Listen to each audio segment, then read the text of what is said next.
say thanks for the things you have done for me. Things so undeserved, yet you gave to prove your love for me.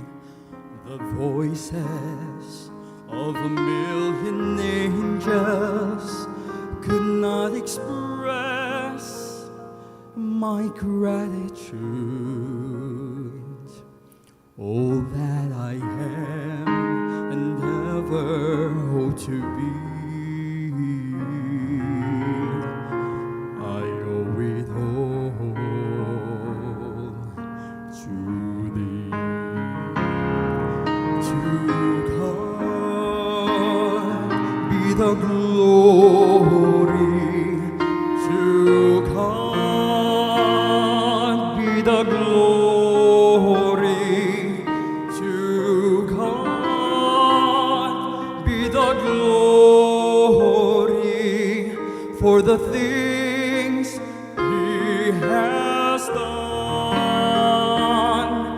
With His blood He has saved me.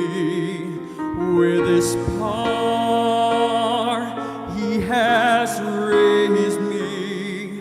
To God be the glory for the things He has done. Just let me live my life. Let it be pleasing, Lord, to Thee. And if I gain any praise, let it go to Calvary.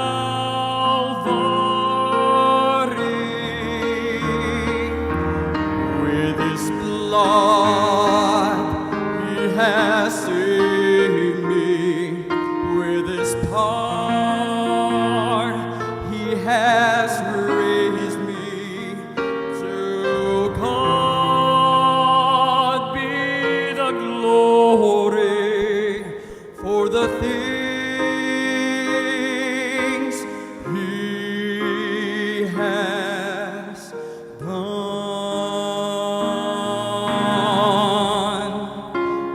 He has done.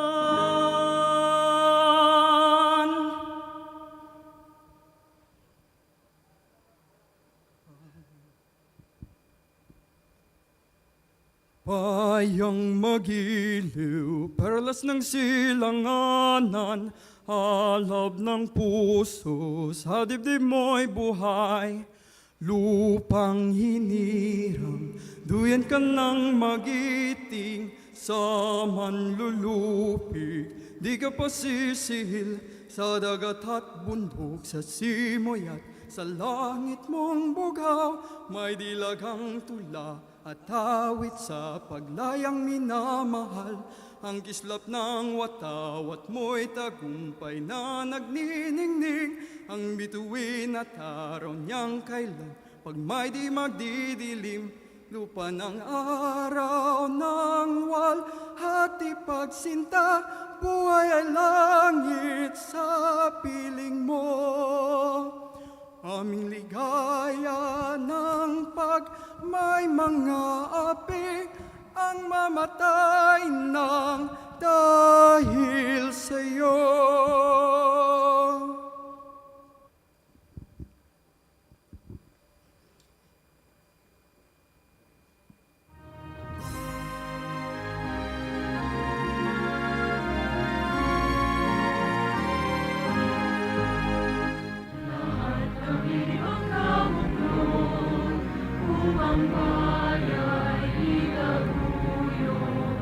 Walang sawang naglilingkod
You may now take your seats.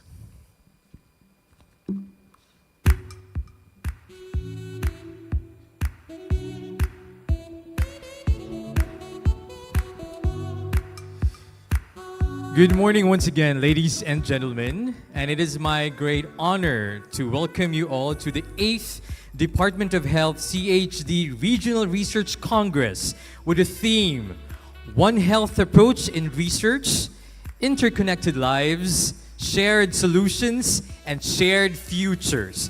My name is Junrei, and I will be guiding you through the whole program as your host. Kumusta? May buntag tanan? Alright, very good. At least nagbata, no?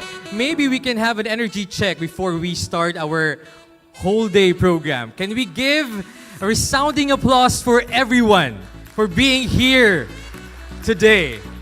Yes. Well, today we gather not just researchers, health professionals, and partners, but as one community committed to advancing knowledge and innovation for the betterment of our people. Our theme reminds us that health is never isolated. It is shared, interwoven, and sustained through collaboration and collective actions. This Congress serves as platform for exchanging ideas, presenting groundbreaking studies, and fostering partnerships that will strengthen our capacity to respond to current and emerging health challenges. By embracing the One Health approach, we recognize that every effort we make in research has a ripple effect on communities, environment, and future generations. Do you agree? I don't think so. No, that's not too loud. Do you agree? Of course. And to formally open and welcome us all, may I like to call the OIC Director 3 of the Department of Health Central Visayas Center for Health Development, Dr. Jonathan Neil V. Erasmo. A round of applause, please.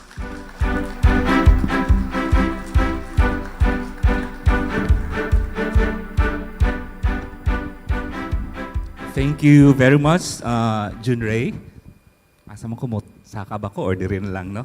But anyway, good morning to all of us, to our guests, researchers, colleagues, academic partners who are here. Ladies and gentlemen, a pleasant morning to all of us. It is my great pleasure to welcome you to this DOH Central Visayas CHD Regional Research Congress. Take note that this is already the 8th year, no, of the event. Can we give a round of applause to Dr. Kanyal, no? And the rest of the team, no? Of course, we have Dr. Jonji. With the theme, One Health Approach in Research, Interconnected Lives, Shared Solutions, and Shared Futures. Now, this year's Research Congress promises to be an exciting and informative event, bringing together not only the researchers, but also probably we could have policymakers, we have program managers, and even health practitioners to share knowledge and experiences to the One Health approach. The One Health approach recognizes the interconnectedness, no, of the human, animal, and environment health, and the need for a collaborative as well as interdisciplinary approach to address the health challenges. This approach, I know there will be poster presentation, there will be, let me see the program, there will be also oral research presentations, is particularly relevant, no, to the needs for today's world where we face complex health issues that require a comprehensive and integrated response. Now, this is already a battle cry, no, of the DOH, that we make sure that all our activities will be interconnected and integrated, no, in that sense. From emerging infectious diseases to climate change, and from food security to human health well-being, the One Health approach offers a framework for understanding and, of course, addressing the challenges that we have for today. Our lineup of speakers is impressive. I hope you can take a look at your program. So with topics ranging from global commitments to local actions, biosecurity for food security, we have also One Health action, and the characteristics and motivational differences of vapors among public secondary students. Now, I'm very excited to hear these panel discussions later.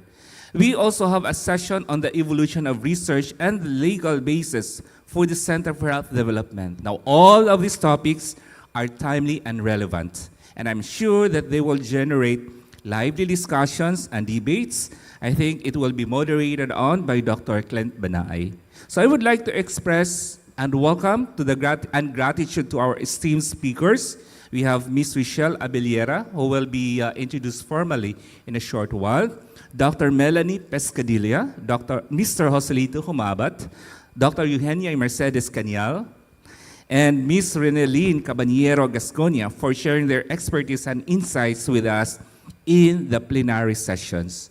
Your contributions will eventually undoubtedly enrich our understanding of the One Health approach and its application. Now, this Congress for today provides a valuable opportunity for us to learn from each other. I know we have academic partners who are here, no? They may be sharing also experiences and network with our colleagues. Now, today's Congress is a platform of never-ending quest for knowledge and information. I know in the event of artificial intelligence, I hope we always go back to the basic, that's what we have, human decision as well as critical thinking. The discussions and probably the exchange of ideas during this Congress will be fruitful and informative. Now, as we gather here today, I would like also to acknowledge the hard work and dedication of the organizing committee. Ato silang pakapakandaan, kay nakakuha na po sila, lahi na po nilang motive karon, and who have worked for the success of this event. Now, I think 2 weeks lang ang gap when we had the RESO awarding ceremonies. Your efforts have not gone unnoticed, and I'm grateful for your commitment in behalf of our regional director and the Execom for your commitment in promoting research and innovation in our region. To all our participants, I encourage you to actively listen and engage in the discussions. You can ask questions and probably share your thoughts and experiences. This is a unique opportunity for us to come together and shape the future of what we call One Health research in our region. Now, before I conclude, I would like to express my hope that this event will inspire us to work together towards a healthier and more sustainable future for all. Let us harness the power of One Health approach to address the complex health challenges that we face and to promote the well-being of our communities. Thank you, and I wish you a more productive and engaging discussions dahil sa bagong Pilipinas, bawat buhay mahalaga. Welcome and good morning to all. Thank you very much, Dr. Jonathan Neil V. Erasmo. Thank you, Doc. Okay. Okay, I think I'm gonna need this. There you go, that's better, okay. Dr. Erasmo just mentioned a while ago that this is indeed a rare opportunity for us to gather, And there's a lot of partners from the academe and from the hospitals that are actually here. And we were talking about interconnectedness. So for us to establish affinity and connect to each other, can we just try to warm up? Try to go to your left, look at your left, to the person to your left and say something nice. You're so beautiful today. Yeah, you look so good. How about your hair is extra shiny today? And then go look to the person to your left, right, either, okay? And then to the back. You say something nice to everybody. Come on. All right, okay. We will be enclosed with a very serious atmosphere today because it's all about research academe, but might as well warm up with a warm heart, Try to extend our warm heart to everyone. All right, okay na ba? Did you receive compliments already this morning? Welcome. Maybe say welcome. Welcome. Let's exchange numbers later or something like that. Anyway, there's a lot of things in store for us today, and one of which is actually, I have a note, is actually to listen to the inspiring messages of our speaker for today. And to introduce our keynote speaker, I would like to call on the OIC Local Health Support Division Chief, Dr. Nelner D. Omos. A round of applause, please.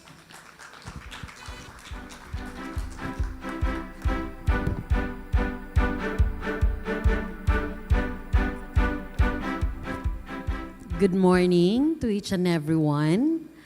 So it is my honor and privilege to introduce our keynote speaker for the day. He is a distinguished medical professional based in Cebu City, Philippines, with extensive expertise in both clinical practice and public health. He earned his Doctor of Medicine degree from the Cebu Institute of Medicine. Ako bang isulti, Doc, ang year 1992, and specialized, gisulti yun ako, Doc, specialized in applied epidemiology at the National Epidemiology Center, Department of Health in Manila at year 2000.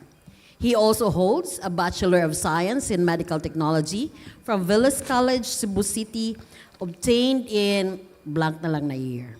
He has undergone various specialized trainings, including the Field Epidemiology Training Program at the Epidemiology Bureau, DOH Philippines, and the Tobacco Treatment Specialist Training Course at the Mayo Clinic Nicotine Dependence Center in Rochester, Minnesota, United States of A. He is a licensed physician in the Philippines and holds certifications as a public health specialist in applied epidemiology and a certified tobacco treatment specialist. Currently, he serves as an associate professor and chairman of the Department of Preventive Family and Community Medicine at the University of Cebu School of Medicine. He is also the chairman of the University of Cebu Research Ethics Committee. His research contributions are notable, with investigations ranging from acute gastroenteritis outbreaks to the economic cost of cancer care. His work has been published in reputable journals, including a study on the epidemiological characteristics of the SARS-CoV-2 Theta variant in the Central Visayas region. He has been reviewing also abstracts of original studies done by epidemiologists in training from the various field epidemiology training programs for the Southeast Asia Field Epidemiology and Technology Network. In his current work as a senior epidemiologist and consultant at the Department of Health, Central Visayas Center for Health Development and Center for Disease Control, he provides critical recommendations on public health surveillance of both communicable and non-communicable diseases. He collaborates with various agencies to enhance public health responses and develops research protocols to support data-driven decisions in regional public health programs.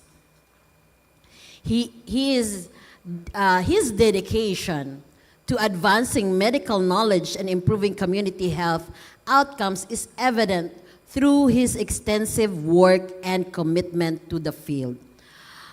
Everybody, please all welcome Dr. Juanito Zuazola Jr., our keynote speaker.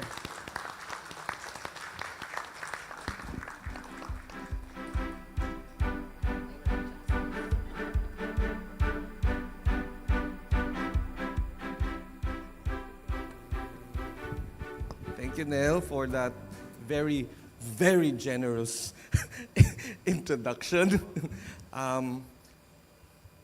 I would surmise it's longer than my talk. No, joke.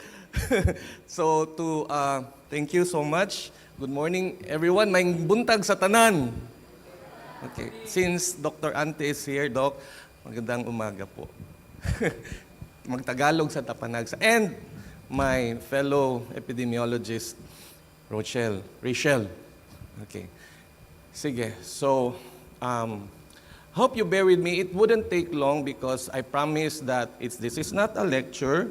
This is just a keynote address. And some of the words You have already heard our Masters of Ceremony mention it, and I would like to reiterate that again because it does resonate with our topic, no? Our theme for this morning.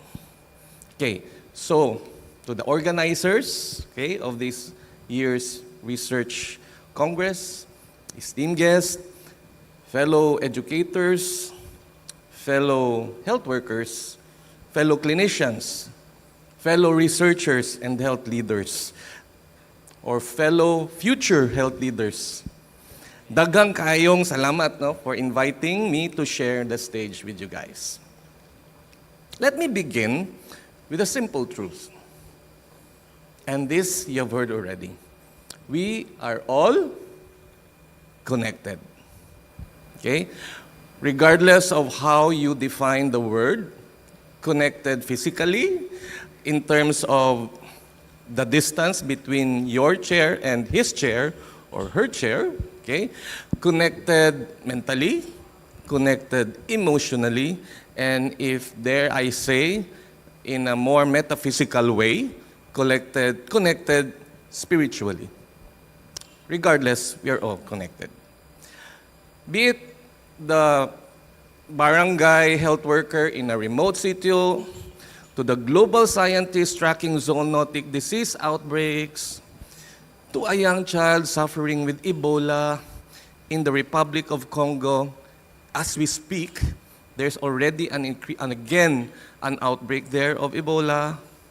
Or perhaps to those senators, congressmen, politicians bickering over an issue that could in all probability ricochet our lives, our health, and our future are interwoven. And in this room, we hold the threads. Let us remind ourselves that in the One Health approach, human health, animal health, and our ecosystem health form a single living tapestry. It is just not a framework.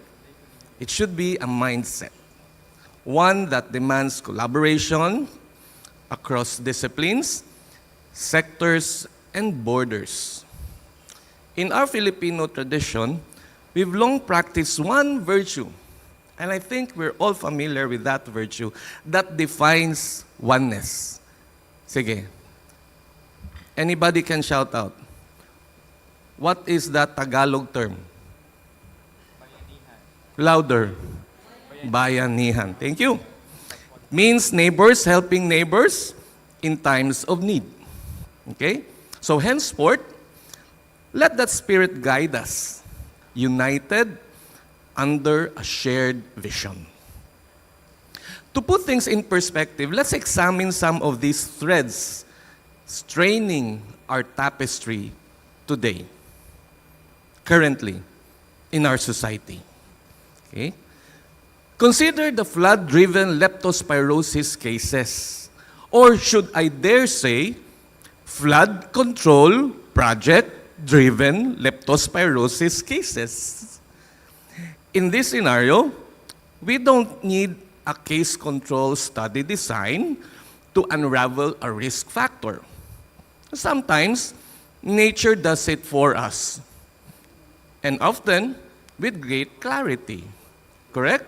The evidence of interaction is statistically significant between the pattern of leptospirosis cases and its seemingly strong association with, guess what? Rolls-Royce, high-end SUVs, etc., etc., etc. Human rabies. I don't know if you guys are aware that there is an increasing trend of human rabies in the Philippines, with reported cases increasing in 2022 and in 2023, and a significant 23% hike observed in 2024 compared to the same period in 2023. And this rise is linked to disruptions from the COVID-19 pandemic which impacted access to vaccines and post-exposure prophylaxis, as well as limited dog vaccination and reduced community engagement efforts.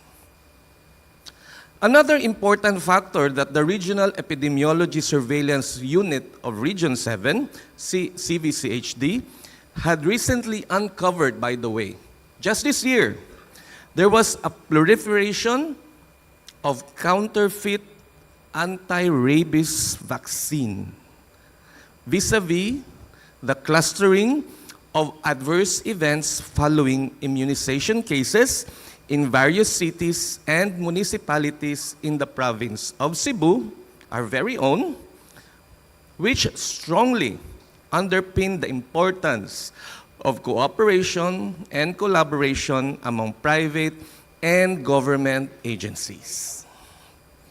Or consider the double burden of disease phenomenon. I don't know if you've heard of this phenomenon, of this term, but this is not something new. Well, for us public health specialists, practitioners, this should be nothing new. Okay? It's not a new phenomenon, but it has become a major challenge for modern public health, particularly in low and middle income countries, or the LMICs. And it is the result of long-term demographic and epidemiological shifts where infectious diseases, for instance, plus non-communicable diseases like diabetes, hypertension, and lifestyle-related diseases coexist in a community or even in an individual. Imagine, okay, a 30 to 40-year-old male, okay, positive for HIV,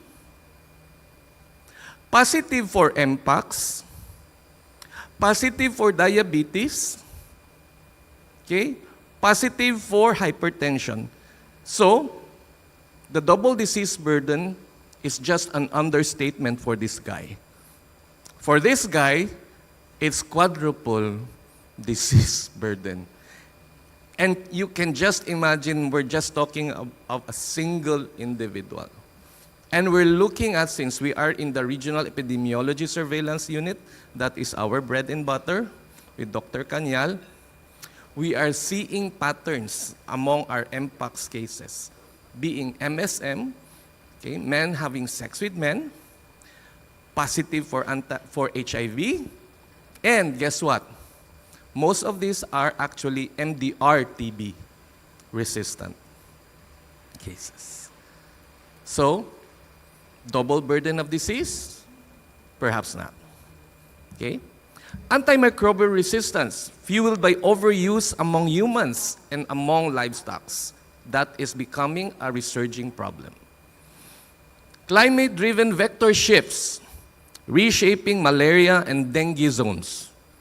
Recent increases in chikungunya in China, primarily caused by combination of climate change, rapid urbanization, increased international travel, and viral adaptation.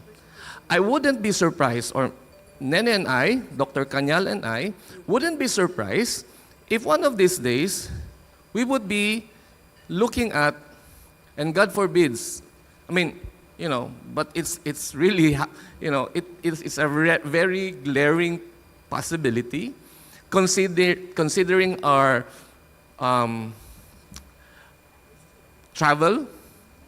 We have direct flights, proximity-wise, in China, with China. So I wouldn't be surprised if we can already catch cases of chikungunya. Although we do have reported a single case way back of a case of chikungunya without any history of travel. But then again, since probably we lack the opportunity to really diagnose or test some of these viral diseases similar to dengue and vector-borne diseases such as Zika, we cannot or we don't have the ability to diagnose or to rule in chikungunya. But considering what's happening in China, I wouldn't be surprised. Globally, the COVID-19 pandemic underscored how a virus emerging in one region can rip access to borders, disrupting economies, education, and social cohesiveness. It taught us that piecemeal response won't suffice. And we have really seen that firsthand. So how do we mend this torn tapestry? Well, we have several strategies, to name a few. And some of you are already familiar with this one, especially fellow academicians. Okay? But let me just reiterate this strategy or strategies. One is interprofessional, transdisciplinary, collaborative approach to education and research. Okay? There is already a brewing interest in interprofessional education. So this means not just medical students, but all related allied professions that work with doctors in the future, okay, has to be in one group. So who are these? Nurses, medtechs, PTs, all in the rehab medicine. There's already a brewing interest in coming up with a cohesive curriculum or in design to teach the group as one interprofessional group. Okay? Another is community-based participatory research, empowering barangay health workers as co-investigators. And I will share to you some of our experience with that in a while. Okay? And how about this? Embedding universal healthcare principles in medical curricula. And this is already actually happening. And the burden lies in my department, okay, the preventive family and community medicine, because this is where all the public health interests and subjects, topics are intertwined. Okay? Consider health system science, we do have that, equity and policy literacy. In the School of Medicine in University of Cebu, we have already incorporated that in our curriculum. AI-driven disease surveillance and decision support. Very important. With predictive outbreak analytics, real-time dashboards, and bias mitigation training. This is connected with the community-based participatory research empowering barangay health workers as co-investigators. Okay. Case in point, in Cebu province, in a few months' time, hopefully before the year ends, you will be hearing a mobile app. And we call this mobile app only in Region 7. Check App.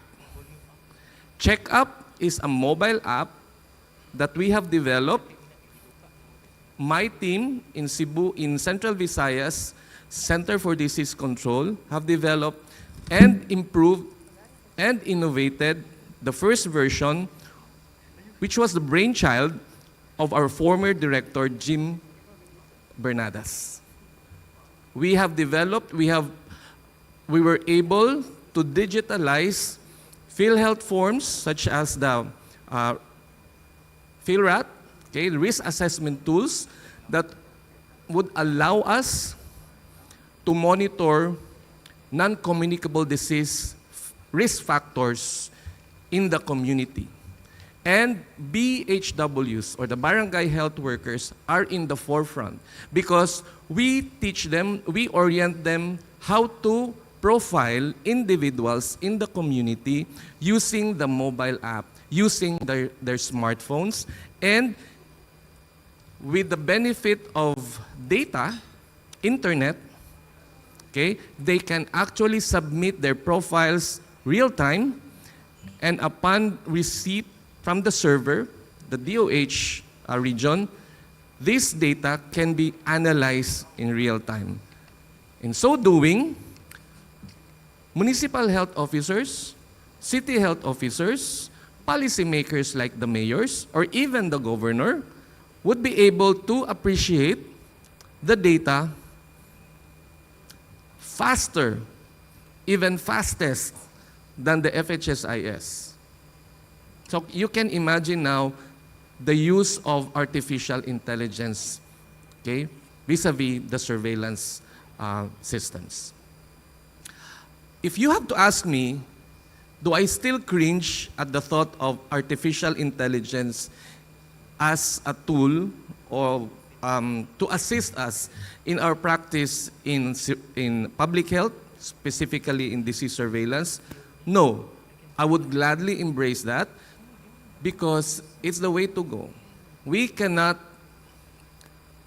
I would say, artificial intelligence is a must in public health, not just in the future, but we need to harness its capacity now, okay, with all the problems that we are facing right now, okay? Policy translation, regulating antibiotics in agriculture, protecting ecosystems, expanding UHC benefits, okay, that could be one of those strategies. Researchers must likewise speak the language of policymakers. Otherwise, if we talk like scientists do, okay, and our audience are all policymakers who does not even know how to interpret percentages, there's no use trying to explain your results to them. You need to interpret the percentages in a language that they really understand, okay? You don't talk like 50% of the population is or are smokers. I would probably say 5 out of 10, you know, in a very simple way that they can understand. So, imagine a Philippines, our country, where UHC literate graduates drive equitable health systems, AI-enhanced platforms deliver telehealth and real-time disease maps to island communities with all the essential ethical considerations embedded therein. Filipino researchers leading One Health innovation on the global front. Communities co-create solutions, blending indigenous knowledge with modern science. This is the future, and it is already within our reach. If we commit to integrated training, community empowerment, and responsible, ethical, technological adoption. So, to the students in this hall, let your curiosity blaze new trails. To my fellow clinicians and physicians, let compassion be your inner guide in every diagnosis you make. To the educators, academicians, weave One Health principles into every lessons that you teach. And to my fellow public health workers, let us continue to carry the banner of equity and innovation. Together, we hold the loom. With our collective work, we'll create a shared tapestry of health, resilient, inclusive, and sustainable for generations to come. Daghang salamat. Thank you very much, Dr. Wasula, for those inspiring remarks. Another resounding applause, please, for Dr. Wasula.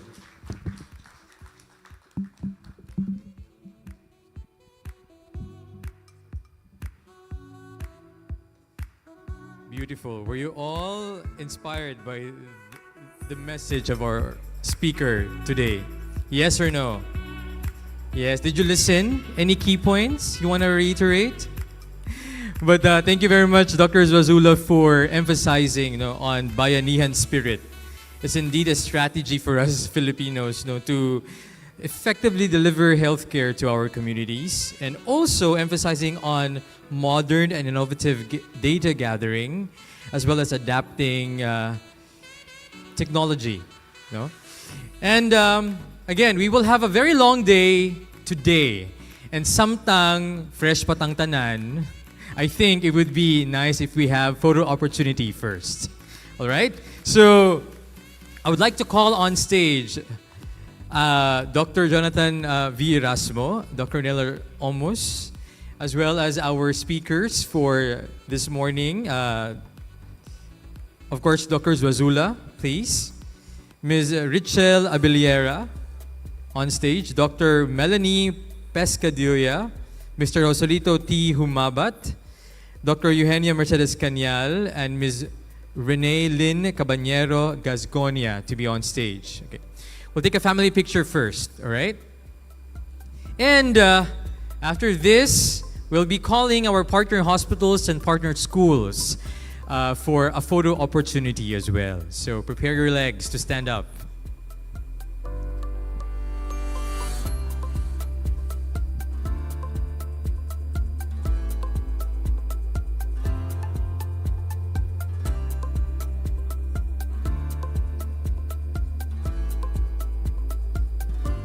While waiting for them to settle down, I would like to call the attention of the following participants. We have from Department of Health, Treatment Rehabilitation Center from Maragao, Maayo Hospital, Vicente Soto Memorial Medical Center, Siemens Hospital, Chonghua Hospital Mandaue, and Chonghua Hospital Main.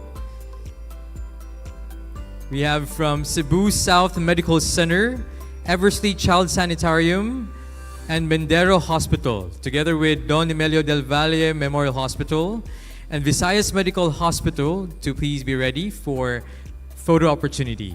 Thank you.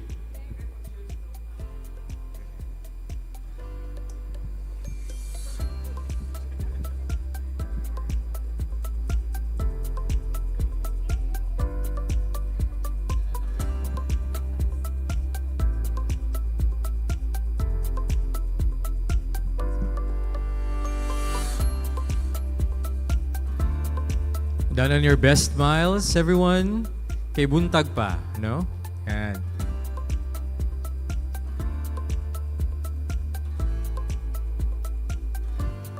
There you go. A round of applause for them, please. And please stay, as we will be asking our partner hospitals to please join us. I mentioned a while ago, Department of Health, Treatment Rehabilitation Center. We have representatives. Maayo Hospital. Representative. Vicente Soto Memorial Medical Center, Siemens Hospital, Chonghua Main, Chonghua Hospital Mandaue. Yes, please, be on stage, come on.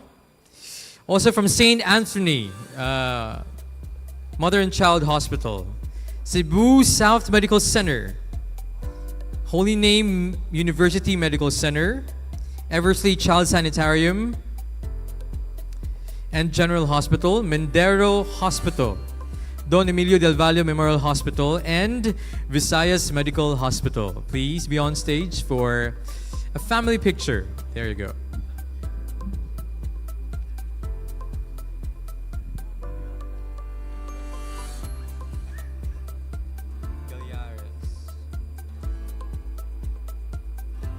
Of course, also from Galiares Hospital. Do we have representatives here? Yes, thank you.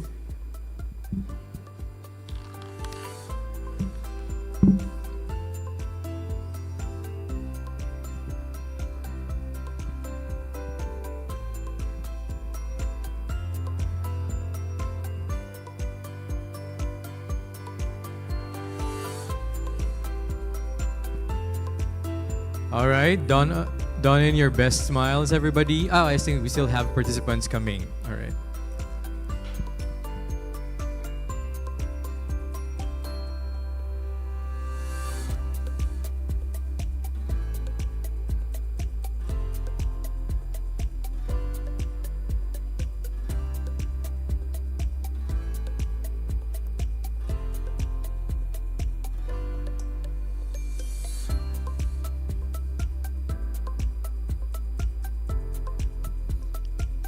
Four, three, two, smile. There you go. Thank you very much to our partner hospitals. You may exit to the right part of the stage.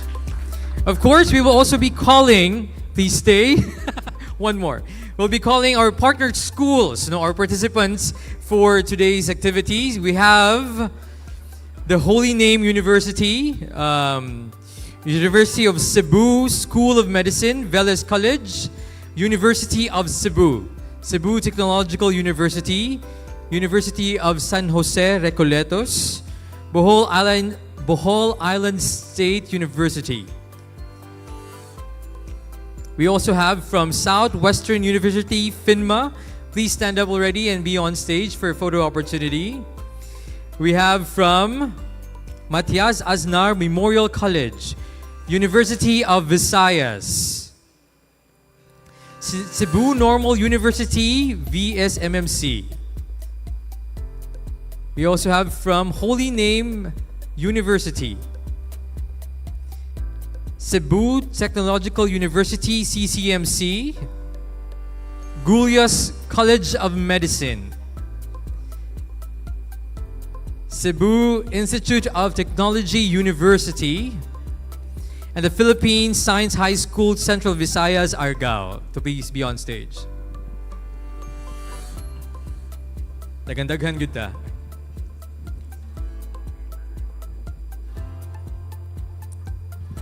One rule in photo taking, please don't cover and don't be covered, okay? So, find your spaces, alright? Alright, some of the batches will be in front. Diri lang sa tubangan sa stage. Diri, yes ma'am, yes. You may situate yourselves. And Cebu Doctors University, yes. University of San Carlos. And Southwestern University, FINMA. All right.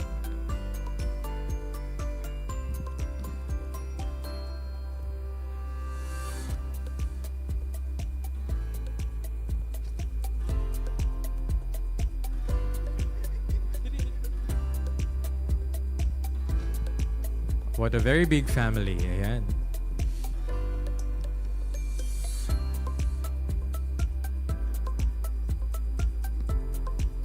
Sigo pa, sikit-sikiti lang gamay. Ayan.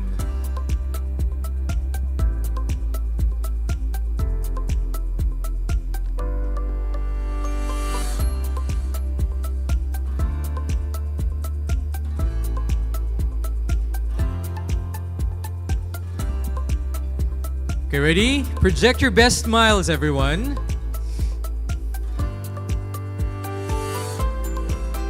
Take your cues from me. Ready? 4, 3, 2, smile. One more time.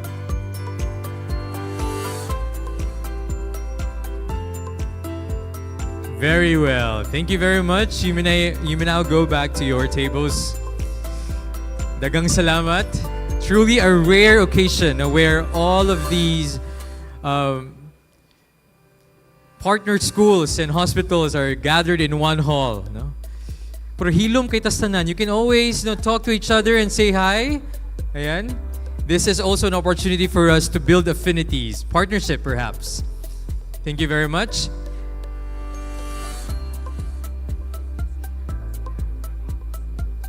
At this juncture, we'd like to request Dr. Nelner Omos, Dr. Kanyal, and Dr. Erasmo to please stay on stage for the giving of the Certificate of Appreciation to our speaker today.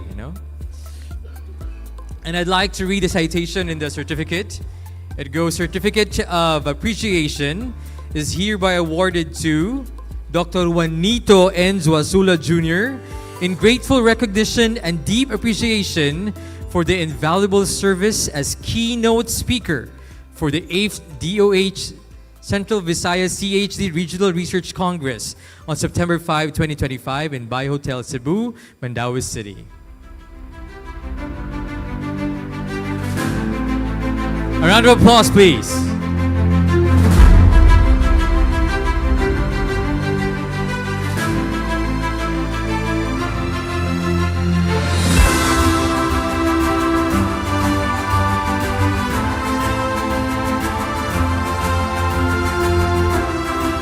Thank you very much, Dr. Zozula. And of course, thank you also for our partner schools and partner hospitals, institutions for the beautiful remembrance, no? A picture. All right, now we have come to a point in which we will be entering into the research presentations.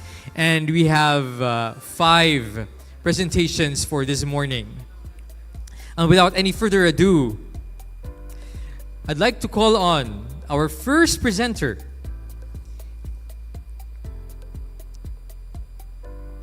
She is from the Department of Health Epidemiology Bureau and a registered nurse, no? An epidemiologist, and currently leads its International Health Regulations and External Relations Unit. She started her career in the same bureau 12 years ago as an entry-level and job order nurse, assigned to cover both administrative and technical level tasks for the Office of the Director. To further strengthen her technical capacity for disease surveillance and service delivery information system, she joined the Public Health Surveillance Division from 2014 to 2015. Given the need for wider technical oversight, she was reassigned to the Office of the Director in 2016 and was tasked to ensure accuracy of surveillance and survey reports, data requests, and outbreak investigation reports. She attended a course training for field epidemiology in China in 2016. She was accepted to be more comprehensive training through the Field Epidemiology Training Program in the Department of Health from 2019 to 2021.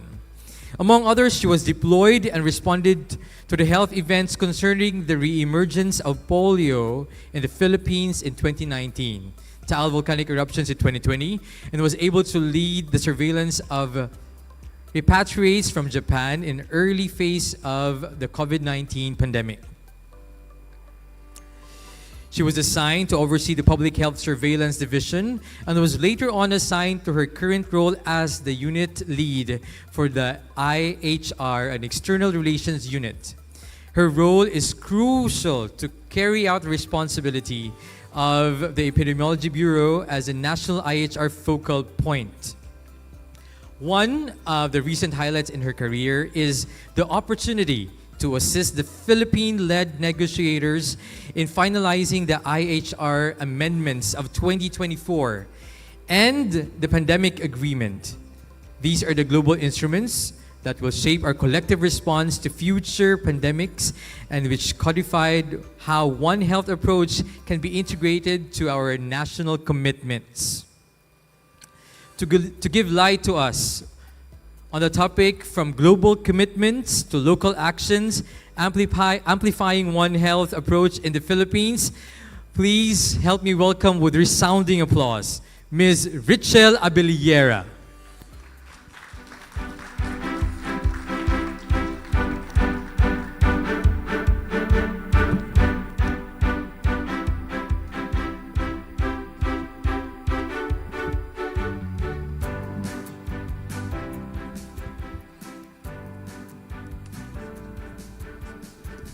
So, thank you, sir, for that introduction, and maayong buntag po sa tanan.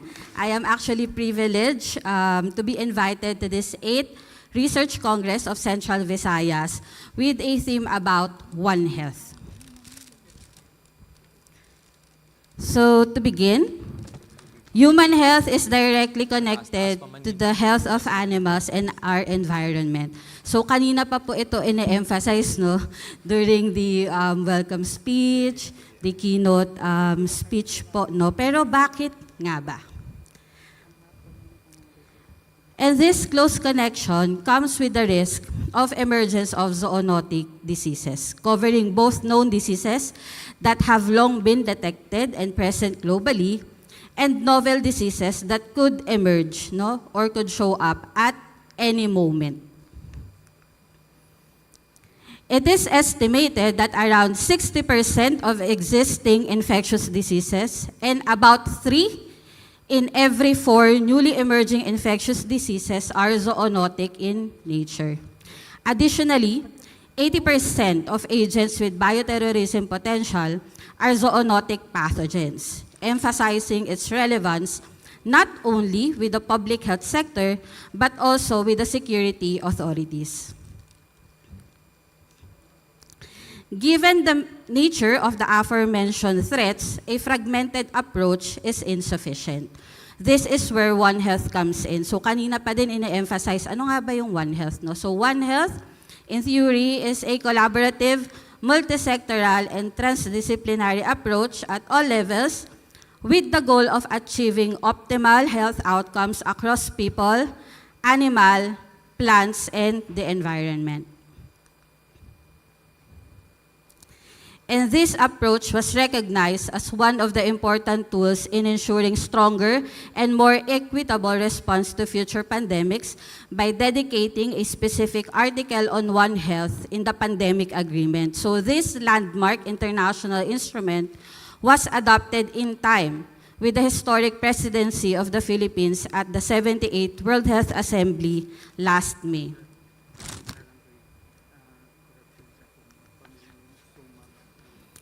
Beyond the global stage, our own region has a powerful framework. This is called the ASEAN One Health Joint Plan of Action, or JPA. This plan strengthens our collaboration with our Southeast Asian neighbors on shared health risk. The ASEAN JPA outlines specific areas of cooperation, such as improving surveillance systems, harmonizing policies, and building a stronger workforce across the region.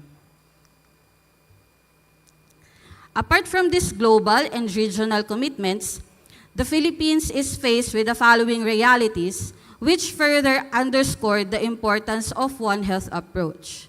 First, our country is considered highly susceptible to disease outbreaks due to its geography, society, biodiversity, and culture. With so much interaction between people, livestock, and wildlife, outbreaks like avian flu, leptospirosis, and even rabies present as ongoing threats. Pati na din yung mga na-mention pa no, kanina ni Doc Junji. Second, our environment is under serious pressure. Deforestation, pollution, and habitat loss are not only harming biodiversity, but also increase the chance of new diseases to emerge.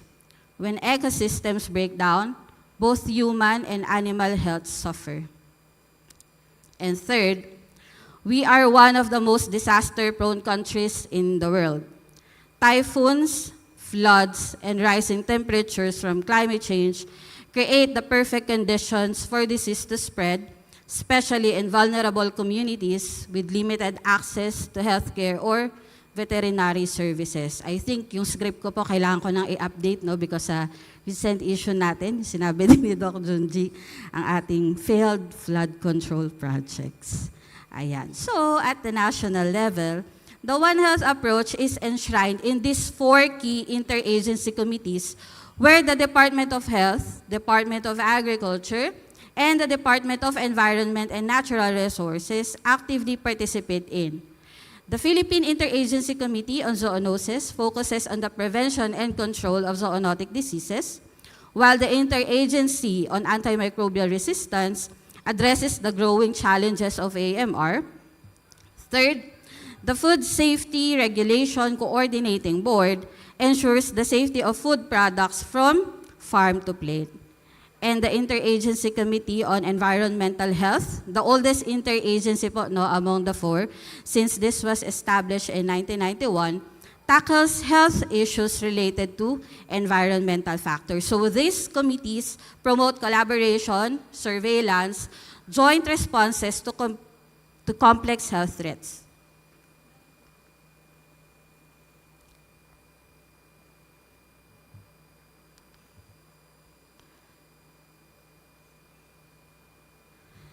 But even with the committees established, several challenges in implementing One Health remain.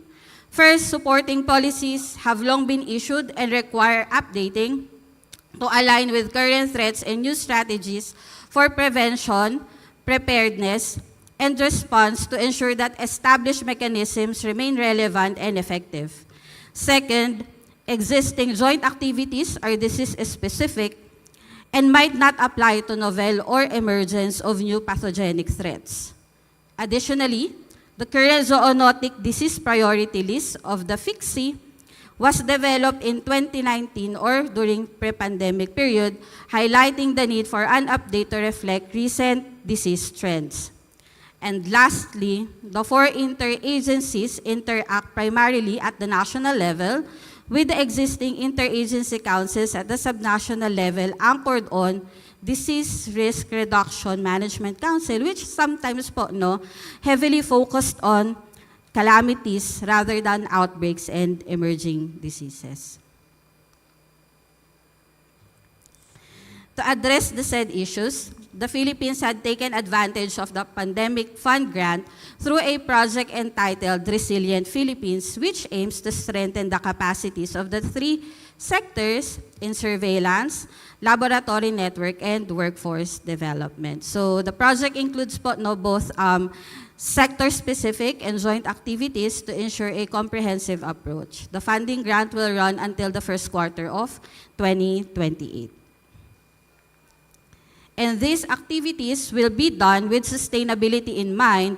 Thus, the regional and local offices and stakeholders will be involved to ensure its adaptability when the grant ends, because limiting these opportunities at the national level will not break the status quo. There are also areas of engagement beyond the government. So the academe is well positioned to implement One Health strategies, especially in building the country's One Health workforce. So we're very grateful that representative students are here present today. We enjoin the academe in revisiting its curriculum and advocate for update to include One Health, including exploring to join the Philippine One Health University Network or the PhilOHUN. Schools, colleges, and universities are also the place where people from different disciplines can come together to learn from one another and collaborate on research. The private sector is also involved in several activities that have impact on human, animal, and environmental health, or simply on the drivers behind zoonotic diseases. As such, the government is responsible to engage the private sectors to embed One Health practices in their existing businesses, such as the following. First, implementation of good sanitation in farms to prevent zoonotic disease spread and reduce the use of antibiotics in livestock production. This will effectively reduce the occurrence of AMR. Also, to ensure products, especially food, are produced in sanitary environment and conditions, implement proper waste disposal, and promote sustainable tourism practices that prevent environmental degradation and biodiversity loss. The involvement of regional and local offices, as well as other stakeholders, should not be restricted to targets and indicators set at the national level. Actions and strategies fail when the regional and local contexts are not looked into. Good thing, we can do research based on what we experience as a region or locality or as a community.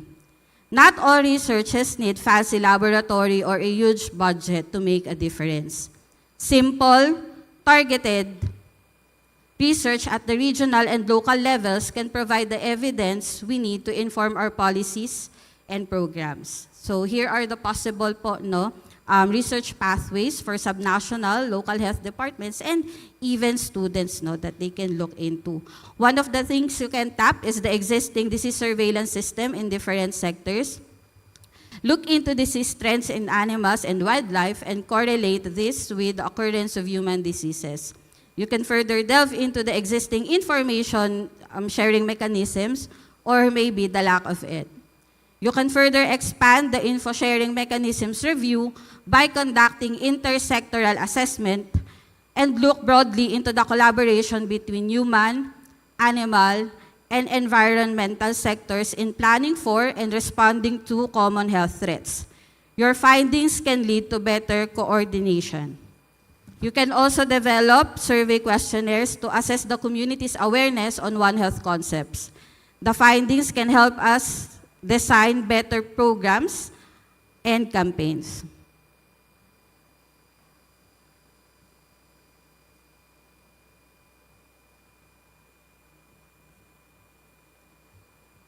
Above all this, as my last slide, when we plan to implement or conduct these researches, we must always remember that no single person, organization, or sector can advance One Health alone. This approach requires various stakeholders at all levels to come together to coordinate, collaborate, and communicate on issues at the human, animal, and environmental interface. Evidently, only by working together can we better prepare for and prevent for impacts of diseases, protect our communities, and ensure a healthier future for everyone. Because we have interconnected lives and therefore must share solutions for a shared best future ahead. Dahil sa bagong Pilipinas, konting tweak lang po, lahat ng may buhay ay mahalaga. Maraming salamat po. Thank you very much, Ms. Richel Abiliera. Right.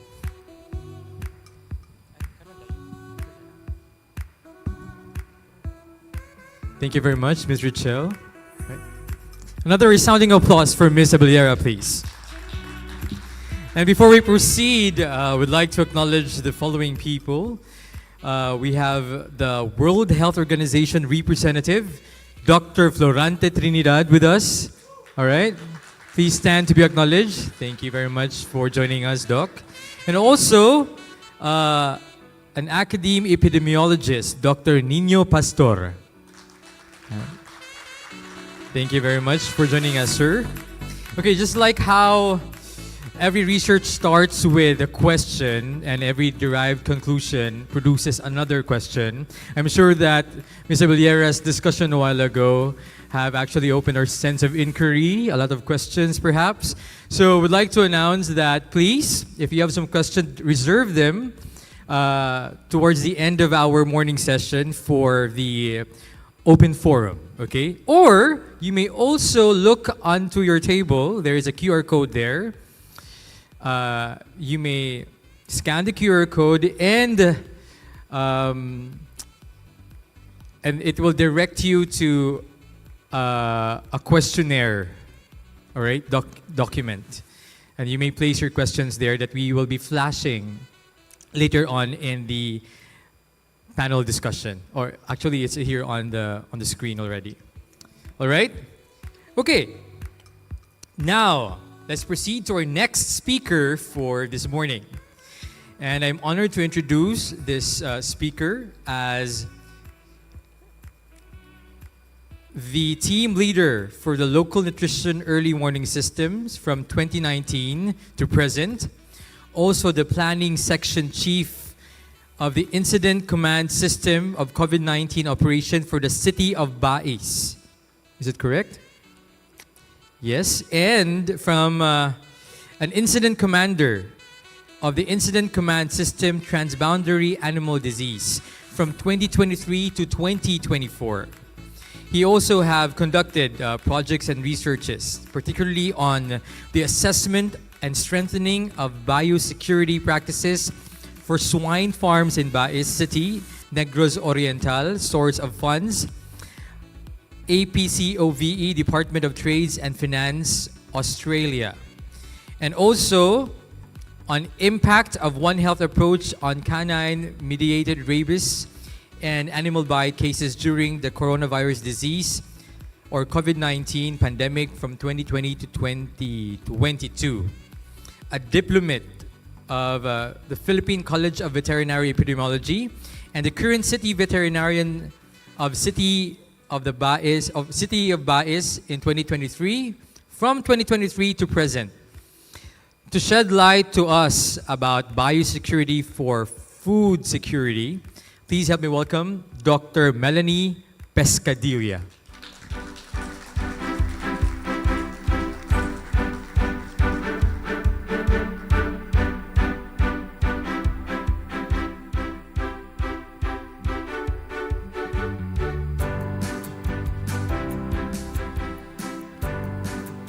Morning. Konting correction lang.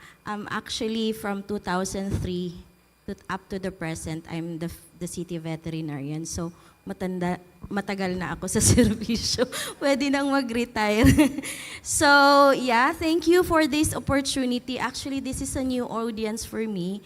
As you know, I'm a veterinarian, but I am so glad to share our experience about biosecurity. But before I start, may I know who among us have heard what biosecurity means?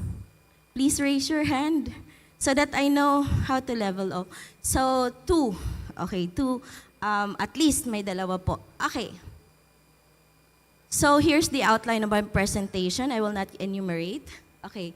So, biosecurity actually from the term bio means life and security means security or seguridad. So, this is our advocacy. By the way, I would like to just mention in passing, I was one of the scholars of the UpCove training program. So fortunately, we were given an opportunity to submit a proposal, and I submitted a simple project, which is the assessment of biosecurity. And the last presenter actually told na hindi kailangan na fancy yung research because this simple survey research actually gained acceptance from different conferences. Even it's really fancy. So why One Health? Because during the implementation of this research, we employed the barangay nutrition scholars. Okay? So, sasabihin ng iba, oh, don't use our BNS, they are overwhelmed. Actually, I didn't. I just introduced to them the concept. And actually, at first, we chose like 10. But nung nalaman nila na, uy, maganda pala yung research, gusto na nilang sumali lahat. So we included the 55 barangay nutrition scholars of BICE. So biosecurity actually have two. First is the bioexclusion and the biocontainment. So bioexclusion means keeping infectious organism from entering. So dapat yung farm, by the way, I will be speaking in a perspective of a veterinarian, so farm level tayo. So smallhold because they have the lease, they don't have resources. So parang hindi ako tumutok doon sa malalaking farm kasi mayayaman na sila. Doon tayo sa maliliit, doon tayo sa community. So we want to protect the small farmers. So dapat walang makapasok. And in the same way, we are teaching the farmers na kapag may sakit na sila, huwag nyo nang idamay yung iba. So, biocontainment. So, by this, we are teaching them to have a biosecurity plan. Parang sasabihin natin, oh, for high-level, ano lang siya, thinkers lang or mga policy makers, farmers cannot do biosecurity plan. So, actually, they can. Given the proper mentoring, teachings, they can. So a biosecurity plan will actually identify potential pathways for introduction and spread of diseases in a zone or compartment. So may mga farms na magkadikit-dikit, we consider them as cluster. So pag isa lang, so it's a farm, but kung marami sila, hindi naman natin sila pipigilan na huwag mag-alaga ng baboy, so we consider them as cluster. And then, biosecurity plan also describes the measures which are being or will be applied to mitigate the disease risk. So, to be honest, biosecurity is not only applicable for farm animals. Actually, if we want to apply this to our homes, it can, and it can prevent disease incursions. So, I have mentioned about the research I conducted. So if you notice, there is a matrix. Ito yung susundan ng farms. Okay? So kung makikita ninyo, may mga yellow boxes yan. So meaning, dito, ito yung mga mandatory parameters na dapat sundin ng isang farm. But because we are talking about smallhold, we disregard the mandatory parameters. We just encourage them to apply as many interventions as they can. So here, we have trainings for our barangay nutrition scholar how to assess farms and how to educate farmers to implement biosecurity in their farms. So, hindi natin malalaman kung ang isang community ay may problema if we do not acknowledge the problem. So we assess all the farms in Bais. So unfortunately, the overall biosecurity score of Bais is 0. 0, as in nothing. Poor biosecurity practices. But instead of maawa kami sa sarili namin, we take it as a challenge to improve their biosecurity. So, here, this should be the goal, to provide intervention to manage the risk factors. So, if you notice, ito lahat, naka-anchor ito dahil tinamaan kami ng ASF. Okay? And I will mention later what are the other impacts aside from preventing ASF. So, I will mention some interventions that we introduce. Fencing of fence, putting of biosecurity signages, taking a bath before entering the farm, dedicated footwear inside and outside, pest control, daily cleaning and disinfection, chlorination of water, disposal of pigs. If you notice, these things, actually nasa health code na to di ba? Nasa sa sanitary code pala. Kaya lang, hindi natin siya tinutukan kasi walang department talaga or wala talagang tumutok na nagiging problema siya. In fact, it causes pollution doon sa ating riverbanks, sa streams, and ito yung naging dahilan ng away ng magkapitbahay. To be honest, ito yung real talk. Okay. So, by managing these risk factors and by introducing interventions, we are actually addressing a lot of issues on the ground. Okay. So, here's our journey. Okay, just to give you a perspective. In 2020 to 2021, dito nag-spread talaga yung ASF when they entered Rizal hanggang kumalat sa buong Pilipinas. And that because of that, our food security was threatened. Hanggang ngayon, mahal pa rin ang presyo ng karning baboy. And in 2002, I received a grant from DFAT Australia. So nagkandak kami ng assessment and strengthening of biosecurity practices. Okay? Nung katatapos lang ng research, pumutok ang ASF sa Bais. So, challenge yung aming research. Para bang, wala nang katapusan. So, 15 barangays were affected because during that time, sunod-sunod yung bagyo. And then, lahat ng tinamaan doon sa riverbanks. And as I mentioned a while ago, lahat ng mga waste nila, doon nila tinatapon. Yung pampaligo nila ng baboy, yung pangpainom nila ng baboy, doon lang kinukuha sa river. That is why 15 barangays were affected. But we controlled it in 40 days. Imagine 40 days, 15 barangays, but not because of me, but because of One Health. So I will discuss later how we did it. So we have, at that time, our inventory was 10,000 heads.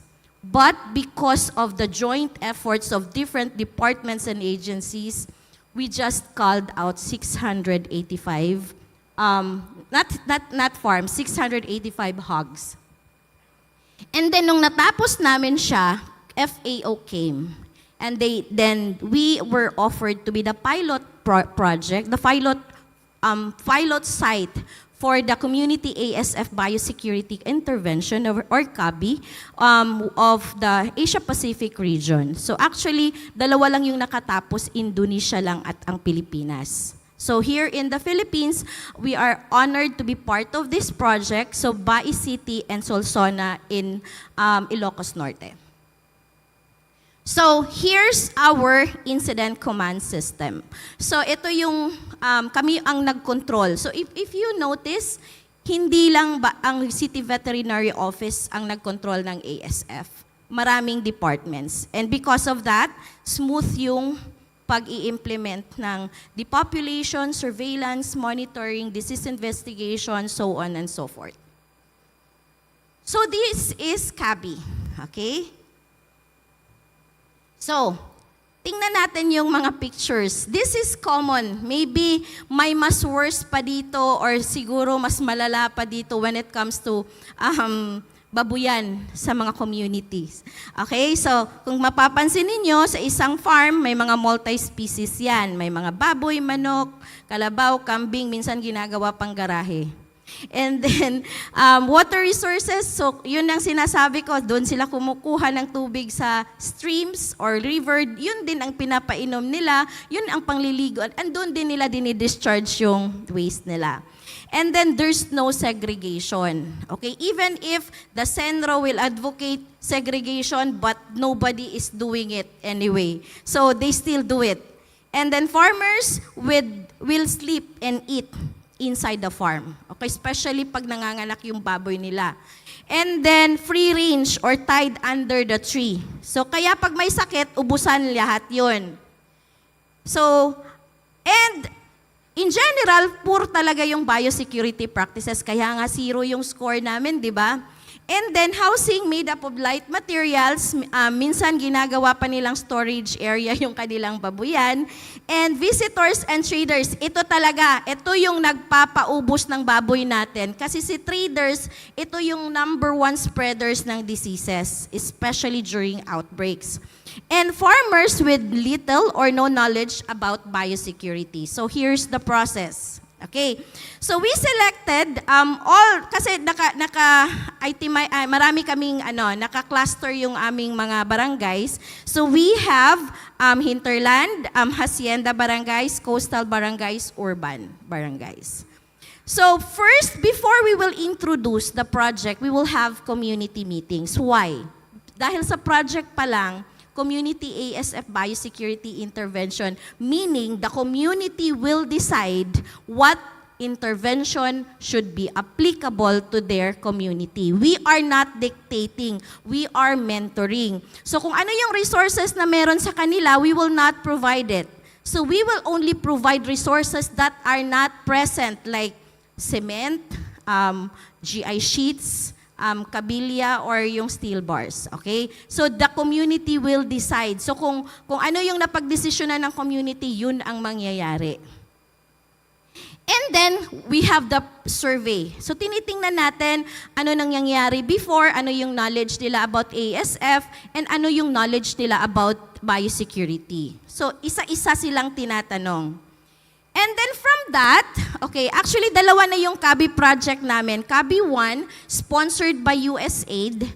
Ang CABI 2 is sponsored by Ministry of South Korea. So, ang difference lang ng CABI 1 is nakafocus siya sa intervention, but CABI 2 is developing champions. Meaning, yung recipient ng CABI 1, sila yung nagtuturo doon sa CABI 2. So, dapat sila yung force multiplier namin sa community. Okay? So, eto yung mga nangyayari. So, akala natin, bayanihan is not, wala na. Pero nung inintroduce namin si Kabi, kasi karamihan sa mga farmers namin ay mga babae, hindi nila kaya, so nagtutulungan. So, ang mga lalaki naghuhukay ng mga para for septic tank, ang mga babae yung naghahakot. So, ang gandang tingnan na sa isang community, kapag they agreed, nagtutulungan sila, parang ang saya lang pakinggan, ang saya tingnan, okay? And then, they implement, we monitor them talaga daily. Ang maganda lang nito, kasi nga, cash yung funding na binibigay, mas mabilis yung procurement process. Like 1 week lang ang procurement process. So, ang bilis nila ding nagagawa. So, the overall, the implementation took us 1 month for 142 farmers. So, ito yung mga intervention. To be honest, 3 lang dapat ang popunduhan ni FAO. Okay? 3 interventions lang. But, nung natapos na nila yung 3 intervention, they appreciated actually the process. And, nung nag-post-evaluation kami, so, eto nakadami, ganito nakadami yung interventions na ginagawa nila. So, more than 3. So, they actually implemented more than what we gave. Okay, so merong fencing of fence, repair of fence, waste management, disinfection, vector control, putting up of footbaths, and then dedicated clothing. Meron na silang trading area, may separate na yung entry and exit points, may border control, and nagre-record na din sila. So di ba ang ganda? And take note, sasabihin ninyo na ang farmers naman namin ay mga matatalino or educated. No, meron pa rin yung mga naka-thumb mark lang, ng mga no read, no write. So, it's actually them na yun yung tina-target namin. Ito yung mga before and after pictures. Baka sasabihin nyo naman kasi na hindi totoo yon. So, we took photos of the before scene and after. So, imagine, it's not perfect, it's not perfectly executed, but we know the difference na. Kung titingnan ninyo, actually, dalawang farm to, may baboy yan, akala nyo lang wala, pero may baboy yan sa ilalim. So, dahil magkadikit sila, ginawa siyang isang farm. Okay? So, magkapatid sila, ginawa silang isang farm, and they implemented biosecurity together. And then ito. So, ito naubos ang baboy niya sa ASF, siguro 10. And then look the difference. Okay? Medyo maganda na to kasi naibenta na niya yung baboy niya. So, yung pinagbentahan, inimplement niya ulit. And this one is a community, ito yung parang clustered farms, 22 na farmers, tag-isa-isang pen sila, so nagtutulungan sila, binigyan lang sila ng lot ng asyenda owners. So, imagine the difference. And ito, it's a senior citizen, dahil kulang yung budget na binigay ng FAO, nakita nyo sa gilid, for 2 months, naghahakot siya ng bato, from the river, every day, para lang matapos niya yung fencing ng kanyang babuyan. And then, dahil hindi niya kayang, dahil senior citizen siya, nagbenta siya ng kamote para pang labor ng kanyang babuyan. So, he spent like 2,000 pesos on top, kasi hindi kami nagbibigay ng labor equity, ng labor component.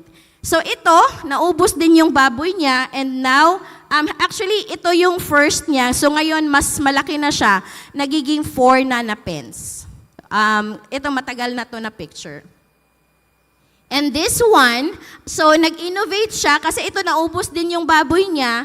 So instead of swill feeding, yung fence niya, binakapan niya ng Madre de Agua para yun yung ipapakain niya sa kanyang mga baboy. So, parang organic na rin yung mga baboy niya. So, nakakatipid siya.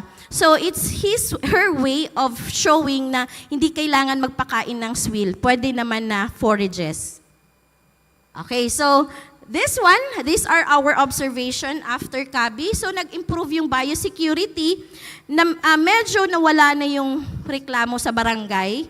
Wala nang masyadong complaints. And then, less. Ito, maganda sa AMR. Ito yung next pala na target ko, AMR na survey. Sana matapos, sana makahanap ako ng funding agency. So wala nang nagpapa-check up. So wala nang antibiotic, no need for antibiotic injections already. And farmers are more receptive to surveillance. And then nagkaroon ng magandang relationship yung City Health, City Veterinary Office, and City Agriculture's Office. So One Health talaga. And, ito yung maganda, community engagement. Kasi nga community sila nagde-decide, naging mas close yung community. And kapag meron kaming ibibigay na information sa kanila, we engage to the community, hindi sa isa-isang farmer. And then, ang mga babae na empowered to decide for their livelihood, etc. and etc. And then yung mga resources in the farms and in the community are maximized. And then nag-increase yung productivity and nag-improve yung awareness ng mga farmers and na-address yung sanitation problem ng mga barangay. And we are proud to say that we are the first LGU who have biosecurity ordinance. We call it the biosecurity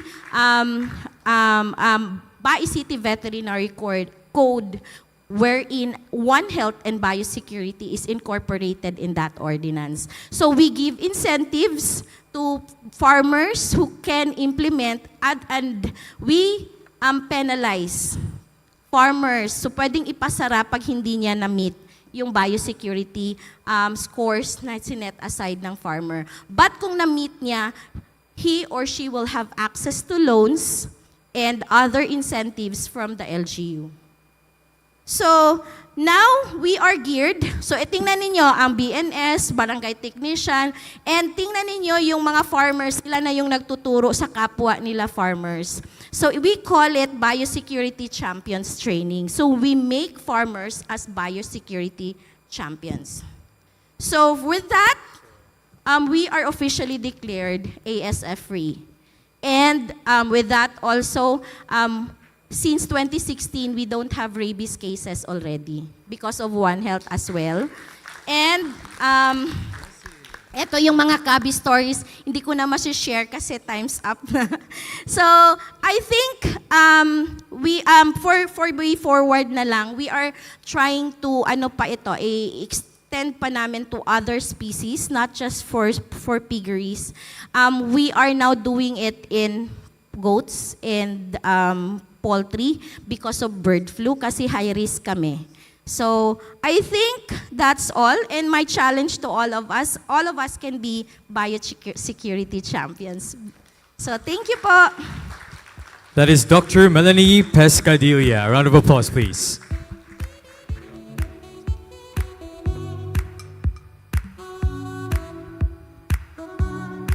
Once again, thank you very much, Dr. Pescadilla. You know, your passion really shone through, in your presentation and your efforts on biosecurity or protecting lives. Also, thank you very much for sharing to us the best practices and inspiring stories of BioCity. Another 22 years, maybe? Not allowed to retire yet. All right, now let's proceed to our next speaker for this morning. And I'm happy to introduce him. He is actually a licensed forester with a master's degree in public management, major in rural development from the Development Academy of the Philippines and Ateneo School of Government. Now a candidate for PhD in Development Research and Administration. Currently the Supervising Science Research Specialist of the Department of Environment and Natural Resources, Ecosystems Research and Development Bureau, Coastal Resources and Ecotourism Research, Development and Extension Center. Please help me welcome to give us enlightenment on One Health in Action, advancing human well-being through environmental research and conservation. Please help me welcome Mr. Joselito T. Sumabat.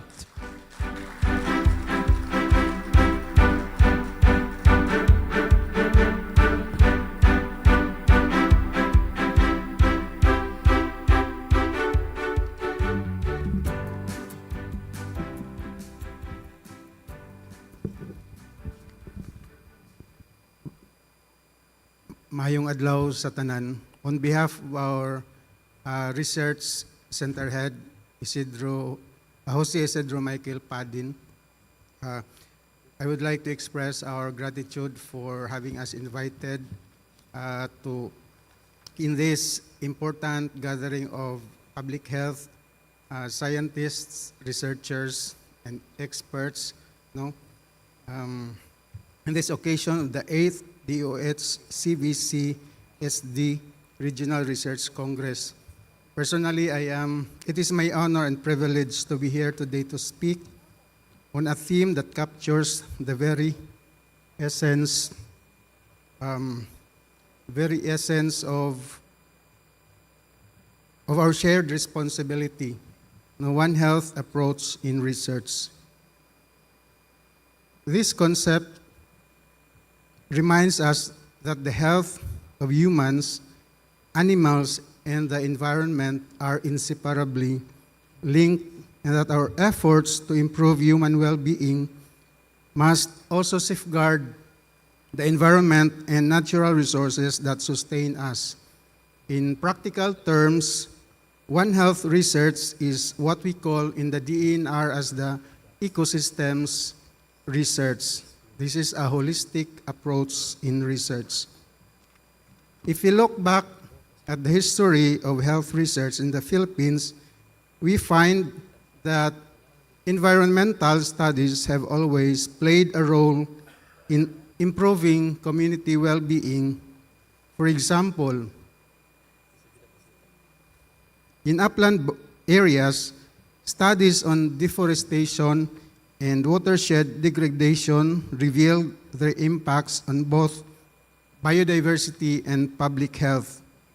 Communities living near denuded mountains faced increased risks of floods, landslides, and loss of ethnobotanical and ethnopharmaceutical resources. Historical accounts also even tell us how upland cultural and ethnic communities relied on indigenous knowledge of herbal medicine from forest plants, a tradition that modern research continues to validate. In urban areas, research on air and water quality has helped us understand the link between pollution and respiratory, cardiovascular, and waterborne diseases. The smoke belching jeepneys of the 1970s gave rise to the research and policies that shaped our Clean Air Act of 1999. Waste management research, especially on dam sites like that of Payatas, brought attention to environmental hazards that threaten millions of urban poor communities. In coastal areas, research on marine resources and the resilience to both anthropogenic and climate change impacts has long been tied to food security and livelihood. Traditional knowledge from fishing communities taught us the importance of mangroves, seagrass beds, and coral reefs not only as food sources but also as natural barriers against storms and flooding. In recent decades, studies on red tides and harmful algal blooms highlighted how marine ecosystem disturbances can directly endanger food security and human health. Despite these advances, there remain significant research gaps that we must urgently address. One of these is the problem on microplastics. While it has already become a common knowledge that microplastics are abundant in our oceans and seafood, very little local research has been conducted on their direct health impacts when ingested by humans. The important question is, how do these particles affect our organs, hormones, or long-term disease risks?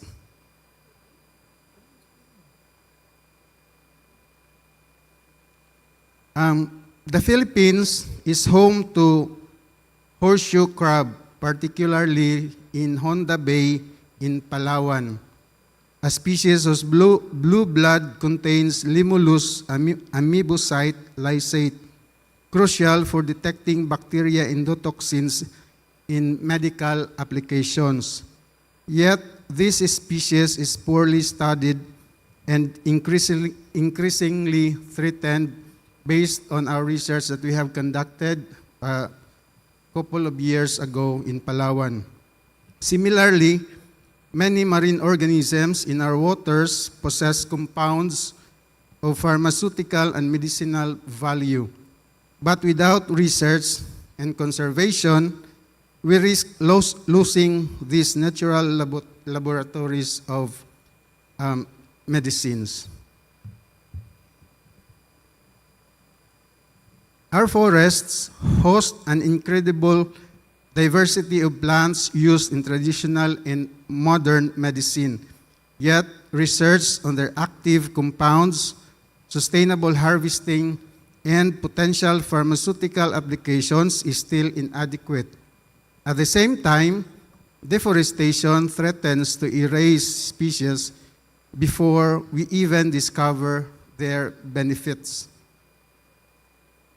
There is limited research on the direct links between resource conservation, climate change, and the nutritional status of Filipino communities.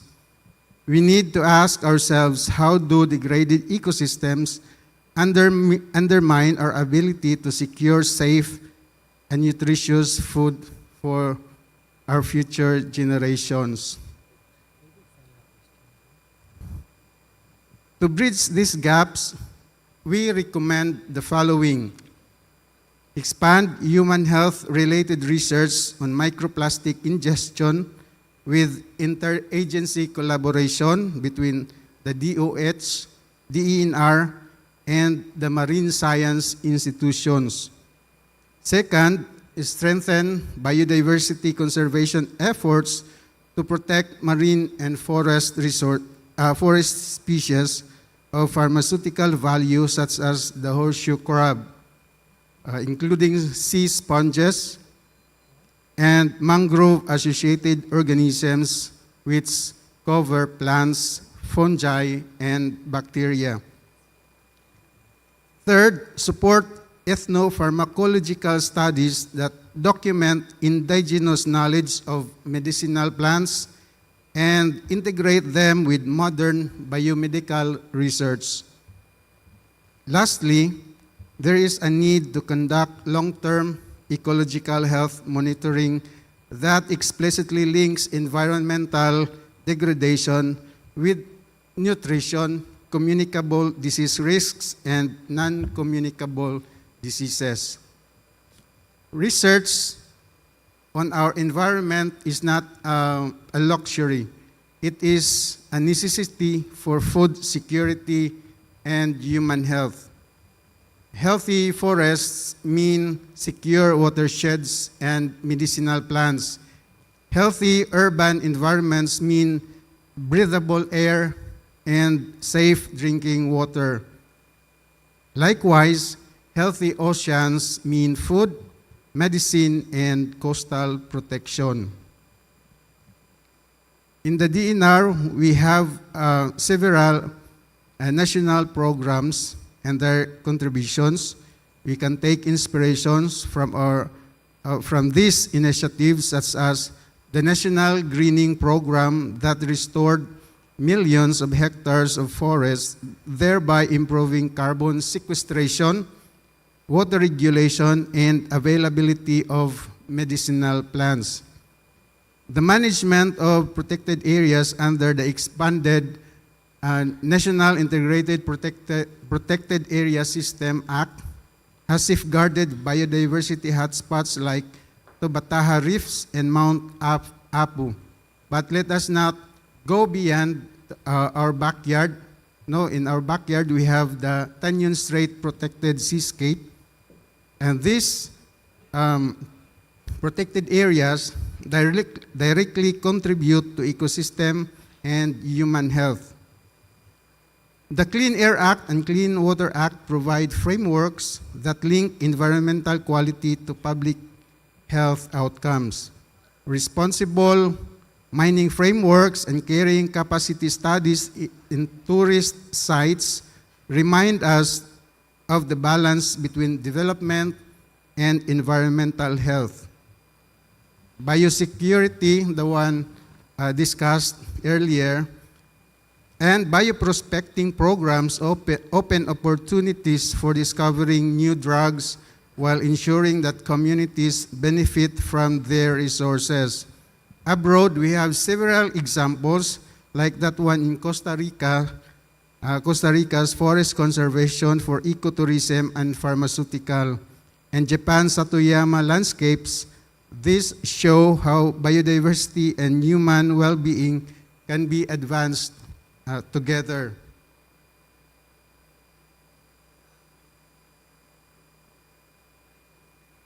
Moving forward, the Department of Health and the Department of Environment and Natural Resources, together with academics, research institutes, and local communities must collaborate more closely. Joint research programs, shared data systems, and community-based participatory research and environmental performance monitoring can bring science closer to the people. Imagine a research agenda where marine biologists, doctors, public health experts, foresters, and indigenous leaders sit at the same table to co-create solutions. In closing, let me quote the message of our CURDEC Center Head. One health is not just an approach, it is a responsibility. Our health, the integrity of our biodiversity, and the health of our environment are interwoven as one fabric of life. To tier one is to weaken all, but if we protect and nurture this interconnected web through research, conservation, and collaboration, we secure not just our own well-being, but also the future of generations yet to come. Daghang salamat, and may this event inspire stronger partnerships for a healthier planet and a healthier people. Thank you. That is Mr. Joselito Sumaba. Thank you very much, sir.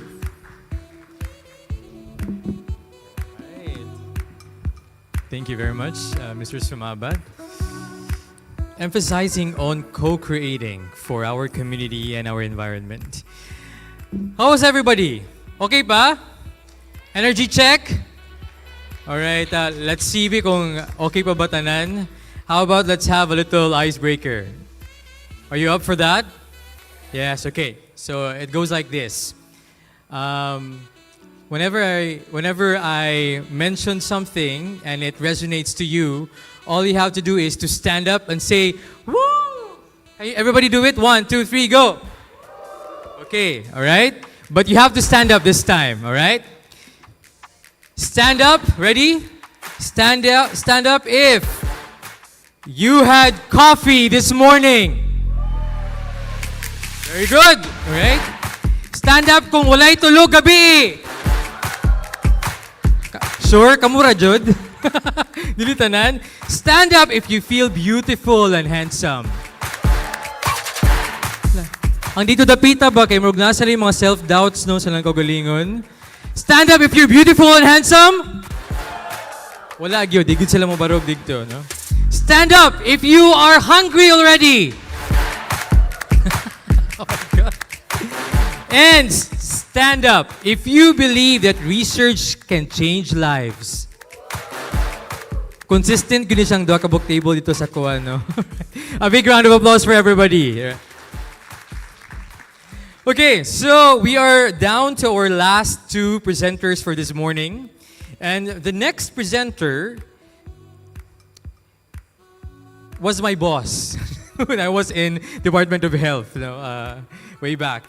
But with over a decade of experience in public health and 5 years of clinical practice, she was built a comprehensive portfolio spanning infectious disease control, emergency response coordination, and health systems strengthening. She has consistently led multi-hazard disaster responses and outbreak deployments not only within Central Visayas, but also in neighboring regions, demonstrating strong inter-regional coordination and readiness under pressure. Her epidemiologic, was that correct? Leadership was instrumental during COVID-19 pandemic, where she co-authored the peer-reviewed article entitled Epidemiological Characteristics of SARS-CoV-2 Theta Variant P3 in Central Visayas region, published in Western Pacific Surveillance and Response Journal, a reflection of her commitment on data-driven policy and regional health security. Currently, she is completing a regional research project titled Characteristics and Motivational Differences of Vapors use among public secondary students in Central Visayas, which reflects her sustained advocacy for youth health and evidence-informed policy. In addition to her field of operational expertise, she contributes to the global scientific community as an international abstract reviewer for high-impact academic conferences in epidemiology and public health, advocating for rigorous, inclusive, and locally grounded research. She now serves as a regional epidemiologist at the Department of Health Central Visayas Center for Health Development, where she leads the strategic implementation of surveillance, outbreak response, and field epidemiology in one of the Philippines' most dynamic regions. Please help me welcome Dr. Eugenia Mercedes R. Cañal. A round of applause, please.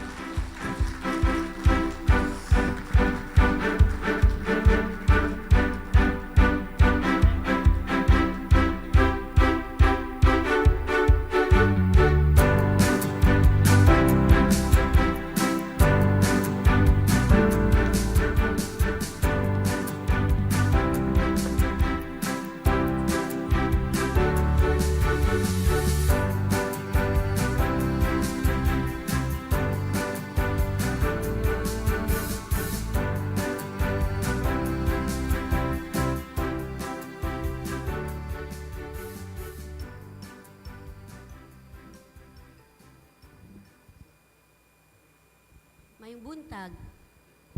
Kipanggutom na.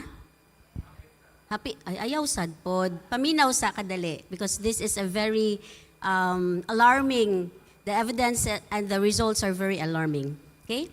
So, good morning. I will be presenting the data that we have collected during the conduct of e-cigarette or vaping use associated lung injury, the EVALI surveillance, and profiling of vape users among the secondary students in public secondary schools in Central Visayas from April to December 2024. The e-cigarettes or electronic cigarettes are also called vapes, e-hookahs, vape pens, tank systems, mods, electronic nicotine delivery systems or the ENDS, and electronic non-nicotine delivery systems or the ENNDS. E-cigarettes work by heating a liquid to produce an aerosol that users inhale into their lungs. The liquid can contain tetrahydrocannabinol or the THC and cannabinoid oils, substances, flavorings, and additives. The 2019 Global Youth Tobacco Survey or the GYTS revealed that 14.1% of the Filipino students aged 13 to 15 are currently using e-cigarettes, surpassing the usage rates of traditional tobacco products. The 2019 Global Youth Tobacco, the national trend is reflected in local data such as Cebu City, where 2.5 of youth 15 years of age and older were current users of e-cigarettes, with 2.1 current users in the Philippines, according to the 2021 Global Adult Tobacco Survey, or the GATS.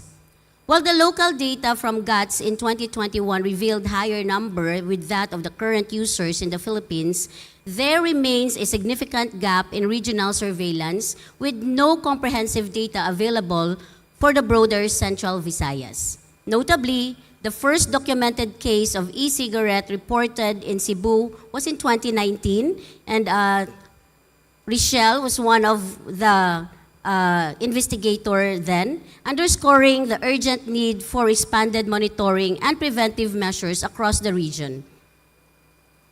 And in response to these regional gaps and the early emergence of EVALI in Cebu City, or in Cebu, we undertook the following objectives. Number one, to identify the clinical demographic characteristics of vape users in public secondary schools, to determine the influencing factors in vape use among public secondary students, to determine the common sources by which vape products are accessed by students, to determine the methods by which vape products are used by students, and to assess the relationship between vape and demographic variables such as age, gender, and grade level, and to assess the vaping patterns among public school students. This study employed cross-sectional, descriptive, comparative research focusing on students enrolled in grade 7 to 12 in public secondary schools in Central Visayas who voluntarily participated in the data gathering. Those who were absent at the time of survey was excluded. So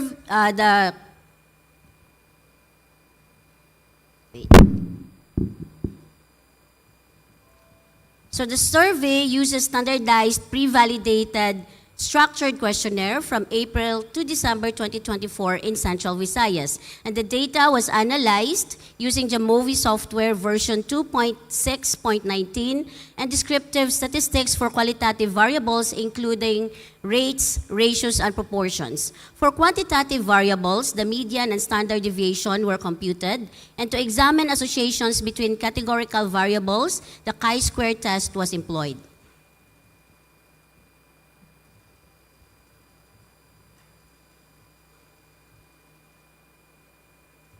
A total of 30,560 students from grade 7 to 12 from different survey sites were gathered. That was a total, and only 16,918 respondents were interviewed with response rate of 55.3%. The mean age of participants varied slightly among the sites. Participants from Argao and Tagbilaran had mean age of 15.1 with the standard deviation of 1.91 to 2.1. In contrast, participants from Amlan and Siquijor were generally younger. Predominantly, grade 7 ranks first as the major contributor and the respondents, and the grade 9 follows, and grade 8. Majority are males, and also majority are females. Of the 16,918 respondents, 16% or 16 in 100 are vapers or vape users. 1 in 10 vapers complained of cough, shortness of breath, chest pain, and diarrhea, while majority are asymptomatic. Awareness of vape products varied across the survey localities. Participants in Siquijor and Amlan exhibited the highest awareness levels with 94.3% and 91.1% respectively. In contrast, awareness was lower in Tagbilaran and Argao.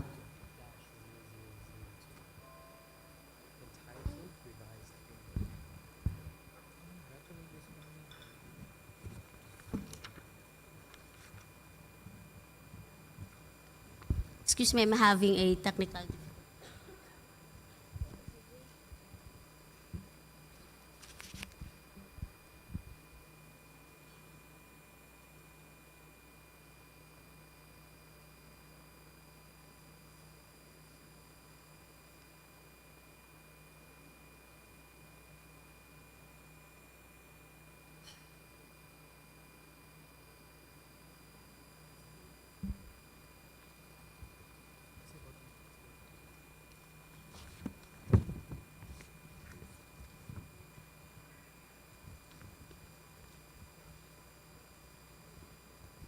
Technical difficulties are always normal in events like this because we are doing it live. Tama ba?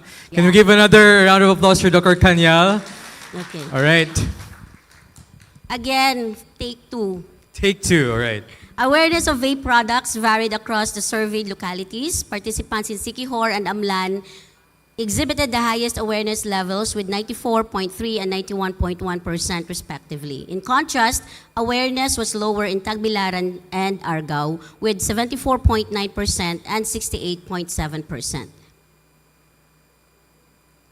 Facebook emerges as the primary source of vape awareness in Argao and Tagbilaran with 61.8 and 72.8 respectively. General media outlets such as televisions and radios accounted for greater share of awareness, particularly in Siquijor. Moreover, Amlan and Siquijor, the majority of students reported acquiring information about vaping through general public places, and while awareness and use of vaping device is highest in Argao.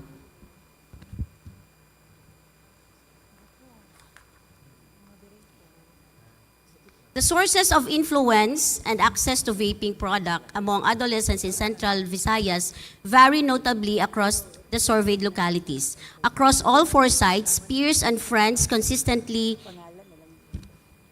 rank as top influence in vaping behavior. While social media, I'm just gonna look at there.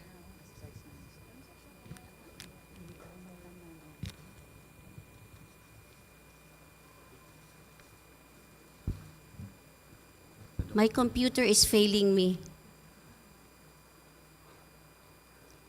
Wala siya.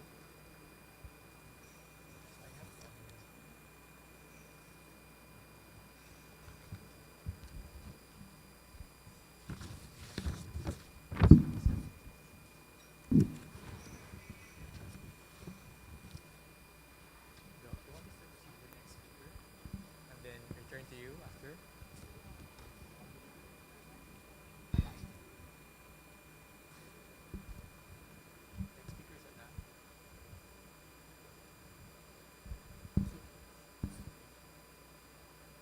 It's very ironic, no? I am the one who put up this research congress, and yet my computer is failing me.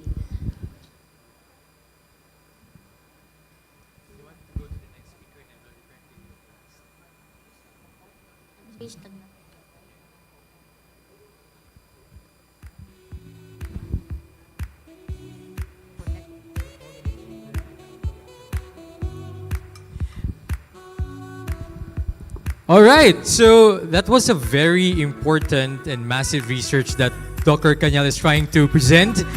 But we have to change another unit of a laptop first before we can finally see the actual conclusion of the identified problem. And while waiting, let us now go to the next speaker first. All right, and I'd be very, very proud to introduce to you our next speaker. And I was reading her credentials, wow, really a lot, okay? So let me start with this. This person actually have master's degree in public health from UP Manila and a paralegal training from the UP Diliman Law Center. She has over 12 years of experience in Department of Health, having joined the Bureau in 2013. She has spent 7 years in HPDPB Policy Division, handling policy review, policy analysis, and being the Execom Secretariat and Core Secretariat during the development of the Universal Healthcare Act, or RA 11223, implementing rules and regulations. Now, with her capacity in the Health Research Division, she has led the development of the Medium-Term Health Research and Innovation Agenda of 2023 to 2028. Administrative Order 2024-002, entitled Revised Framework for Advancing Health Through Evidence-Assisted Decisions with Health Policy and Systems Research Program. And AO 2025-0002, Guidelines on the Establishment of the Philippine Network for Health Policy and System Research. She has co-authored a publication on HBSR entitled A Conceptual Framework for the Philippines to Analyze Organizational Capacities for Health Policy and Systems Research, published by the Oxford University Press in association with the London School of Hygiene and Tropical Medicine. Apart from her role in HRD, she also takes part as a Learning Development Officer of HPDPB, trainer under the Data to Policy Training Program, Board of Director of the Department of Health Central Office Union of Employees, and a permanent representative to the Research Agenda Management Committee and the Capacity Building Committee of the Philippine National Health Research System. She is affiliated in the Department of Health Policy Development and Planning Bureau, Health Research Division, and currently the Supervising Health Program Officer. Please help me welcome, to give us enlightenment on the topic, evolution of research, legal basis, legal mandate, support from Central Office to Center for Health and Development, and moving forward. Please help me welcome Ms. Renee Lynn Caballero Gasconia.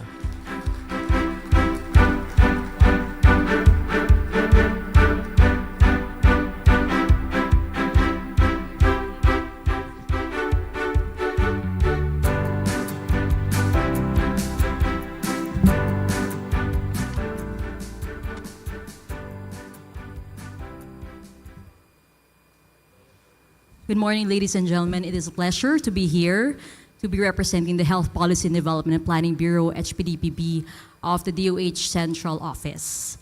And I've been hearing a lot from our previous speakers, especially in terms of co-creation, collaboration, and integrating One Health in the curriculum, in trainings, as well as the integration of artificial intelligence in our processes, and we truly concur and resonate with all of the recommendations above mentioned. So let me start off with our presentation, which is about strengthening research capacity from legal mandates to CHD empowerment.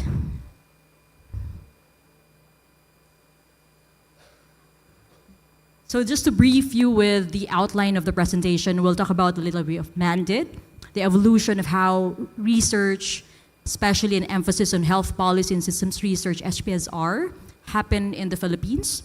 And then we'll breeze you through opportunities that you can actually tap, be it hospitals, be it even public laymen who want to learn about research, as well as our different institutions and agencies that are currently here.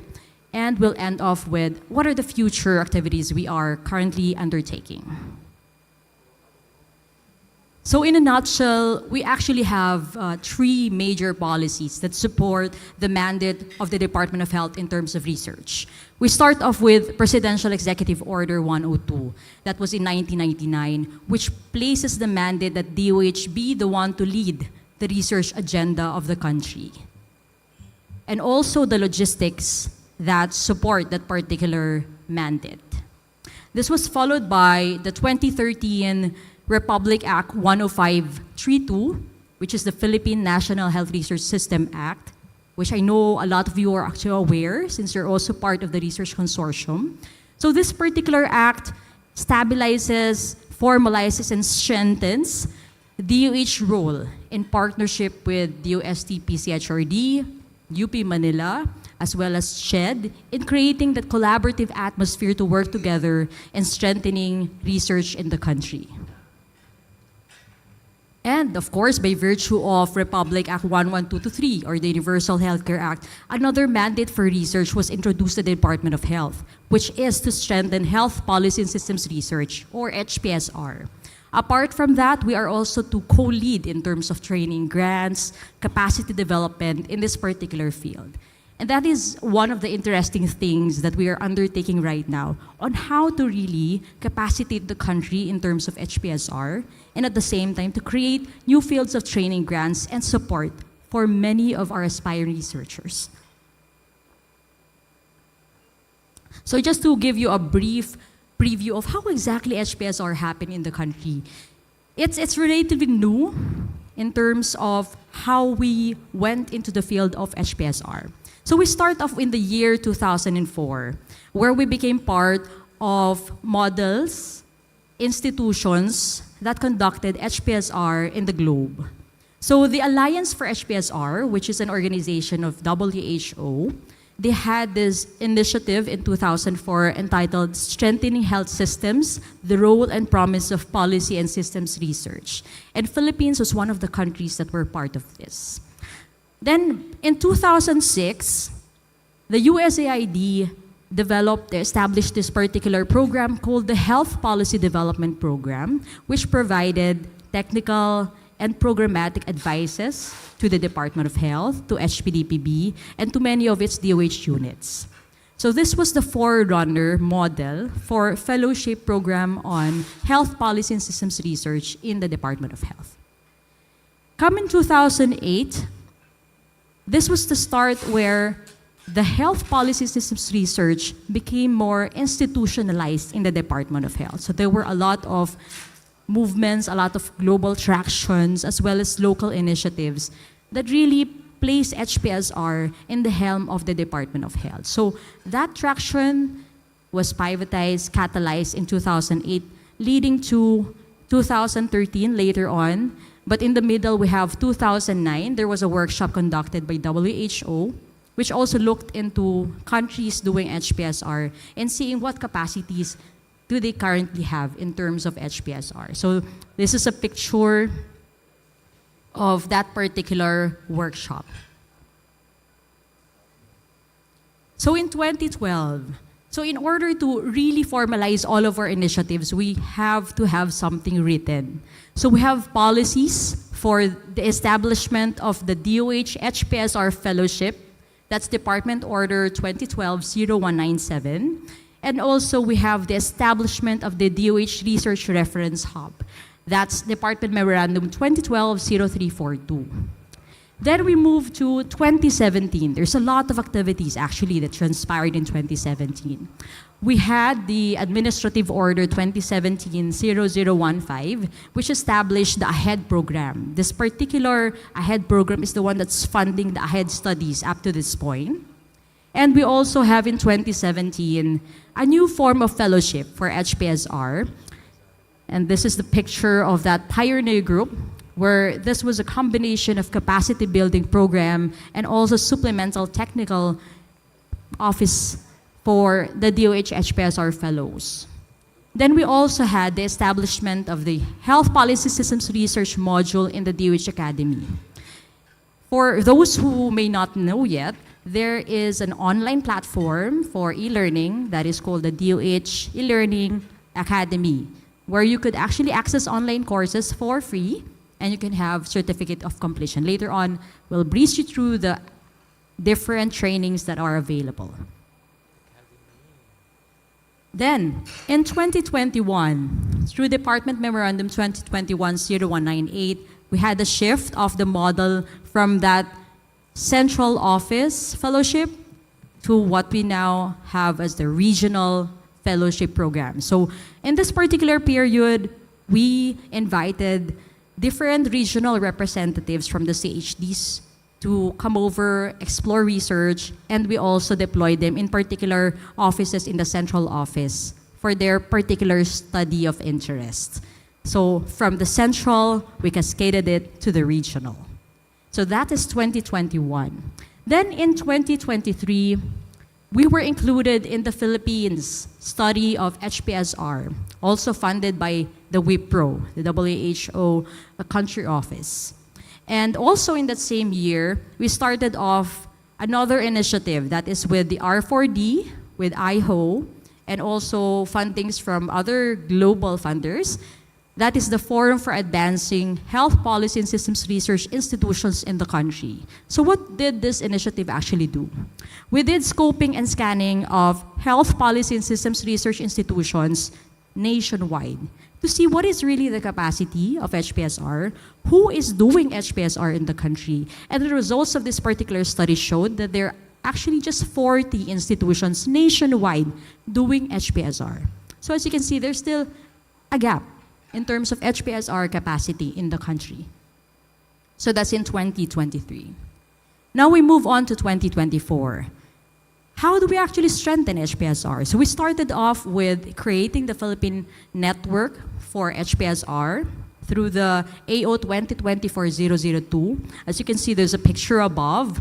Those are the members of the pioneer Philippine Network for HPSR, which was established in October 2024 last year during the National Research Forum for Action.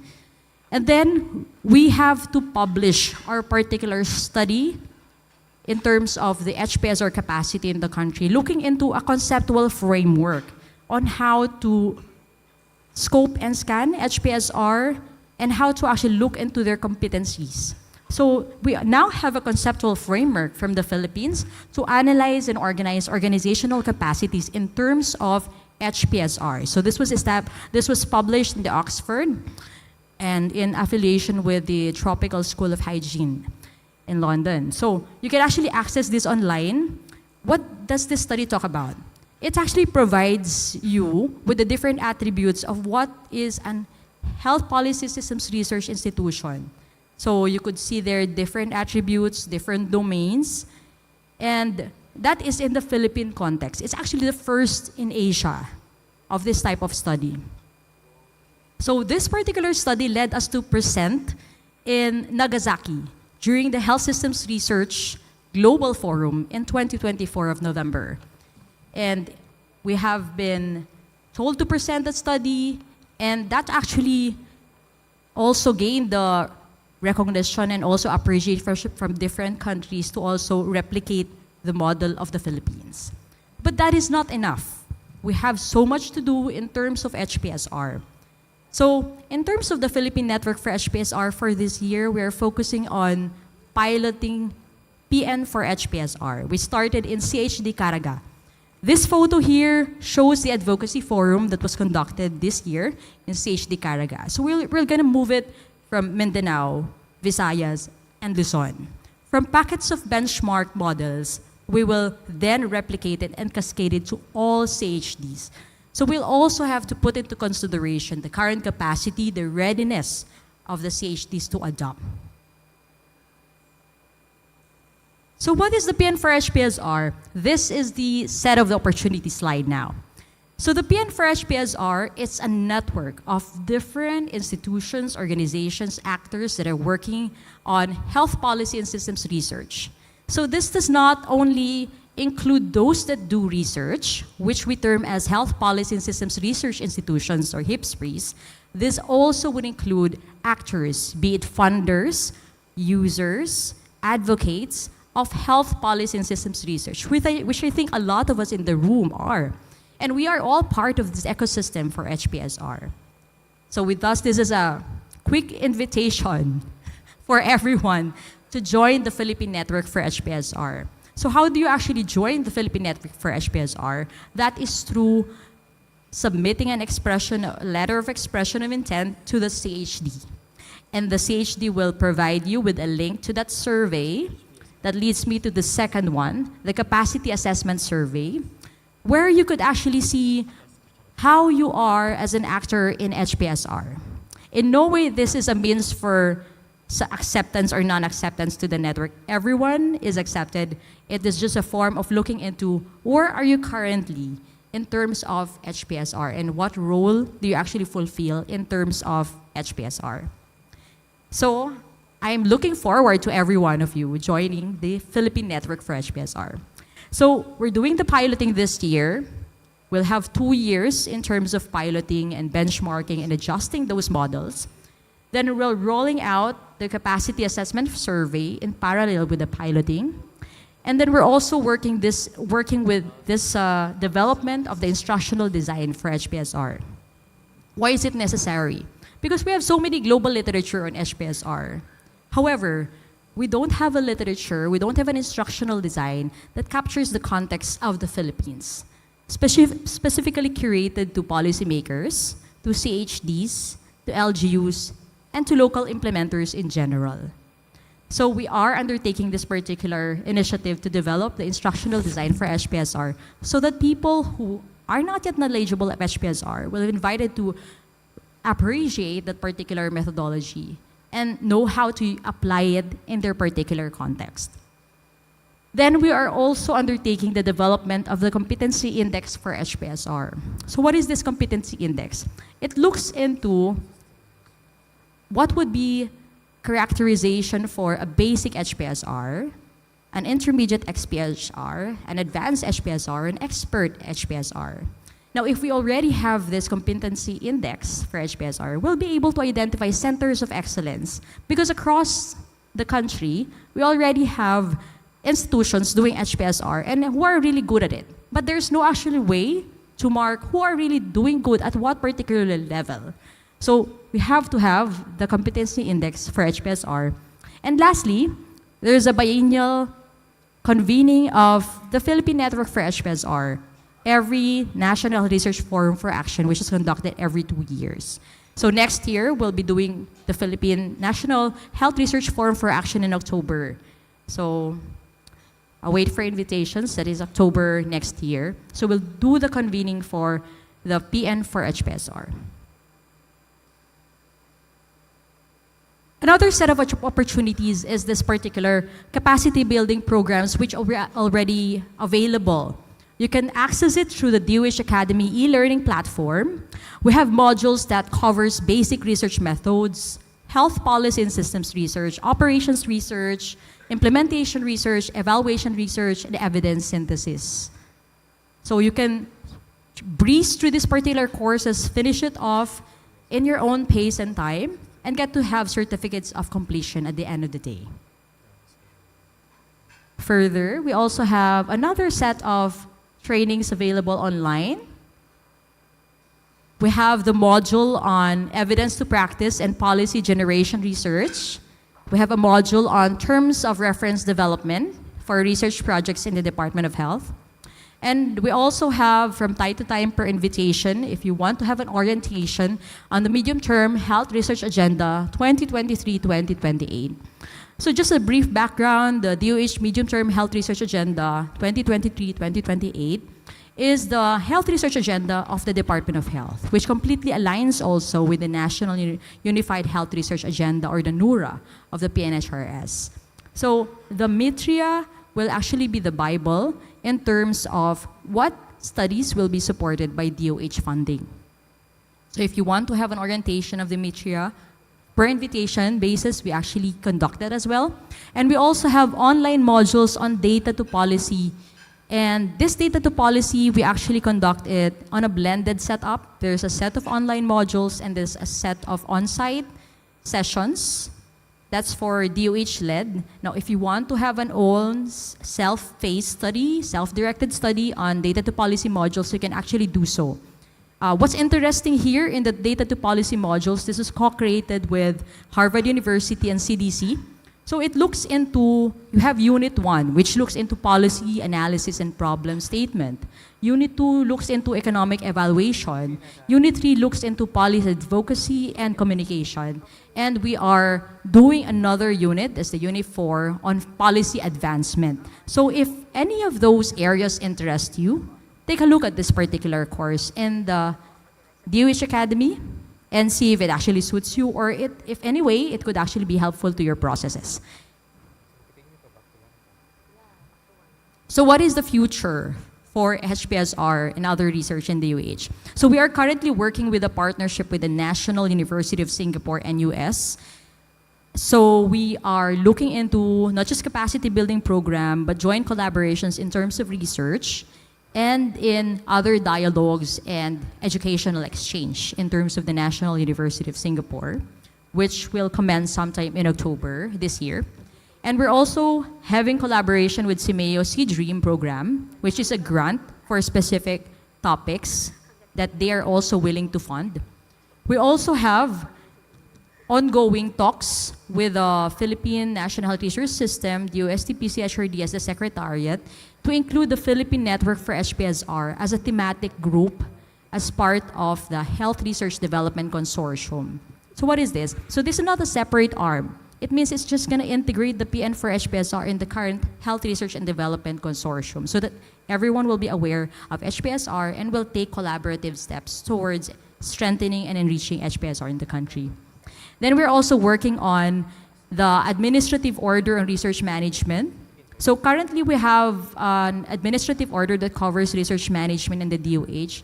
And for this year, we're going to expand it further to include other studies that are pertinent to health and that would be more collaborative and more inclusive to include concepts and principles and researches, particularly, like for example, studies that are One Health in nature. So that is one undertaking we are actually doing. We also have the department order on strengthening evidence-based translation through policy brief development, because there's always a gap in terms of evidence generated, but they don't actually seem to follow that they're actually implemented down the ground. So to address that, we're having this issuance where we're requiring technical offices in the Department of Health that also issues policies or somehow policy-relevant knowledge products to undergo policy brief development capacity program, so that all the evidences that they actually generate can be funneled out and translated into something that is implementable, tangible, on the ground. And lastly, we have undertakings also with the Data to Policy Global Grants Program cohort, where next year we will be cascading the Data to Policy program, not just in the DOH Central, but involving also a lot of CHD partners as well.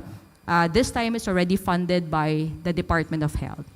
So all of these areas are some things to look forward to in the future, but I hope it also inspires something in your particular interests or in your particular institutions and organizations. And thus, if you'd like to collaborate with us, get in touch with us. Email us at healthresearch@doh.gov.ph, or you may call us at 865-17800, local 1328. And we'd love to explore what are the areas of collaborations we can undertake. And we're very much welcome, and we appreciate feedbacks or any form of research you would also want to disseminate. So, in behalf of the Health Policy and Development Planning Bureau, we are very much delighted to be here and would like to partner and collaborate with all of you here. Thank you very much. Ms. Renee Lynn Caballero Gasconia, thank you very much, ma'am.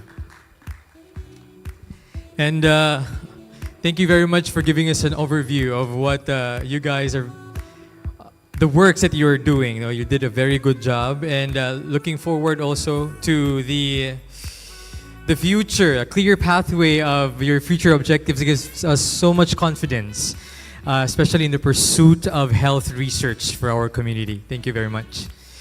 And now let us go back to, in her second take, and hopefully the last. Let's bring back to the stage Dr. Eugenia Mercedes Cañal on the topic characteristics and motivational differences of vapors among public secondary students in Central Visayas, research conducted from April to December 2024. A round of applause, please.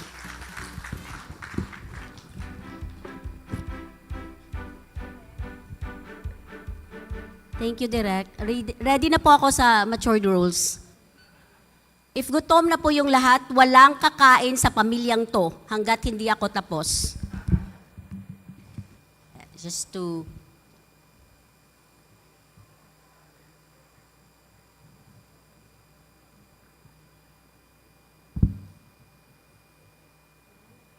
Mawala.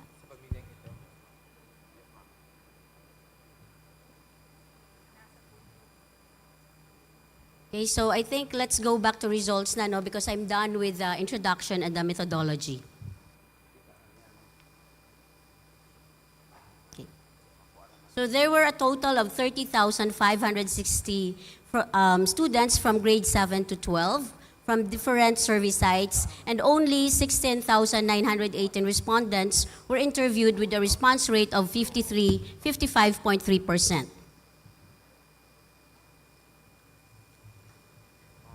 Okay. So the mean age of participants varied greatly from different survey sites.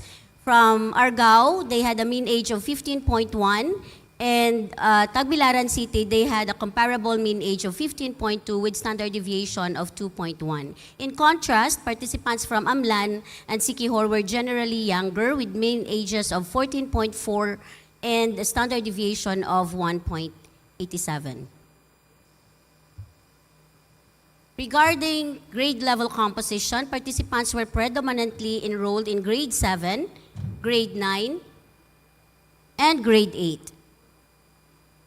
Majority are males and majority are single.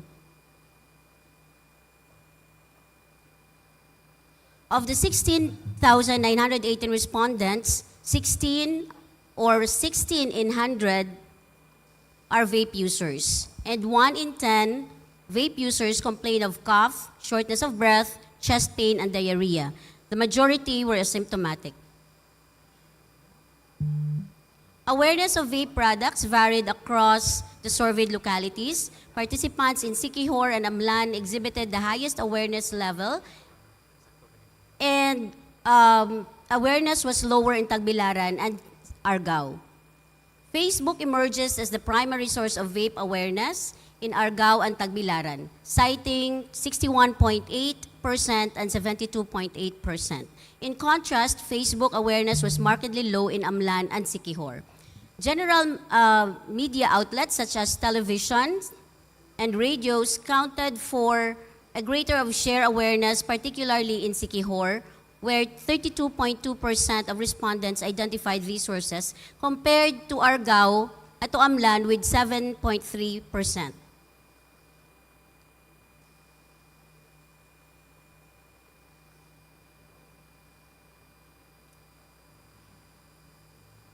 So moreover, public places was highest in Siquijor,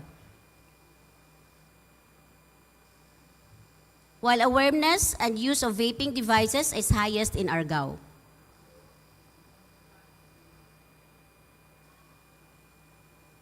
The sources of influence and access to vaping product among adolescents in Central Visayas vary notably across the surveyed localities. Across all 4 sites, peers and friends consistently rank as the top influence in vaping behavior. While social media is notable in influence in Amlan and Argao, it is less so in Tagbilaran and Siquijor.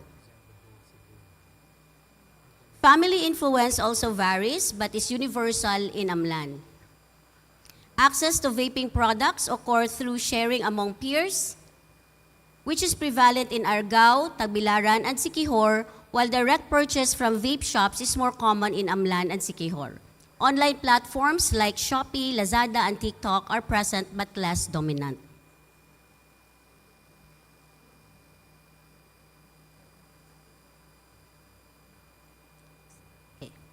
Regarding vaping frequency, our data show that respondents from Argao, Tagbilaran, and Amlan vape once per day. While in Siquijor, 94 participants vape 1 to 3 times, and 20 vape more than 4 times daily. Dripping is a method wherein e-liquids are manually applied to a coil. It is most common in Amlan, reported by 69.6% of vape users. In Siquijor, dabbing method involving the vaporization of concentrated substances is used by 76.5%. An important yet concerning finding is the co-use of illicit drugs with vaping products. Among the 2,651 identified vapors, 19 individuals reported mixing drugs such as marijuana, methamphetamine, or other substances with nicotine in their vaping devices.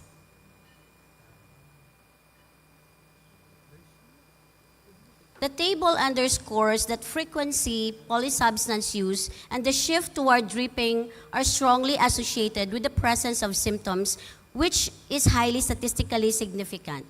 This data shows that individuals who vape once daily experience systemic symptoms with strong statistical significance of this relationship.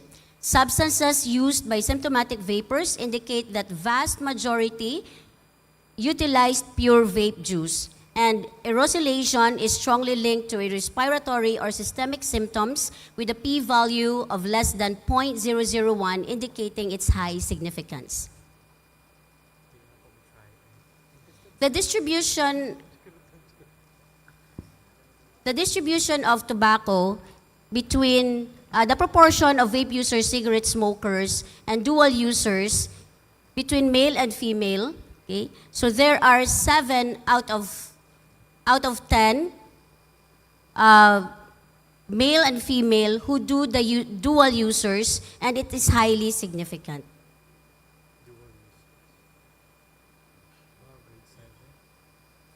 Across grades 7 to 12, students who vape have consistently higher rates of cigarette smoking than those who do not. A chi-square test for trend across all grades yield 0.03689, indicating a significant upward trend in smoking prevalence among non-vape users as grade level increases. Among the respondents, 24.8% identified as exclusive cigarette smokers, while 13.3% using only vaping products. Notably, a majority of 75.2% were dual users who engaged both vaping and cigarette smoking. Moreover, cigarette smokers are more likely to vape than non-smokers, as Pearson's chi-square test yields a p-value of 0.001, indicating this association is highly statistically significant and very unlikely due to chance. For the discussion, youth prevalence, 16% or 16 in 100 of public secondary students in Central Visayas reported to be current vape users. It is slightly higher than the national estimates from 2019 Global Youth Tobacco Survey, which is found to be 14.1% Filipinos 13 to 15 years old. Looking more broadly across Southeast Asia, adolescent vaping prevalence varies widely, as from low as 3.3% and in some countries to nearly 12%.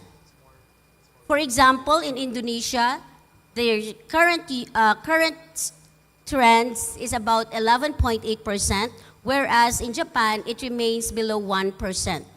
Globally, in Canada, in 2018, the users are approximately 14.6%, while in US, in 2020, 19.6%. These comparisons highlight that while Central Visayas aligns closely with some Western nations, it exceeds both national and many regional Asian averages, underscoring the urgency of targeted prevention and enforcement efforts in our local context. In gender and grade level patterns, in Central Visayas, we see a clear gender gap in vaping, with 21.2% of males and 10.5% of females.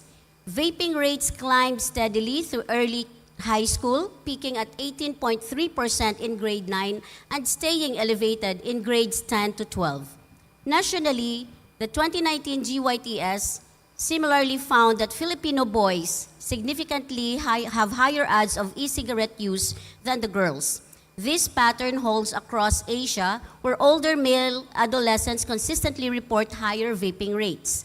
On the global stage, US and European survey mirrors these trends. As teenagers get older, e-cigarette use rises and male remains the more likely users. These parallels highlight the importance of designing prevention and education efforts that specifically address male students to mid to late adolescence.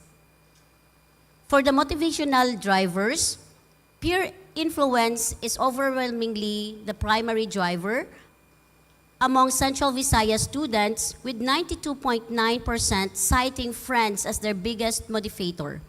Social media also plays a noteworthy role, affecting just 1 in 5 students, while family influence is similarly important at 21.7%. When we look across Asia, studies consistently show that curiosity and peer norms are the top reasons adolescents pick up vaping, underscoring how social networks shape behavior. In Western countries, those same peer pressures are joined by the lure of flavored e-liquids and the misconception that vaping is safer alternative to smoking. Together, these comparisons highlight that while peer-centered strategies will be critical here, we must also be mindful of how digital marketing and flavor promotions can amplify youth interest in vaping. For information and access source, in Central Visayas, peer-to-peer sharing remains the most common route to vaping, with just over half students obtaining devices from friends and nearly one-third purchased directly from local vape shops, while e-commerce platforms such as Shopee, Lazada, and TikTok account for less than 5% of access. This underscores how informal networks and neighborhood retailers dominate youth vape distribution. Looking across Southeast Asia, research consistently shows that adolescents rely on friends and family for vape access, a trend driven by weak enforcement of age gate laws in many countries. Our local data mirror this regional pattern, pointing to enforcement gaps at the community level. Globally, the landscape expands. Aggressive social media campaigns and flavor-centric promotions have become powerful tools in normalizing vaping among teens. While online marketing plays a larger role in Western settings, the takeaway for Central Visayas is clear. Interventions must combine tighter control of brick-and-mortar sales with strategies to disrupt peer-based sharing if we are to effectively curb youth access. The usage and polysubstance use, locally, Central Visayas students favor two primary vaping methods: the aerosolation, which is 46.4%, and dripping, which is 43.8%, while only 5.7% engaged in dabbing. 1.8% report vaping non-nicotine substances such as marijuana, alcohol, or the traditional lomboy leaves. Importantly, symptomatic vapors are nearly 4 times more likely to be polysubstance users. Across the Asia-Pacific region, detailed method data remains sparse, but emerging research flags a troubling progression from nicotine vaping to cannabis and other illicit drugs among adolescents. On the global stage, polysubstance vaping is linked to elevated addiction risk and is known to predict subsequent tobacco and cannabis initiation. Together, these findings underscores the need for prevention strategies that address both nicotine vaping and its potential escalation to polysubstance use. For the health symptoms and association, here in Central Visayas, 1 in 10 vapors report respiratory or systemic symptoms, most commonly cough, shortness of breath, and chest pain.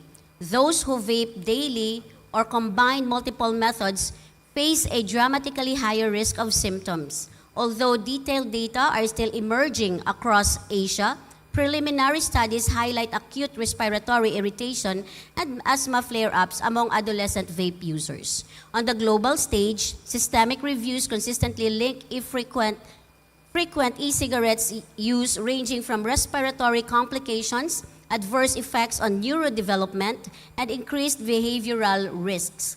Together, these findings make it clear that schools and health programs must include routine screening for vaping-related symptoms and teach students about the full spectrum of vaping health impacts.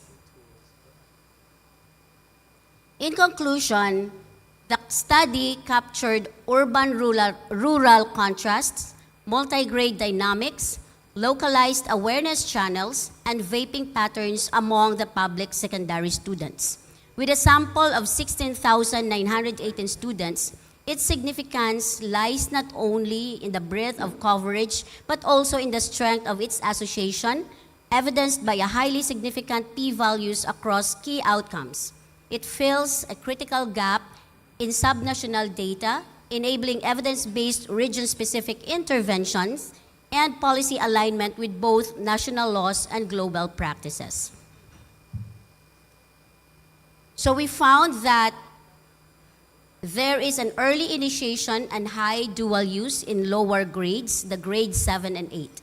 The significant levels of dual use and relatively high exclusive vaping rates among younger students are concerning, indicating early nicotine exposure that might increase a long-term addiction and health complications. At this stage, adolescents are greatly influenced by peer and social environments, which likely contribute to the initiation and maintenance of forms of tobacco use. There is also a peak of dual use in middle grade, the grade 9.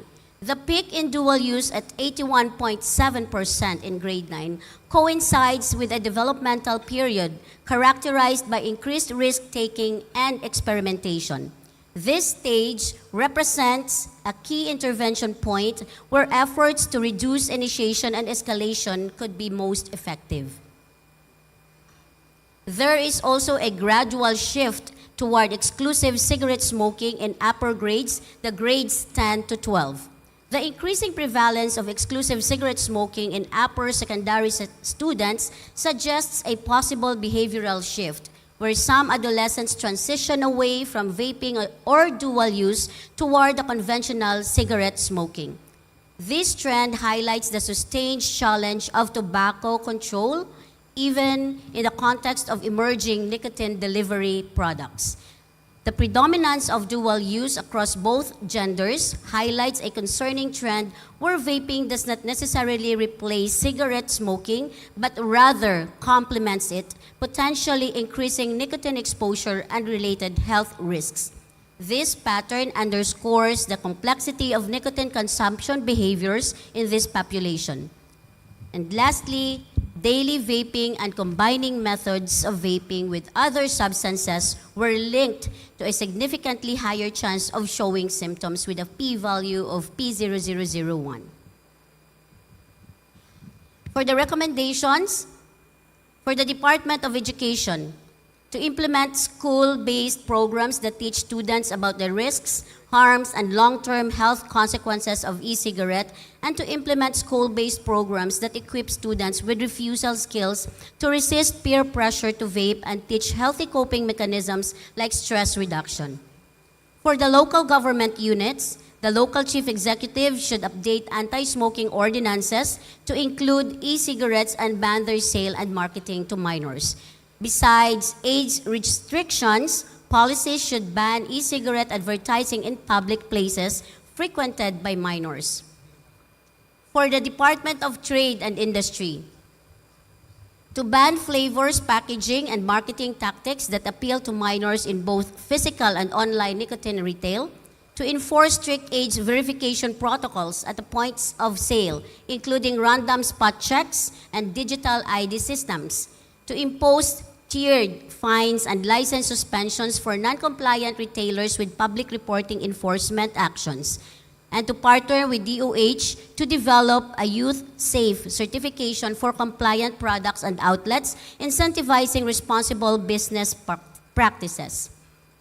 For the DOH in Central Visayas, for the DOH in Central Office, for the Health Promotion Bureau, to launch a multi-channel campaign with gender and grade-specific messages that directly address motivations for dual use and polysubstance vaping. For the Epidemiology Bureau, to integrate EVALI and other vape-related injury definitions into PIDS-R for consistent reporting across health facilities, and to set up sentinel sites in schools, youth centers, and clinics to track vaping rates in real time by age, gender, and location. And for the Department of Health in Central Visayas, for Health Education Promotion Office, to implement province and citywide peer educator training, including SK Council members, so they can guide their peers on the risks and harms of e-cigarette use. And for the Regional Epidemiology and Surveillance Unit, to continue monitoring community EVALI cases and partner with the Department of Education, the Commission on Higher Education, to expand e-cigarette surveys to private schools, colleges, and universities. And of course, we extend our deepest gratitude to the following individuals, without whose indispensable support this study could not have been completed. And this is And these are the references. Daghang salamat. Pwede na ta makapaniod to. Thank you very much, Dr. Eugenia Mercedes Cañal. That was a very alarming yet very important report, no? Information about vaping among our youth, here in Central Visayas. It's sad to know that top 1 na sadda. Top 1 na sadda sa vaping, alright. Anyway, I hope that you guys are also nourished with a lot of information this morning. There are a lot of things that came up in all the presentations that we just heard and witnessed. But ideas on collaboration, co-creation, community and bayanihan, the interwoven efforts has always been very apparent in all of the reports. At this time, I hope that you have written all your questions or probably scanned the QR code for inquiries so that we may entertain them in our panel discussion.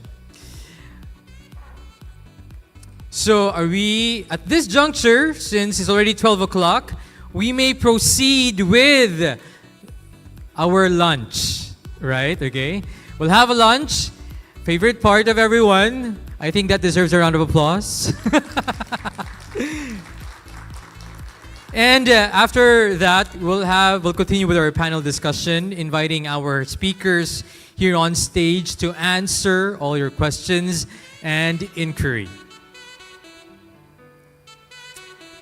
At this juncture, we'd like to request everyone to stand up for the prayer before the meals, which will be conducted, will be led by myself. All right. Let's put ourselves in the holy presence of God. We may call whoever we think is the most powerful. We can do the sign of the cross as we may. Lord God, thank you very much for this wonderful day, and thank you for all the blessings that we received from you. Thank you for this special gathering, very rare gathering of people with the same objective and causes. And as we partake our lunch this afternoon, let it not only fill our physical body, but also our minds and our souls. Amen. In the name of the Father, the Son, and the Holy Spirit. Amen. All right, bon appetit, everyone, and enjoy your lunch.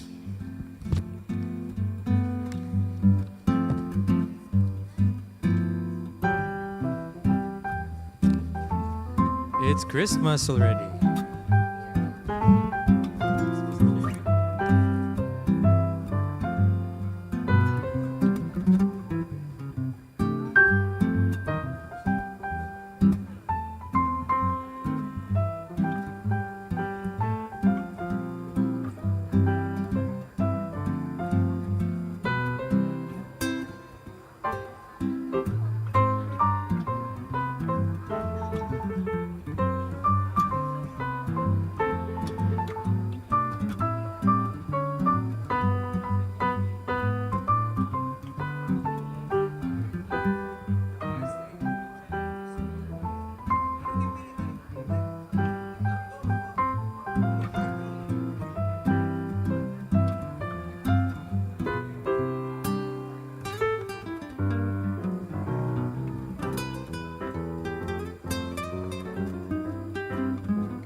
proteksyon ng mga bata kontra tigdas, polio, tetanus, Hep B at iba pa. Kaya magpabakuna. Ang mga buntis magiging ligtas sa bansa ng tetanus at diphtheria. Kaya magpabakuna. Ang mga lolo at lola malalabanan ng flu at pulmonya. Kaya magpabakuna. Ang bakuna ay ligtas at epektibo. Kumonsulta sa inyong healthcare worker. Kaya magpabakuna dahil bawat buhay mahalaga. May dalang pang heart disease, lung disease, cancer at stroke. Kaya mag-quit ka na, kaya mo yan, wag nang mag-smoke. Hindi kulang sirang ngipin at mabahong hininga. Alam mo kung anong cool kapag may bisyo, free lifestyle ka. Stay fresh, stay healthy. Kahit kailan hindi kulang pag-hindi. The best kapag healthy. Ang kalusugan ay walang kapalit. Huwag ka nang magyosi, huwag ka nang magyosi, huwag ka nang mag-vape, huwag ka nang mag-vape, huwag ka nang magyosi o mag-vape. Quit ka na before it's too late. Don't fool yourself with smoking or with vaping. Call sa quit line 1558 1558. Huwag magpaloko, huwag magyosi, huwag mag-vape. Siguraduhin healthy ang inyong pamilya dahil bawat buhay mahalaga. Mga kababayan, ang HIV ay atin ding pag-aralan. Pakipag-ugnayan sa healthcare worker para sa tamang impormasyon. Magpatingin at kunin ang libreng screening para mabantayan ang kalusugan at masunod ang tamang gamutan. Ang DOH ay nagbibigay ng libreng ARV o antiretroviral medicine sa buong Pilipinas. Wala nang dapat mamatay dahil sa HIV. Kaya nating kamtan ito. Isa po itong paalala mula sa DOH dahil bawat buhay mahalaga. Mga kababayan, ang HIV ay atin ding pag-aralan. Pakipag-ugnayan sa healthcare worker para sa tamang impormasyon. Magpatingin at kunin ang libreng screening para mabantayan ang kalusugan at masunod ang tamang gamutan. Ang DOH ay nagbibigay ng libreng ARV o antiretroviral medicine sa buong Pilipinas. Wala nang dapat mamatay dahil sa HIV. Kaya nating kamtan ito. Isa po itong paalala mula sa DOH dahil bawat buhay mahalaga. May nararamdaman, sintomas na di maintindihan, night sweats, cough, lagnat at pangangayayan. Baka TB ang salari, huwag nang patagalin, magpakonsulta ka na. Pilipinas, para healthy lungs, pa-check ka lang. Konsultayo sa eksperto, ang primary care provider mo.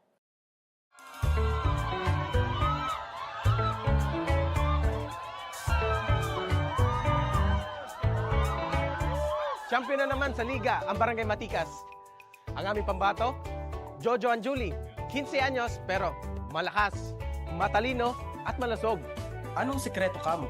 Isang barangay, sama-sama, tulong-tulong sa tamang pagpapalaki ng mga anak. Bawat bata, bawat ina at buong bayan, may malasakit sa isa't isa.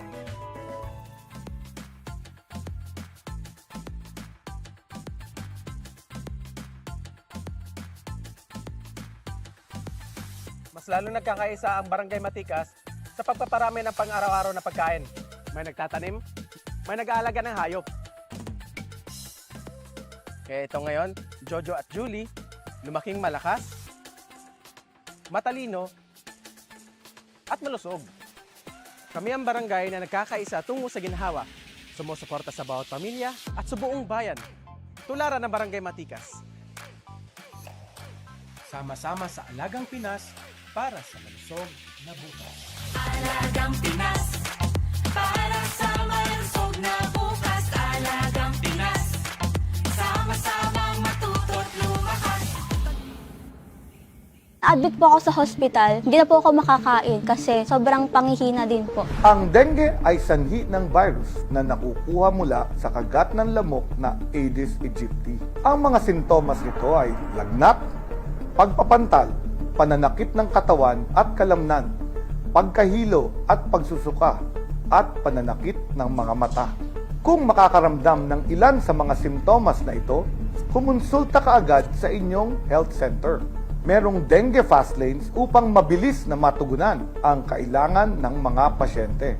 Palagi nating gawin.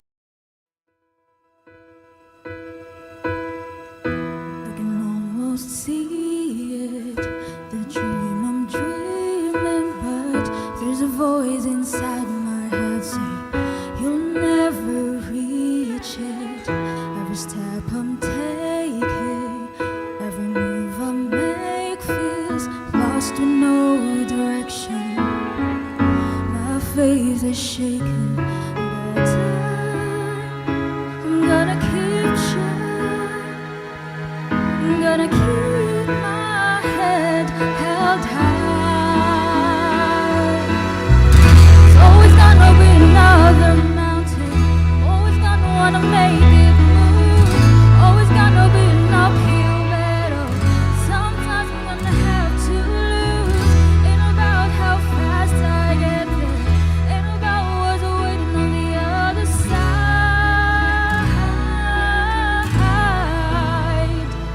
It's the climb.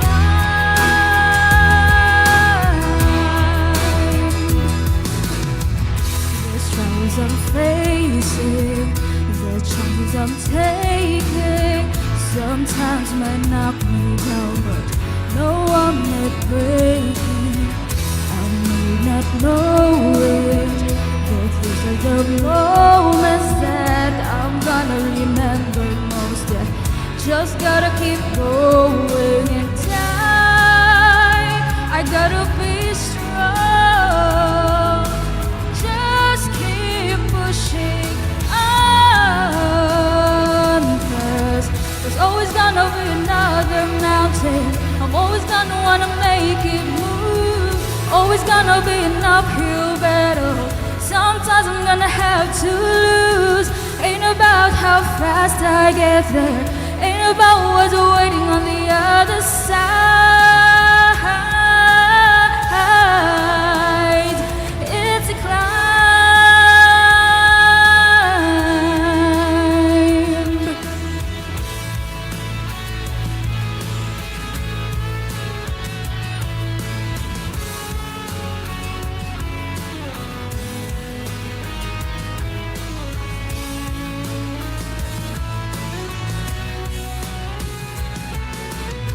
There's always gonna be another mountain. I'm always gonna wanna make it move. Always gonna be an uphill battle. Sometimes I'm gonna have to lose. Ain't about how fast I get there. Ain't about what's waiting on the other side.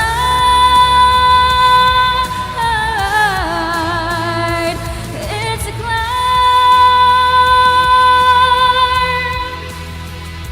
Yeah, yeah, yeah. Keep on moving, keep climbing, keep the faith, baby.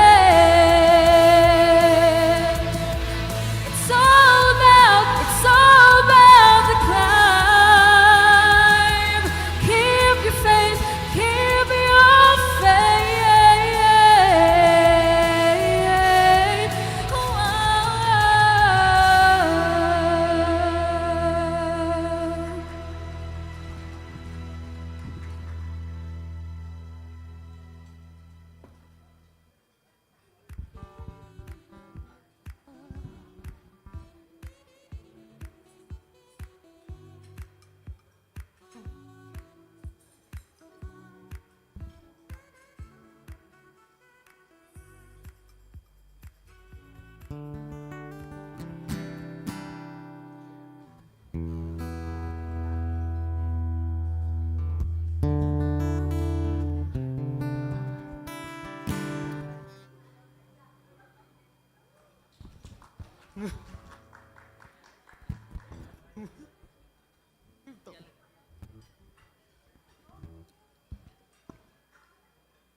Kapag magulo ng mundo, ikaw ang payapang hinahanap-hanap ko.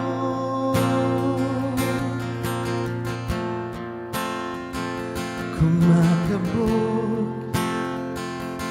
na naman ang bibig.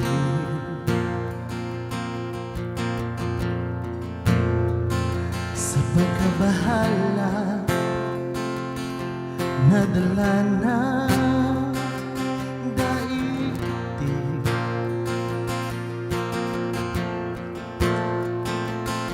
Sa dami ng nangyayari,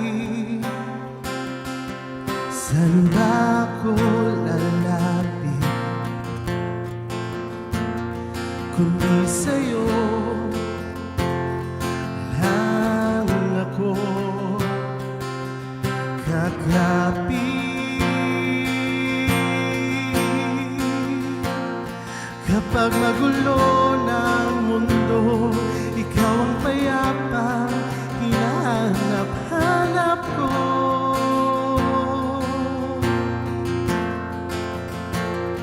Tumakbo ka rin patungo sa'kin kapag bumibigat na ang iyong dibdib.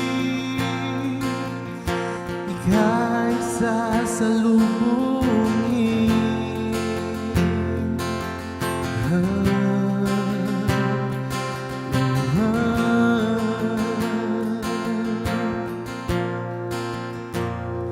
Nais ko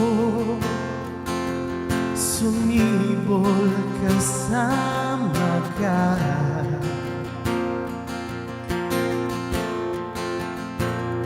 at sulapin natin ang ating hinaharap.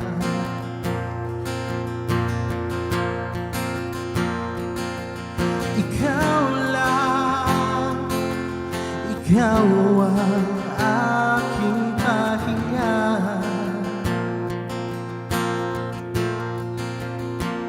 Sa'yo aking gising hanggang sa pagtulog. Sa'yo ang pag-ikot ng aking mundo. Kapag magulo ng mundo, ikaw ang payapa, hinahanap-hanap ko.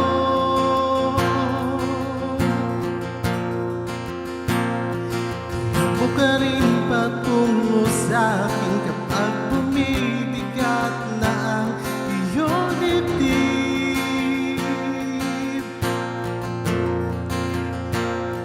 Laman ka ng bawat panalangin, ikaw ang pahinga sa bawat sandali.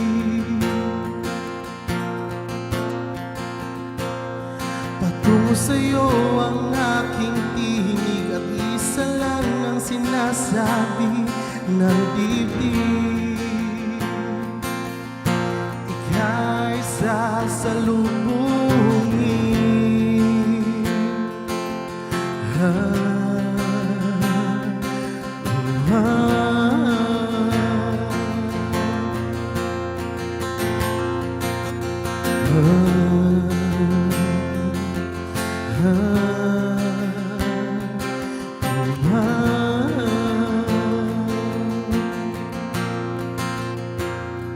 Kapag magulo ng mundo, ikaw ang payapang hinahanap-hanap ko.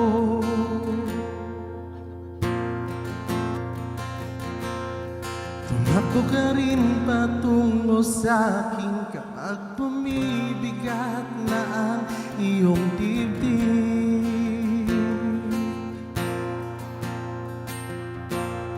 Sa isang sulyap mo lang, tila ko'y hagkan mo na, at ang mundo'y gumagaan.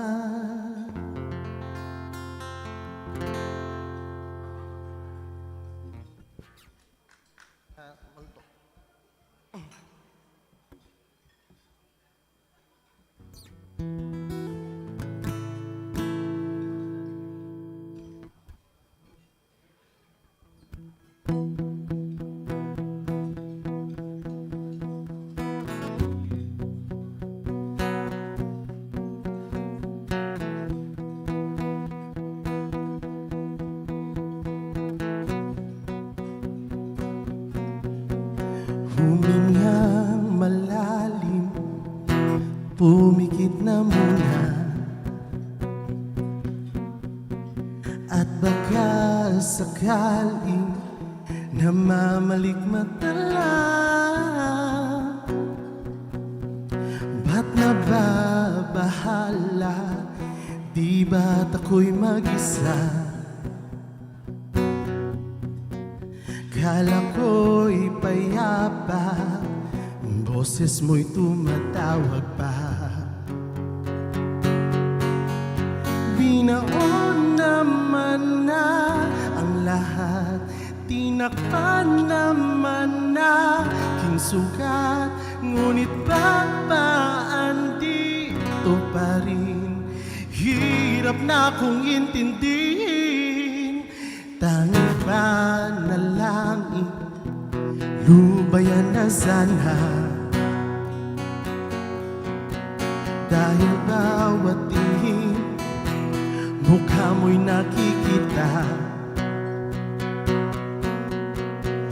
Kahit saan man magpunta ay anino mo'y kumakapit sa aking kamay. Ako ay dahan-dahan, nililibing ng buhay pa. Di na makalaya, dinadalaw mo ko bawat gabi. Wala nang nakikita, haplos mo'y ramdam pa rin sa dilim. Hindi na nanaginip, hindi na makagising, pasinde na ng ilaw. Minumultol ako ng damdamin ko, ng damdamin ko. Hindi na ba ako lilisanin? Hindi pa ba sapat pagpapahirap sa'kin? Hindi na ba mamaya pa? Hindi na ba mamaya pa? Di na makalaya, dinadalaw mo ko bawat gabi. Wala na nakikita, haplos mo'y ramdam pa rin sa dilim. Hindi na nanaginip, hindi na makagising, pasinde na ng ilaw. Minumultol ako ng damdamin ko, ng damdamin ko. Hindi na ba ako lilisanin? Hindi pa ba sapat pagpapahirap sa'kin? Hindi na ba mamaya pa? Hindi na ba mamaya pa?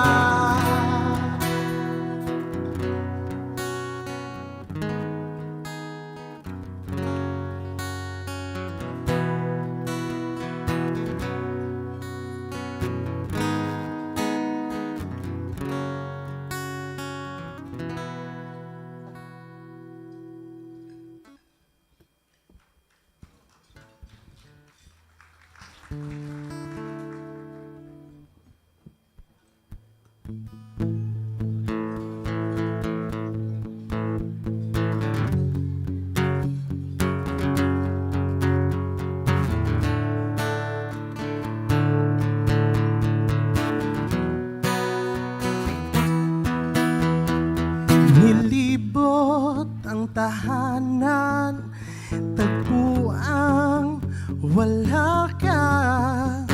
Paano hihilom ang sugat na gawa sa pagmamahalan?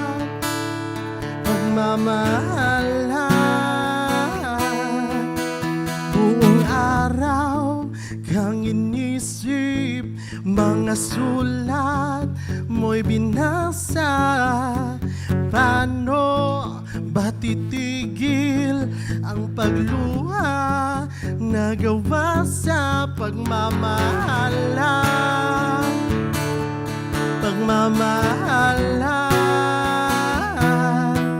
Magbabalik ang nakaraan,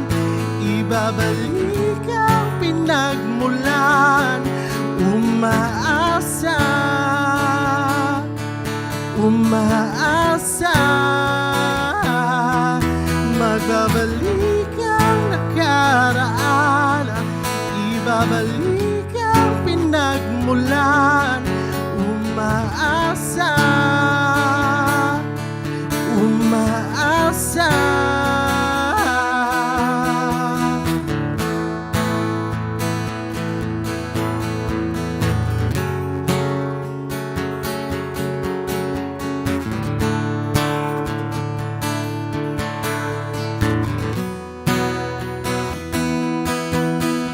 Hinanap ko ang dating kasiyahan, kalungkutan, aking hiaalay, ang himig na gawa sa pagmamahalan, pagmamahalan. Magbabalik ang nakaraan, ibabalik ang pinagmulan. Umaasa,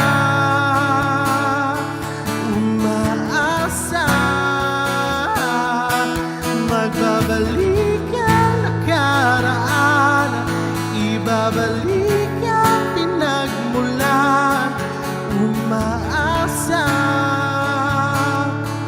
umaasa.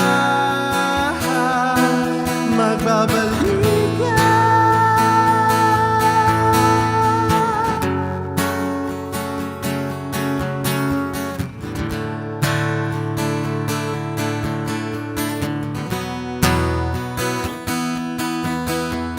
nilipot ang tahanan at ating dating tagpuan.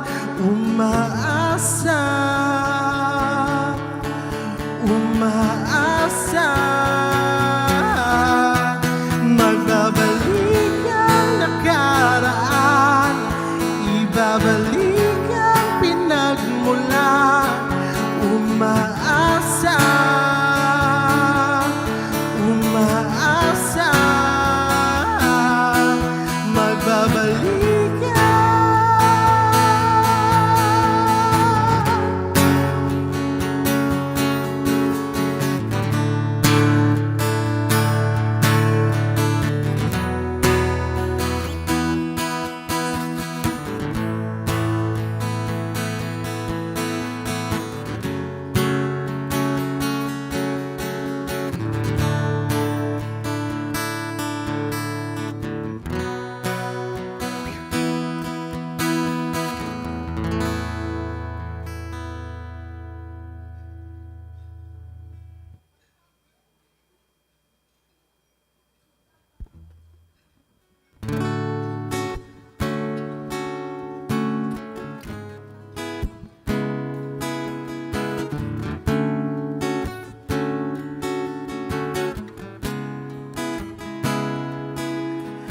matagal-tagal din nawala ng gana, pinagmamasdan ang dumaraan. Lagi na lang matigas ang loob, sabik na may maramdaman. Di ka man bago sa paningin, palihim kang nasa yakap ko't lambingin.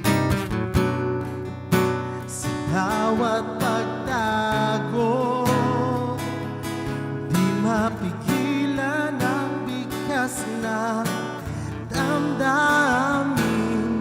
Walang sagot sa tanong kung bakit ka mahalaga. Walang papantay sa'yo, walang sagot sa tanong kung bakit ka mahalaga. Walang papantay sa'yo. Kung may na umaga.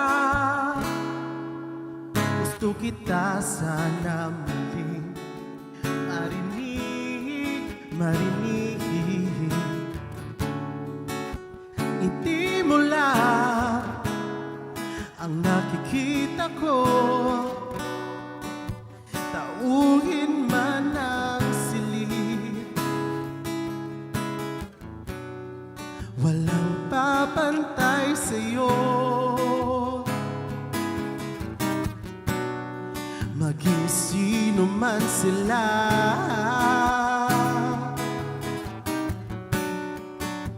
ikaw ang araw sa tag-ulan at sa maulap kong umaga. Walang sagot sa to kung bakit ka mahalaga. Walang papantay sa'yo, walang sagot sa tanong kung bakit ka mahalaga. Walang papantay sa'yo, maging sino man sila.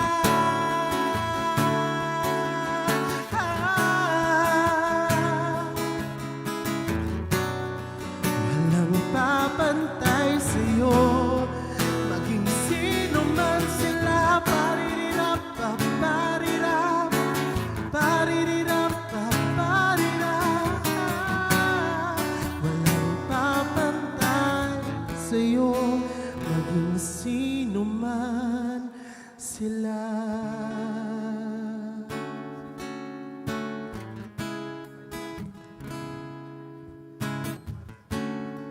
Walang papantay sa'yo, maging sino man sila.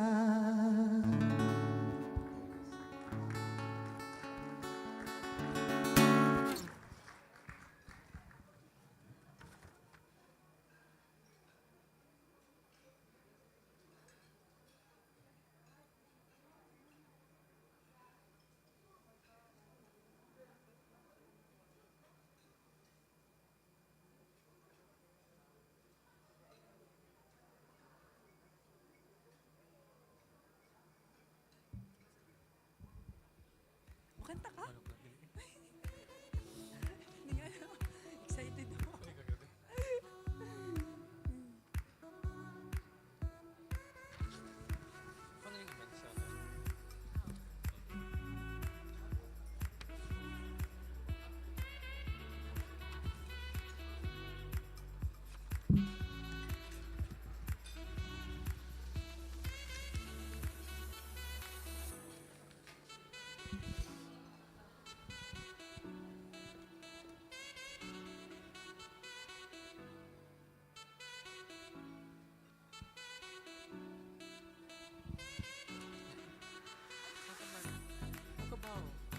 Isa ka song, ikaw?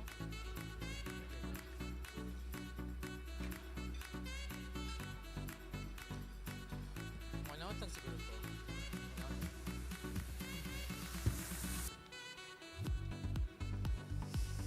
Good afternoon, ladies and gentlemen. I hope nabusog na ang tanan. Our food is very delicious. Don't you agree? Lami kaayo. And I think that's enough for us to be pumped for this afternoon's activities. Before we proceed to our next presenter or intermission for this afternoon, I'd like to make some announcements. At 1 o'clock, 1:10 this afternoon, we'd like to invite everyone for a ribbon cutting ceremony of the exhibition outside the hall. That is related to our competition that is in line with our activities today. That is the there's a lot of paper in here. Let me see. The research poster contest. And this is participated by our partner schools and allied institutions.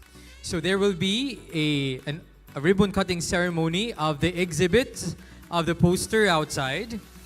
And while that is being done, we are setting up here for the panel discussion on the topics presented this morning.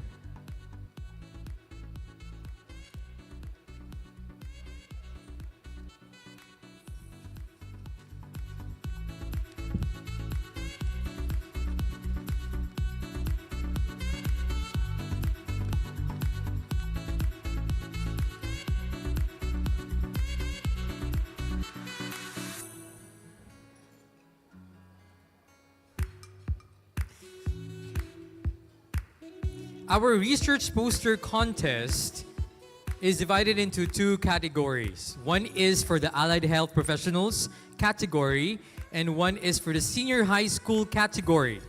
Our participants for the research poster contest are from Cebu Doctors University College of Medicine. Kindly clap your hands to be acknowledged, Cebu Doctors. And the research title for the poster is, this is really mouthful, no? Please forgive me on the words. Ascaris lumbricoides infection among school-age children at Umapad Elementary School, Mandaue City, Cebu. Exploring associated social determinants and assessing potential impacts on nutritional status. That's for CDU. Our next entry from the allied health professionals is from Chonghua Hospital. The research title that is translated in poster is Experience of Newly Hired Nurses, a Cross-Sectional Study. Interesting, no? As a nurse myself. From Cebu Institute of Technology University with the research title Targeting Bacterial Communication, Pumelacidins from Bacillus saphensis as broad-spectrum quorum sensing inhibitors. We also have one entry from Governor Celestino Galiares Memorial Medical Center with the research title Prevalence and Factors Influencing Patient Bypass in Local Healthcare Facilities. Another entry from College of Allied Health Sciences, University of the Visayas College of Allied Health Sciences, College of Nursing, Cebu Normal University College of Nursing, CTU Cebu City Medical Center College of Nursing, on the research topic Better Nursing Model, Personal Characteristics, Patients, and Self-Reported Competence as Predictors. Another entry from Vicente Soto Memorial Medical Center with research title Compassion, Satisfaction, and Fatigue Stigma and Mental Health Seeking Attitudes of Physicians and Nurses in General Tertiary Government Hospitals. And the last entry from the Allied Health is from University of Bohol with the research titled Self-Efficacy, Job Satisfaction, and Performance of Health Nutrition Coordinators among Public School Teachers in DepEd Bohol. Very interesting topics. Now, on the second category of our research poster, we have one from the senior high school category that is coming from Cebu Institute of Technology University with the research title, Evaluation of the Prebiotic Potential of Guyabano, or Anova muricata L. Pulp on the growth of Lacticeae Bacillus paracesi strain Shirota. I hope I mentioned that correctly. And second entry is from the Philippine Science High School Central Visayas campus with the research title Uncovering Hidden Health Risk, Investigating Intestinal Parasites.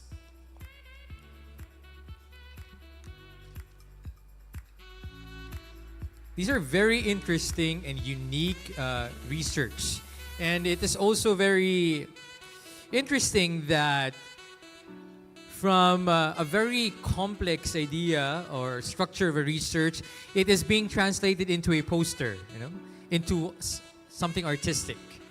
And to help us in assessing and in evaluating that translation from paper to art, are the following adjudicators. First, we have the Research Director from the University of Cebu, Dr. Julian Ferrater Jimena. The Associate Professor in Preventive Family and Community Medicine, Adjunct Associate Professor in Microbiology and Parasitology from Cebu Normal University, Dr. Anacleto Clent L. Banaay Jr.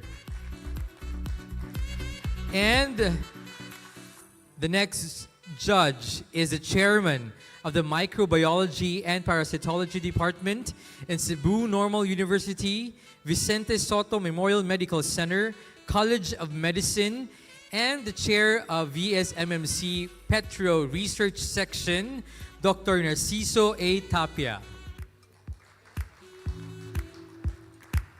The three of them will be assessing and evaluating our research poster competition and will be leading us in the ribbon cutting together with Dr. Nelner Omos and Dr. Neil V. Erasmo.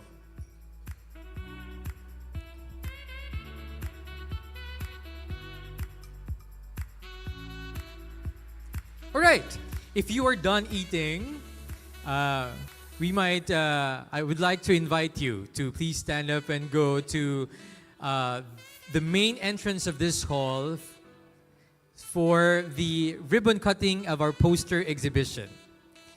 Thank you very much.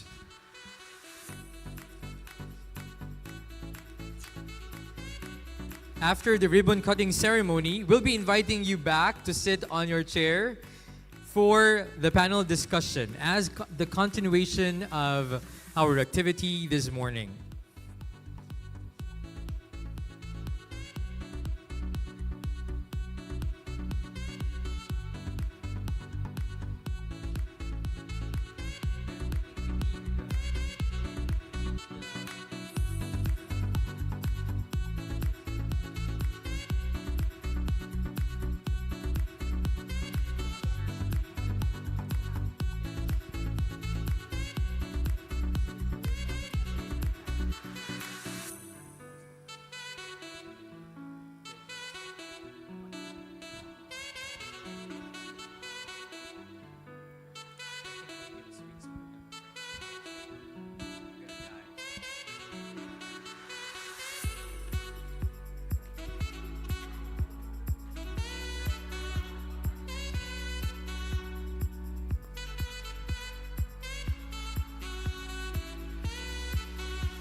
and Dr. Juanito Suazola to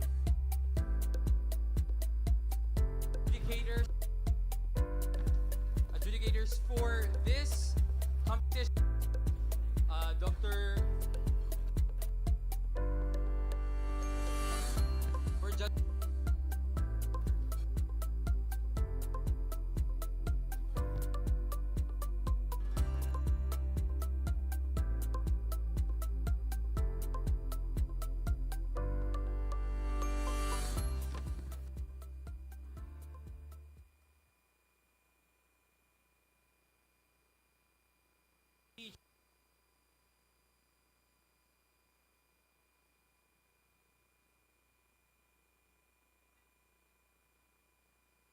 Ready?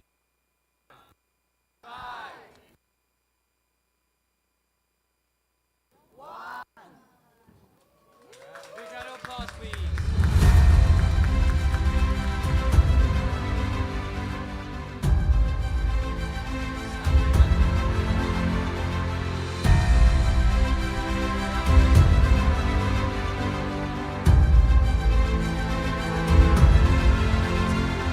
Well, we invite our visitors to go back inside the hall for the panel discussion of this morning. Thank you very much.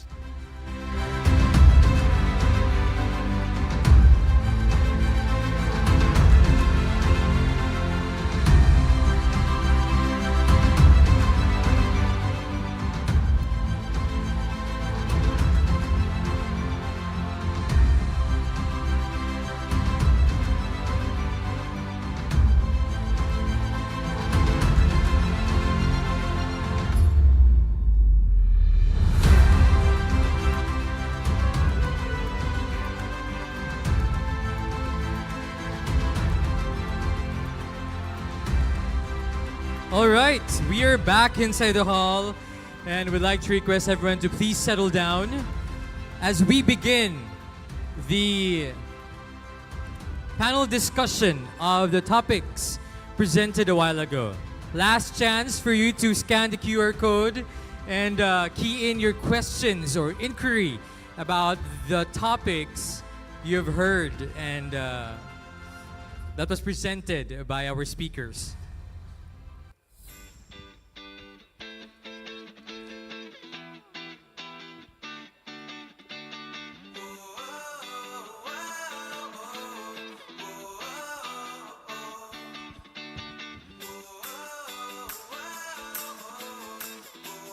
All right, at this juncture, we'd like to request our presenters to please be on stage. Ms. Richel Abellera, a round of applause, please. Dr. Melanie Pescadilla. Mr. Joselito T. Sumabat. Dr. Eugenia Mercedes A. Cañal. And Ms. Renee Lynn Cabanero Casconia.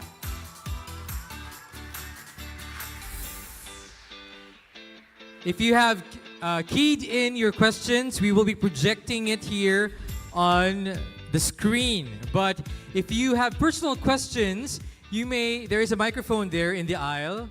You may go there comfortably and ask your question.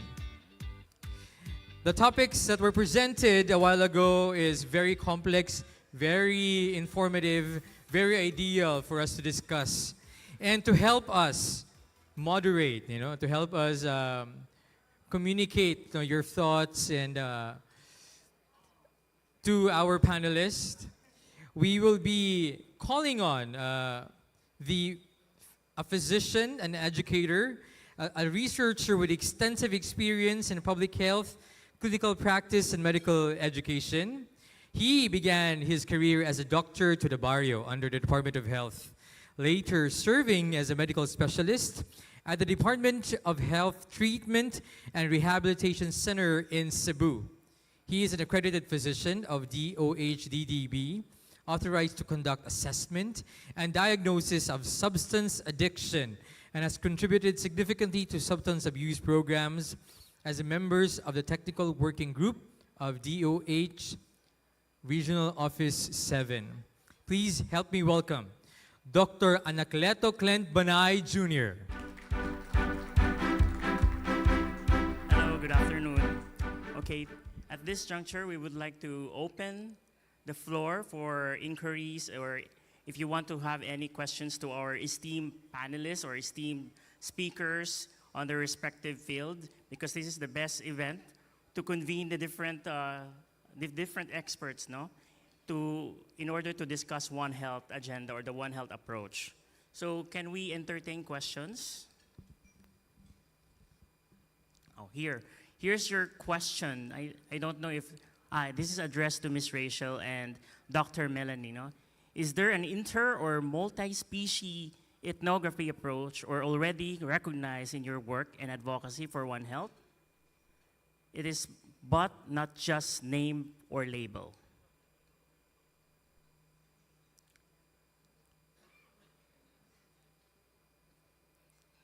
Naanamoy na kuan? Ethnography? Actually po, I think for this question, the best one to address this would be from the environmental So more on the health environment. sector. Kay Sir Hercelito. Multi-species ethnography. Medyo parang pang Miss Universe na question, no? Be more simplified with your questions, please. Or itanong nyo lang kay ChatGTP. Or ChatGTP galing yung question na yan, kaya masyadong complicated. Bito, can you, yeah, here we have the, siya yung ano.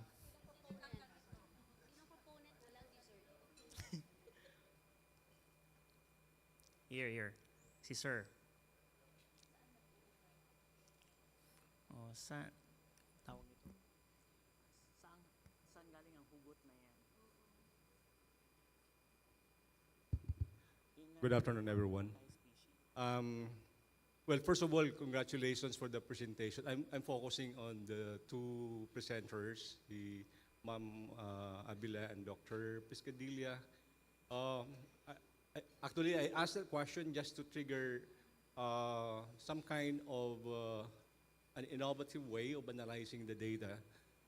You're actually doing multi-species or interspecies ethnography. The point here is because you're talking about human-animal interaction, this is also applicable to plants, no? Particularly during the pandemic. And you could see now, or at that time, you have seen how humans are actually interacting with plants, or of course animals.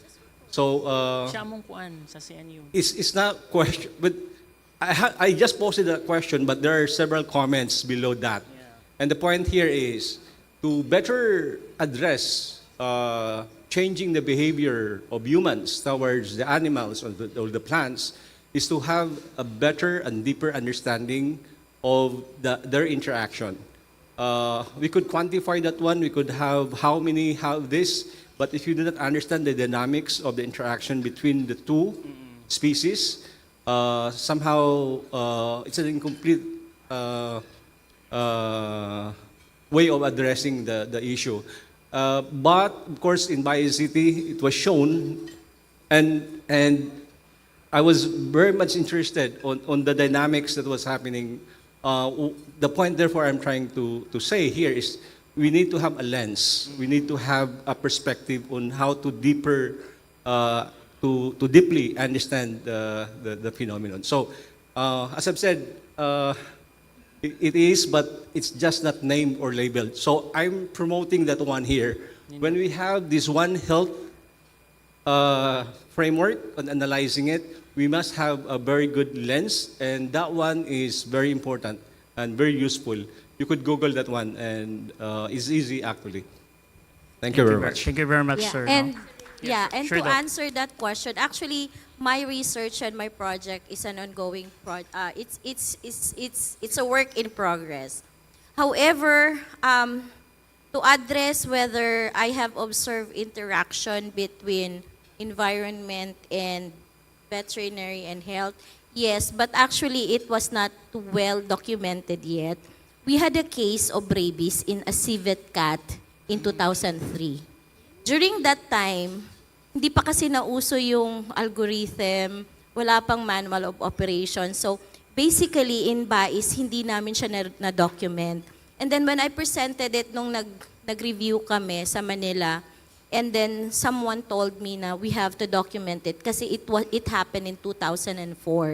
So we are to dig pa the data regarding that. And because it's timely, kasi tumataas yung cases ng rabies ngayon. Maraming tumataas ang cases. And we had a rabies incursion during the pandemic, kasi di ba nag-research ako ng rabies. We had rabies incursion. Di ba walang mga tao noon? And bakit kami nagka-rabies? Sa aso yon, wala pa namang namatay. Pero nangyari siya malapit sa forest areas namin. So that is why we need to go back to 2004 and make a case study about that. So the Department of Agriculture will be helping me how to document that case. So we are digging the data. And to answer din po doon sa ASF, yes, there is an interplay between environment, especially ngayon po, next month, we will be having a biosecurity training for Talarak Foundation in Bayawan City. Not focusing on, we will be training smallhold farmers because now, in other countries, it's the wild pigs that is killing the domestic pigs. Yeah. But here in the Philippines, the domestic pigs is a threat to our endangered species. So now, we are doing biosecurity trainings to farms near the wild pig sanctuaries. Because noon sila yung pumapatay sa ating mga pero ngayon, it's the human actually that are spreading these diseases. Thank you po for the question. Yeah, and I think you have to include ethnographic techniques to be able to document all those. I'm aware of what happened there's a site in Bayawan, no, where we have the Talarak Foundation, and the wild pigs are considered as pests. And I think this is similar also to what happened to the tarsier before. They were perceived as threats to their plants, and that's why they are, they were being killed.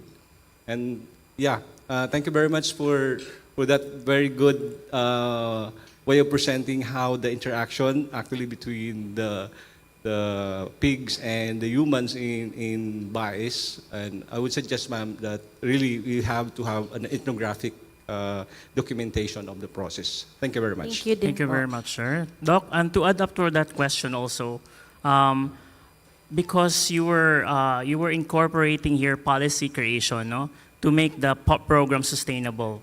As we all know, that policy or involving the local government unit is essential for a certain program to be sustainable. Now, how did you communicate this with the other LGUs? But before, thank you for that question po. But before I will answer that one po, a brief background.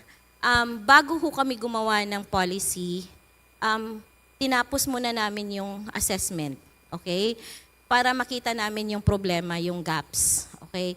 And then, kaya nga pumasok si FAO, so nagkaroon ng project. So kumbaga, na-concretize yung aming findings doon sa po. And then, from that projects po, I personally drafted the ordinance. Okay? So, present ko siya sa sa City Council, and then humingi kami ng funding. So ngayon po kasi natapos na yung FAO, nawala na si USAID. So it has to be sustainable. So ngayon po, kasi alam ko kung ano yung problema sa community eh. Pag hindi appealing sa kanila yung project, they will never support it. So that's why we have penalty and incentive policies. So para mas appealing sa kanila na if we are not, it's one way of saying na we are not prohibiting you to raise pigs. It's just that you need to follow the laws. And the laws includes environmental protection and also sustainability. So, lahat po ng mga facilities, we need to be they should be registered. And then pag register ka na, you can avail of the incentives. Parang we are not telling na this is a government service rather than pag nagbigay kami nito, dapat may kapalit. Ayaw namin ng dole out. Kasi kung dole out, hindi siya sustainable. So, parang ganun po yung catch namin. Parang nagbibenta kami ng produkto na you have to be registered. Anyway, it's free naman eh. Ang problema lang naman sa mga farmers, hindi sila nagpaparegister, ayaw nilang pumunta sa atin because they see us as a threat. Kasi nga, natatakot silang matax, natatakot silang i-regulate. But it's in here, it's the other way around. You need to come up, you need to be counted para pag meron kaming mga programa, kasama kayo. So, Thank you, Doc. yes po. From that learning area or learning aspect, we can see that better communication or good communication with the stakeholder would really make the project better or, shall we say, successful. Yeah, and to add din po, sometimes po may mga tanong tayo na hindi natin alam yung sagot. Because we believe that we are well-trained, we are experts. But in this case po, with our case with ASF, rabies, and everything, may mga tanong na sila yung I will go back to the community and ask, bakit nangyari to? Kasi minsan, hindi natin nare-recognize yung mga sagot pala nasa kanila. So, and we will have to meet halfway, regulation and their ability to obey or to follow regulations kasi hindi naman nila kaya talaga lahat. So we will meet halfway and parang para maging holistic yung ang pag-address natin sa mga problema. Ganon yung ginawa namin kaya naging effective yung policy. Thank you, Doc. What about the other LGUs? How did they take this project? Actually, yes, last year, I was the president of the Provincial City and Municipal Veterinarians League of the Philippines. So I presented this to different LGUs and the ordinance, I shared it as well to them. And now po, yung biosecurity po, meron kasi, by the way, meron po kaming ginagawa ngayon sa Department of Agriculture, which I'm part of the technical working group, biosecurity law. Wala ho ang Pilipinas po walang biosecurity law. Nakakahiya. So, it has to start from somewhere. So, yung doon po sa smallhold biosecurity, yun lang ang kaya ng powers ko. Ako yung sumulat doon. Kasi basing from the experience that we had. But other aspects of biosecurity, hindi ko nasakop, hindi kaya ng powers ko. So, other colleges po yung sumusulat. Para po yung sa amin, ma-replicate din sa iba. Yes po. Okay, thank you very much, Doctor. For the interest of time, we can entertain one or two questions from the audience. Or, yeah, one or two questions from the audience. Yes, sir.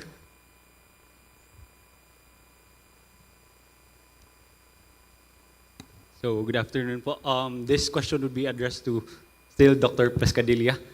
So, with your study po regarding, I was amazed of your CABI project with the community, and that helps a lot in mitigating the infection of ASF and other diseases.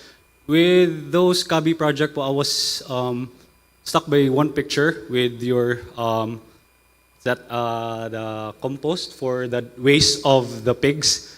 Was it cemented po or concreted in such a way? Okay, there would be a possible, since you've mentioned there would be there's a river system nearby. And I was assuming that communities there as well would be raising crops for their livelihood. So the possibility of infection to the soil and to the river system of the effluence of the waste of those pigs as well. So I was curious if those septic tanks is cemented for that. Yes po, it is. So it's cemented and it's part of the interventions that if the community sees na isa sa intervention na applicable sa kanila. Kasi may mga communities na may mga septic tanks na, so hindi na namin binibigay sa kanila. So, but then again, the intervention should be chosen by the community. It could be communal septic tanks, it could be individual, depending on the community, because it's a community approach po. Thank you po. Thank you, Doc. So I think I'm going to ask a inquiry from Dr. or from Mr. Joselito. Sir, at the point of view of DNR, do you think it's timely that we have to, from the presentation you have presented earlier, no, that we should redirect our resources or somehow find an alternative approach or strategy in order for us to utilize other means in order to save our remaining resources for the future generation.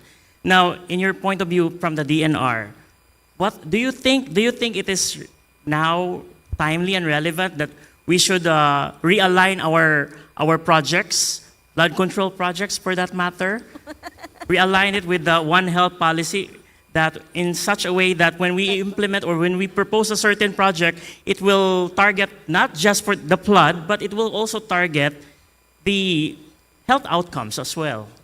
Diba? What's your point of view with regards to this matter, sir? Yes, sir. Exactly. We need actually collaborative research, no collaboration, because for the part of DNR, ecosystems or the environment is very wide, and DNR alone cannot do it on its own. No, we need partners, as many as possible. For example, in our we have just implemented research, marine research on the crown of thorns. Actually, just recently, it ended last July. Siguro pwede na doon sa question kanina ni Sir na multi-species, no? The crown of thorns, as you would know, causes massive destructions of our coral reef, and it is, I don't know what we call that, toxic or venomous. Even locals or tourists, some are complaining kay makuan sila or divers. Actually, the problem is now very serious, and we in the DNR cannot solve that problem without the help of the LGUs, the DA, especially BIFAR, and siguro even the health professionals to kung meron mang yung matinik ng doon sa kuan, merong immediate na treatment, kasi as of now I think walang we don't have antidote or parang kasi serious daw yung may mga reports from the local coastal community na naka-experience, may namamatay daw. So walang available ang kuan. Alam lang namin merong isang parang foreigner nagpunta dito sa kuan, meron daw silang na-develop pero hindi pa na-commercialize. So isa yung yun, isang malaking kuan ito, opportunity, no, to collaborate, kasi first time din namin na ma-involve dito sa One Health research. Hindi nga pa ako masyadong na ano ba yun, na educate or nakuan dito sa One Health. Pero I think this is in parallel with our concept on ecosystems research, as the name of our bureau suggests. No, dapat we do not only address the non-living component of the environment, but also the living component, of which human beings are the most important part. Thank you very much, sir. So as you can see, no, with the One Health approach, no, it addresses the social determinants of health, and also addresses the epidemiologic triad: agent, the host, and the environment. So we have one question left. One more? One more Okay, inquiry. thank you. Thank you, Doc. All right. So this question is addressed to the two epidemiologists up front. and veterinarian, of course, and perhaps some of the thoughts from the researchers. I know full well that in order for us to really get a good picture of what's happening, especially with concerns of infectious diseases, zoonotic diseases, I don't know if there's a concrete step as far as the government is concerned in trying to synchronize disease surveillance, no, among humans and among animals. So I don't know if, what are your thoughts, ladies, Dr. Kanyal and Dr. Richelle and our esteemed veterinarian? Any thoughts? Sige, mauuna siguro si Central kasi ikakaskade yan kay Regional. Perfect. Sige. Yes po. So thank you for that, Doc Junji. So I would just like to emphasize, no, the Philippines was granted po or received po grant from the pandemic fund. And the activities po that were approved under the grant includes the One Health integration of surveillance systems between the human and the animal health sector. Ngayon, you might ask, asan si environment, no? So, the environmental sector actually taps po the colleagues from the Bureau of Animal Industry, no, to utilize their capacity, especially for the labs, because currently they do not have po testing capacities. They usually utilize po the laboratories of Bureau of Animal Industry. That's why the DENR po, no, is part of the sector involved in the planning of the Department of Agriculture, and at the same time for the human health sector, it's the DOH po. So, yun yung masasabi namin sa inyo. We are committed to integrate the disease surveillance system between these sectors for a more strategic One Health approach. Likewise, not only the surveillance system in itself wherein we detect, we report, but also the genomic consortium part, no? So yung katulad ng ni-raise ni Sir, yung kinlarify niya, yung ethnography, interspecies, no? So we have to utilize testing for that. And yon ay makakakuha tayo ng evidence through genomic sequencing. Kaya isa din po yon sa popondohan through the pandemic fund grant po, the genomic consortium po. I know for one, there's a pilot study going on in Romblon. Remember Jobim? Si Jobim is actually is an epidemiologist in Romblon, and he is partnering with FETPAFI and the University of Glasgow on the genomic surveillance of rabies. So, pero Romblon lang yon. Can I hear from Ne? Okay, it's kind of sad actually when I was just in a few years in the Department of Health. I was just handling ERED, the emerging infectious diseases at that time. And I came across a administrative order about the One Health approach. That was 2011. And it was, I did not hear anything, any program at all in the Department of Health, in the regional offices, any at all. So, matagal na pala to si One Health approach. And there's no enforcement or even reinforcement down to the ground. Ngayon na lang to nagkakaano na siya parang nagtitrending na maybe because of the climate change, maybe because of all the disasters that we are dealing with. And we're happy kasi yung direksyon ni Central Office papunta na rin doon. And in the region, well, we are so limited also with, number one, our budget allocation, number two, with the resources in human power. So, yun, isa yun. So, but we will be happy na sana ma-pilot din si Region 7 into that sa direksyon nila. Thank you so much. And Dr. Ras, To add please. po, I was part of the, nung sa FIXI. I know you are aware of FIXI. It's a tripartite, DENR, DA, and DOH. So ngayon po yata ang nag-lead ay ang DA. So we are now on the process of crafting for One Health Bill. So I know kung na-aware kayo, we are now in the process of crafting for the One Health Bill. Because tama po si ma'am na meron ngang surveillance na naka-anchor sa Bureau of Animal Industry. However, these wildlife animals are covered with a special law. So, meron siyang limitation. Hindi siya pwedeng hawakan, hindi siya pwedeng itrap without the supervision of the DANR. So, may limitation po tayo doon. So, that is why we need to streamline these processes and we need to revisit these laws. Kasi threat na siya, human threat na siya and interfering with a national law.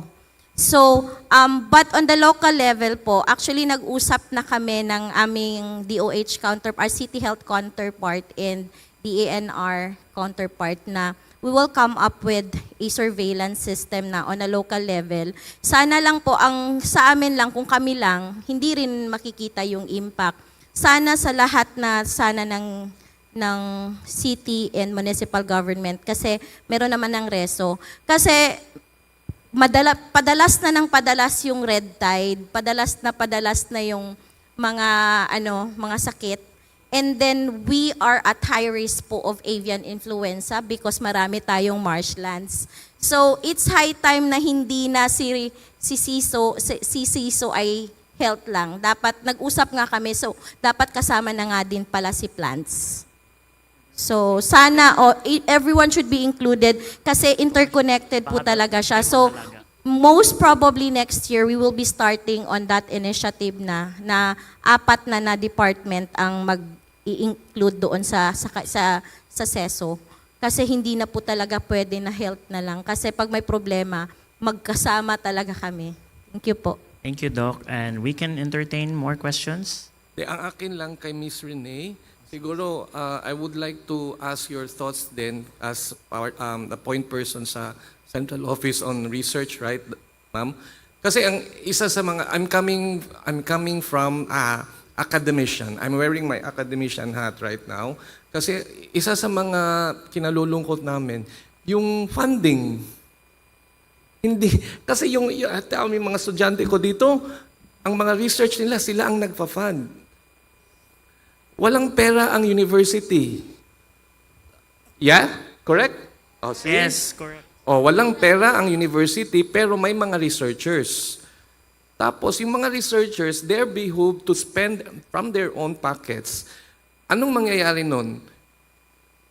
Pipitsugin na lang ang research kasi mababaw lang ang pocket.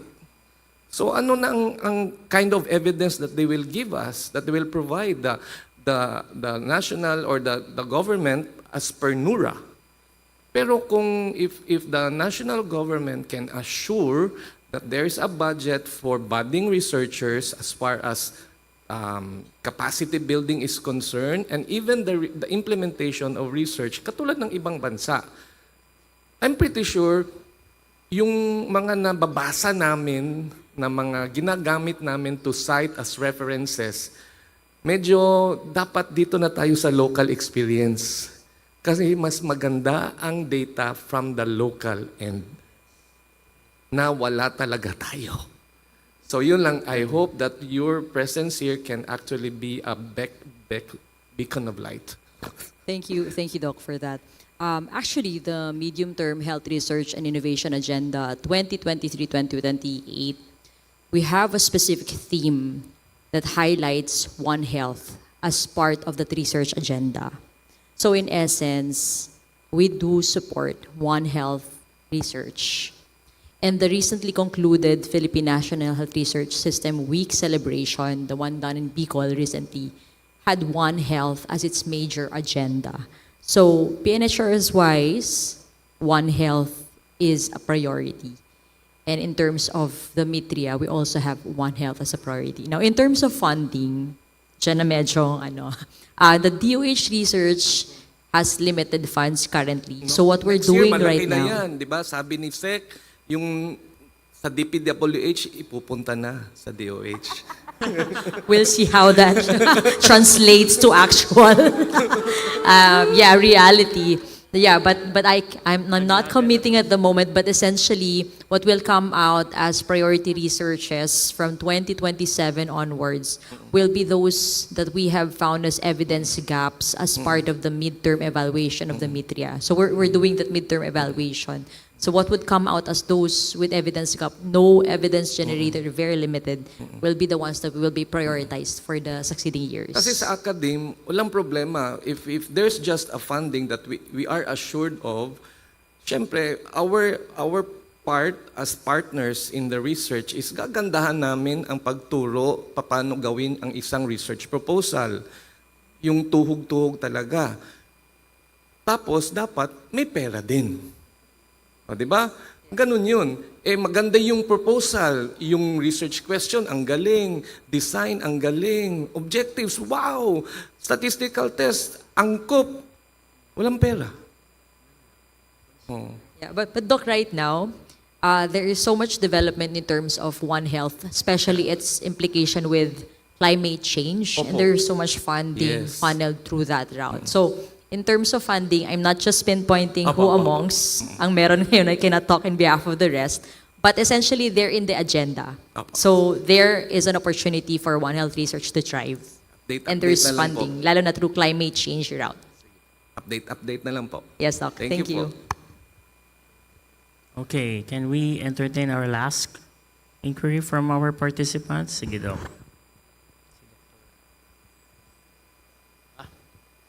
This is not a question. There were two phrases mentioned by Dr. Amis Gasconia and the veterinarian Pescadilla that awakened my interest. Red Tide and the Interagency Committee on Environmental Health.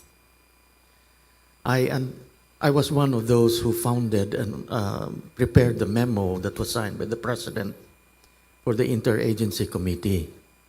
Maybe at that time, there was no One Health, but we approached problems as task forces at that time.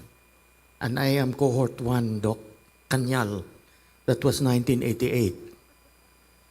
Now, my experience with that task force in handling the red tide was coordinating with Coast Guard, BFAR, UP Marine Science, and maybe because the interagency committee mentioned by Ms. Gasconia is still there.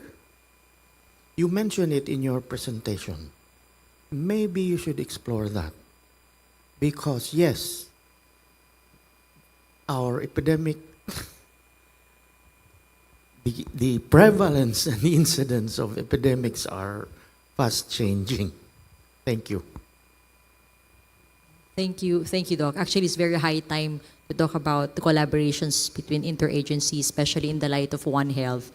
In the DOH Central Office, there is a special office that was created especially for climate change. And One Health, most of the proposals submitted on One Health also passes to their review, so that's one. And in terms of specific zoonotic diseases, it also is directed to the Disease Prevention Control Bureau, DPCB, as well as environmental division who reviews environmental specific related proposals. So these particular DOH offices do also contribute their inputs in that committee, that interagency that was formed. So there's so much support right now, especially from the PNHRS and DOST as well in One Health. Okay. Just to give you an idea, before One Health was conceived, we were required to sample shellfish. We did not have boats. We did not have the laboratory. Coast Guard provided the boat. BFAR provided the sampling site. And so our 1 peso from DOH, 1 peso from BFAR, 1 peso from the Coast Guard became 3 pesos. So that was the intent of the task forces at the time. And there was a task force created during that avian flu. And I know DANR sent people with binoculars near that highway going to Cavite? Thank you. To answer that po, actually it's easier to implement One Health in the local level than in the national level. So, as to the red tide and other diseases, actually we are doing that. So, so that we will maximize resources from each department and each agencies, national and local. But I cannot speak for the national level. So, we in the local government can easily do this because we have, by the virtue of autonomy, pursuant to RA 7160. But in the national level, it's still very chaotic, I think. So, hindi nagkakasundo yung mga secretaries. Atin-atin na lang to, wag naman kayong magsumbong. Parang hindi nagkakasundo in different, in some aspects. Hindi nagkakatugma yung schedule. Pero sa amin kasi sa local level, madali po siya. And yes, many diseases can easily be addressed through multi-sectoral collaboration, aka One Health. Thank you, Doctor. Okay, we can entertain one last question. Do you have any? Or I will direct this question to Dr. Nene na lang, no? We've noticed that you have highlighted the paper you presented earlier, which was co-authored by Dr. Junji, highlighted the pressing issue, which was the social factor, no? Social factor was the greatest determinant why these young people are engaging into vaping already. Remember that if in addiction medicine that one of the underlying reason why someone would dwell in a certain behavior would be the motivation. Did you ever consider looking into the motivations of these individuals or adolescents? Okay, so I'll just give a very, very brief background lang why I did this research. So in 2019, we were the first in Cebu. We had a case of Ivali, a 16-year-old female from Liloan. It was documented and reported. It was the first in the Philippines. And after that, parang wala lang. It was 2019. Nothing happened. So fast forward, I went back. I came back after my training in Manila, and then early 2024, we had a case kasi before that, nakita ko na yung Ivali, sabi ko, let's expand our surveillance, injury surveillance to include Ivali. So 2024, there was a report of an 18-year-old who died, parang DOA siya, a sudden death.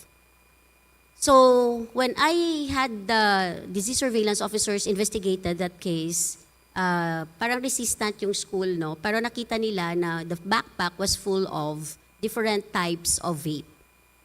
So sabi ko, okay, I just want to know the proportions. Ilang bata ba, ilang estudyante ba yung nag-vape na ngayon? So I went to Argao. It was more of purposive actually at first, just to survey.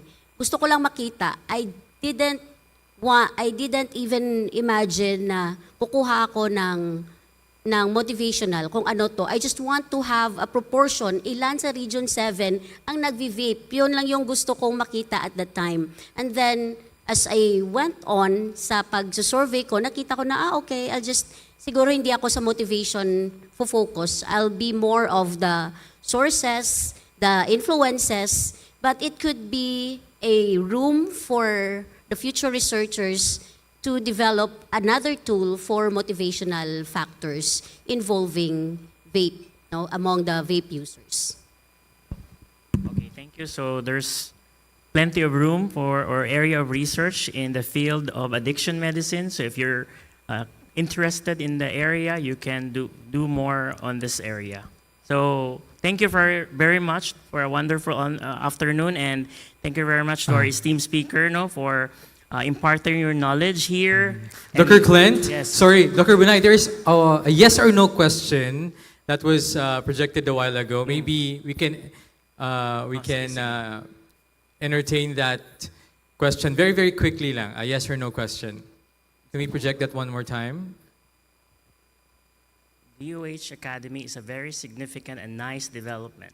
Are the certificates issued by the Department of Health Academy recognized by CHED or PRC? Thank you for that question. So the online courses that you have online, if you're able to complete them, you will get a certificate of completion. And if you request for CPD units, there is another form where you would request for CPD units and you apply it also online. So in that way, the CPD units will be provided to you that would be relevant to that particular set of units for that particular course. I know there is a current development and discussion between PRC and DOH Health Human Resource Development Bureau on this one because PRC has another approach in giving CPD units that they would wish CPD units to be given only on-site trainings. So I'm not sure if there's finality to that. So we will keep you updated if there's a development on that particular side in terms of trainings. But currently, the courses in the DOH Academy, you can apply for CPD units. HHRDB to determine with current guidelines. Thank you. And to add up, no, it's quite informative. I already enrolled in one of the topics in the DOH Academy. Even the certification, that certification is already in the academy. Thank you very much. Sorry.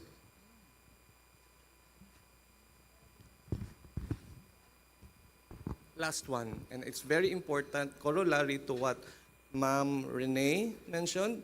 Okay, just for the information of everybody, the Department of Health E-Learning Academy has tons of modules, one of which is basic epidemiology.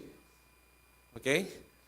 Please, do not try to bastardize, do not try to claim after passing the module, don't ever claim to be epidemiologists. Because we have actually caught people who just passed the basic course and then they claim themselves to be epidemiologists.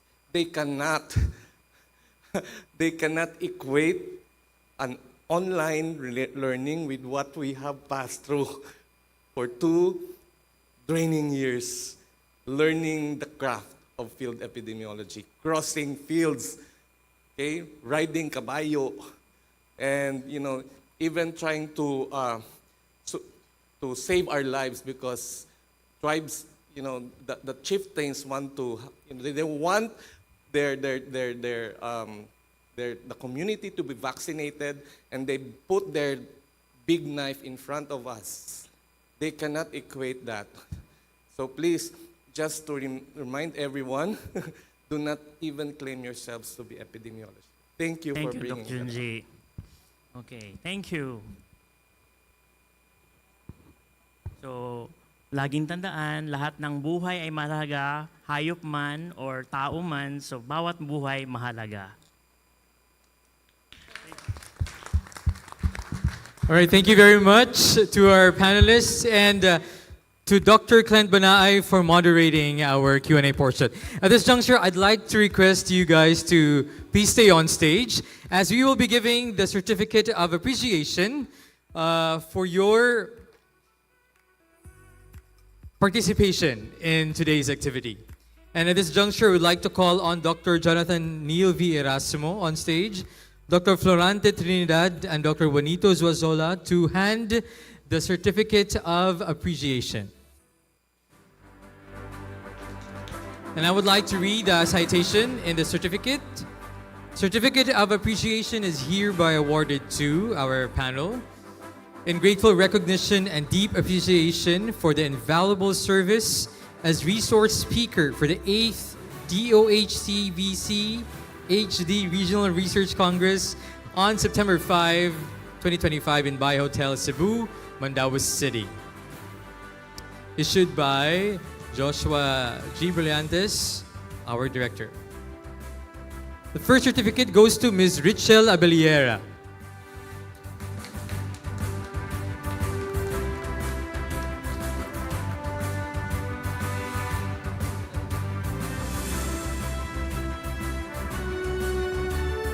same certificate is given to Dr. Melanie F. Pescadilla.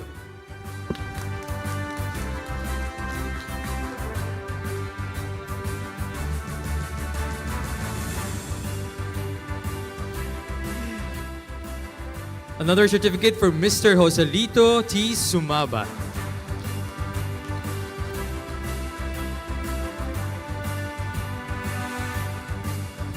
One for Dr. Eugenia Mercedes Arcañal. And last but not the least, for Ms. Renee Lynn Caballero Gasgonia. Can we give them the most resounding applause, please? One photo opportunity for the panel.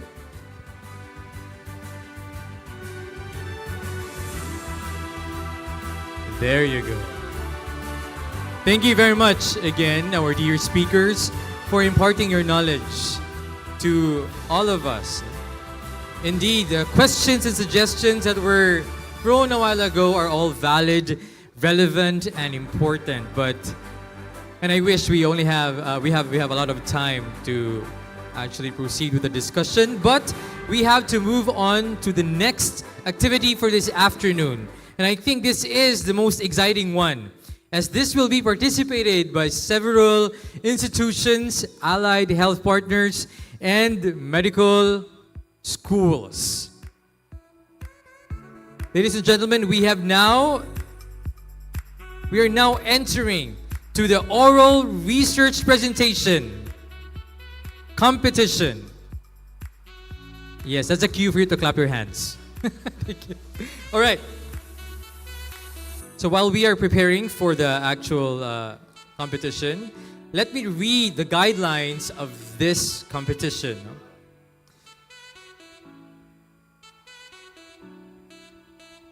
For the oral research podium presentation, there will be 3 categories. One category is coming from the medical students.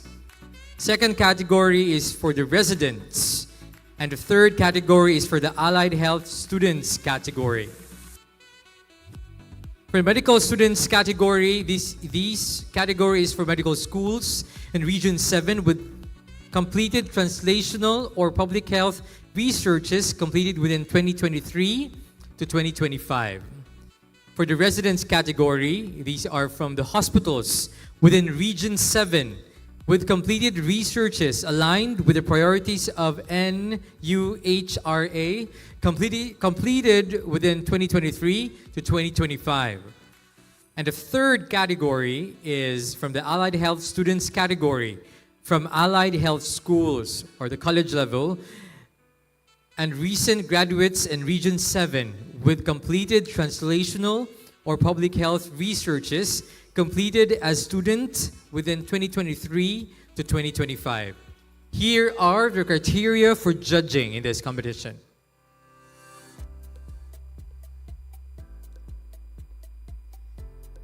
Answers to question and assessment of knowledge, 10%.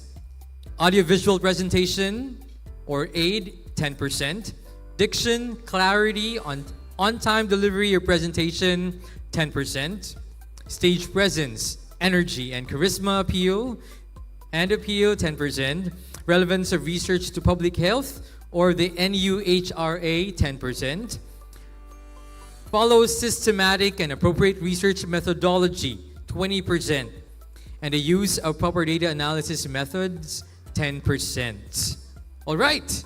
Now let's start with our first category, and that is the residents category. We have 4 entries for this category, but before that, to help us in the objectives of this competition, I would like to call on our distinguished set of judges. First, we have the DOH Treatment and Rehabilitation Center of Argao, Cebu, Medical Center Chief 2, Dr. Florge Michael Z.C. A round of applause, please.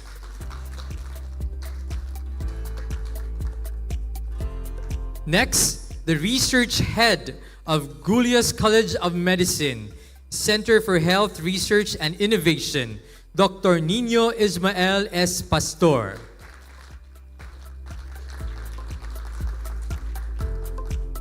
Our next judge is the Research and Publication Chair and Professor 6 of Cebu Normal University, Dr. Giselle Sempron Kutamura.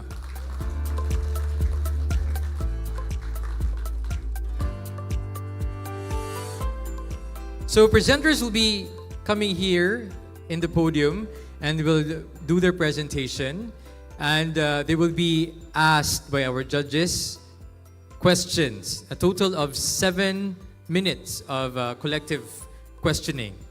All right, and if your time is up, you will be hearing this sound. I'll say sound. 7 minutes, yes, altogether. 7 minutes altogether. Let me confirm that, right? 7 minutes altogether, right? Okay, and then if it's your time, you will hear this sound, please. All right, okay. Now, let's begin. The first entry has a research title, Outcome of Acute Ischemic Stroke Patients Receiving Intravenous Thrombolysis in a Tertiary Hospital in Bohol. And this entry is coming from the Governor Celestino Gallares Memorial Medical Center.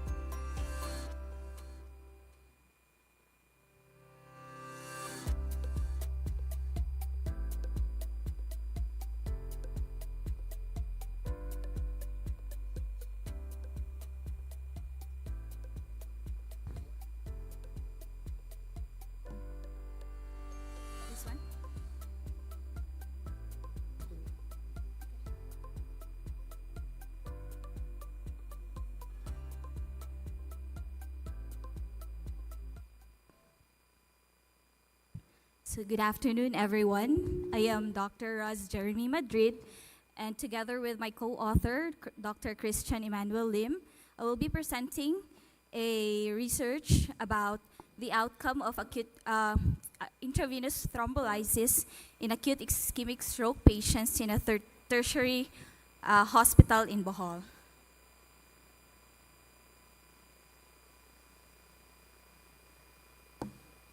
So stroke has become a global health problem due to the increasing incidence of lifestyle-related diseases. In the Philippines, stroke is the second leading cause of death, with a prevalence of 0.9%, with ischemic stroke comprising 70%. In Governor Celestino Gallares Memorial Hospital, there were a total of 699 cases of stroke admitted in the year 2019, 441 or 63% of which were ischemic. The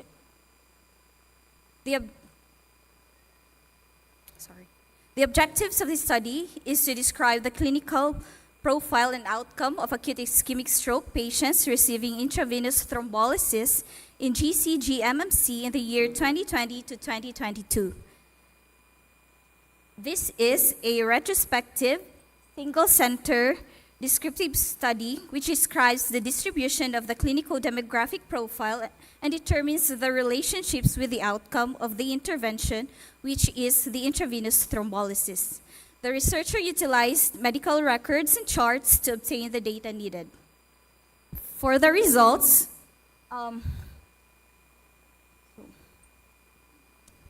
so a total of 61 patients were included in the study, 50.8% of which had moderate stroke, 18% of which had moderate to severe stroke. And the average decrease of NIHSS at 24 hours was 11.89%.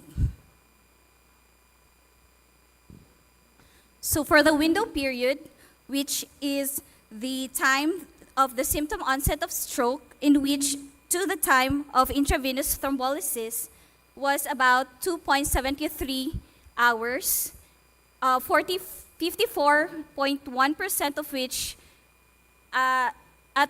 is at the recommended time period, which is less than 3 hours.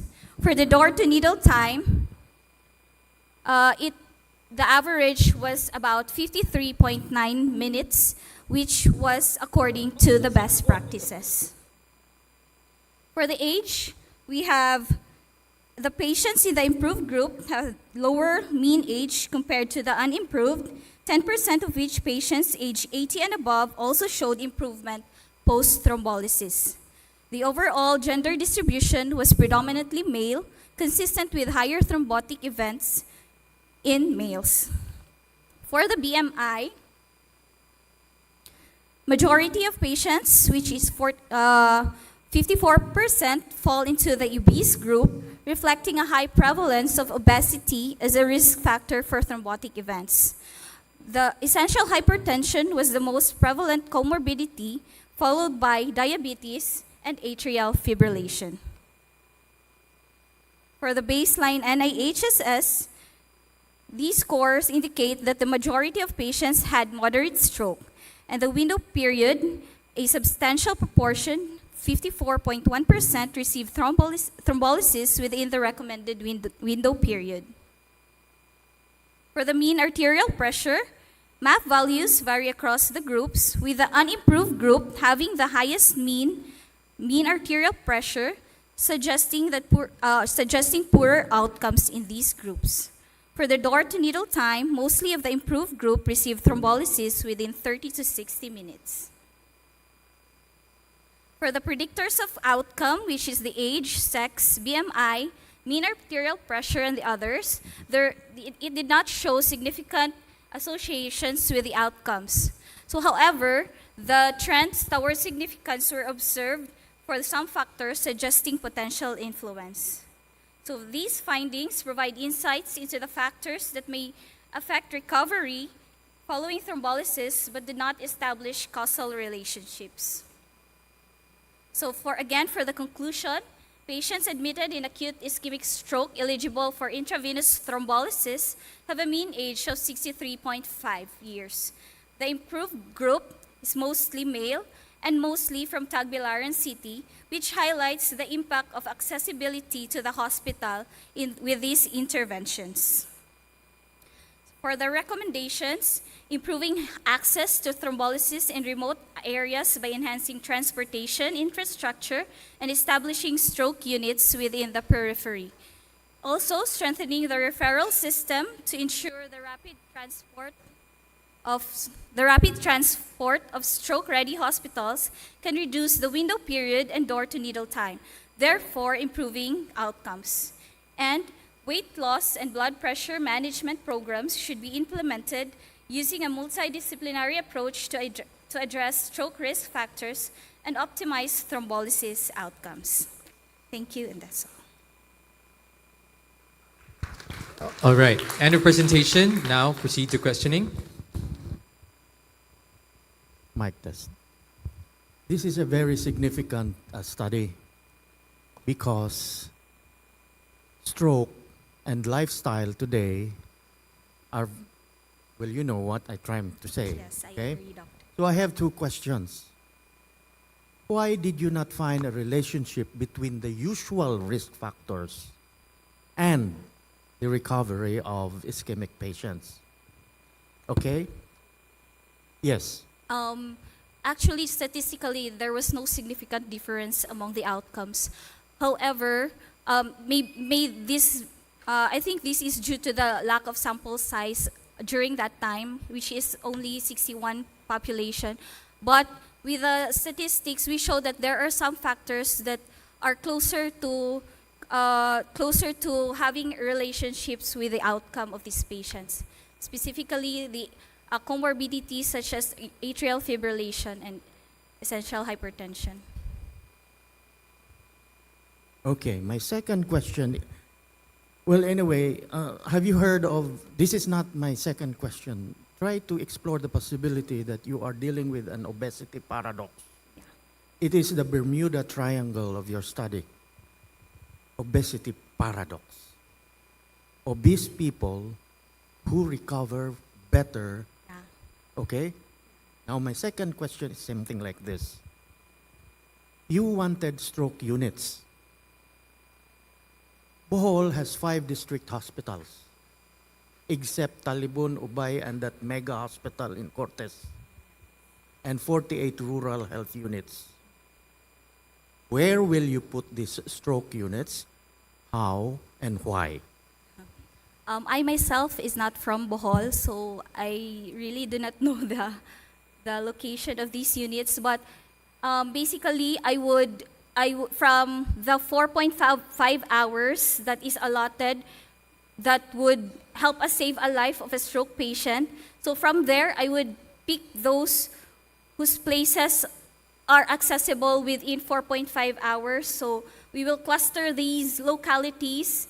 So for example, in Tagbilaran City, how many hours does the rest of the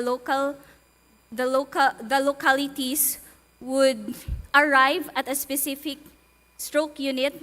So within 4.5 hours, these patients residing in these localities would be referred to that stroke facility. Okay, the reason is those golden hours. Yeah. The Philippine Heart Association recommends about 90 minutes. Your door to needle seems to be 30 minutes. 30 to 60 minutes majority of these Okay, patients. and the door to balloon is about 90 minutes. Yes. So look for those district hospitals and rural health units that will help prevent complications. Thank you. Agree, sir. Good afternoon. Good Thank you so afternoon. much for this. I agree. This is very relevant exploration. Ma'am, I have a few clarification and question. Firstly, I would like you to highlight in the rationalization, aside from the scarcity of the local data, if you have specific situationer in Bohol, wherein you see that you're expecting that after the therapy, they're supposed to improve, but they are not, something like that. Have you observed that? I know you're not from Bohol, but at least in your team. Aside from the patients not receiving intravenous thrombolysis, ma'am, yes, there is really a difference between those who received and those who did not receive the thrombolysis. So majority of the patients who received thrombolysis had decreased in NIHS score, which is the stroke severity. So mostly these patients are from the nearby areas in Tagbilaran City. That specific situationer would actually enrich your justification of doing this instead of just saying there's scarce data, something like that. Yes, So you enhance that. Okay. Another one, ma'am, is very important. One of the variables that you have identified is actually address. Looking at the variable, it will not be significant to me if you will put the address, because if not, I'm not from Bohol, I will not be able to really appreciate what that means. I think you need to change that to proximity perhaps, or the most, I think the reason why you include that is because of the proximity to the health center or health facility. So I think you replace that proxy variable to perhaps within specific radius to something like that, to make it more meaningful and to make sense of the data that you have. Another one is the objective. You have mentioned that you would want to determine the relationship between the predictors. No, ma'am. You need to determine the predictors directly. Okay. And then lastly, you have mentioned in your sampling about open epi. Please specify which of the 4 sampling size, because I recomputed it. 61 is really low, very low, because you have a population of 669 and 445. I have recomputed that you would need at least 206, and 61 is very low. That is why maybe you don't have significant predictors that you have seen. So I think there's a need for you really to emphasize in the recommendation the need for increasing the sample size for future exploration. Thank you so much and congratulations. Thank you. Congratulations. Wonderful research. I agree. It's very relevant, and I'm glad that you have this. Just a few questions on my first comment is in relation to the one pointed out by ma'am here that to give it more reason why you go into this one. I thought that your related lit and some readings are, it can still be improved, just to justify why you go into this research. Of course, we know that it's a very important topic, but if had you like have more related literatures to justify, to enrich us more about why you need to go into this research, then it would have been wonderful, more wonderful, no? And then secondly, please enlighten me, no, because I'm not a cardiologist. Is there a recommended range of time wherein you need to give the IV to a patient who just had stroke? Yes, doctor. We need 4.5 hours from the symptom onset of stroke. Okay, and then based on your the data gathered, how many percent of those of the 61 were given within the recommended 4.5 hours? Because you mentioned 50 plus lang, no? Actually, because the inclusion criteria includes all who receive the intravenous thrombolysis. So basically, all received it from a window period of 4.5 hours. So the landmark study of this intravenous thrombolysis firstly recommend it for the first 3 hours, but further studies extended it to 4.5 hours. So basically, all the 62 patients received it within 4.5 hours. However, 54.1% received it in less than 3 hours. In less than 3 Yes. hours. Okay, good. I just want that to be clarified. No? And so I agree with the address, no? Because it might be the proximity, because I guess it's also related to that range, no? The ideal, no? Yeah. So I don't know if it's still like, well, it's a variable that in your paper, but I don't know if it might have been like just focus on the recommended hour and make it constant. Okay. Make it constant in your paper, then so that all the variables might be significant in that regard. You know. But otherwise, this is wonderful. Congratulations. Okay, we seem to have 1 minute and 17 seconds. Me again. The golden hours are very important. When I was the Assistant Provincial Health Officer of Cebu, there were many deaths along the highway. Now, you identify the stroke units, okay? Where you will put it. Now, how will you establish them? That is the next problem. Okay. So first, we will establish these units according to the highest prevalence of stroke in which there is in each locality.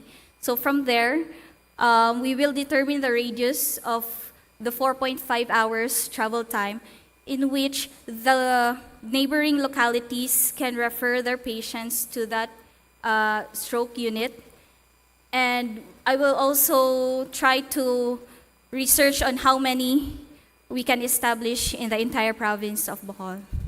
So basing upon the burden of stroke and the burden of disability which is brought about by Time this. is up. Thank you very much. Research entry number 1. Thank you so much.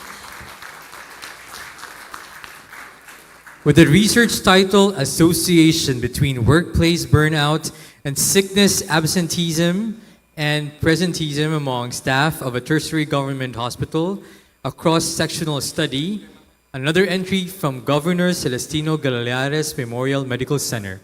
A round of applause, please.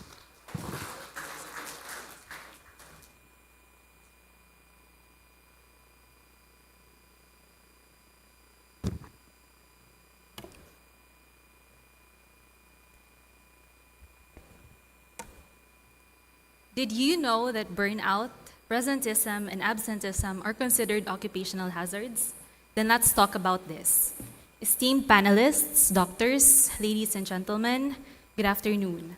I am Celine Ann Cumayaw, and on behalf of my co-author, Dr. Lizelle Mata, allow me to present my research entitled the association of workplace burnout, sickness absenteeism, and presenteeism among staff of a tertiary government hospital. Burnout is a common term in the workplace. However, despite of over years of research, this remains a phenomenon that is poorly understood. According to WHO, burnout is a syndrome of exhaustion, negative feelings towards work, reduced work efficiency. And meanwhile, according to Mastak, who is also the lead author of the Mastak Burnout Inventory Scale, burnout is defined according to these following domains. Consequences of burnout are of the following, and it has been said that these consequences can lead to affect patients, caregivers, as well as hospital caregivers.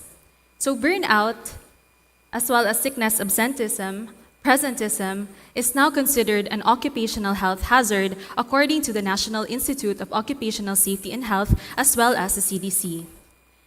The Department of Family and Community Medicine of GCGMMC, in its application of occupational safety and health, is the one that manages the personal health clinic. And in the year 2022, it was noted that there was a 13% rise in sickness absences. Thus, this study was then incorporated, whose aim was to associate workplace burnout, sickness absenteeism, and presenteeism among staff of GCGMMC with the following as its specific objectives. A cross-sectional study was then conducted where all staff were eligible, however, with the exclusion of the following. A proportionate stratified random sampling method was then used in order to obtain 304 participants out of 1,449 staff.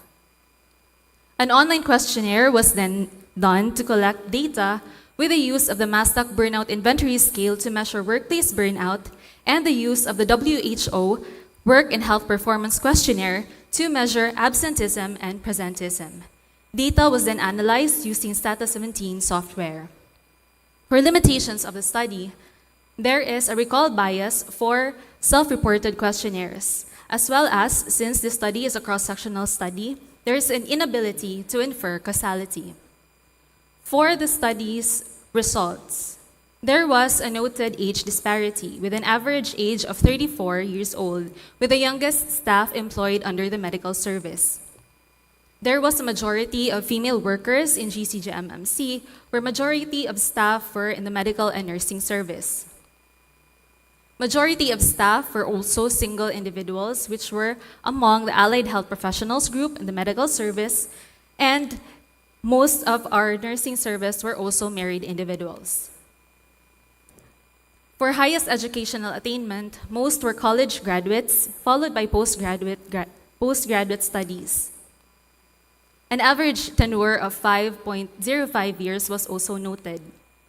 For the type of employment, majority of GCGMMC staff were permanent employees, which were more prevalent among the nursing service. For the prevalence of workplace burnout, a staggering 75% of GCGMMC staff were noted to have or experience workplace burnout.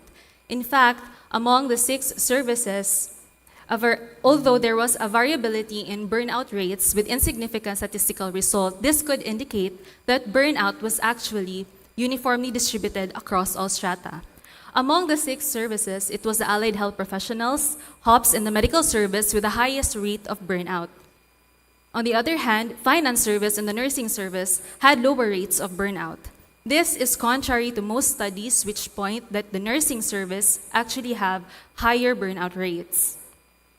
Meanwhile, for sickness absenteeism, a low prevalence of 1% was noted. In fact, majority of the staff actually had negative absenteeism scores, which indicate that most of the staff worked beyond the hours that are expected. There was a high prevalence of presenteeism for the staff of GCGMMC, which indicate that although individuals were physically present despite of their sickness, these individuals were actually inefficient at work. The following demographics were also associated with workplace burnout: individuals who were single, postgraduate studies, and those who were non-permanent workers. For presenteeism, those who were separated with a tenure of 7 to 10 years, non-permanent employees, and those employed under the allied health professionals at the medical service. For sickness absenteeism, those who are 41 to 45 years old, college degree holders with a tenure of 7 to 10 years, permanent employees, and those who were employed under the HOPS service. This was contrary to those who were employed under the medical service, who actually had the highest negative absenteeism scores, which indicate that the staff who were employed under the medical service actually worked beyond the hours that were expected of them. For the association, those individuals who experience workplace burnout were actually less likely to engage in presenteeism and more likely to engage in sickness absenteeism. In conclusion, majority of staff reported workplace burnout with a low prevalence of sickness absenteeism and a high prevalence of presenteeism, wherein burnt-out employees were likely to engage in sickness absenteeism and less likely to engage in presenteeism. Finally, in order for the results of this study to be transformed into tangible next steps, these recommendations are in place in order to create a bridge from what was discovered to what should be done next. Once again, I am Celine Ancomayo from GCGMMC, and it has been a pleasure to share the findings of this study. But before I end, please allow me to share a short message. May we never get too busy making a life that we forget to make a living, to make a life. Good afternoon. Thank you. End of presentation. This, again, is a very relevant study, especially because mental health problems now are more prevalent than in previous decades. Okay. I used to be a government employee, and later on, I am a retired government employee and a retired medical educator from a private institution. Now, I wanted to ask you what caused the burnout, but you placed it in your recommendation. Boyfriends, girlfriends, only one wife. Okay. Anyway, my observation as a retired government employee and a retired medical educator is something like this. We have discovered a concept called malalignment. Medical education outcome do not match the medical labor force competency. Do you understand? A nurse is hired as a utility worker. That is something worse. This is just an example. How will you prevent that? And now I'm mentioning this because incompetence in job because of their college graduate course not matching can be a risk factor. They will lose control. Okay? How will you prevent this malalignment? Thank you for the question, Doctor. So I think that this is very much one of the obligations or roles as well for our admin and HR, I think. So I think it's important that whenever we have employees or future employees who would want to apply for a job, it is important that they are actually told about what are roles and responsibilities that they will be doing in terms, or they should be given the proper job description in terms of what they are applying for. So I think that's important. I have a second question. What if the President of the Philippines will tell you to accept somebody who does not belong to that medical force competence? That's also a good question, Doc. So I think it's very rampant in government service where what we know of backers, but it's also one of the challenges that I wanted this study to pursue, that this study would become a call or a challenge for efficient leadership, that let these numbers, emotional, let these numbers be spoken to them, that they would listen, that these are problems that we are facing in the government service. So I hope that these could be, be a call or a challenge to them for them to create innovative strategies instead of us doing work that is not supposed to be. Thank you and good luck. Okay, laban lang. Okay, another congratulations for our second presenter for this exploration. Are you experiencing now burnout, ma'am? You're emotional? If you are, cheers. Cheer up na ta. Okay. This is something that always resonates all of us, but this is also something as a researcher. Sa lens sa researcher, I would say that this is something that is already well explored. I utilized just now the Harsing's Publish or Perish database, and it says there is more than 1,000 papers already exploring this particular area. However, you can make this more, the practical significance of this can be better explored further. I think there's a need for you to really emphasize the novelty sign of it sa inyong background and rationale, because this is really well explored already.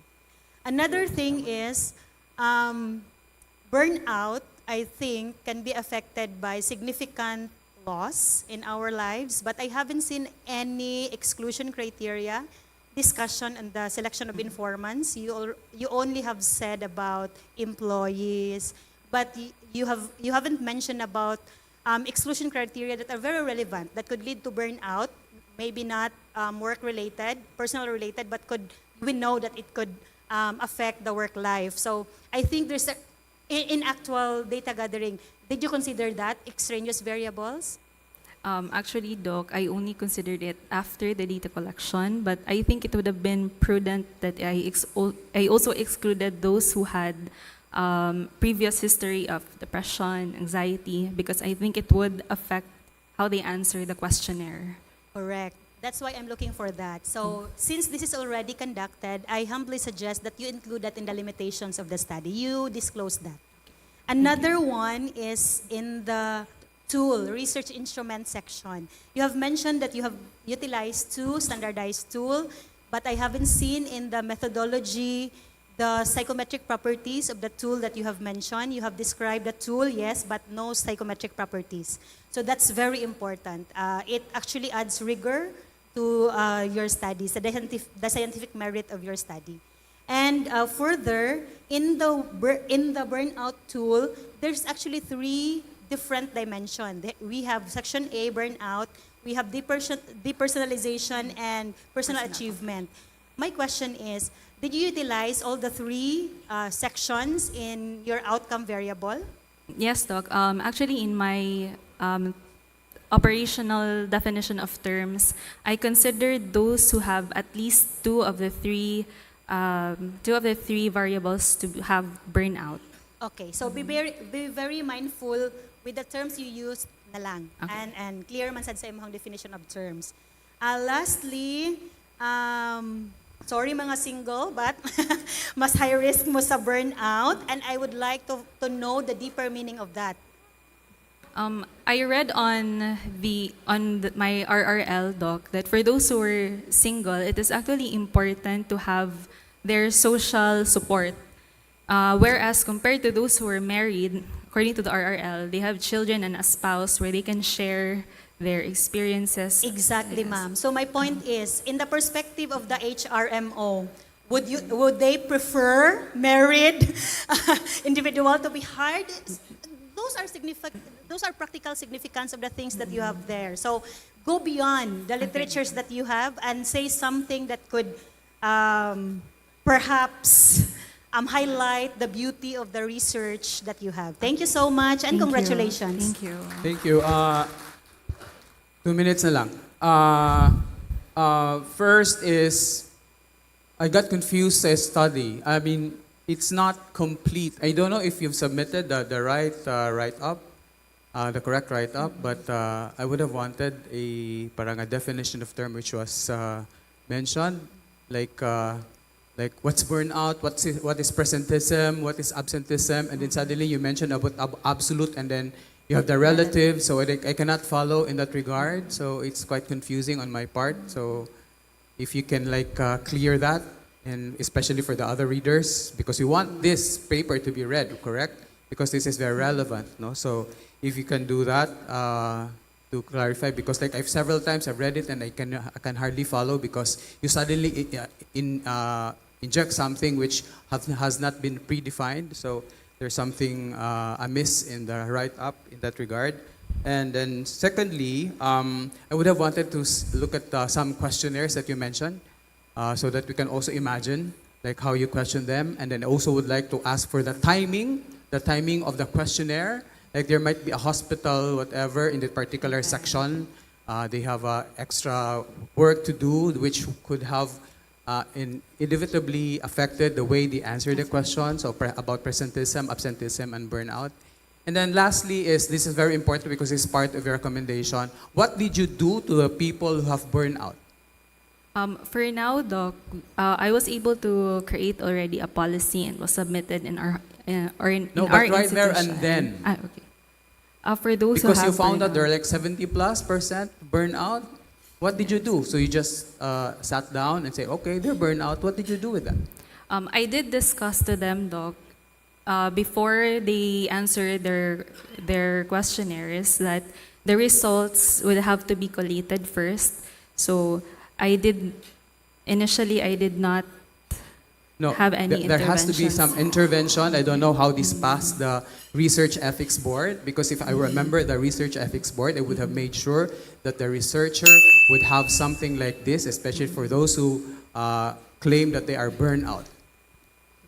Referral and so on and so forth. No, because this could not just be knowledge on our part and then policy later. We have to help them out because they're there. It's present. You cannot wait for them to say, let's wait for the policy. No, you have to do something immediately about it because they're having burnout. Okay? Yes. Thank you. Thank you very much. Research entry number 2. With research title, Maternal and Fetal Outcomes of Gestational Diabetes Phenotypes Based on the 75-gram Oral Glucose Tolerance Test. Let's welcome from Visayas Med Hospital, Cebu. A round of applause, please.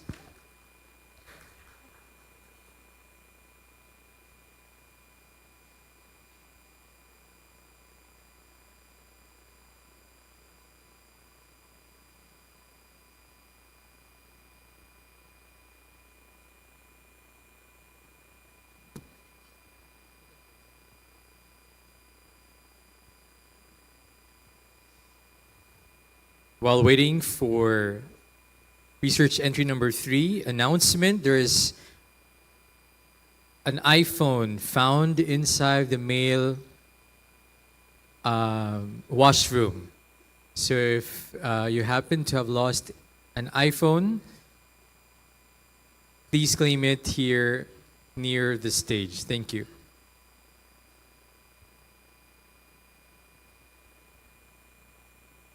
Moreover, while the snacks are being served right now, we would also want to announce that there will be an early dinner at 5:30 today. Thank you.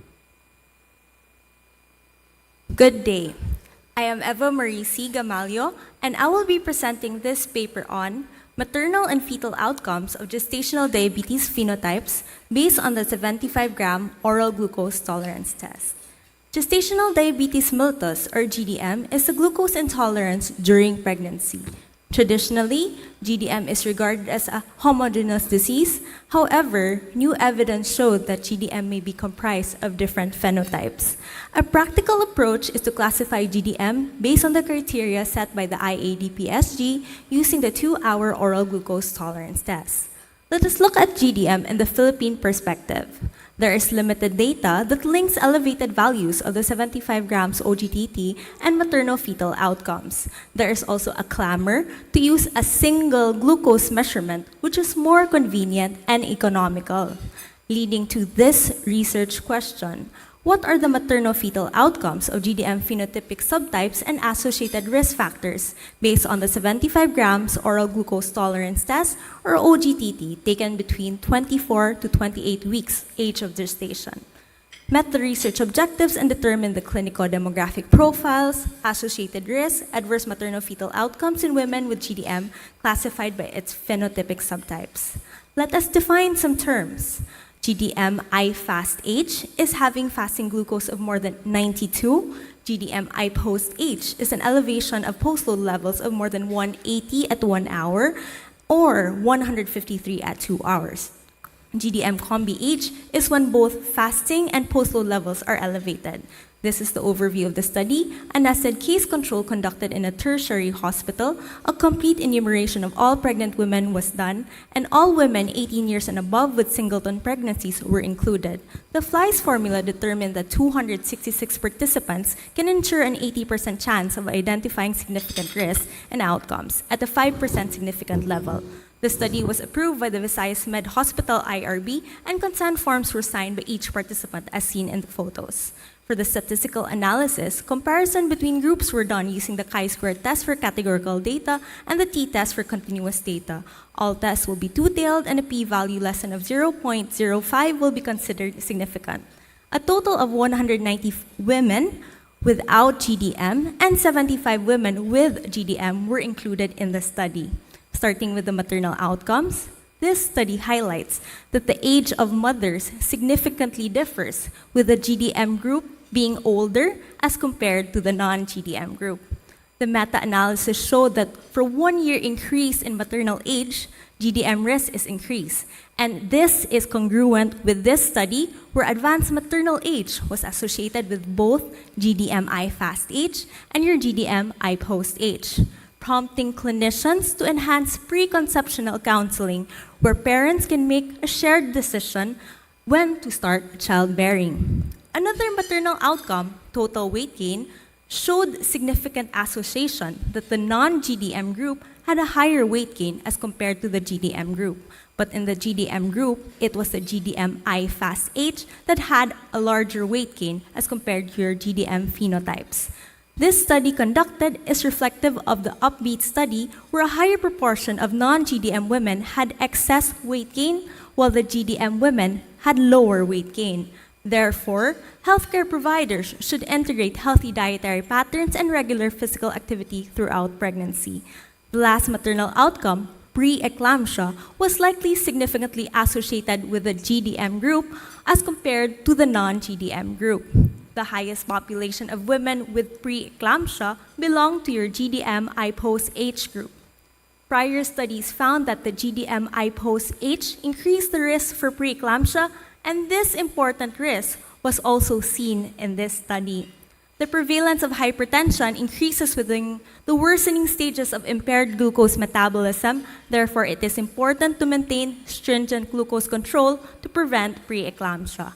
Moving on, to the neonatal outcomes, the GDM and the non-GDM group did not significantly differ. Several authors found that neonatal outcomes can be reduced by adequate glycemic control. However, the degree of the glycemic control and maternal outcomes cannot be established in this study due to inadequate glycemic monitoring. This significant association of age, weight gain, and pre-eclampsia with GDM phenotypes represent a different underlying deterioration process of glucose metabolism. So in conclusion, women with both GDM isolated fasting hyperglycemia and GDM isolated post-load hyperglycemia phenotypes were significantly older. However, GDM isolated post-load hyperglycemia phenotype was strongly associated with pre-eclampsia, while GDM isolated fasting hyperglycemia had higher weight gain among the GDM phenotypes. The study recommends that all the parameters of the 75 grams oral glucose tolerance test should be taken, and this is your fasting, your first and second R post-load levels, and this is to classify the GDM phenotypes. With the establishment of associated risk, clinical societies, and most importantly, the Department of Health should create recommendations and policies for individualized and more intensive treatment among women with GDM in the Philippine setting. The study acknowledges several limitations. These are my references. Thank you and good afternoon. Okay, very nice and very good presentation, especially because we are supposed to comply with the Sustainable Development Goals. And the Philippine maternal mortality rate has not yet reached that goal. Okay, I just want to comment or maybe ask a question. Why did you use chi-squared? Chi-square analysis was done. This is used to establish the risk, although further study could measure the strength of association. And actually, when I talked with my co-authors about this, for this study, the design itself and nested case control just looked at the associated risk. So that's why we used the chi-square analysis. Okay, you could probably have used logistic regression. But, and that's probably because the use of chi-squared may have yielded lower relationships with your other risk factors. Yeah. Anyway, you recommended diagnosis. Yes. And one problem as a government employee before was access. Many mothers do not have access to this high-tech phenotyping GDBM. Okay? How will you improve access using these phenotypes?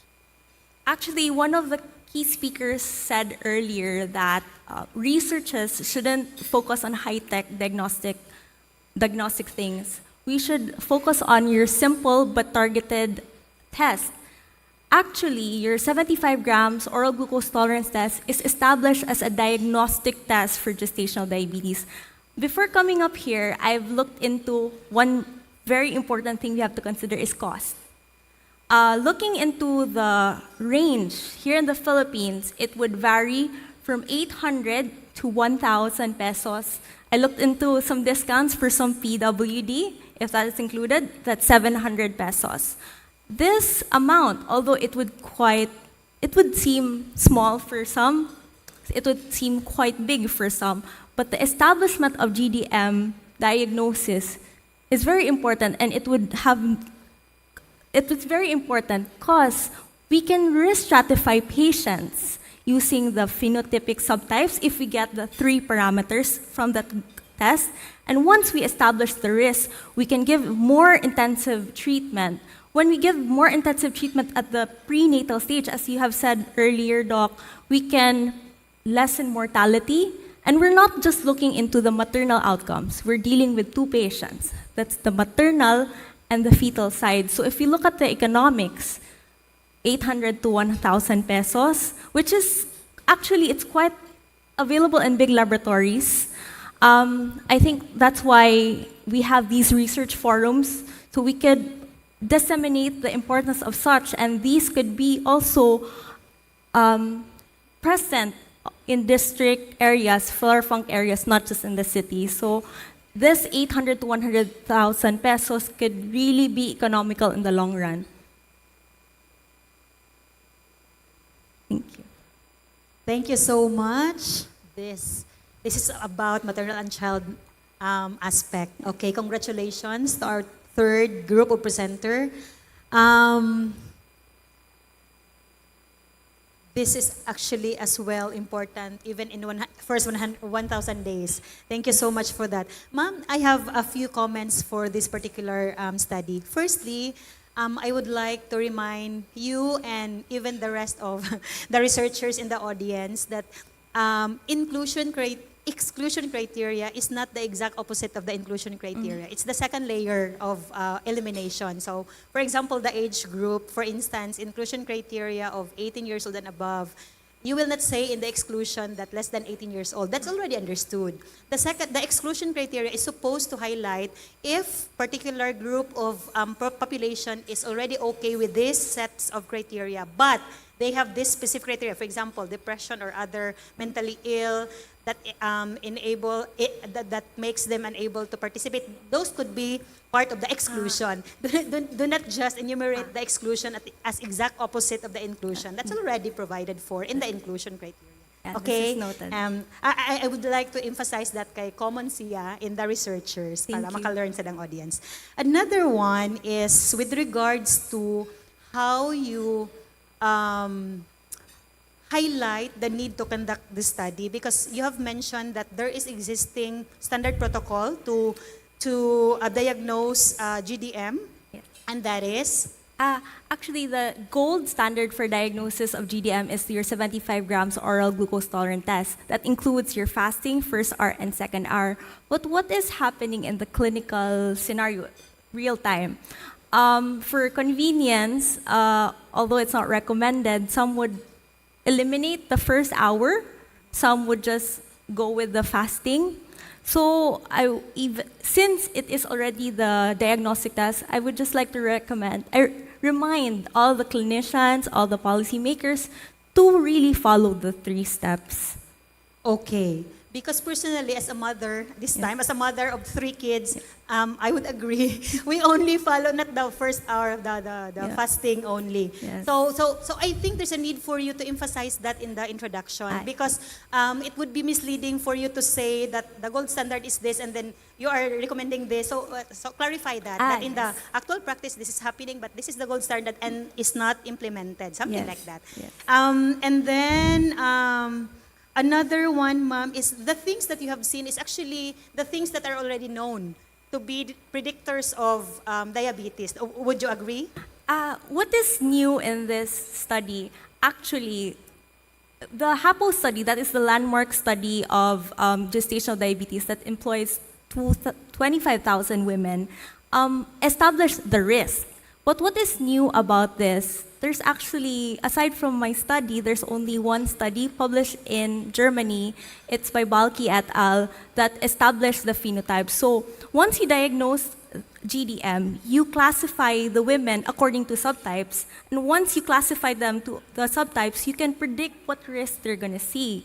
So what makes this unique is, number one, that study in Germany looked into Europeans. The study looked at Asians and Pacific Islanders. So if you look at a lot of studies, different medications, different drugs, different diseases, you have to look at the ethnicity. So despite that the risks are already established, we can use this risk to make risk stratification tools. And looking into the future of AI, and our keynote speaker had mentioned it earlier, the checkup, we could hopefully maybe use this risk stratification as a tool to educate further our patients. And I'm looking for that. Yes. That tool that you will be able to develop because of that contribution sa standard protocol. The phenotypes related race stratification to help really the Filipino, for example, ethnicity. Thank you so much and congratulations. Thank you. Yes, congratulations. No, I like your study. Thank you. Very. It's new in this regard because this is the first, as you claim, no, and then it deepens the diagnostic in that regard. So I just have 2 questions. First is why 270 instead of 266? So using the FLICE formula, to yield an 80% chance of identifying the risk, it only required 266. My study was a complete enumeration, so all the women seen in that time frame was included. Actually, I had a higher population. I saw 400 women in that time frame. However, they did not fulfill the inclusion criteria.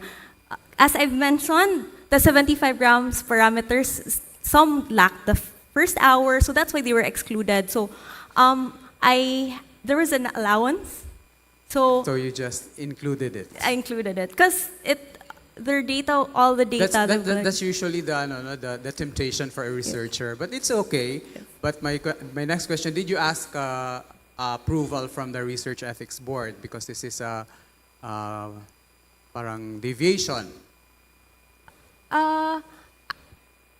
I actually talked to the Research Ethics Board. During the proposal, I met with them, and then we discussed what were ethical and what were the limitations of it. And since I conducted it with that time frame, with a little allowance, and I followed the Helsinki declarations, and yes, they were okay with it. Moving forward, even if it's still safe, Yes. any deviation you need to ask, yes. especially for publication This is purposes, noted. no? So Thank that's you. one. Apply for the amendment in that regard. Thank you. Thank you very much. Research entry number 3. A round of applause, please.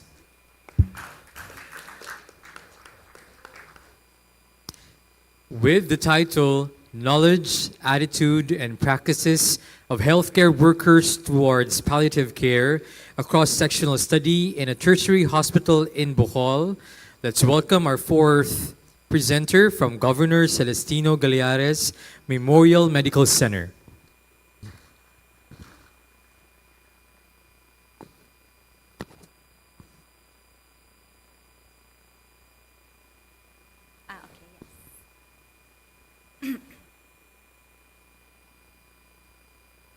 Good afternoon, respected judges, colleagues, and fellow researchers.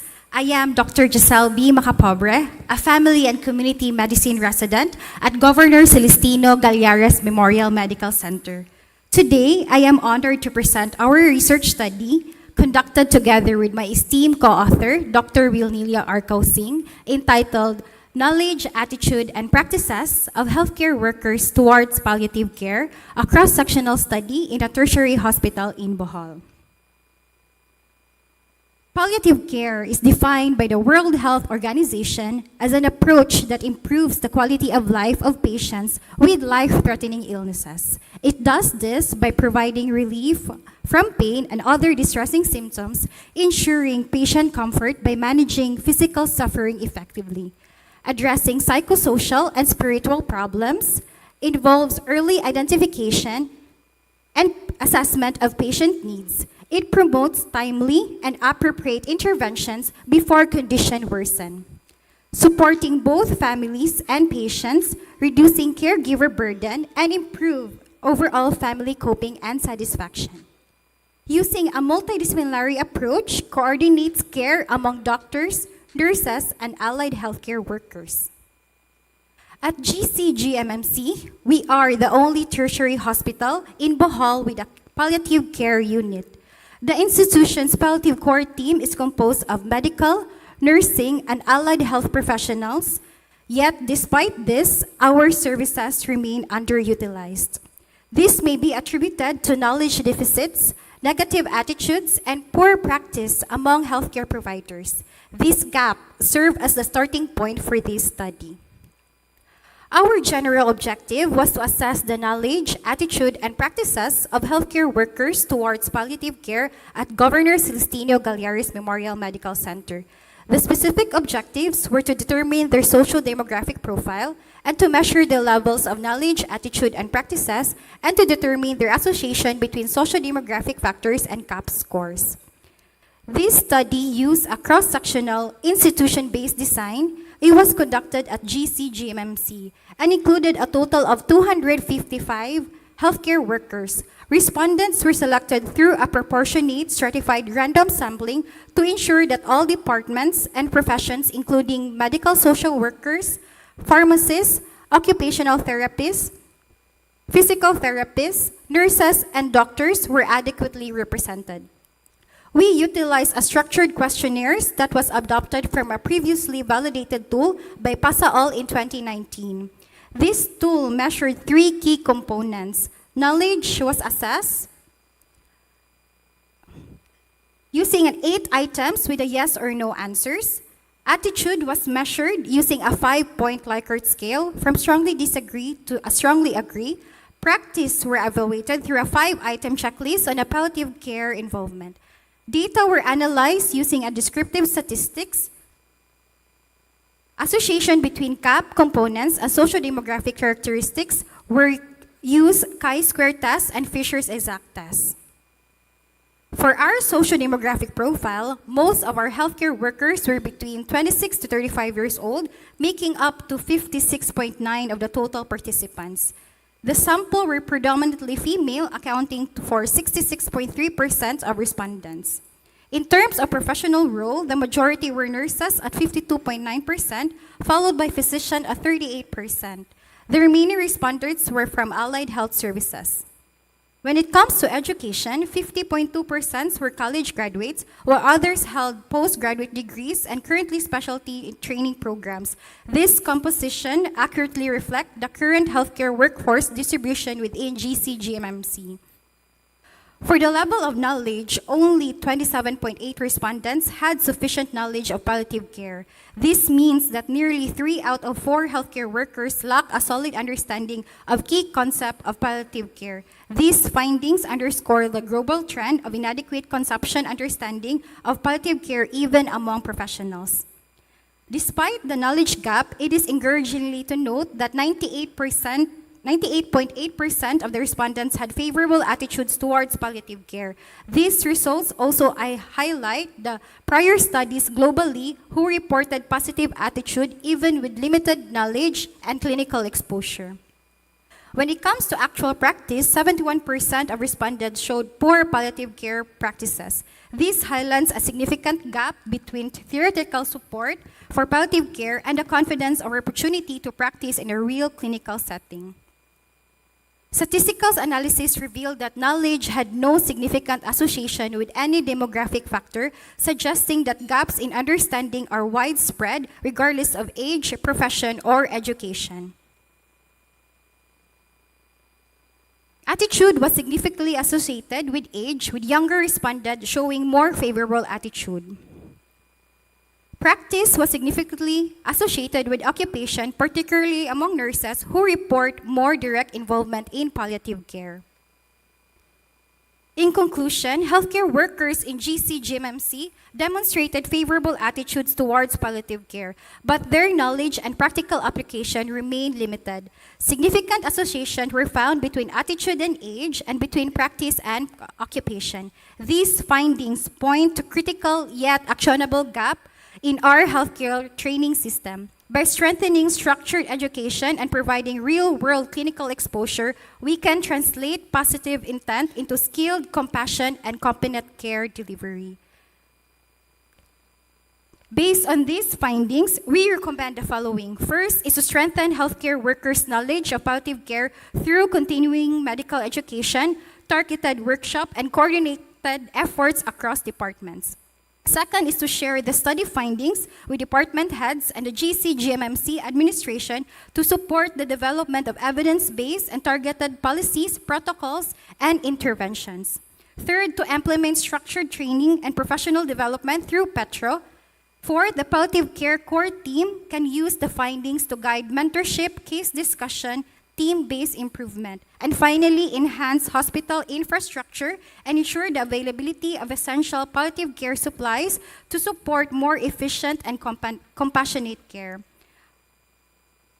With that, I would like to express my gratitude to my co-author, mentors, and our institution for their support, as well as the healthcare workers who made this study possible. Thank you very much for your kind attention and maayong hapon sa tanan. Congratulations. This is a very pioneering study. Thank you, Doctor. Now, I need to understand before I ask questions. The knowledge, attitude, and practice questionnaire was PASAOLs. Yes, Doc. They were applicable to nurses. Yes, Doc. And you had medical doctors, physical therapists, Yes, Doc. occupational therapists, pharmacists, and medical social workers. Yes, po, Doc. Okay. And these were the occupations. Yes, Doc. Now, their practices were PASAOLs. Doc, The practices that you used to test came from PASAOL. the knowledge, attitude, and practices all are from PASAOL study, Okay. Doctor. One of their practice that you were asking is to administer opiate drugs. Yes, Doctor. Now, physical therapists, occupational therapists, pharmacists, and medical social workers are not allowed to administer drugs. Yes. And that could have influenced the results. Yes, Now, you used chi-squared. yes, Doc. You could have used logistic regression to control for confounders, moderators, etc., etc. Okay? Okay, Doc. Now, never mind. I'm trying to teach you. My question is, what how can you describe very briefly what the training program you want so that everybody? Oh, no, no. Another recommendation I have is do not follow Pasaol. You are better than Pasaol. Look for a theme that is common to all the professions. Dignity, spirituality, etc., etc. But you know better than that, than Pasaol. Yes, doctor. Now my question is, what can you describe the training program that you need so that palliative care will be established in Galeares? Yes, doctor. So in GCGMMC, palliative services are from Department of Family and Community Medicine. The policy is already approved by our Petro administration. However, there we have the advanced care pathway where they still ongoing. So for that, we need the policy to be approved. That would be proper referral from all across department so that the patient can benefit the timely referral and also for the compassionate care for the both patients and their families. So the advanced care planning pathway is still ongoing, doctor. Thank you. And good luck and congratulations. Thank you, doctor. Thank you so much for exploring this. We in Cebu Normal University is an advocate as well for gerontology nursing, and this is very close to gerontology nursing, palliative health. I have some clarifications with regards to the sample size calculation because it was not discussed in the paper with regards to, you have mentioned the total population, but as to why you decided to have that particular sample is not reflected. And if you have utilized some sample size calculator, Yes, doc. and the certification and even the assumptions that you use so that we can also counter-check the accuracy Yes, of doctor. that particular area. So you have used a sample size calculator? We have the total population was computed using a Cochrane equation. So that's we come up with a 250 respondents for my research study. Sige. So we reflect that in the manuscript Okay. along with the assumptions and the clustering. Okay, doctor. Another one is the tools that you have used. Again, no mention about psychometric properties.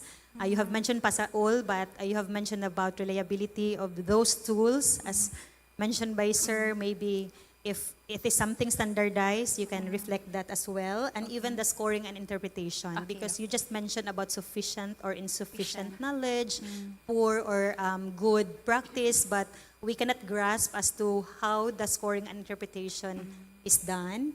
And the ethics approval as well, very important, is not indicated. Even the ethics approval code. Another one is specifically in the results and discussion, because you have mentioned that there is a relationship that you have found with regards to age and attitude, Yes, doctor. and practice and knowledge and occupation. But I haven't seen deeper discussion as to the dissection as to which cluster has the highest and why, something like that. Maybe medical doctors or nurses already have palliative care training that are required, something like that, unlike sa other health allied professionals that would support and justify why they have lower, perhaps, level of knowledge, for instance. And more significantly, I'm looking for practical and ways forward of this correlation that you have mentioned. For instance, policies, dugay, pamanggod na siya, no? Makalimot pa ta sa kabisi nato.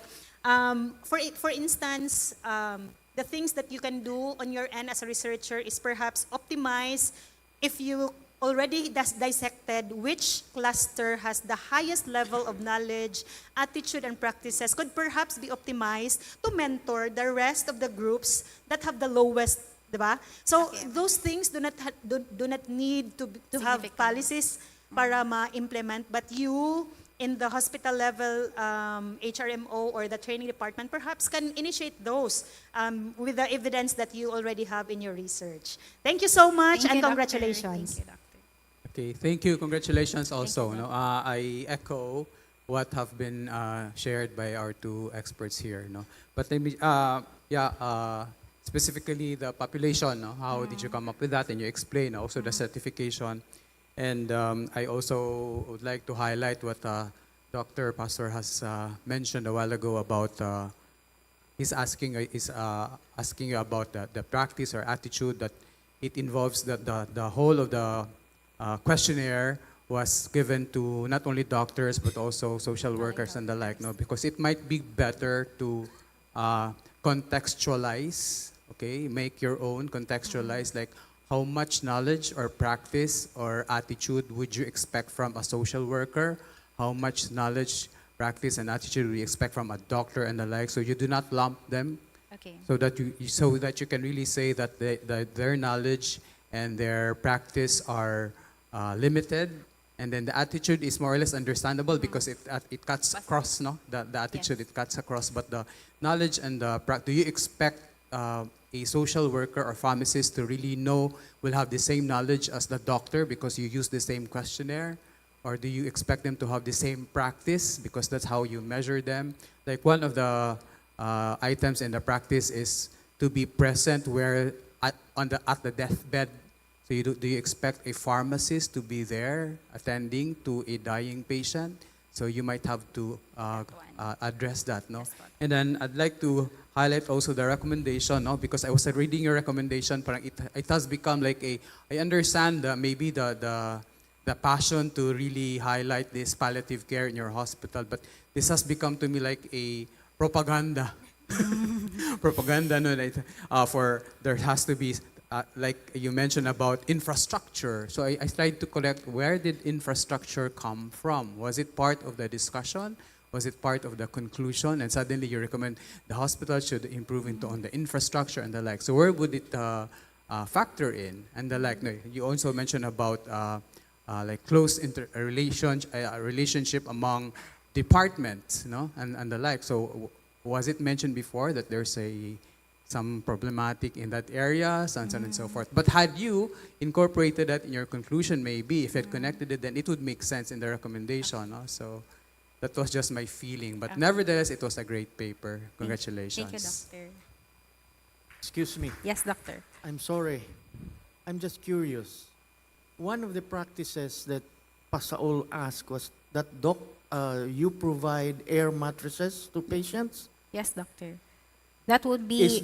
Are doctors in Galyares providing air mattresses to patients? Yes, for palliative care patients, especially for the end-of-life care, other patients wants to die at home. So we as a palliative care provider, we respect patients' autonomy for the dignified death.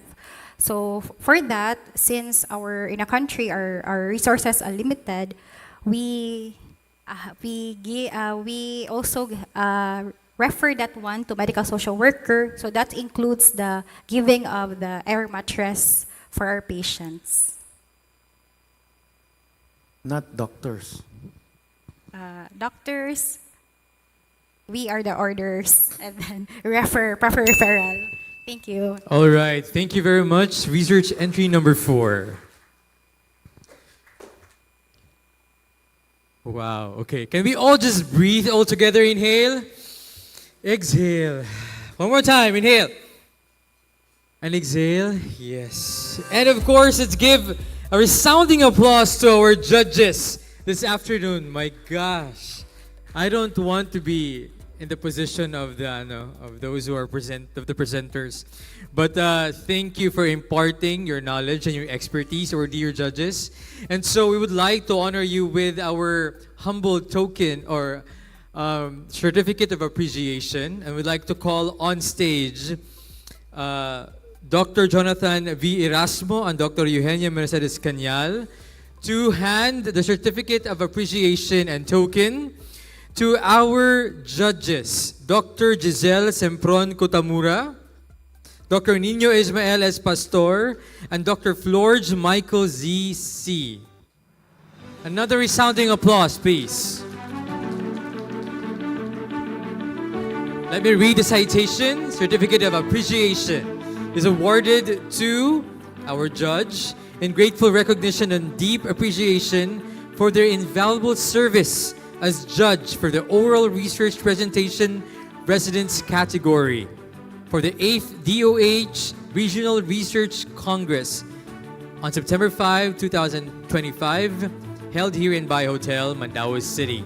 Signed by our director, Joshua G. Brillantes. Certificate goes to Dr. Giselle Sempron Kutamura.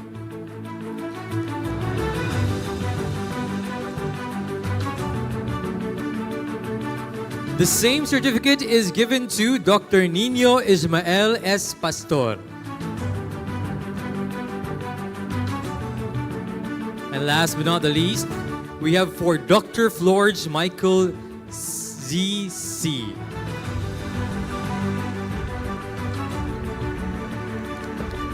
Thank you very much, our panel of judges.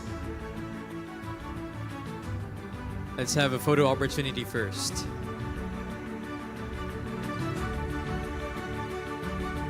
There you go. One more resounding applause for everyone. Make it really, really loud para makamata sa ninyong tupad. Yes. Something like that, okay?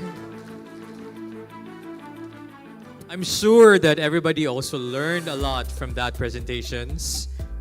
presentations. And there were 4 entries in our in that category. And now let's proceed to the next category of the oral research presentation. We have 5 entries for these categories. And this is for the medical students category. To help us assess and evaluate the research to be presented this afternoon by our medical students, I would like to call on the following judges as our panel. We have the University Dean of Instruction and Graduate School Dean from Cebu Technology University, Dr. Ariel F. Ramos.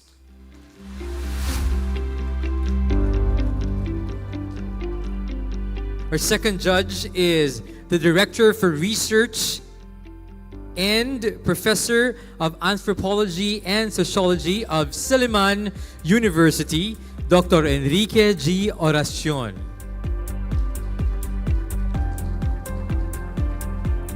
Our third judge is the National Professional Officer and Technical Officer of Tobacco Free Initiative and Primary Health Care from the World Health Organization Office, Dr. Florante E. Trinidad.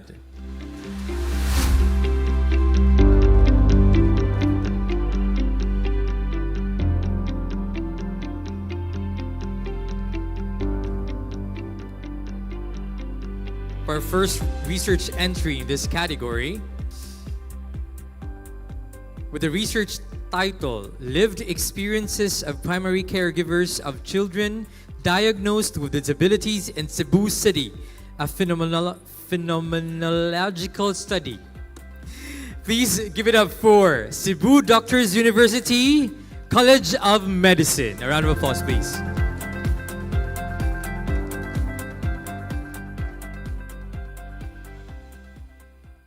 Mic test. A pleasant day to our esteemed panelists, respected faculty, and fellow researchers. Today, I am not just here to present another research paper. I stand before you as an advocate for primary caregivers, the mothers and fathers who endure stigma, poverty, and uncertainty, yet continue to provide love and support for their child with disability.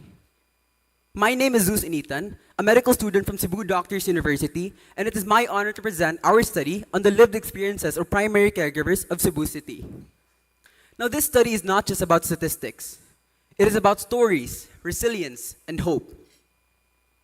To give you context, in the Philippines, about 5.1 million children live with disabilities, and about 18.9% of those are aged 0 to 14 years old.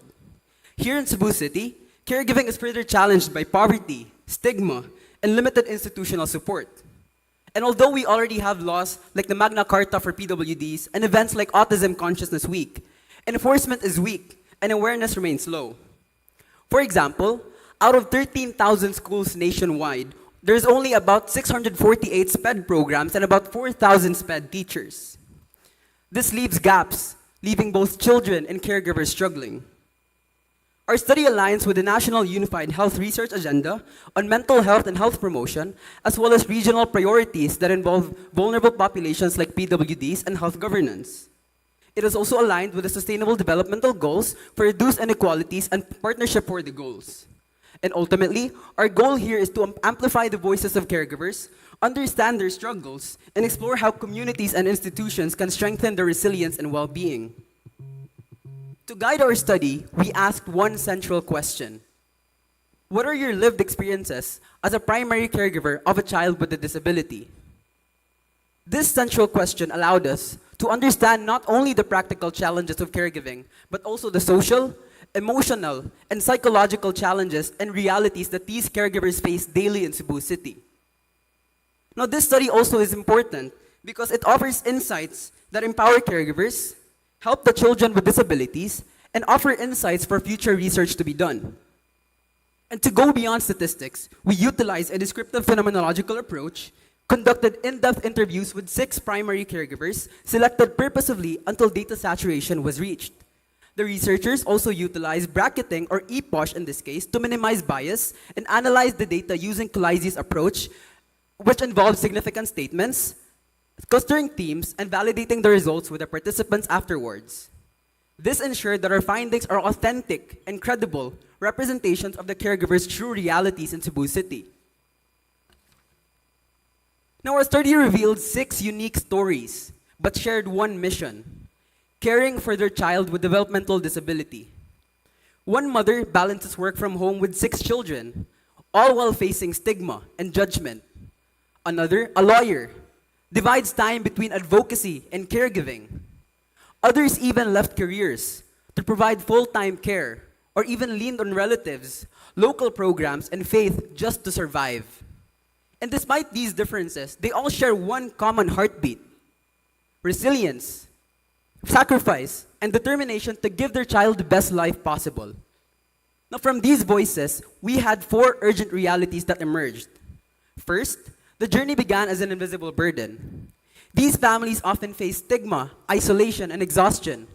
And without stronger awareness, these families and caregivers will continue to suffer in silence. Second, support systems decide outcomes.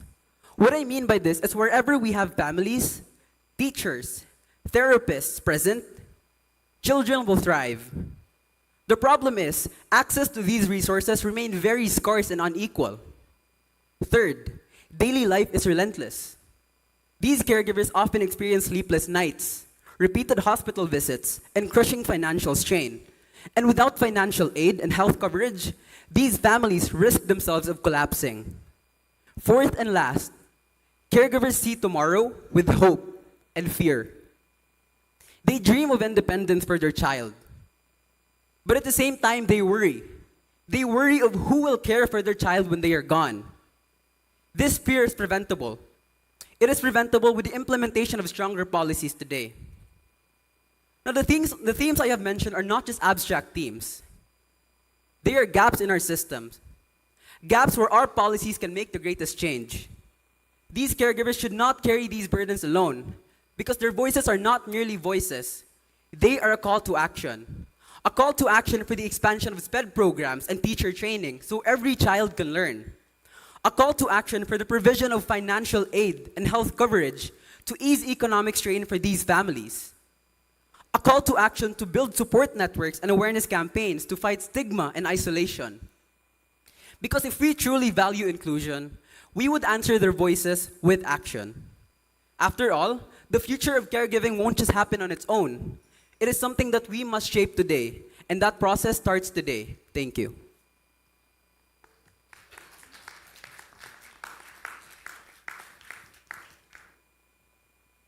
End of presentation. Now for the panel question.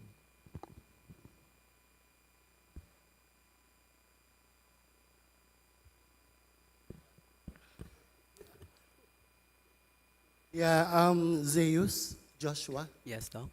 Yeah, thank you very much for presenting your research, and I would like to congratulate you. because this is a very timely topic. Although I noticed that, of course, most of the findings border on the negative experiences, I'm just wondering if you were able to elicit positive experience. Like, for example, probably you very well know that there's this ID issued to people and children with disabilities that would give certain benefits to the families in terms of, financially, the discount and all those. So I do not know if that, were you able to elicit anything on that? And also, considering that one of the findings also is on aging of the caretakers. So do you have any recommendation to alleviate the aging caretakers' anxieties? And probably my last question is, since you are a medical student, what do you recommend in terms of modification in the curriculum in medicine and nursing so that the issues addressed in your research will be addressed? Thank you. Thank you for that wonderful question, Doc. So there were actually a lot of positive things that these caregivers have elicited. So one of them was actually more on the spiritual side. So spiritually, a lot of these individuals actually accepted their child in the beginning as a blessing from God instead of something that they see as an obstacle to take care of. Some of them also elicited that they got closer with their families because they had one commonality that they should take care of, and that was the child with a disability. And for the benefits that you have mentioned, most of them actually mentioned that these were helpful, but at the same time lacking. Okay, so this would involve the PhilHealth Z benefits package, where they actually offer free access to therapy for these children. But the problem with therapy in this case is that these children are not neurotypical individuals. They are neurodivergent, meaning that they require needs that are different from the needs that other people do. So for instance, this package actually gives you access to 9 sets of therapy and a maximum of 10 sessions for each set. But the problem with that is that it's limited, okay? These individuals or these children with disabilities require lifelong and continuous rehabilitation. So in that case, these are actually where the caregivers experienced a sense of feeling that there is lacking in that sense. Okay. I hope that answered your question, Doc. Oh, when it comes to aging and curriculum, I would say that there is currently a lack in a sense when it comes to giving proper education to that, because even in our curriculum right now, a lot of my batch actually don't know what it's like for these individuals to go about their daily lives. I had to really explain to them when we did our research that these individuals don't have access to these resources, so you have to be very cautious when it comes to talking about these things. You have to be very mentally or emotionally smart in a sense to go about these things. When it comes to the curriculum, I would appreciate or I would recommend that as early as first year for medical schools even, they would integrate these like exposure to these areas when it comes to helping these children with disabilities, especially when it comes to the caregivers, because these caregivers are the ones that are constantly there. It's not the children. But without the caregivers, there's nobody to take care of these children. So yes, I hope that answered your question. Congratulations for this paper. For one, I could feel the story. You know, I could feel the sentiments of, and that's my question. Why are you not using the word mothers? Why are you using primary caregivers? To be more direct. That's one. The next one is, are you using descriptive or interpretive phenomenology? Because there could be a difference in the analysis. Or sige. Okay, thank you for that question, Doc. So for just to clarify, what was your first question, Doc? Because the title of your paper is Caregivers. of primary caregivers, and I'm going to look into who were the study participants. These were mothers. Because anyone could be primary caregivers also. If there's no mother, so yes. why not have direct name it as the mothers as caregivers?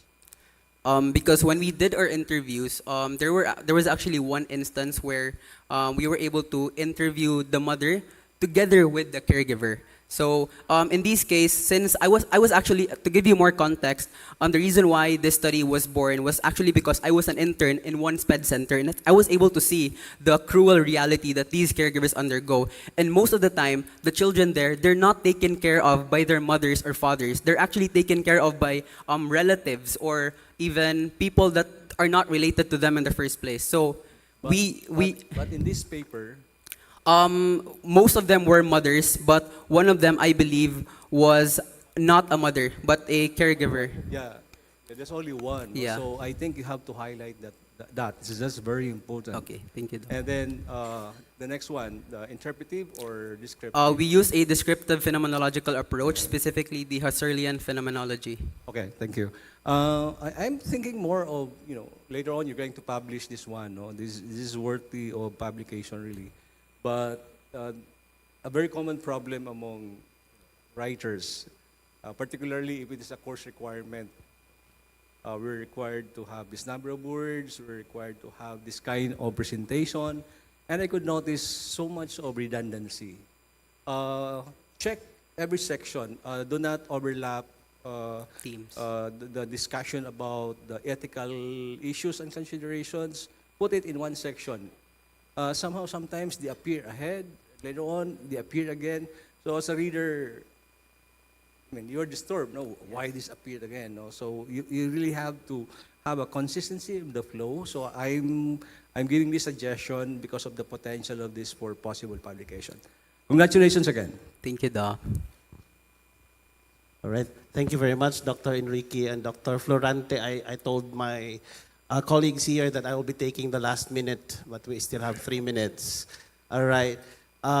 First, I'd like to ask, when you say caregivers, you're talking about both male and female, right? Yes, Doc. Correct. But there's one participant here who happens to be a male. No, because most of them were females, but one of them was not a mother, but the primary caregiver. All right. But okay. technically, all of them were females Because in this case. we have to clarify under whose perspective are we talking about in this particular paper. Another thing you have repeatedly said about voices, meaning you wanted to empower the caregivers in general, correct? All right. I'd like to know why did you consider the use of transcendental or descriptive phenomenology instead of perhaps using the photo voice design of Boris and Wang? Primarily, we used this type of design because we wanted something that would prevent any biases, that would minimize outside perspective. That's why we primarily utilized this type of descriptive phenomenology, focusing primarily on the voices that these caregivers elicit. So, because most of the time, when it comes to policy making, the voices of these caregivers are actually unheard, and we want it purely from their perspectives without any outside interference. But definitely you would like to empower the caregivers Yes, in this particular study. Yes, but I would like to know, are you familiar with the photo voice design? Actually, I'm not that familiar. Okay, that is why your answer is more in favor of phenomenology, transcendental in particular. All right, but it could have been better because you will be able to capture in general the reality of these individuals under the context of the caregiving. Okay, another thing I would like to ask has something to do with the evaluative criteria. What evaluative criteria did you follow in making sure that your study is trustworthy? We actually utilize what is called triangulation. So primarily this involved cross-checking with documentations or other reports from, let's say, when the patient would say that they had they utilized a specific package from PhilHealth, we cross-check whether or not that package was actually valid or true in a sense. We also made sure to minimize biases by doing peer review. So together with our team, we asked each other for their opinions or interpretations of the coding to really set aside any personal biases when it comes to writing the paper from their perspectives. All right, I understand. But to improve the paper, perhaps you could use a particular evaluative criteria, one particular important set of criteria coming from Lincoln and Guba, wherein you could discuss in detail in the paper to further improve and make sure that it will really be very acceptable to the reader. All right, thank you and congratulations. Thank you, Doc. 。 Thank you, Doc.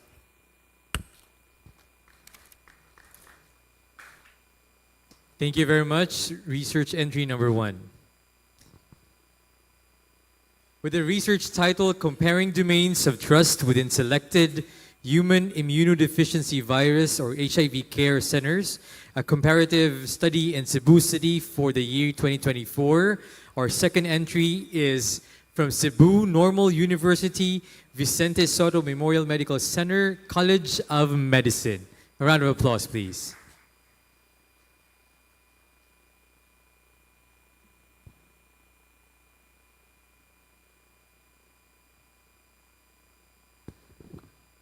Given its rising cases in the country, just what if there's another way to approach our war against HIV?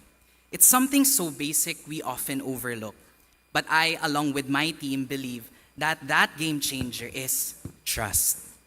Ladies and gentlemen, I am Jerome Leonin, proudly presenting the CNU VSMMC College of Medicine, and hereby present to you our paper on comparing domains of trust within selected HIV care centers, a comparative study in Cebu City for 2024.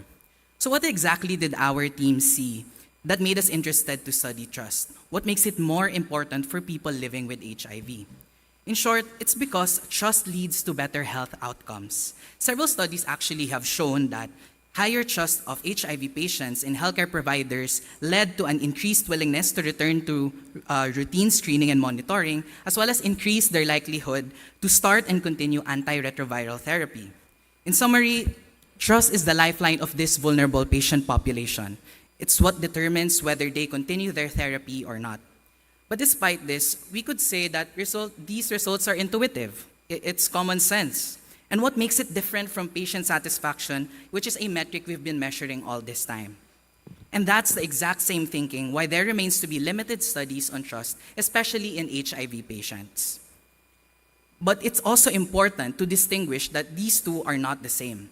One, patient satisfaction is more transactional, it's more short-term, and differs from time to time at each point of service. Trust, on the other hand, is relational. It accumulates over time, which is actually what we want for these patients to stick to their treatment. More importantly, to our knowledge, there is still a lack of baseline data on trust in the Philippines and in the region. Most have been qualitative accounts like lived experiences, phenomenology, quality of life, and not enough metrics we could actually tangibly work on and measure.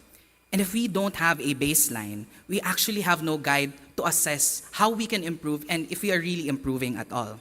So to answer these gaps in literature, we mainly ask, what is the level of trust of patients living with HIV and how do they vary in each HIV care center?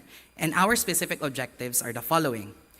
And it's important to mention that our goal in this study is not to pit these centers against one another on who performs best. Rather, what we want to highlight is their best practices and to see what each HIV center could learn from. So to answer these objectives, what we did is a cross-sectional study designed across 3 DOH-recognized HIV treatment hubs using a peer-reviewed public healthcare system trust questionnaire by Anand and Cutty 2015, which is essentially a 23-item questionnaire that measures trust in depth. What do I mean by trust in depth? What this means is that the researchers actually defined it into 2 components, which is institutional trust, which is how a patient trusts the clinic, and individual trust, which is how they trust the healthcare provider. We could further subdivide it into domains such as quality, transparency, communication, and competency. And to verify these results, we crunched the numbers using RStudio, performed normality testing, and ran the data using one-way ANOVA and post-hoc Tukey's test. And thankfully, the results were actually reassuring. What we found in our study is that across all clinics, the trust scores were generally high. And this is actually a pat to the back to all our HIV care centers because what this means is that they are performing well and that it reflects good performance. However, what I also want to highlight is that these 3 clinics are essentially offering public services. Patients who likely avail these services actually rely on them. Hence, the margin of error is so small before we lose these patients to follow up. And additionally, 1 clinic scored higher than the rest, and this may be due to what we believe is the discrete location of the clinic.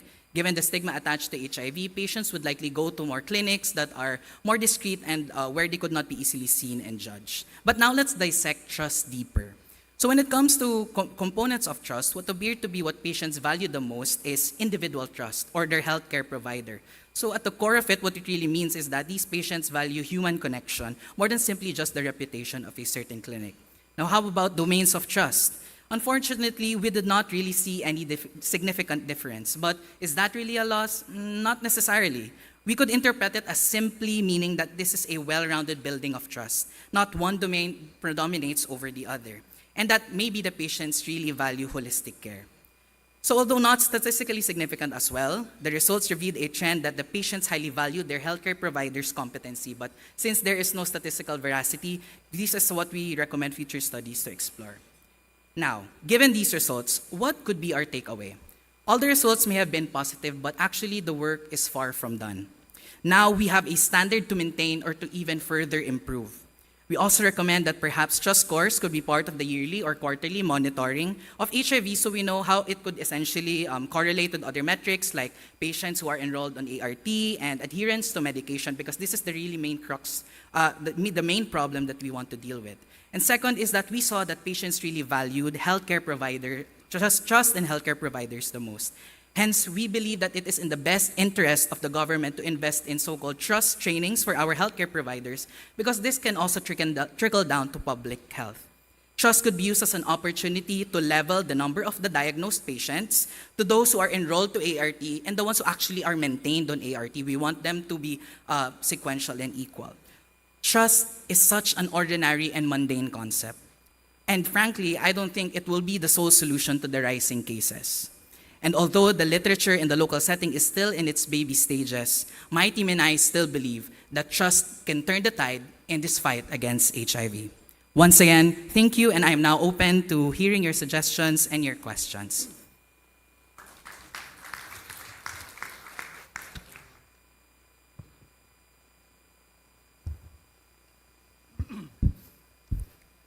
Okay, congratulations for this. No, the Thank you, Doc. concept of trust is socio-psychological. Yes, Doc. Meaning internal, but then there's something as an object, and it is the center, right? Yes, Doc. But you're saying you're not comparing which is better, but Yes, you Doc. simply wanted to measure the trust. Yes, Doc. I noticed that you have one objective, and that is the demographic. Yes, Doc. But at the end, it was not used in the yes, Doc. analysis. Yes, Doc. Second, you said that it is descriptive, cross-sectional. But then you mentioned ANOVA. So ano ba talaga? Sorry Descriptive or comparative? What we essentially meant by that, Doc, because our ethics committee really reminded us that we should not compare HIV care centers with one another. So what we essentially wanted to do, Doc, is to just determine the levels of trust for each institution, and for the components of trust, Doc, and for the domains of trust, we did not cross-analyze them. So the analysis is just per clinic. Yeah, but then there's ANOVA. Sorry for that. In the presentation, there's an ANOVA. Yes, Doc. And ANOVA is a test of difference or significance of difference. Apologies so for that, Doc. that already indicate that one is better than the other. But there's no problem about it because you don't mention the name of the centers. Yes, Doc. It's anonymized, right? And that's one of the ethical considerations. Yes, Doc. I'm looking for another variable that would really measure trust. I mean, it's a manifestation of trust. Yes, Doc. What they're writing could be an expression, but their behavior could be another one. Have you not asked question the frequency of going? Yes, Doc. Actually, it's part of our inclusion criteria. So, according to the researchers who made the standard questionnaire, Doc, there has to be a criteria that the patient should have at least been enrolled to the program and should have gone twice to, it's the minimum requirement to establish the trust, Doc. So more or less homogenized. Sorry, Doc. It's a homogeneous group. They Yes, have Doc. the same, more or less, within that particular category. Yes, that they are, in terms of going to the center, right? Yes, Doc. Okay. So, yeah, that's my question about the demographic. Because at the end, I could find the value of the demographic. You know, you said there's a difference, right? So, actually, Doc, yes, we studied the demographics, Doc, but it wasn't part of our objective to analyze Yeah, it with but the it's part trust. of the data that you gathered simply to describe where your yes, sorry, respondents. Doc. Now I see it in a different way because there's no difference among the three centers. The difference might be, or the factor might be, on the individual person. But you did not use it anyway. But that would be my suggestion to try to check if demographic could be a factor that would measure trust. And kindly use throughout, either present or past, no longer will, ha? Okay pa, Doc. I read one will. Also, Doc, actually, just to mention po, Doc, it's actually part of our recommendations now. We want future studies to be able to correlate social demographics with trust. Yeah, I noticed it also. Yes, But Doc. the data is there already. Yes, Doc. It's a waste of effort of answering that one. I agree, Doc. And it was Okay, not Doc. used. You know, in research, you have to problematize everything. Yes, Doc. If there's an issue, problematize it and find an answer. But congratulations, so this is a good attempt. Yeah. Thank you so much, Doc.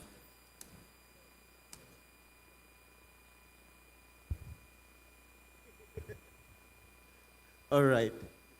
Good afternoon. Afternoon, Doc. The study is all about trust, right? And Yes. the specific design used in this particular paper is Cross-sectional, Doc. cross-sectional.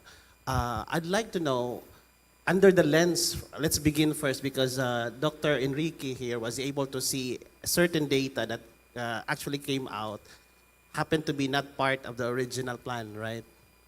That is why he mentioned we are supposed to have this part of the paper later on.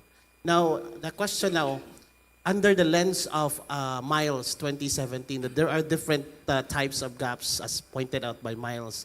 I'd like to know first, which of the seven, or from the seven types of gaps of Miles, where will your study, or where did it fall?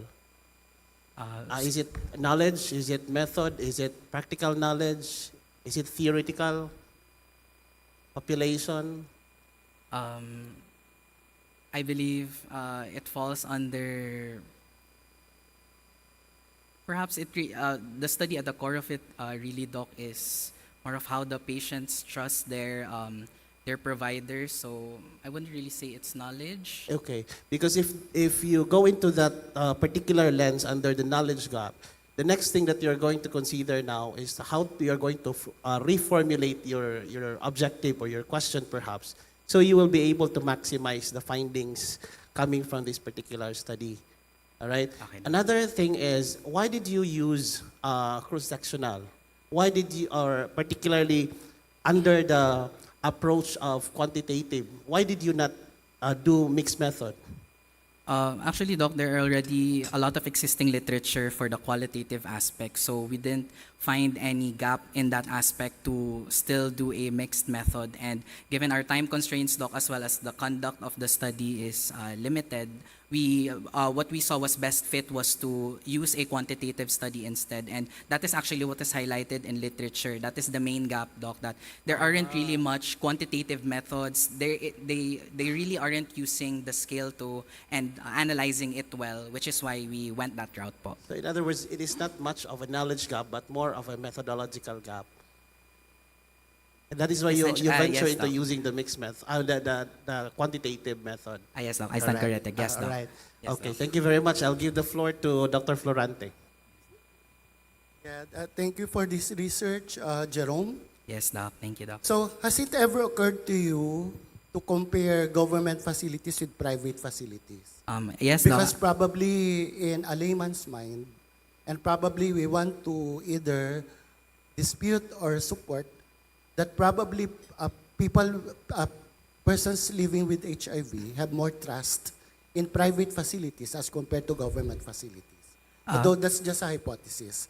And my second question is, I am looking for a variable on defaulters, which means those who are lost to follow-up when it comes to institutional trust, because I think this is very crucial. If, for example, a particular institution has a very high default rate, very high loss to follow-up rate, then probably you would do something relative to trust on the institutional trust. And my last question will be, again, bordering on your findings and as applied to curriculum, what would you suggest to be included or to be modified in curriculum and medical schools given the findings in your study? Thank you. Actually, Doc, with regards to your first question, it's also again part of our recommendations because first we wanted to limit our study on government facilities, Doc, because as I highlighted, we feel that this certain population of HIV patients are even more vulnerable because in the first place, they have no option to go into a private institution. So we believe that from the get-go, it's important that these healthcare providers really establish trust and ensure that we do not lose them to follow up. But yes, Doc, to answer your question, we did consider that, but we feel that it could be part of another study, Doc, to compare the difference between government facilities and private institutions. And then, sorry for your second question, Doc, it's... yes, Doc. Actually, Doc, we did not include that in our study. We specifically ensure that in our inclusion criteria that these are individuals who are currently again enrolled into each HIV clinic, who has attended at least twice and who has I believe not been lost to follow up. So these are consistent attendees, Doc, of to their healthcare centers. But yes, Doc, we already considered that this could likely also be a variable affecting because essentially if they already do not align with that certain HIV care center, then they will most likely not be affiliated with that center as well. But I believe that it could be best studied, Doc, in another study. But to answer the question short, Doc, we did not take that into account for this study alone. We were just interested in determining baseline data, and I think that was our main contribution really for this research. And lastly, when it comes to the medical school curriculum, Doc, I really feel like especially in the curriculum that I am in, we have patient-doctor relationships starting first year, second year, and even third year. And I think it's always emphasized that we need to make sure that our history taking, just even from mere history taking, we already inculcate trust Time when is talking up. to our patients. Thank you very much. Our Thank you so research much. entry number 2.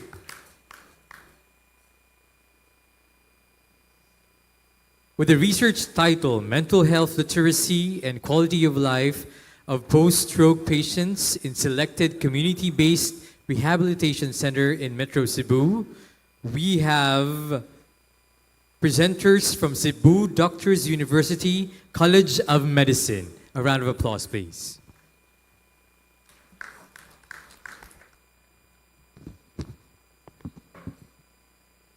Surviving stroke may seem like a victory.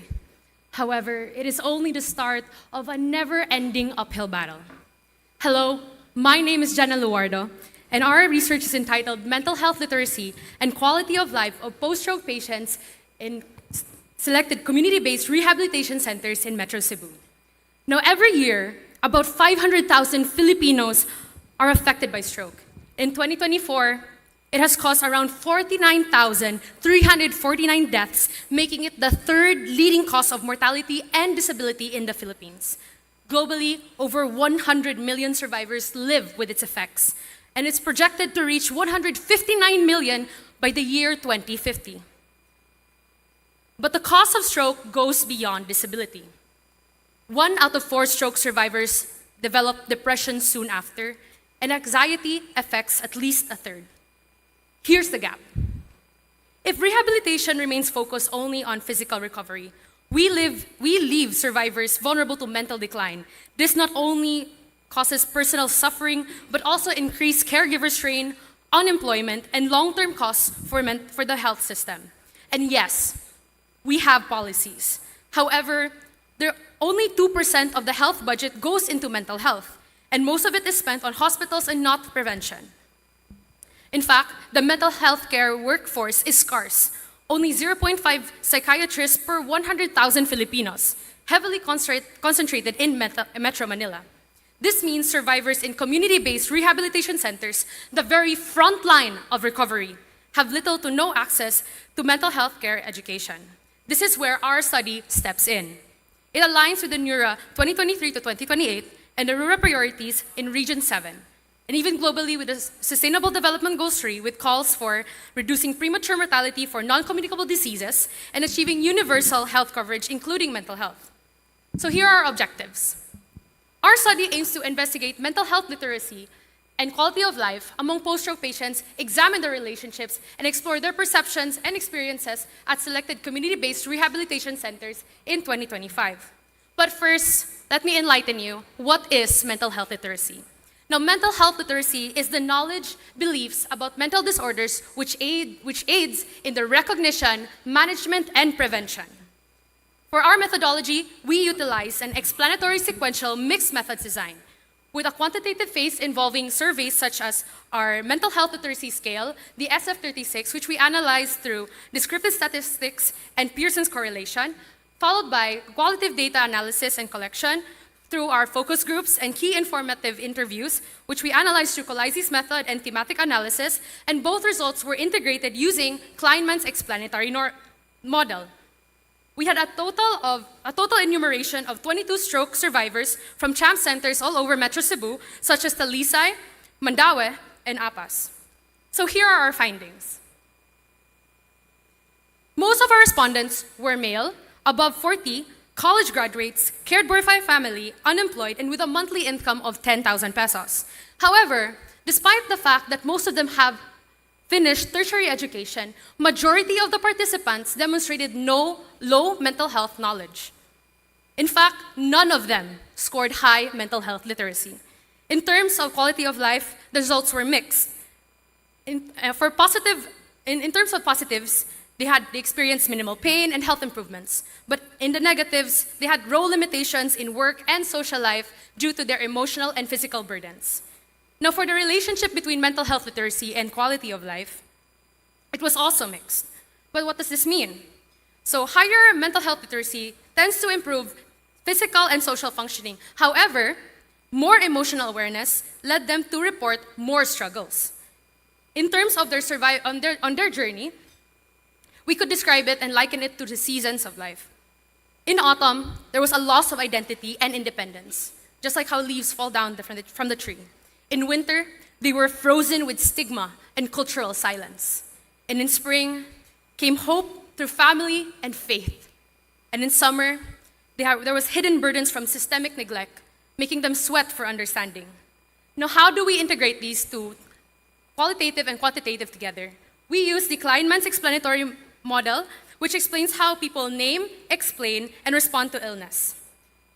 So first, we have illness identity and perceived cause. Now, quantitative data showed low to average mental health literacy. And our quality data revealed that most survivors would label themselves and their mental health struggles as weakness or even crazy, one of them even saying, buang. Mislabeling leads to stigma, leads to withdrawal and lower psychological quality of life. This shows the urgent need for stigma reduction campaigns. In fact, they also believe that any mental health illness is a weakness, and they blamed it on poverty, heartbreak, and even biological inheritance. Cultural myths replace biomedical understanding. This underscores the need for community education that reframes mental illness as treatable. In terms of timeline and consequences, most of them scored low in emotional role limitations. They normalized this as an expected part of stroke. Also, they had higher literacy linked to better physical and social functioning. However, they had mobility struggles and hopelessness. Therefore, this calls for early screening and integrating MHL in rehab, which can boost participation and recovery. In terms of preferred treatment and chief problems, most of them avoided professionals and relied on prayer, herbs, and family. This is a gap in service use, which highlights the need of accessible, culturally sensitive mental health care. In fact, they had the lowest quality of life scores in role limitation due to their loss of identity and burden in family. So here are the key takeaways. Stroke is more than physical, and mental health literacy is the missing link, as it predicts resiliency and recovery. And our paradox is critical. Even educated survivors had low literacy. In terms of public health, campaigns must be grassroots and not just classrooms only. MHL and quality of life are connected. The higher the mental health literacy, the better the functioning. And the lower the mental health literacy would lead to stigma and poor well-being. In terms of barriers and facilitators, they point the way. The key barriers that we have identified are stigma, beliefs, and lack of knowledge, and facilitators, family, faith, and resilience. So, for our recommendations, for future researchers, expand. Expand Thank to you. more centers. End of presentation. Now let's proceed to the questions. All right. Thank you very much for the presentation and congratulations. At least in stroke, there are 4 seasons. Yes. In the Philippines, we have only flooding. Okay. So you reminded us of a very important topic.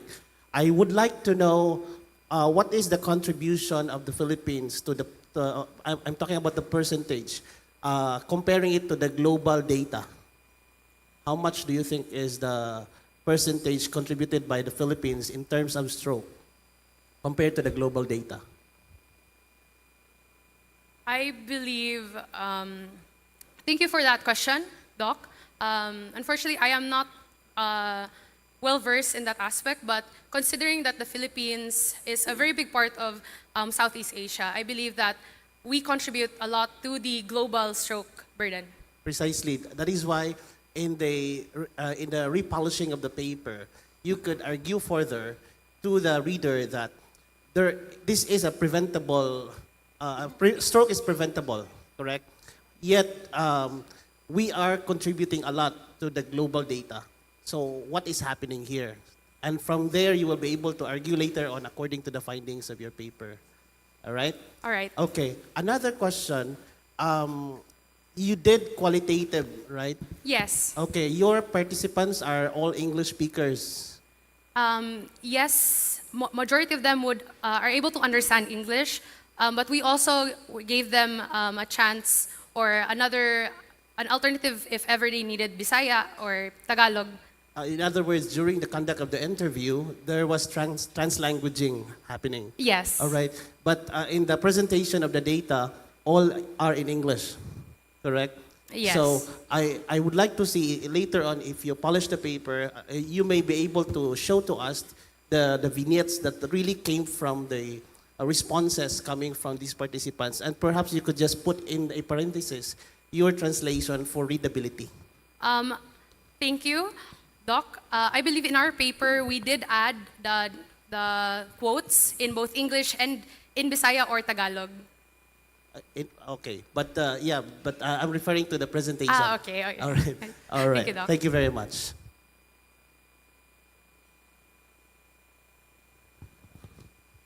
Thank you. Congratulations for your presentation. You're using sequential mixed Yes, po. method explanatory, wherein the qualitative should explain the quantitative result. And in your quanti, you mentioned about 20 respondents. 22 respondents. 22? Yes. Yeah, 22. How many are participants of the focus group discussion that you had mentioned? For every focus group discussion that we had around 3 to 4 of the post-stroke patients. Are they the same? They came from the same CBR. So from the 22? Yes. We went to each CBR and we asked whether or not they are available to have a focus group discussion. So we took either 3 to 4 of them each focus group discussion. So the 22 were the sources of the participants of the focus group discussion. We were able to get around 11 From them? From them. Okay. So that's my question. Because, as you had mentioned here,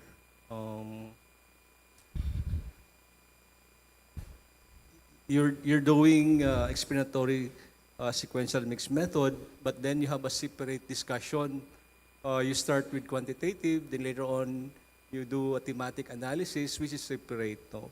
I was hoping then that you could have integrated the analysis immediately where you have the quantitative results.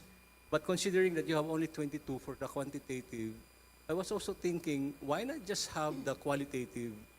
Because having 22 would not be a good sample for a quantitative. right? And then you do, the, yeah, you correlate somehow, right? Okay. Thank you, Doc. That actually is a very relevant question. We decided to do both quanti and quali because some things that was revealed through quanti cannot really be explained or just through numbers. We used the quali to explain, like for example, despite the fact that majority of them have graduated tertiary education, they still had low mental health literacy. So through the quali, we found out that it was because of stigma, Yeah. cultural silence. That's my point. Why do that 22 for a quanti when you can have integrated all this? No, you could ask those participants in the qualitative part. Anyway, that's a methodological or the design question. The other question is about the reliability test that you mentioned. And there, I noticed that there are 4 items that have low score. Yes. But it did not appear what have you done of those items which have low score? For those items with low score, hold on. May I clarify, Doc, if it's... There's a table for that. You have a table.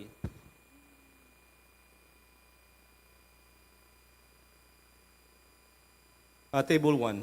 Table 1. We had 5 items, Doc. Yeah, 5 items. Physical so- functioning, social functioning, vitality. So for the lowest means for the SF36, it involved the role limitations of due to physical problems and emotional problems. No, I'm talking about the tool. Did The you tool. revise it? Do you improve it so that when you finally administer that one, it has changed already and you do another test for it? Because We did not change the tool as it was already, it is a validated tool. yeah, already. that's a question. So why do you have to do reliability? But then the result shows that these items have low score, right? Yes. It's a waste of effort. That's why at first I was saying, why test or do a reliability test of a tool that has been used? But then the result shows that there were this number of items that have low scores. So my next question would be, what do you do with those items? And you said, wala. No. These items, Doc, were not for reliability, but they were the ones that explained for SF36, it separated it into different domains. So for every domain, we were able to find out their score for that. So But for, the overall domain, it passed. for SF36, it doesn't have an overall domain, unfortunately. It really broke it down into different aspects, so from general health perceptions to physical functioning. So instead of comparing and relating mental health literacy to the overall quality of life, we really went deeper into comparing it to the different aspects of quality of life. Okay, I have no more time, I think. But this one, no, you combine in-depth narratives through FGD or open-ended survey questions. Those are conflicting terms, actually.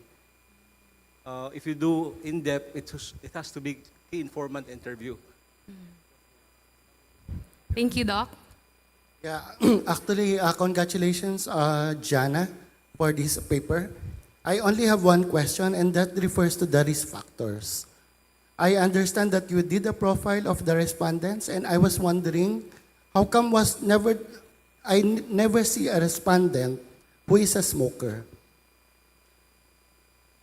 I think I was looking for smoking as a risk factor, and probably alcohol as a risk factor, but in the enumeration of the profile of the respondents, you identified other risk factors, but the very basic smoking and alcohol were not identified.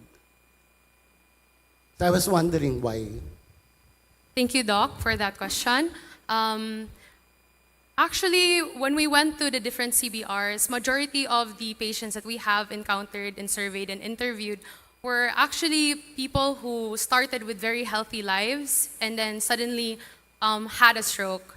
So majority of them were living healthy lives or were busy working. None of them had ever mentioned any habits of smoking and drinking in their past. Or probably exposure to secondhand smoke as well. Because if you're not smoker and yet you're exposed to secondhand smoke, then that could also be one of the risk factors for stroke. Yeah, and okay, it's already 7 seconds, so congratulations. Thank you, doctors, for your suggestions. We will take into note all of those. Thank you very much. Research entry number 3. With the research title Factors Influencing Vaccination Practice Among Senior Citizens, a binary logistic regression analysis of knowledge and awareness in Sitio Seaside, Barangay Inayawan, Cebu City, our 4th presenter is from University of Cebu School of Medicine. A round of applause, please. Mic test. Good afternoon, everyone. I am Crystalline Saavedra of the University of Cebu School of Medicine, and I will be presenting our research entitled Factors Influencing Vaccination Practice Among Senior Citizens, a binary logistic regression analysis of knowledge and awareness in Sitio Seaside, Barangay Inayawan, Cebu City. Pneumonia was reported as the 5th in the major cause of mortality rate in the Philippines. Under the expanded pneumococcal immunization program, all Filipino senior citizens can avail pneumococcal and influenza vaccines free from the healthcare units in the Philippines. Despite this, only 40% of the nationwide representative of Filipinos ages 60 years old and above were aware of the pneumococcal vaccines. Sitio Seaside residents of Inayawan, Cebu City have limited access to healthcare and essential services. Thus, this study aims to determine the relationship between the knowledge, awareness, and practices on pneumococcal vaccination on senior citizens of Sitio Seaside, Barangay Inayawan with the specific objectives: to determine the level of knowledge, awareness, and likelihood of vaccination practice, to determine the relationship between the level of knowledge and practice and the level of awareness and practice. We utilize a cross-sectional study design from May 2025 to July 2025 at Sitio Seaside, which is a geographically isolated area that contributes to the lack of adequate health attention for the community, with the residents experiencing respiratory problems. There are 150 senior citizen residents or registered in Sitio based on the data provided by the barangay office. We had a calculated sample size of 40 participants randomly selected using Microsoft Excel randomizer. Inclusion criteria: Filipino male or female subject aged between 60 to 80 years old, who are resident in Sitio Seaside Barangay Inayawan, Cebu City, who can understand Bisaya or English, and included all levels of educational attainment. Exclusion criteria: respondents with any acute or chronic condition that would limit the ability of the patient to participate in the study, had psychological illnesses, and who did not sign the informed consent. This slide shows the flow over data collection procedure. Next slide, please. Our research tool was adapted from the study of Malcon et al. 2020 fold, entitled A Correlation Between the Awareness and Compliance of Influenza and Pneumococcal Vaccination Among Senior Citizens in Barangay Sambagdos, Cebu City. Their level of knowledge was graded as good for 6.0 to 8.0, poor 0.0 to 5.0, and the level of awareness was graded as aware as 1, not aware as 0. For practice, vaccinated as 1 and unvaccinated as 0.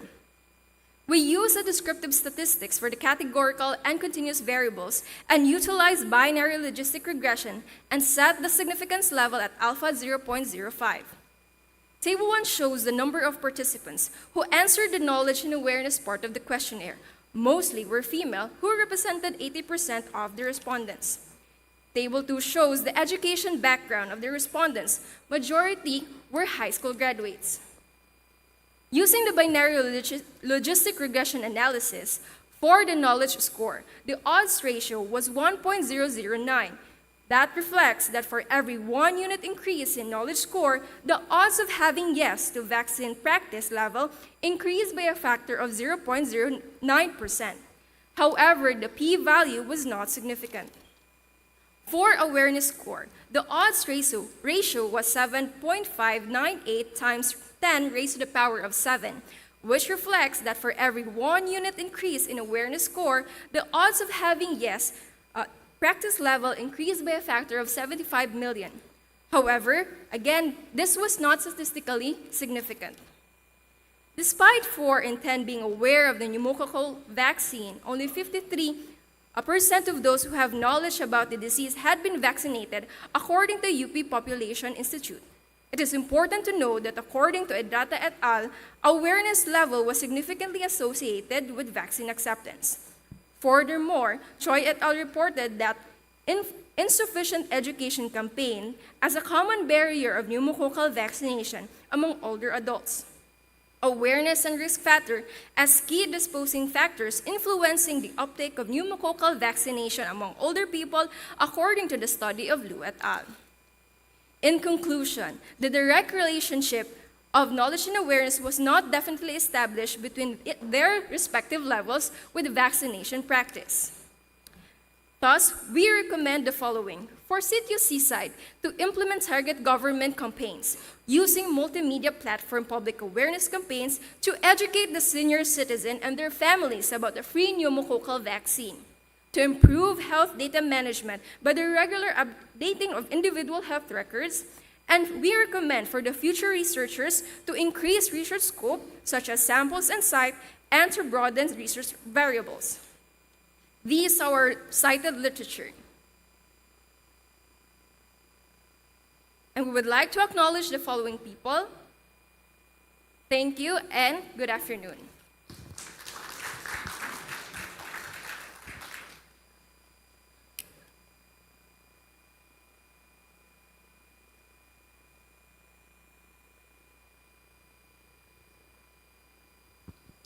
Congratulations for your presentation. Thank you, Doc. For aging people, vaccination, as you had mentioned, is really very important. Yes, Doc. I have one. I have a comment on the use of coordinates. Yes, Doc. Yes, Doc. Supposedly, Doc, we initially planned to have a more official coordinates. Unfortunately, though, we were not able to have that service. So we just utilize the open map. Yes, Doc. Because my question is, what's the importance of having that coordinate telling where the barangay, right? Sitio, Seaside, Sitio. Doc. I think it has no relevance on your presentation. Yes, Doc. Unless you're going to do geomapping where these older people are, but that's unethical also. That's why when I saw that one, there's a thing. There's an issue about using self-administered questionnaire. Yes, Doc. And your respondents are senior citizens. What we did, Doc, was to have the ethics approval and made sure that in our ethics approval, we stated that whenever we have, or with our respondents, we have a BHU personnel to accompany us, and we also instated with the benefits, risks, and... No, my point is, why not just go direct to face-to-face interview or personal interview rather than giving the questionnaire, right? We had the, well, our senior citizen may not be able to fully understand whether it is given in Visayas, so we have to, although we give the translated version. Yeah, that's why it would have been better if you personally interview rather than have them write their answers, because as I could feel it, it's a self-administered questionnaire. During the actual interview, Doc, we were there, and given that some of the respondents had problems in their vision, and also with... So it's yes, Doc. it's like a mixed method of gathering the data, Yes, Doc. which would have a problem on the quality of the data. For one, if you're a senior already, you have a problem with your eyes and so on, no? But having one interviewing, Yes, Doc. that could be helpful. And then this one, again, it's about data. You had mentioned about access, insufficient social mobilization, and limited advocacy, cited from PMC 2024. Could, I mean, it's you have reviewed this beforehand. Why did you not use that as a possible intervening variable? We want to have a tailored solution to the problem that we saw during the interview with the barangay officials, Doc. So it may not be a universal solution for the Sitio Seaside. It may not be the same with the other Sitios problem. But then you mentioned that one that could that be a possible explanation why they have such. The result was like that. Okay. Again, I was saying, when we look at something, we have to problematize really and look for possible answers. And then kindly check your, one of your cited material. You put ResearchGate. Yes, Doc. Check Yes, Doc. the author really. Yes, Doc. Yes, Doc. It was definitely a lap Yeah. on our. Thank you very much. Pag-edit, Doc. Next. Yeah, congratulations, Christy Lynn, for the presentation. I have one question regarding the availability of vaccines. Because I understand that this study was done in Sitio Seaside. Yes, Doc. This is part of Barangay Inayawan. Yes, Doc. So were you able to check the availability of vaccines if it's available year-round? Because that could be a factor that could affect the results. Thank you. Yes, Doc. According to our conversation with the barangay officials, Doc, although the literature had said that there is a limitation with the supply of vaccine per barangay, we wanted to have a direct communication with the officials. They had said that yes, there is availability, but it is limited. So that could also entail that these residents that we have interviewed may not have received the vaccine. That's why their answers were stating that they haven't had the vaccination. So it is part also our an action or a recommendation directly to the barangay health unit to also mobilize the vaccination to have a supply, if we can, from the supply of the government, to have a supply that is equal to the demand of the respondents that need them. And would you consider delivery of the vaccines direct to the house of the senior citizens? If we so have, that we will have more people-centric approach? Yes, Doc. I would definitely recommend that only for a direct approach in the campaign of the availability of the vaccine, but also to have, if we can have a budget, to have the storage equipments and facilities to directly have the supplies near to this geographically isolated areas, not only in Sitio Seaside, but also the different sitios, not only in Inayawan, but also the different barangays in the Philippines. But in this case, in Cebu City. All right. Congratulations. Very good job. When was the study conducted? It was the whole study from the beginning, Doc, was conducted last year. So hence our data, it seems, yes, it's still limited, but it can be a start since we only gathered the data from the summer of this year, Doc, since that was our available time to have the interview. So given that, we can also see the limitation that we had only limited data for the respondents. I understand. That was 2024. Yes, Doc. All right.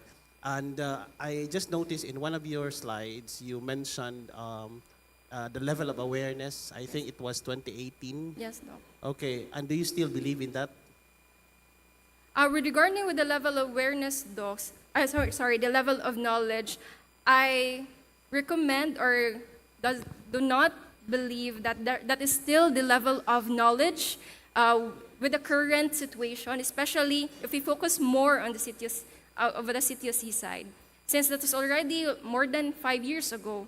Hence, we should have a more updated research more tailor-suited research that could specify the condition of these type of geographically isolated areas. Correct. My point actually is just to consider the recency of your source. Yes, Doc. Okay. Another question is, you mentioned about the tool, you said it's adapted. Yes, Doc. Meaning, there are things that you change in the tool that you had. The original or our mother manuscript, Doc, had 2 sets of questionnaires. One for pneumococcal vaccination and one for the influenza vaccination. So we stated that it's adapted given that we only used the pneumococcal vaccination questionnaires of our mother paper, since we still cited that this is the cited the author of the mother paper. Because we don't want to just say now we salami sliced the questionnaire. So we just have But in to. other words, there is only minimal change Yes, done to the original questionnaire. Okay. And when you made that particular change, how are you able to verify that it is still within the boundaries of the study? Given that we had, although we did not fully conducted the validations test, given that we only got the full questionnaire that is specific for the pneumococcal vaccination, Doc. So we just use it as it is to have it since this is the full 1 to 15 question for pneumococcal vaccination without any changes, then we just had it accepted. And we also verified it with the authors too, the Right. original authors too. Thank you very much. I rest my case. Thank you so much for the panel of judges. Thank you. All right. You still have 30 seconds. Do you want to say something? Final words? To the senior citizens, and not only to the senior citizen, please do avail the free vaccination, and hopefully these free vaccination will reach those vulnerable areas. Thank you. Thank you very much. Research entry number 4. And last but definitely not the least for this category, a research entitled From Ashes to Vapor, the lived experiences of smoking adult residents of Metro Cebu who switched from traditional tobacco cigarette smoking to electronic cigarette. Our last presenter is from Cebu Doctors University College of Medicine. A round of applause, please. Hello, mic test. To the esteemed panelists, respected doctors, colleagues, and fellow researchers, good afternoon. I am Romlin Caminade, and I'm here to present our study entitled From Ashes to Vapor, the lived experiences of smoking adult residents of Metro Cebu who fully transitioned from traditional tobacco cigarette smoking to electronic cigarette smoking. Smoking remains as one of the leading preventable causes of morbidity in the Philippines. Traditional cigarettes have long been known for their harm, but the rapid rise of the use of e-cigarettes, especially among young adults, pose a new threat to public health. In the Philippines, about 1.63 million adults report current e-cigarette use. Globally, an estimated 82 million people use e-cigarettes, including 2.7 Filipinos. Roughly, it's 1 out of 7 Filipinos. Despite their growing prevalence, the reasons why people make this switch remain underexplored. This gap motivated us. We wanted to study more than the what. We wanted to know the whys and the hows behind this transition. Our study aligns with the Sustainable Developmental Goals, particularly Goal 3 on the good health and well-being, and Goal 12 on the responsible consumption. It also fits the NURA priority on health promotion and public health education. We conducted a semi-structured one-on-one interviews and analyzed responses through deductive thematic analysis. And we are guided by these 3 behavioral frameworks: the health belief model, the theory of planned behavior, and the COMB, or the capability, opportunity, motivation, behavior. This allowed us to explore the health perceptions, social influences, and behavioral motivations behind the transition, ultimately answering our grand tour question: What is your lived experience as an adult smoker in Metro Cebu who fully transitioned from traditional tobacco smoking to electronic cigarette smoking? This study is significant for the smokers, the community, future researchers, the DOH, the FDA, and the DTI.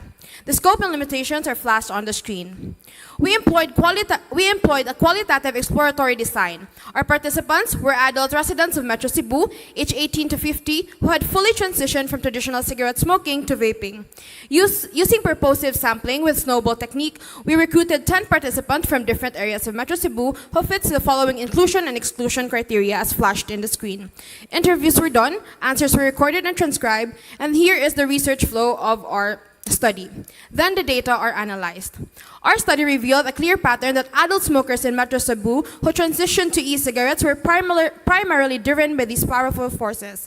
Starting from the health belief model, participants expressed perceived susceptibility to skepticism and mistrust, noting the lack of long-term studies and stigma from older generations who viewed vaping as a vice. At the same time, they emphasized the perceived severity of tobacco smoking, describing breathlessness, poor endurance, and even a concern for second-hand exposure, making tobacco cigarettes a greater health threat. This contrast led to the strong recognition of the perceived benefits. Many reported clearer breathing, reduced stress, and improved sports performance, believing vapor to be a safer alternative. Still, they faced some perceived barriers, such as the implementation of high taxes for vapes. With this, it revealed a weak enforcement of the flavor bans, inconsistent age verification. Despite this, the participants showed high self-efficacy, emphasizing personal choice, nicotine reduction, and peer support in sustaining the switch. This results to a stronger sense of confidence in the ability to use e-cigarettes. The theory of planned behavior further explains these decisions. Positive attitudes were shaped by improved breathing and the view of vaping as a cessation tool. Though tempered by the concern of the environmental waste and a weaker hit compared to tobacco, subjective norms like family tolerance, peer encouragement, and trendiness normalized vaping and reduced the stigma. While perceived behavioral control was strengthened by easy access, facilitative product design, and customizable nicotine levels. Finally, for the COMB framework, it highlights how capability, opportunity, and motivation intersect.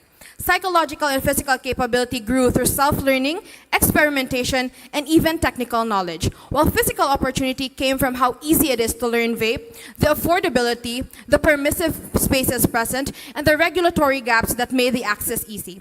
Social opportunity was reinforced by gatherings and also by peer sharings. Meanwhile, reflective motivation centered on the cost efficiency and the health improvement, and the automatic motivation captured the unconscious appeal. The flavors, the aesthetics, and quote-unquote, the cool factor that made vaping a lifestyle.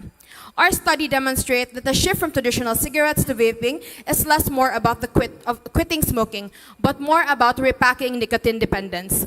Health motivations, cultural influences, and easy access all intertwine to sustain the shift. We therefore assert that vaping is not a harmless escape, but a complex public health challenge, carrying with it a risk of normalization, long-term addiction, and environmental consequences.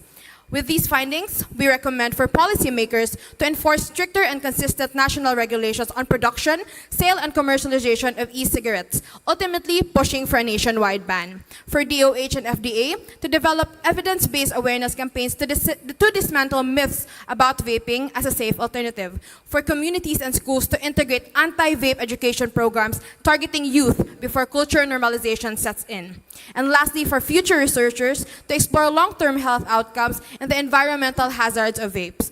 Ultimately, this is more than an academic exercise. It is a call to action. The lived experiences we uncovered are not just stories, they are warnings. And today, we present these voices not as passive findings, but as an evidence of demanding change. That's all. Thank you for listening.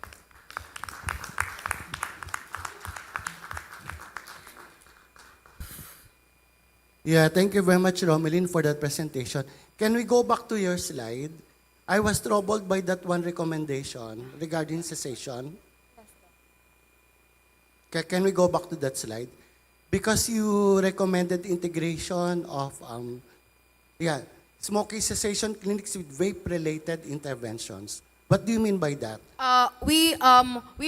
We meant by that, Doc, that aside from tobacco smoking, also smoking from cessation with the use of vape, it should also be tackled too, because there are also, not our participants, but there are also people who actually uses vape only. And this should also be targeted because it's also one of the problems we have here in the Philippines. So not only tobacco smoking, but also vaping.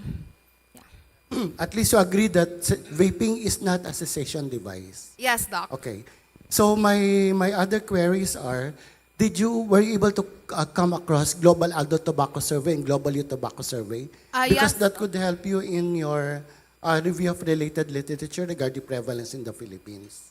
But I was hoping that there would at least be mention of GATS and GYTS in your paper. And my second query is on dual use. Have you ever considered inclusion of those who smoke and vape at the same time? Because I think that would further enrich your study. And my last query is on, of course, my favorite question. What do you think should be done to the curriculum so that the issues on vaping could be addressed together with smoking? Thank you. For the global state of tobacco harm reduction, Doc, we actually gathered the one statistic that there are 82 million global vape users, and 2.7 are from the Philippines, which is 3% of the population, the whole global population. And this means that there is 1 in 7 Filipinos who actually uses vape. And for the next, can I clarify the second question, Doc? Yes, for dual use. Actually, Doc, that was considered in our proposal, but it was advised to us by our mentors to stick to those who fully transitioned because of the feasibility issues of our study. So we tried to have what do you call this? Inclusion criteria that would actually be smart, or the objectives would be smart for us to really finish the study and not have problems in conducting the study. So we stick to those who fully transitioned.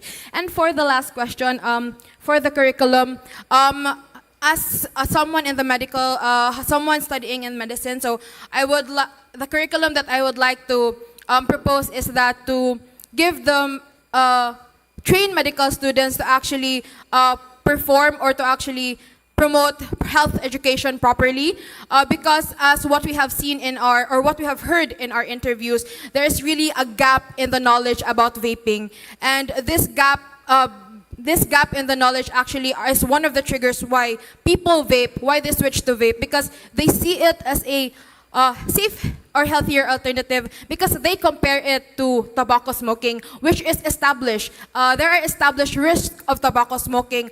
Compared to vape, data about vape is new and relatively limited. So that's why I would like to push on education, health education, and also research. Yeah, but let me correct you on that. There are already data that would establish the different diseases caused by vaping. And you may access the WHO website on that. Thank you. Okay, Doc. Yes, Doc. Thank you, Doc.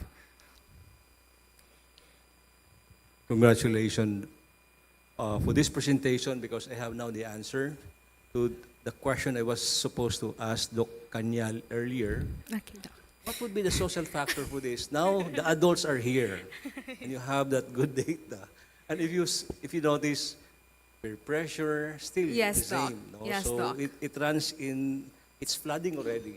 Yes, Doc. Vaping, and it's a phenomenon actually. Yes, Doc.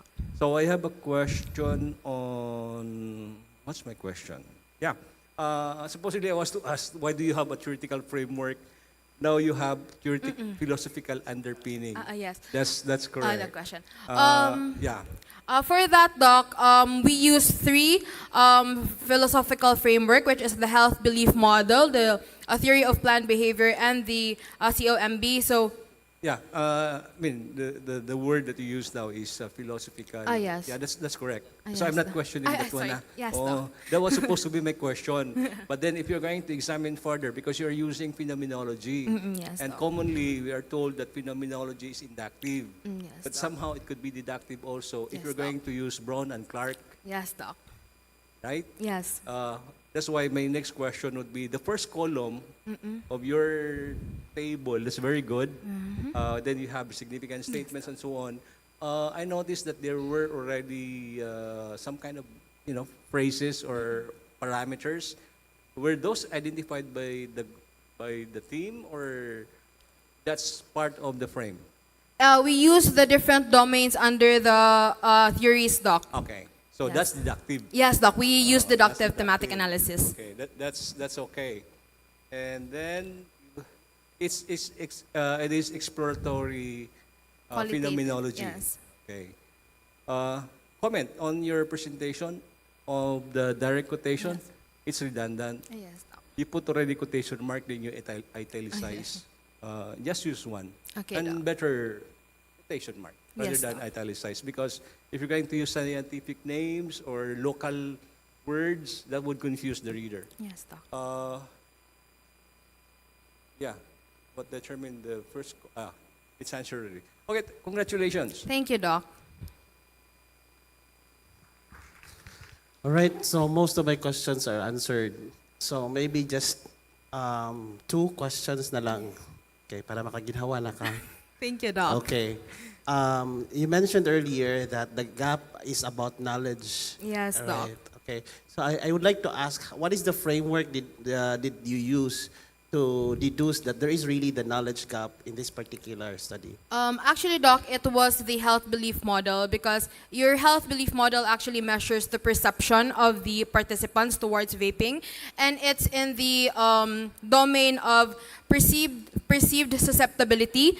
Our participants actually, quote unquote, they mentioned that they use vape because there has been no evident studies, basing on what the participants say, evidence studies that they discovered that vape really causes diseases. And that's why we, my teammates and I had this idea that maybe because they compare vaping towards the established evidence compared to tobacco, so they think vaping is a safer alternative because data about vaping is not really widespread to the general public.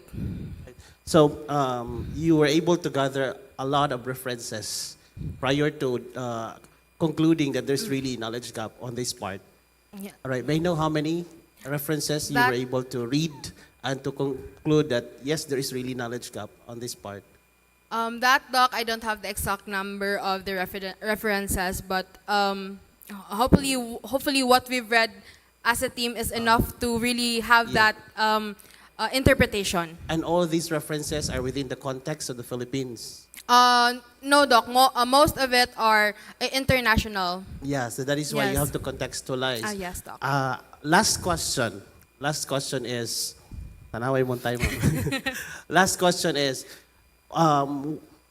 what is the implication of your finding consonant to the policy, the national policy towards vaping? So actually, we have the Republic Act 11900 for vaping. It actually has this established regulations now, which includes age verification, not advertising vaping, also not having these flavor descriptors. But then again, as we discovered from our interviews, there is actually no age verification happening in vape shops. And one of our participants said that these sellers base your age on face value, which means if you look young, then you don't have the chance to buy. But if you look a little bit older, even though you're 17 years old, then you would have the chance to buy vaping. So there is a regulatory gap on that. And also, for the policy implementation, we would just like to highlight stringent implementations of the existing policies, and also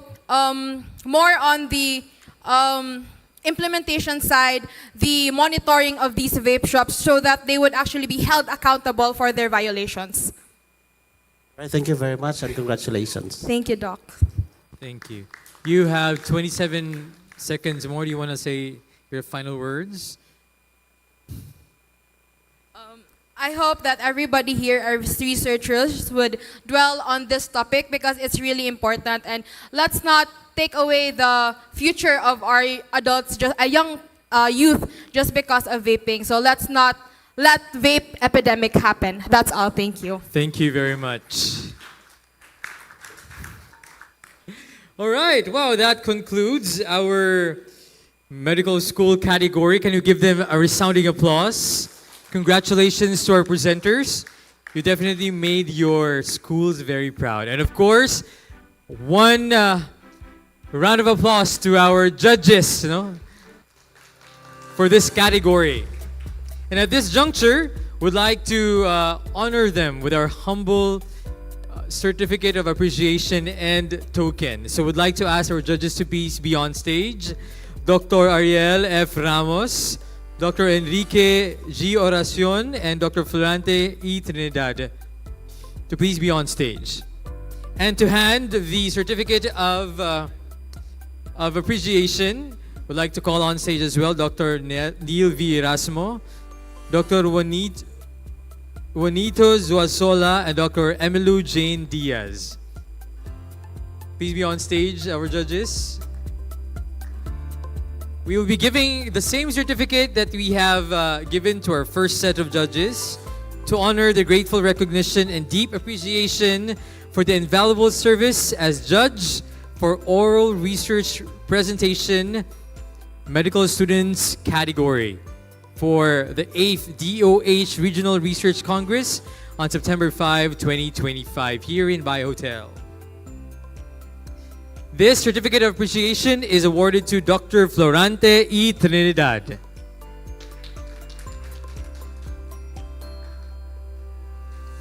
Nagahinay man itong pakpak. Uy, magdili na lang gudiri sa ko, ano?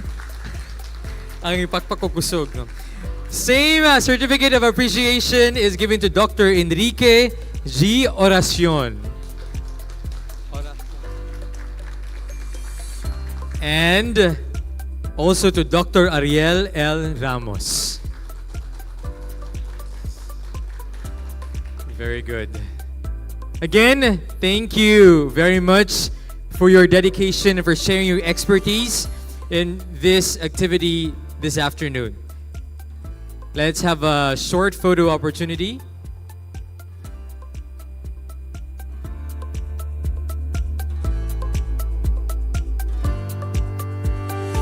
All right, okay. Thank you very much, doctors. By the way, just an announcement in case you need it. We have an overflowing coffee over here at the side of the hall. Just in case you need something to perk you up. But a while ago, one of the presenters had a research about post-stroke clients. And I don't think we want to be respondents of that kind of research, right? Are you up for an energizer? Huh? Yes or no? Okay, at this juncture, I'd like to request everyone to please stand up. Everyone to please rise. Yes. We have been sitting for a couple of hours now, and mind you, the next category, as numbers of presenters combined ang duha ka buok category ganina are the total number of presenters for the next category. Okay. Now, okay, children, please lift your right extremity. Right hand, like that. How about the left hand? Maybe right foot. Right foot, left foot. Okay, what we're gonna do is that we are just gonna shake our extremities and count to 10. 10 here, 10 in the left, 10 right, 10 here. And then we'll do it one more time from 9 until 1, okay? When you reach 0, we have to say DOH, okay? When you reach 0, we'll say DOH, okay? So everybody has to count and make it louder this time. Ready? Go right. 1, 2, 3, 6, 7, 8, 9, 10. 1, 2, 3, 4, 5, 6. Louder. 1, 2, 3, 4, 5, 6, 7, 8, 9, 10. 1, 2, 3, 4, 5, 6, 7, 8, 9, 10. 9. 1, 2, 3, 4, 7, 8, 9. Louder! 8, 9. 1, 2, 3, 4, 5, 6, 7, 8, 9. 1, 2, 3, 4, 5, 6, 7, 8, 9. 1, 2, 3, 4, 5, 6, 7, 8. Faster! 1, 2, 3, 4, 5, 6, 7, 8. 1, 2, 3, 4, 5, 6, 7, 8. 1, 2, 3, 4, 5, 6, 7. 1, 2, 3, 4, 5, 6, 7. 1, 2, 3, 4, 5, 6, 7. 1, 2, 3, 4, 5, 6. 1, 2, 3, 4, 5, 6. 6. 1, 2, 3, 4, 5. 1, 2, 3, 4, 5. 1, 2, 3, 4. 1, 2, 3, 4. 1, 2, 3, 4. 1, 2, 3. 1, 2, 3. 1, 2, 3. 1, 2, 3. 1, 2. 1, 2. 1, 2. 1, 1, 1, 1. DOH! All right, very good. A round of applause.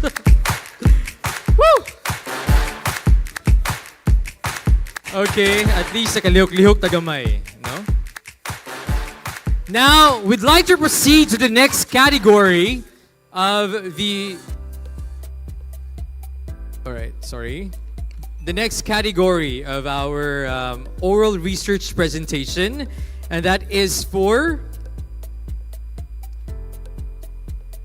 the Allied Health Students category. Oh, there you go. And to help evaluate and assess the research presentations for this category, would like to call on the members of the panel, the judges. First, we have a biostatistician and a member from Visayas Med Hospital. We have Dr. Liza Lorena C. Hala. A round of applause. I hope I pronounced that well. All right, thank you very much. We also have Officer in Charge and Campus Director of Cebu Normal University, Balamban Campus, Dr. J.P. Picardal. A round of applause. Next, we have the Municipal Health Officer of Argao, Cebu, Dr. Hayes Famor Ramos. High C. Apologies for that, Doc. All right. Now it's their turn to assess and evaluate, ask questions to the next set of presenters for the Allied Health Students category. The first presenter with the research title, The Cross-Generational Analysis on Digital Health Influencers, we have from Cebu Technological University, Cebu City Medical Center College of Nursing. A round of applause, please.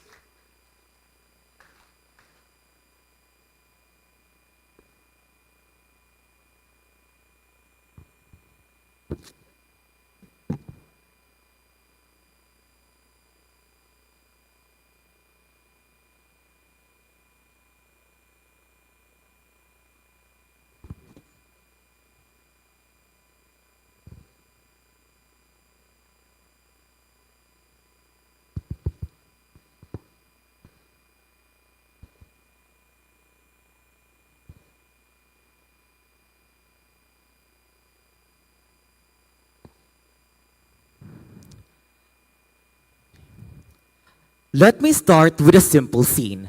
Your younger cousin is on TikTok swiping through fitness reels. Your kuya, a millennial, is on Facebook looking for diet tips. And your mom, well, she tells you to only go to doctors and not YouTubers. This, one family, 3 generations, one health post, 3 completely different reactions. And that's exactly what our research wanted to understand.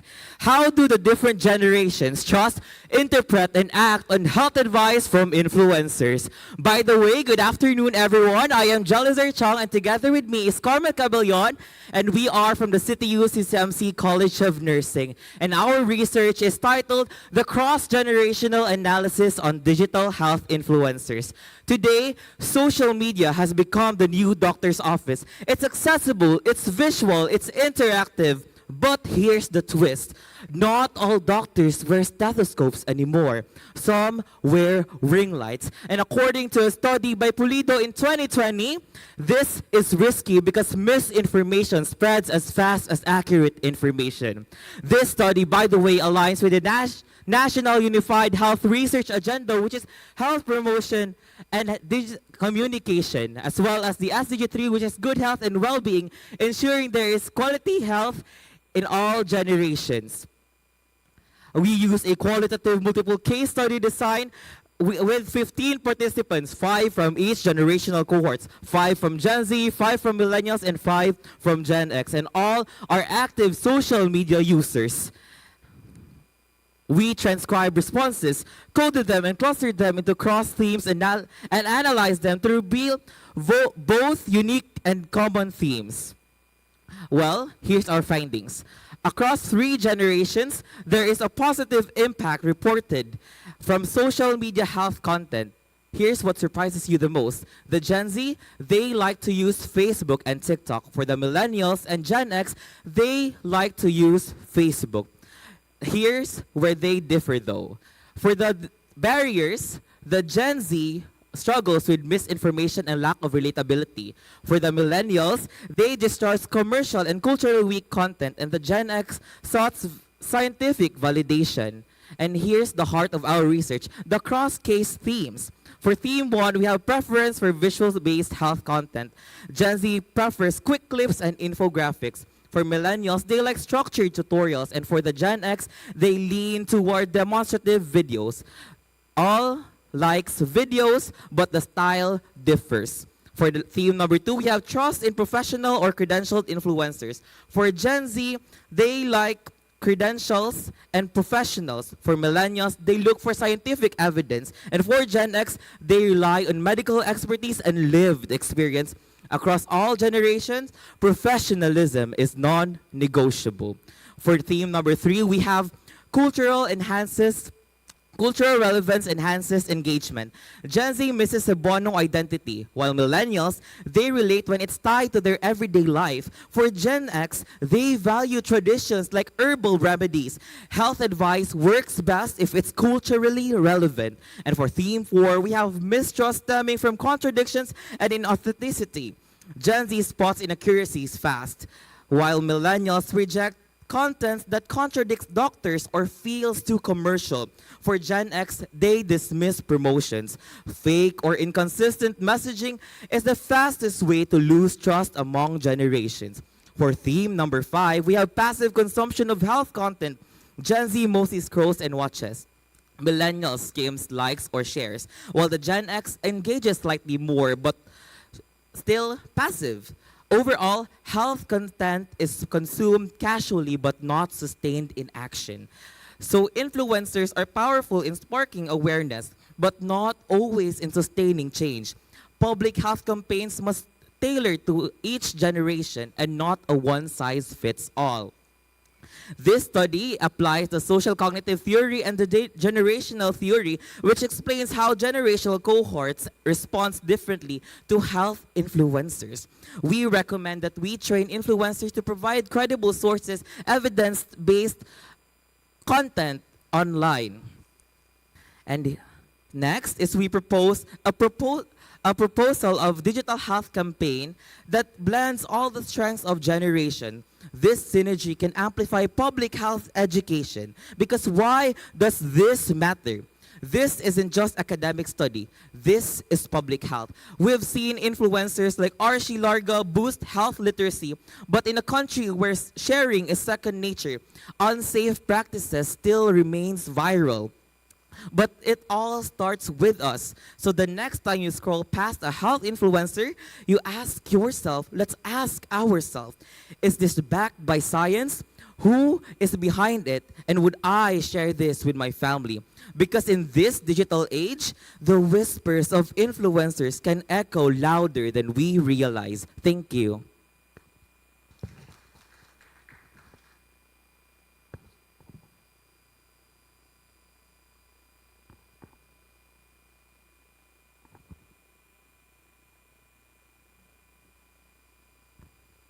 Hello.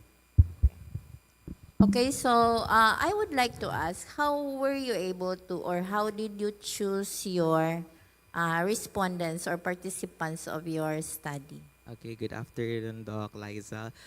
We actually chose our respondents through snowball purposive technique. So basically, we tapped into people whom we know that uses social media for health content, and then they relay us to other people who uses that. However, we limit it to only 1 to 2 people who would you how do you call this one? Who would you refer to us? So the biases will decrease, and of course we'll have a variety of samples and respondents. So you start with someone randomly, then Yes, you Doc. you do the snowball sampling. Yes, then Doc. how are you able to verify whether they are really into that, or whether their responses are that, The people that we tapped in were actually the common reactors in social media health posts.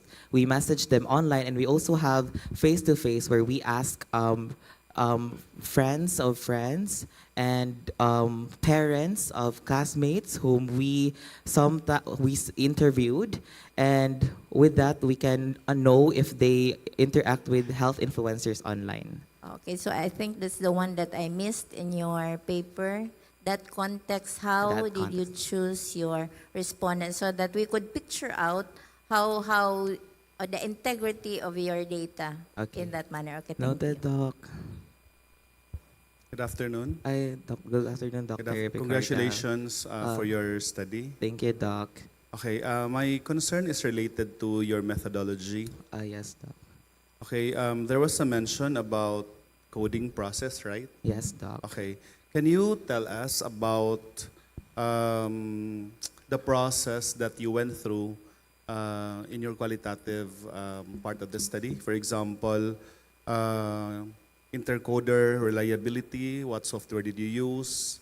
How did you come up with the significant statement leading to the themes? Can you elaborate further? Okay, noted, Doc. So actually, initially, we gathered the responses. And after that, we have transcribed them. After transcribing, we found the common themes per generation and then cross-analyzed them with other generations, Doc. So basically, each respondent has their own theme, and each generation has their own theme again, and then cross-analyze them with the different generations, Doc. So that's our process. Okay. I ask that because if you would notice in the responses, there's like repetitive response, which probably is related to the low sample size. Yeah. Can you justify the theoretical validity of choosing 5 based on the socio-demographic profile? Are they related to each other? No, Doc. We ensure that they are not related to each other, and we ensure that they are from different areas in Cebu, Doc. Can you define what is snowball sampling? Snowball sampling is like randomly choosing respondents, Doc. Thank you. Congratulations. Thank you for the presentation. I actually have the same concern also regarding the snowball sampling, Doc, because I was asking, will this not lead to a more biased selection of your responders per generation? Will not they be more digital or health literate? Can you explain in detail? And if ever there was a certain bias, how did you come up with any mitigation? So we asked the person to refer a person. So we only asked them to refer 1 to 2 people. So we limited the people they can refer to us. But also, this is also part of our recommendations where they can create a new study that would expand to further criterion so that we can gather data that is more wide, more varied. Yeah, because what I understand is that in social media, it's in algorithm. Yes, Doc. Diba? It's So like if you individualized. choose certain responders or respondents in your paper, then there's a certain algorithm Yes, also that's Doc. being applied through the social Yes, media. Doc. So did you consider that? Yes, Doc. We consider that, Doc. That is why we did a case study design. We analyze it thematic first per respondent. So we would understand if this person likes diet or this person likes exercise, and this person prefers like gym or like exercise routines. Okay. The last one, because I'm a public health practitioner. Yes, Doc. How would, can you suggest, in this context, how can we make a health promotion which can be addressed to these 3 generations? Come Based again. on your findings. Come Let's again. say, health promotion ba? Kanang unsay atong buhaton, a health program, and how are we Okay. going to translate that to the public considering your findings amongst the three nga generations? Thank you for that question, Doc. We actually would like to tap in with the nursing students first because we have this subject called health education. And with that, through the nursing students, we can create like health promotion by tapping with their parents, their kuyas, and also the people that they know. In terms of wider scale, if you were asking that, Doc, we would also want to tap in with local government unit or the DOH, as well as private organizations that could help us reach broader spectrum, Doc, in a sense na we can share our findings to them, and so that it would be used as a basis for their health teaching or their seminar. But we also suggested a digital health seminar, Doc, which we could implement. So your answer is more on like the use of stakeholders Yes. to spread the news. But how about the content? Because in your theme, you presented that, was it the Gen X daw? Kasi mga Gen X dire. They're more into herbal. And then the Yes. millennials are more into the professionals. Yes, and Doc. then the Gen Z are more into influence. Sakto ba? Yes, Doc. Yeah. So in that particular theme, what do you think, how can we apply this in health promotion, in public health? So, in terms of the Gen X, since they want a more traditional approach, we can conduct seminars regarding the possible uses of herbal medications and the do's and don'ts of that. For the millennials naman, we can do, we can cross-check the influencers that they follow, that making sure that everyone is research-backed. And for the Gen Z, then we can just educate them because the Gen Zs are more engaged in social media. So basically, we can just share posts and we can inform them through social media, Doc. Thank you. To make use of the time and to improve your paper better, Yes, if Doc. you want to publish this, I would like to suggest in your discussion to offer new theoretical and insights by linking the findings, okay, in your qualitative, the Yes, themes, to theoretical frameworks such as on health communication, media influence, and cultural theory. In connection to that, I would also like to suggest that you need to connect your themes to established models, for example, health belief model, uses and gratification model, etc. And in the discussion, explain why generations interpret influencer content differently from each other. In such a manner, your discussion becomes more persuasive, and you can position your claims, okay, and then the phenomena that you have observed more convincingly to your readers. Okay, congratulations. This is not without Ricardo. And also, as I looked into your paper, I have seen that when you are trying to interpret, trying to present your results, it seems that you're atat na gyud with the theme. There is no seamless integration or thought nga diretsyo na bitaw siya musigway gud mo sa theme. There is a way of doing that para smooth. You are going to bring your reader from this point to that point. And also make sure na if you're going to do health promotions for the Gen X like me, wala na ang sa to herbal. Okay, noted, Docs. Thank you very much. Thank you so Research much. entry number 1. With the title, The Quality of Life of Patients with Renal Failure Undergoing Dialysis Therapy, Basis for Health Teaching Plan, our second presenter is from University of San Jose Recoletos College of Nursing. A round of applause, please.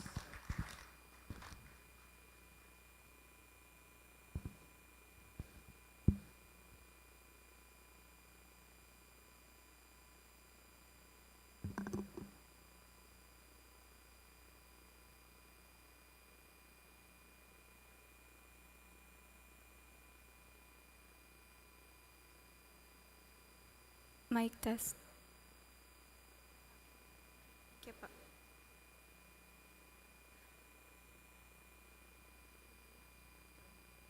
Have you ever wondered if life is worth living?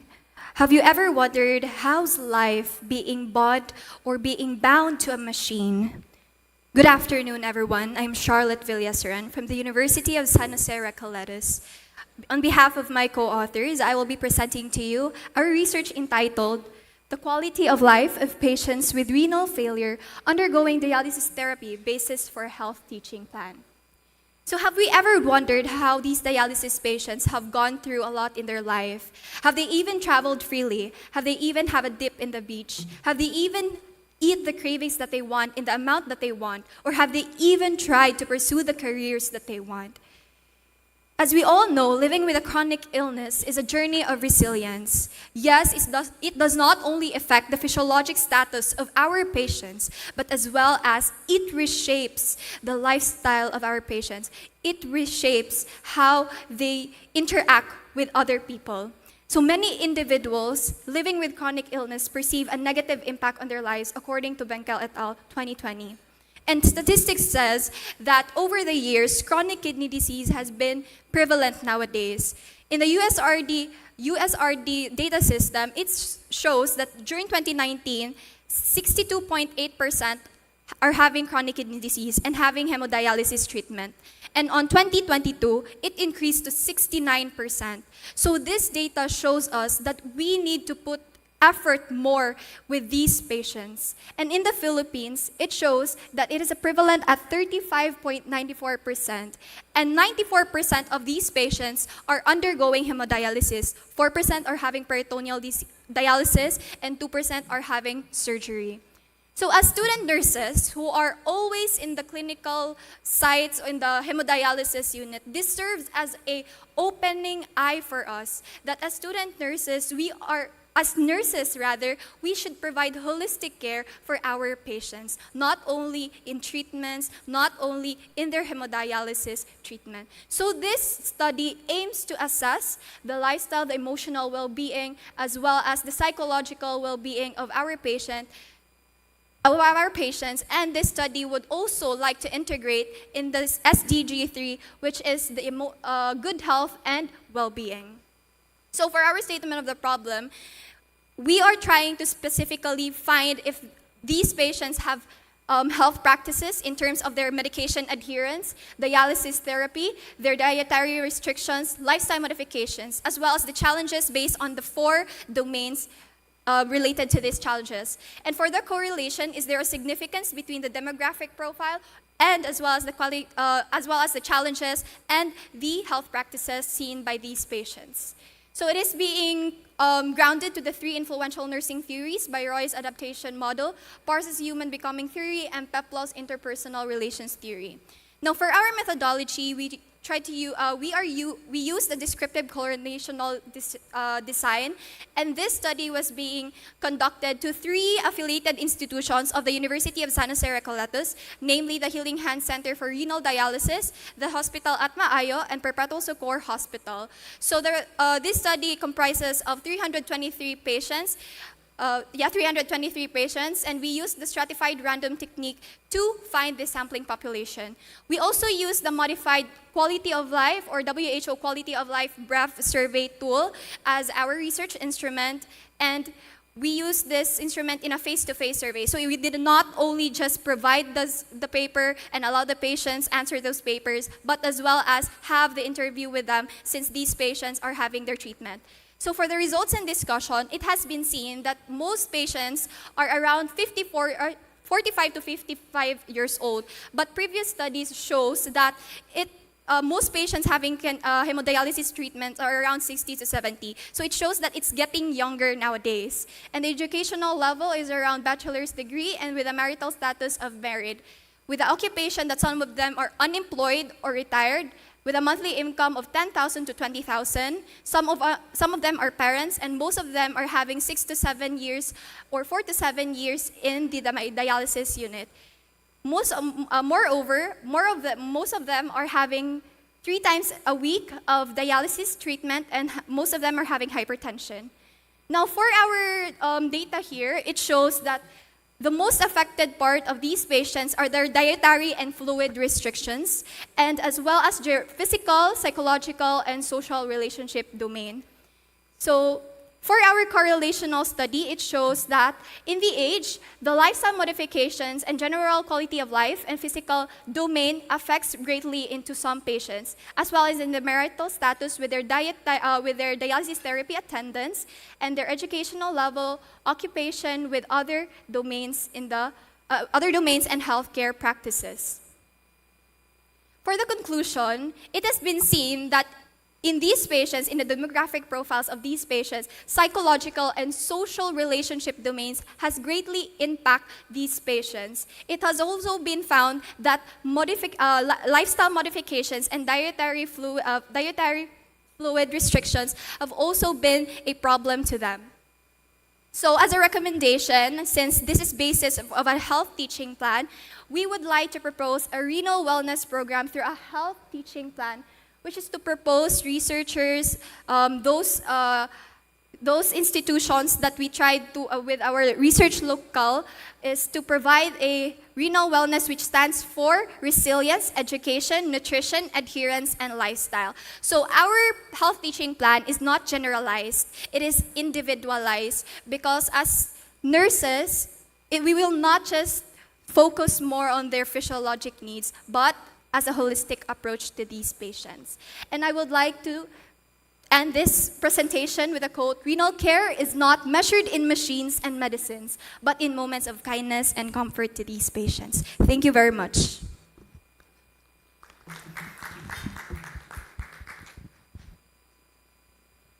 Hello, good afternoon. It's my turn to ask the first question. Can you please go to your table 1?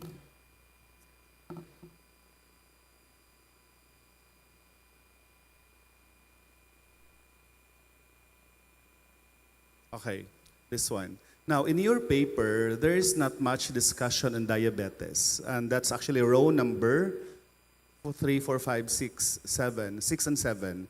Can you explain to us why is diabetes highlighted in 2 rows? Look at that, years of diabetes treatment and frequency of diabetes treatments. And since your topic is on renal failure, what is the relationship, or what is the reason why you focus on this in your table?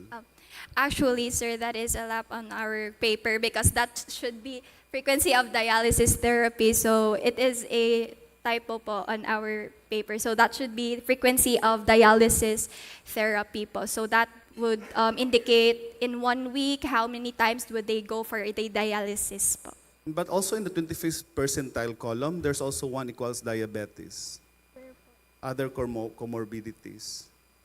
For the other comorbidities, those are their other comorbidities during their dialysis sessions. What other comorbidities they are experiencing po. But for the frequency of dialysis, treatment, that only focuses on their how many times do they go for a dialysis therapy po. It can. Okay. Yes. Because if it's a typo error, then also the other columns will adjust, right?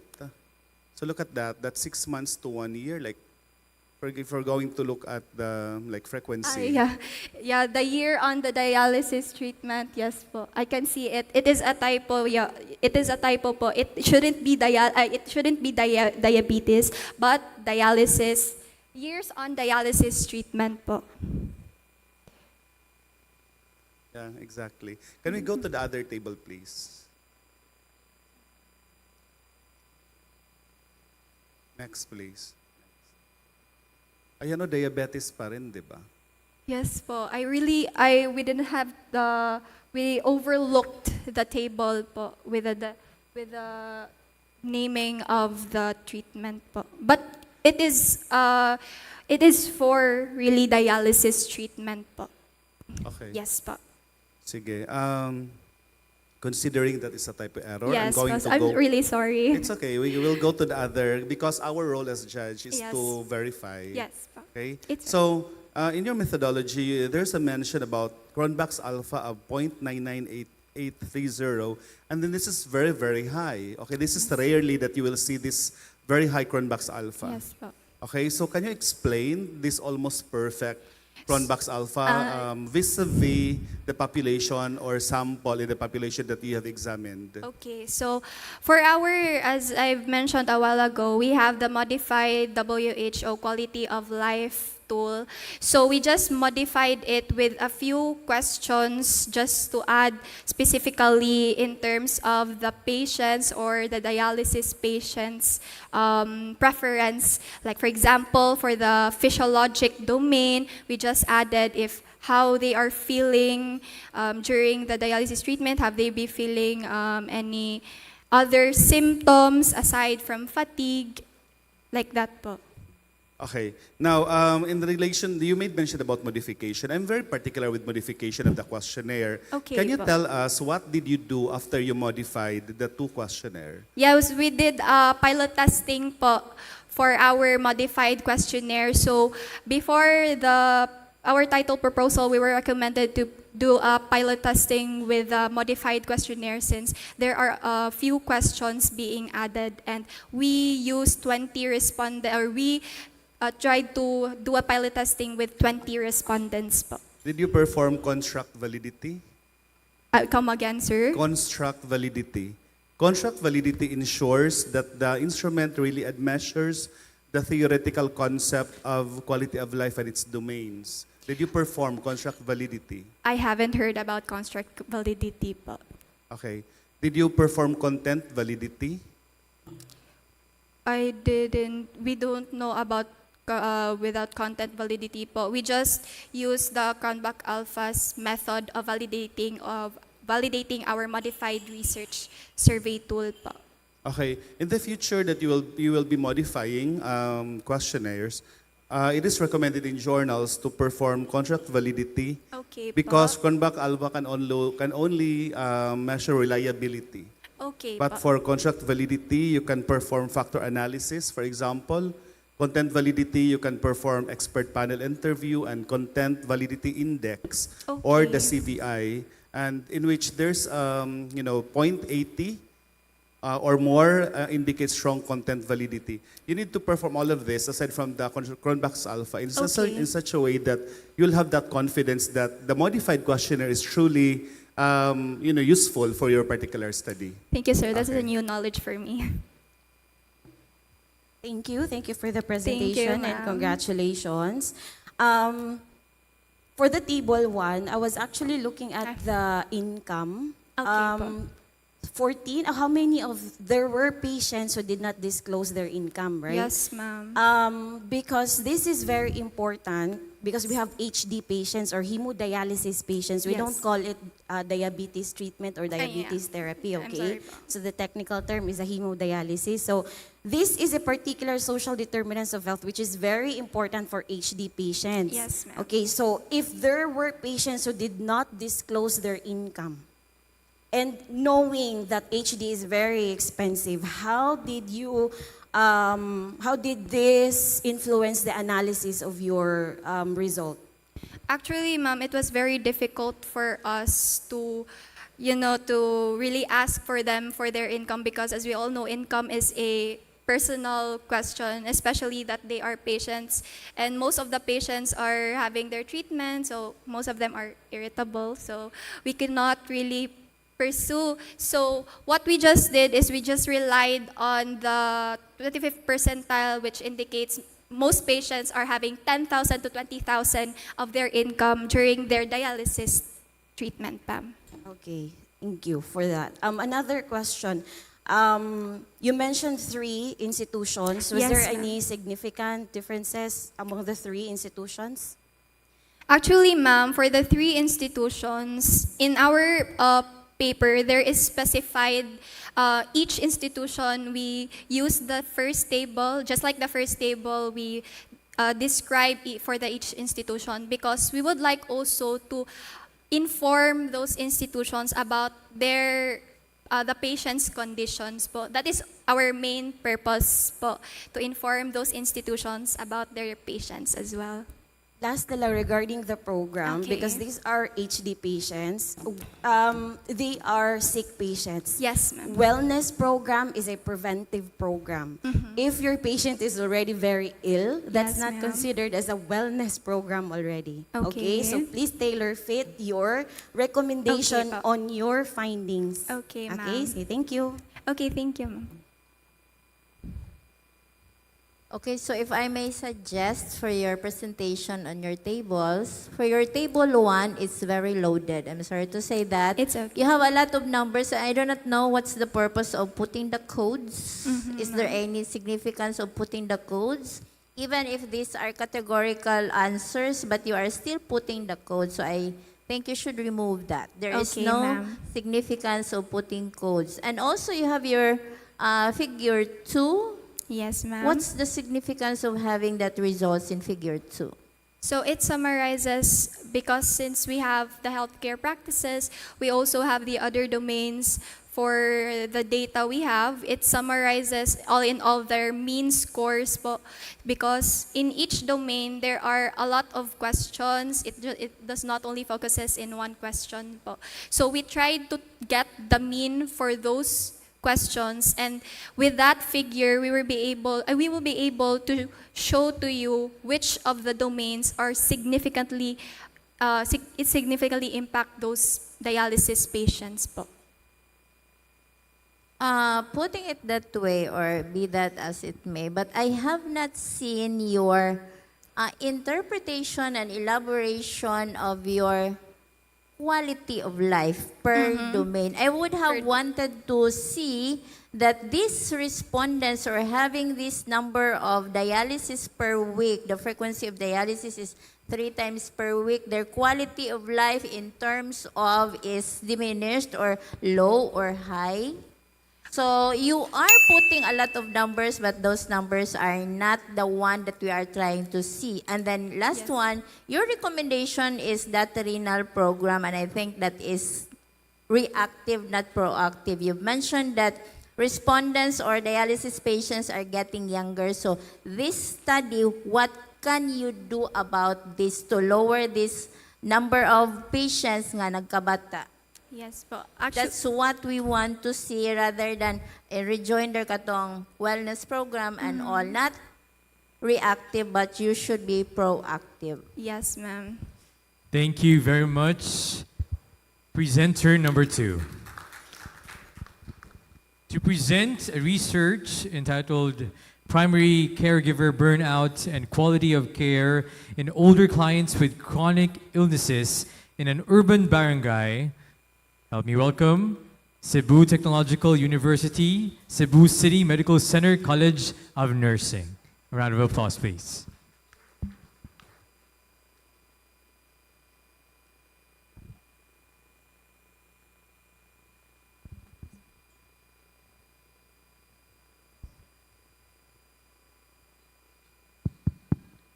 Mic test.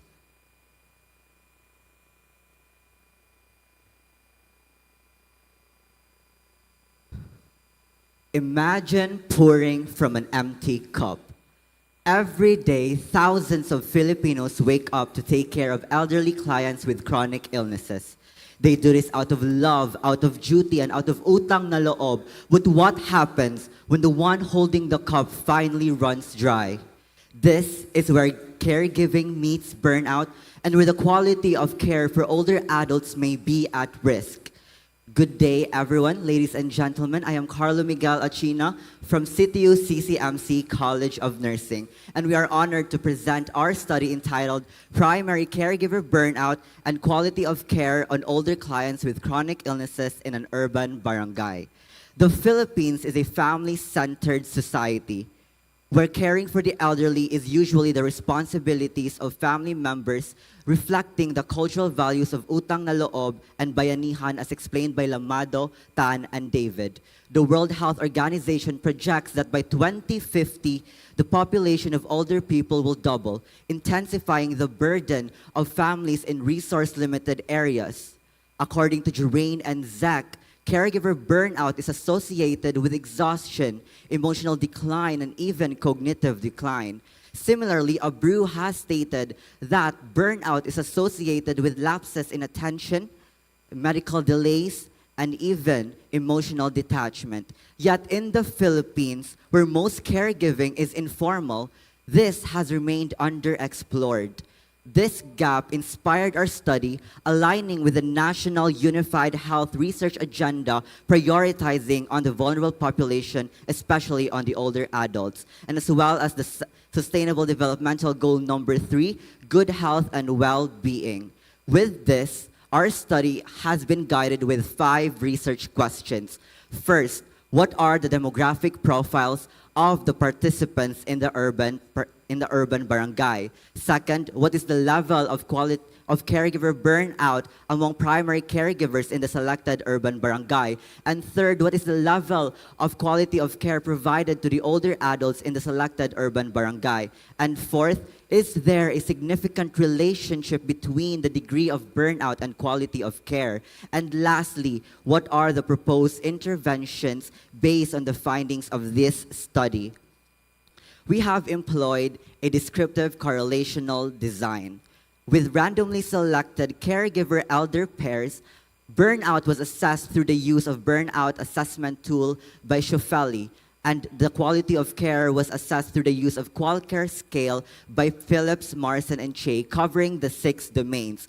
Data were collected through face-to-face interviews, analyzed using descriptive statistics and Pearson's correlation, with full ethical approval under the Data Privacy Act and with principles of beneficence, justice, and respect.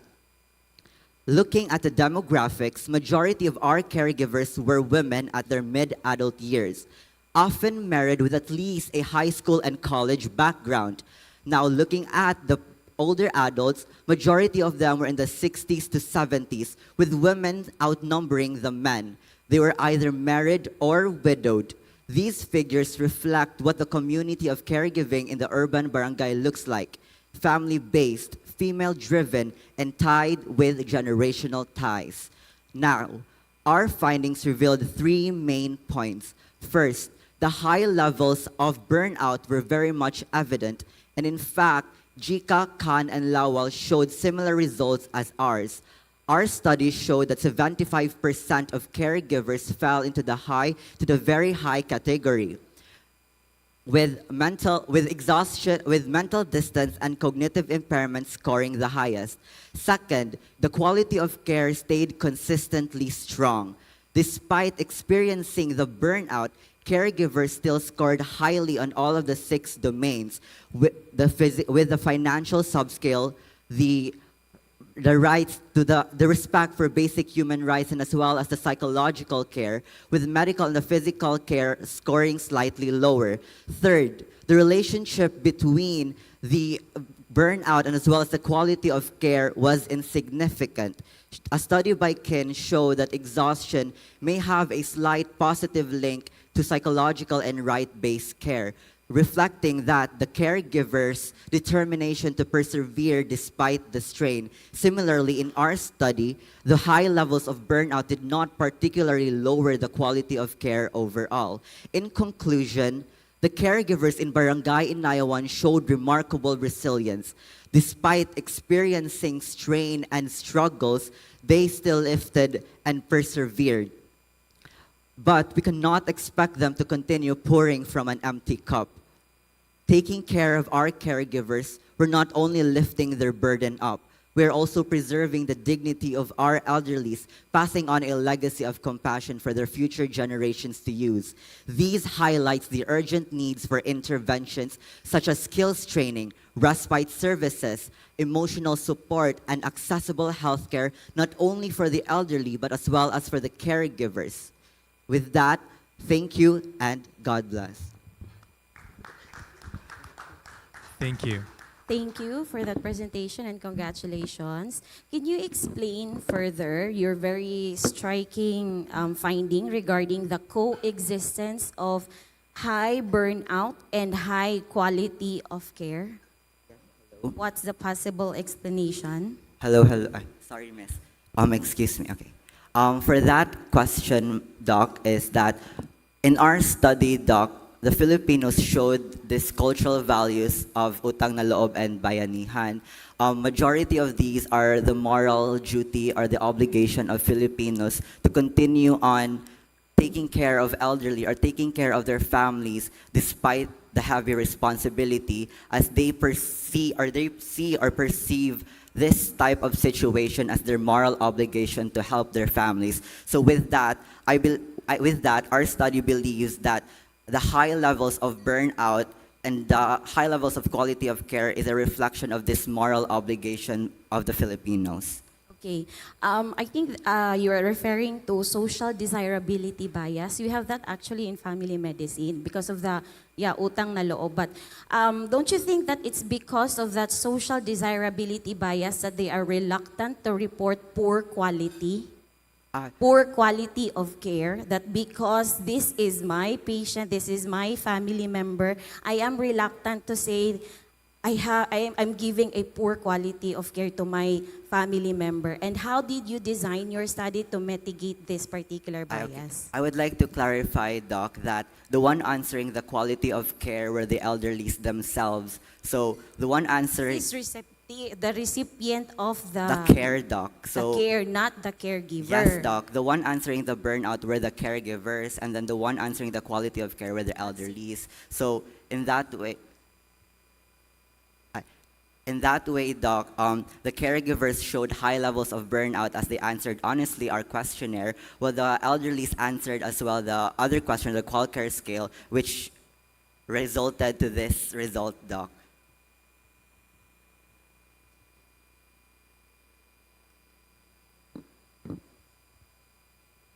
I think that's what we miss hearing from you, because we were thinking all the while that those set of survey instruments were answered only by the caregiver. So you should have mentioned that this set of instrument is answered by the caregiver, and this one by the elderly. By the Okay, elderly. I'll take note of that. You were Doc. saying level of quality of care, but I cannot see any level.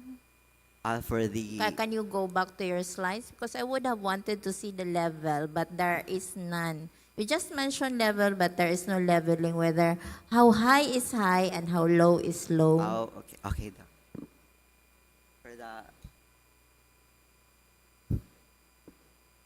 For the PPT.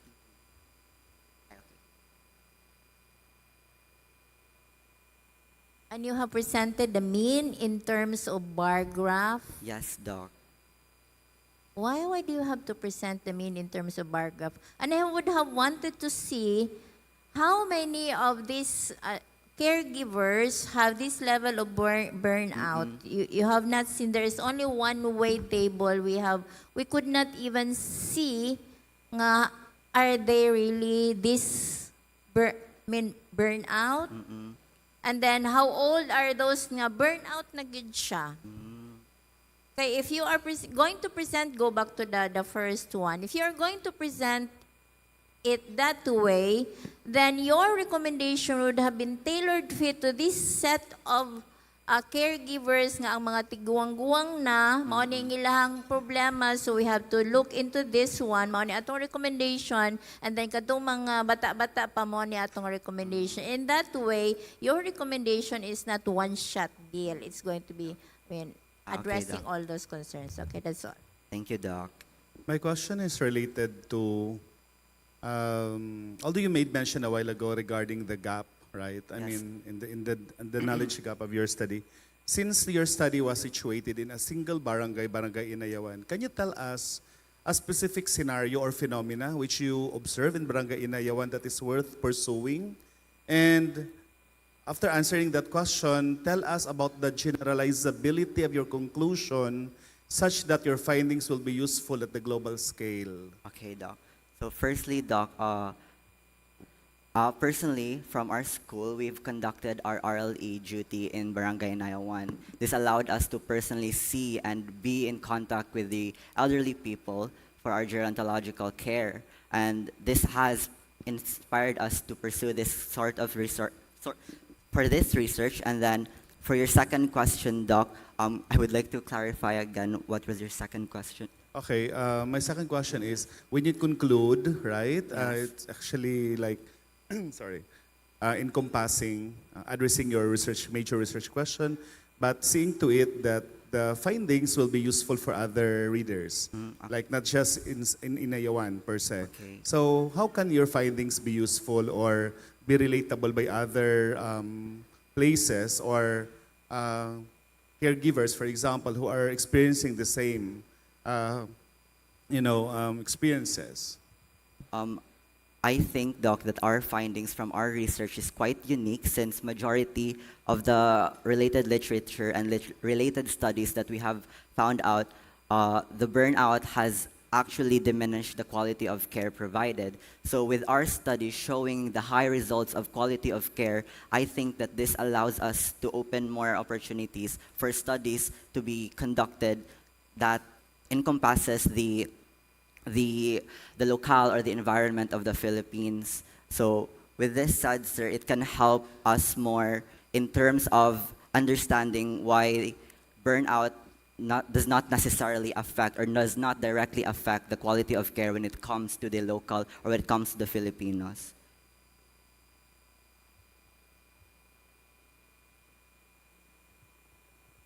Did you validate your Tools, ma'am? Cebuano translated tool? Yes, Doc. We validated our tool through an expert in language. Firstly, we modified our tool first, and then upon modifying the tool to tailor fit it to a community base, since our tools are for hospital-based Mansha, Doc, we modified it to fit our study, and then we translated it to Bisaya, and then we sent it to a language expert to validate it, and then after validating is we then pilot testing. We did pilot testing on a different locale to see and to assess whether the participants are able to understand the validated Visaya now, Doc. There's still time. Okay, so in the interest of time, I would like to ask, what is the limitation of your study, and then how did you acknowledge this limitation in your recommendation? The limitations in our study falls under the fact that we only did it in one barangay, Doc. I believe that if we were to do this in multiple barangays, I believe that the result may have been different. So I think I have to acknowledge that the limitation falls under the fact that we only did this in one barangay.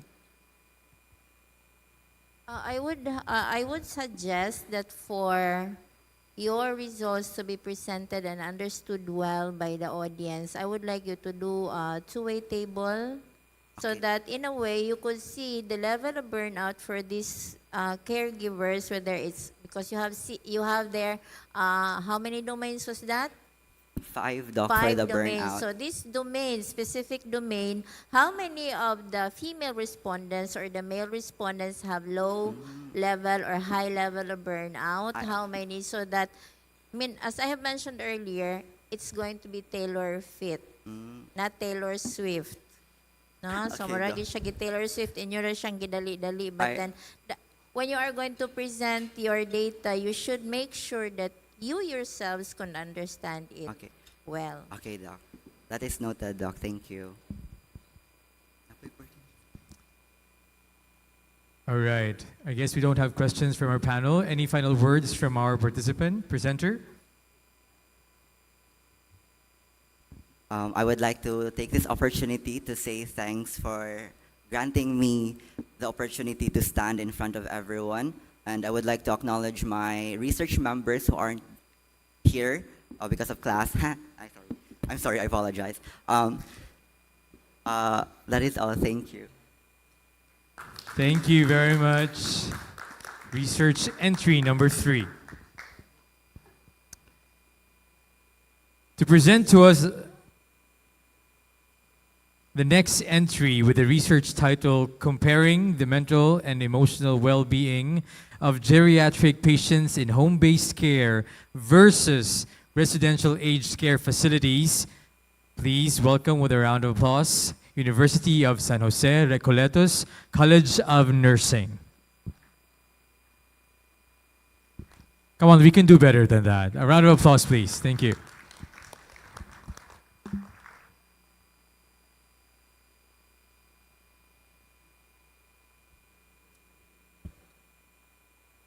Aging is inevitable, a natural process where many bodily functions are starting to decline.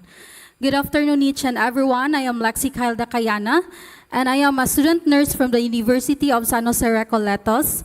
And in behalf of my co-authors, let me allow to present our research study entitled Comparing the Mental and Emotional Well-Being of Geriatric Patients in Home-Based Care versus in Residential Aged Care Facilities.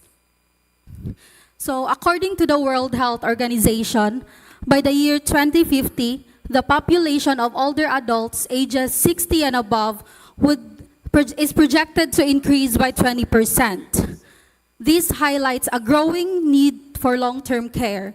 Traditionally, families were responsible for caring for their elderly members. But this has changed in the modern age. This study looks at which care settings is best for older adults and how it affects their mental and emotional health. So this answers the question, how do older adults in home-based care perceive their mental and emotional well-being compared to those in residential aged care facilities? What factors contribute to their well-being? Are there significant differences in their mental levels between the two groups? And what role do social connections and independence play in influencing the well-being? So this is the global aging annual percentage of older adults. So for our methodology, we use comparative cross-sectional design to assess the mental and emotional well-being of older adults in both care settings at a specific time. This study combined quantitative measures with qualitative insights. So our participants, we have 18 individuals ages 60 to 80 years old. 10 is from the home-based care, which is located in Barangay Quiyot Pardo, Cebu City. And 8 is from the Gasa Sagugma Home for the Dying Destitutes. It is located in Cabantan Street, Mabolo, Cebu City. So the researchers used a purposive non-probability sampling technique to select individuals who met the inclusion criteria, such as being able to communicate and with intact cognition. For the research instruments, for the quantitative, we used the validated tools such as the World Health Organization Quality of Life Breath version. We have the Geriatric Depression Scale and the Generalized Anxiety Disorder to assess the emotional support and satisfaction with care. For the qualitative, we use semi-structured interviews to collect in-depth insights of the participants' life experiences, focusing on emotional support and social relationships. For the data analysis, for the quantitative, we use a non-parametric statistical test like the Kruskal-Wallis test and the Mann-Whitney-U test. These were used to examine the mean differences. For the qualitative, we use thematic analysis to identify recurring themes from these interview narratives. So here is our findings. For the quantitative, home-based care participants had lower anxiety and depression level compared to those in residential facilities. So for the, here you can see the mean value, the p-value, and if it is significant or not significant. So for the home-based care, it shows no significant association with depression, anxiety, or quality of life. And for the residential care, anxiety was more prevalent where age was a significant factor. So in getting this, less than 0.05, all p-values for age, gender, illness status, educational attainment, and marital status exceed the 0.05 thresholds, indicating no meaningful differences across groups. So these are our results for our qualitative findings. So what's unique about home care? Home offers a sense of stability and purpose. So we come up with 4 themes which is the resilience, family and community, comfort, and fulfillment. So here's are the significant statement from our participants. I'm happy here even though life is hard. I am the happiest when my grandchildren visits me. These interactions are meaningful to me because every mother will always miss their children and grandchildren. Here is for the residential aged care. So what's unique about residential aged care? Facilities. So facilities provide security but can limit freedom. We also come up with 4 themes, which is emotional resilience, safety versus freedom, family bonds, and struggles. So here's are some of the significant statements from our participant. I miss my home, but this place does provide care. I used to cook and clean a lot at home, but now I don't get to do anything meaningful anymore. So in conclusion, home-based care is associated with a higher overall quality of life due to a greater sense of autonomy and strong social bonds. While both settings provide care, a person's surroundings and sense of independence are crucial for their mental and emotional well-being. For our recommendations, for families and caregivers, we should engage in clear, open communication and regular visits to ensure emotional support. For the residential facilities, we should implement a person-centered approach and programs like music therapy and teaching them about ikigai, knowing their purpose in life. Or any recreational activities like Tai Chi, Aikido, and Wing Chun to a safe and calming exercise to promote social interaction and autonomy. For the healthcare providers, they should focus on a therapeutic communication and stress management to enhance care practices. And for society, we should advocate for community programs to help older adults maintain social interaction. End of presentation.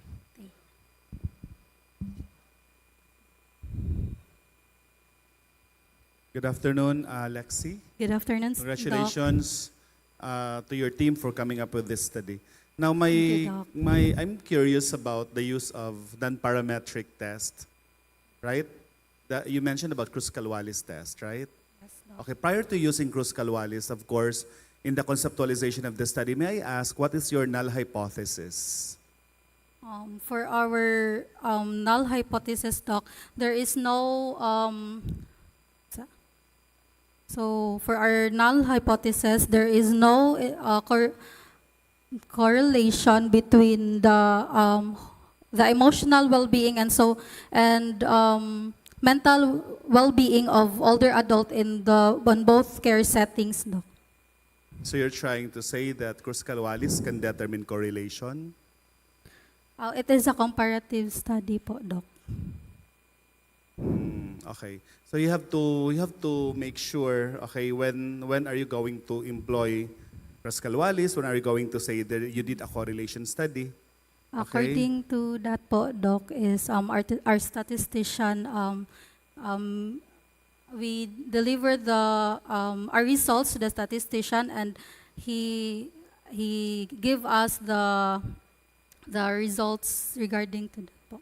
Okay, can we go to your table with the result, with the p-value? I think that's table 1. Column on quantitative findings.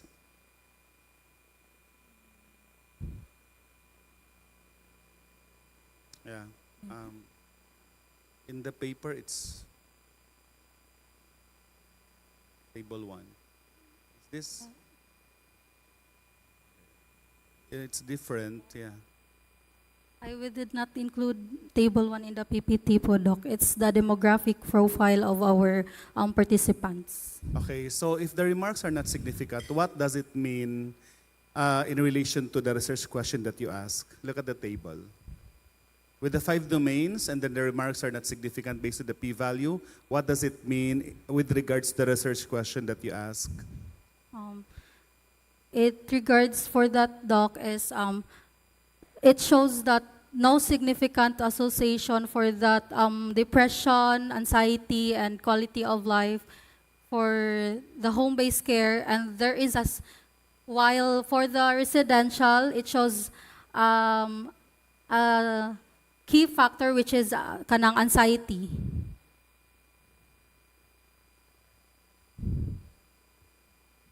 Okay, so in addendum to Dr. Picardal, why did you have to do the survey when you only have 18? I mean, I could not understand doing the survey when you only have 18 respondents and then you pursue a quantitative study when you can still look into their quality of life when you do it on a quali, on an interview. And then you also, if you look back at your table, I would have wanted to see the quality of life per domain. But you only mentioned the general, the overall mean quality of life. And then you made those older people, elderlies, answer how many questions are there in that WHOQOL brief? How many questions are there? 15 po, Doc. 15. And you let them answer 15. For that, you only have to look into their mean quality of life. You would have given justice to your instrument by presenting asa nga part sa adto nga domain ang very low ani nga mga elderlies if you are going to proceed with the quantitative part. And also, you were mentioning Cross-Calwalis. How many sites are you going to compare there only? So, Cross-Calwalis is the non-parametric equivalent of what? Of ANOVA. And that is comparing 3 groups. So you could have mentioned it is a Mann-Whitney. Okay po, Doc. That Okay, will be noted but then, po. Thank you so much. The problem with presenting data is you do not understand well on what you are trying to present. You just rumble into words. So, dili na ninyo mag-connect. Can you see the connection? And then resilience. What is that resilience all about? For the... You did not give the context of resilience. Katulang nga respond. Dito ra mo kuto, but you fail to deepen the understanding. Why do you have that theme? How is it connected with the culture of the Filipinos? Anong wala magitay home for the aged din he?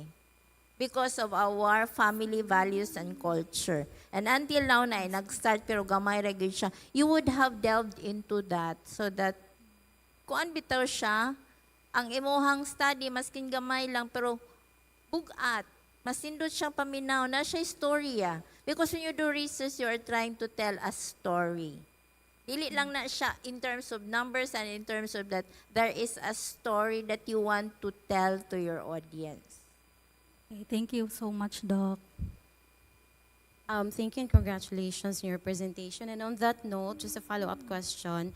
Can you walk me through the ethical considerations of your research paper to ensure that your patients will not go through anxiety or depression or sadness when they're going to answer your questions? Because these are lived experiences of older or geriatric patients. So how did you ensure that they will not be sad or anxious when they answer your 15 questions? So before we give the questionnaires to the elderly people, for the ethical considerations, we submit first our whole papers, including the questionnaires, to our RERO, which is our ethics committee, so that they can review our paper, our whole paper, including the questions, and so that after that, if they confirm it, if it's okay, then we will disseminate it to the elderly individuals so that they can answer the questionnaires po, Doc.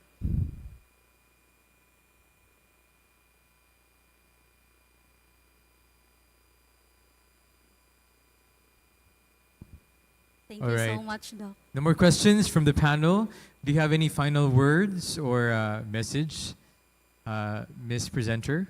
So for my final statement, so our study shows that elder care should not only ensure physical safety but also support emotional and psychological well-being, whether at home or in their residential care. In the end, true elder care is not just about keeping our older adults safe.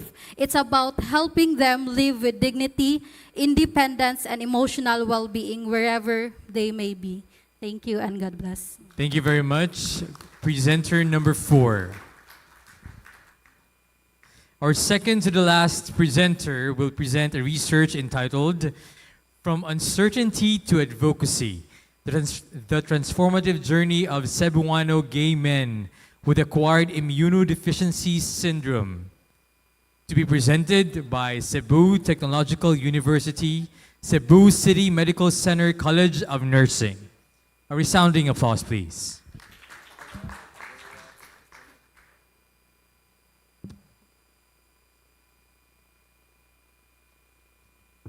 Stigma. It is not just a word, it is a wound. It cuts deeper than any illness, leaving scars that silence voices and isolate wounds. And it also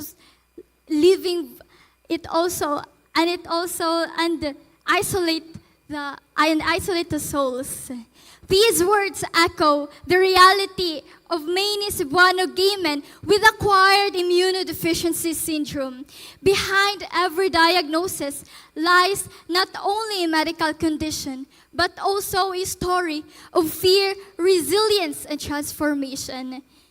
Good day to our distinguished panelists, guests, and fellow researchers. I am Kim Shinsi Buntuyan from Cebu Technological University in consortium with Cebu City Medical Center College of Nursing. And it is a great honor to present our research entitled From Uncertainty to Advocacy, the Transformative Journey of Cebuano Gay Men with Acquired Immunodeficiency Syndrome. Globally, AIDS remains a pressing health and social challenge. In the Philippines, the AIDS crisis intensifies alongside with the rapid increase of HIV cases, with an average of 55 new infections daily in 2023. This year, our country has seen a dramatic surge of HIV cases, increasing over 500%. And Cebu City, a key hotspot, reports a 10% increase in HIV cases. Thus, our research is sought to explore the lived experiences of Cebuano gay men with acquired immunodeficiency syndrome. Aligned with the National Unified Health Research Agenda on Sexual Health and Education, this research contributes to the interventions for awareness, prevention, as well as the care of key populations. It also supports this SDG number 3, the good health and well-being. Using a phenomenological research design, we gathered 6 Cebuano gay men diagnosed with AIDS using a snowball sampling. In-depth interviews were analyzed via colysis method, ensuring that the themes reflected the participants' voices, and ethical considerations such as informed consent, anonymity, and post-interview debriefing were strictly observed. Our research study revealed 4 interconnected themes. First, the initial reaction, the overwhelming fear of an uncertain future. One participant shared, quote-unquote, "Mura ko gibuthan og bomba, mura gyera sa sulod." They experienced a life-altering moment filled with shock, fear, and even suicidal thoughts. Second, enduring the unseen battles, navigating the stigma, illness, and survival. Participant does not only face physical deterioration, but also social judgment. One participant expressed, "Dali na ka ma-judge." The healthcare barriers, the family rejections, the economic insecurity, as well as the religious prejudice compounded these struggles. Third, anchors of the storm, the critical role of diverse support systems. The intimate partners, the family members, the peer groups, and the NGOs emerged as lifelines. One participant reflected, quote-unquote, Na ako'y rason para mabuhi, para mo padayon, bisan kapoy na. These support system enhance treatment adherence, reduce depression, as well as they provided safe spaces to reclaim their dignity. Finally, transformative coping and advocacy. From despair, some participants grew into advocates. One shared, quote unquote, AIDS is not a punishment. Dili milahi, pariha mininyo nga nanginahanglan og pagsabot. These themes reflect Mesereau's transformative learning theory, where reflection from suffering can lead to empowerment and advocacy. Thus, as a response, we propose a psychosocial wellness seminar entitled Healing in Color, Addressing the Psychosocial Needs of Cebuano Gay Men with Acquired Immunodeficiency Syndrome. This initiative aims to support mental health, provide awareness among healthcare providers, and promote a compassionate and inclusive care. In conclusion, Cebuano gay men face a dual burden, the disease itself and the stigma surrounding it. Yet, they transform their suffering into strength. Thus, we recommend a quantitative follow-up studies, collaboration with other support groups, integrating the healthcare insights, wider dissemination of the research findings, and future programs that prioritize the marginalized voices. To close, let us return to our opening reflection. Imagine one day waking up with a diagnosis and that the word tells you defines your worth. Yet, as the participants show us, illness does not have the final word. Advocacy, resilience, and compassion transform lives. Ladies and gentlemen, may this remind us that every individual diagnosed with AIDS is not merely a patient. They are survivors, they are advocates, and they are symbols of resilience. Thank you and good day.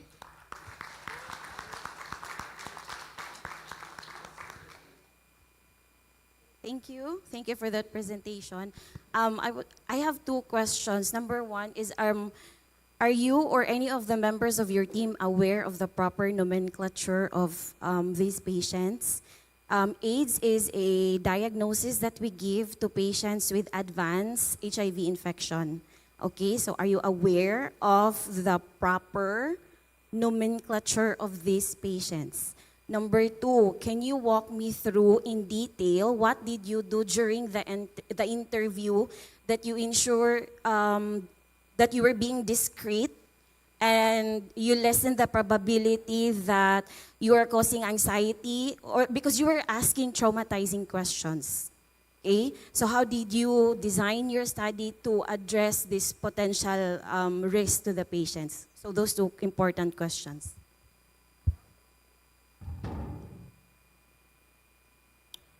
Good afternoon, Doc. And to answer that question, thank you for that question also.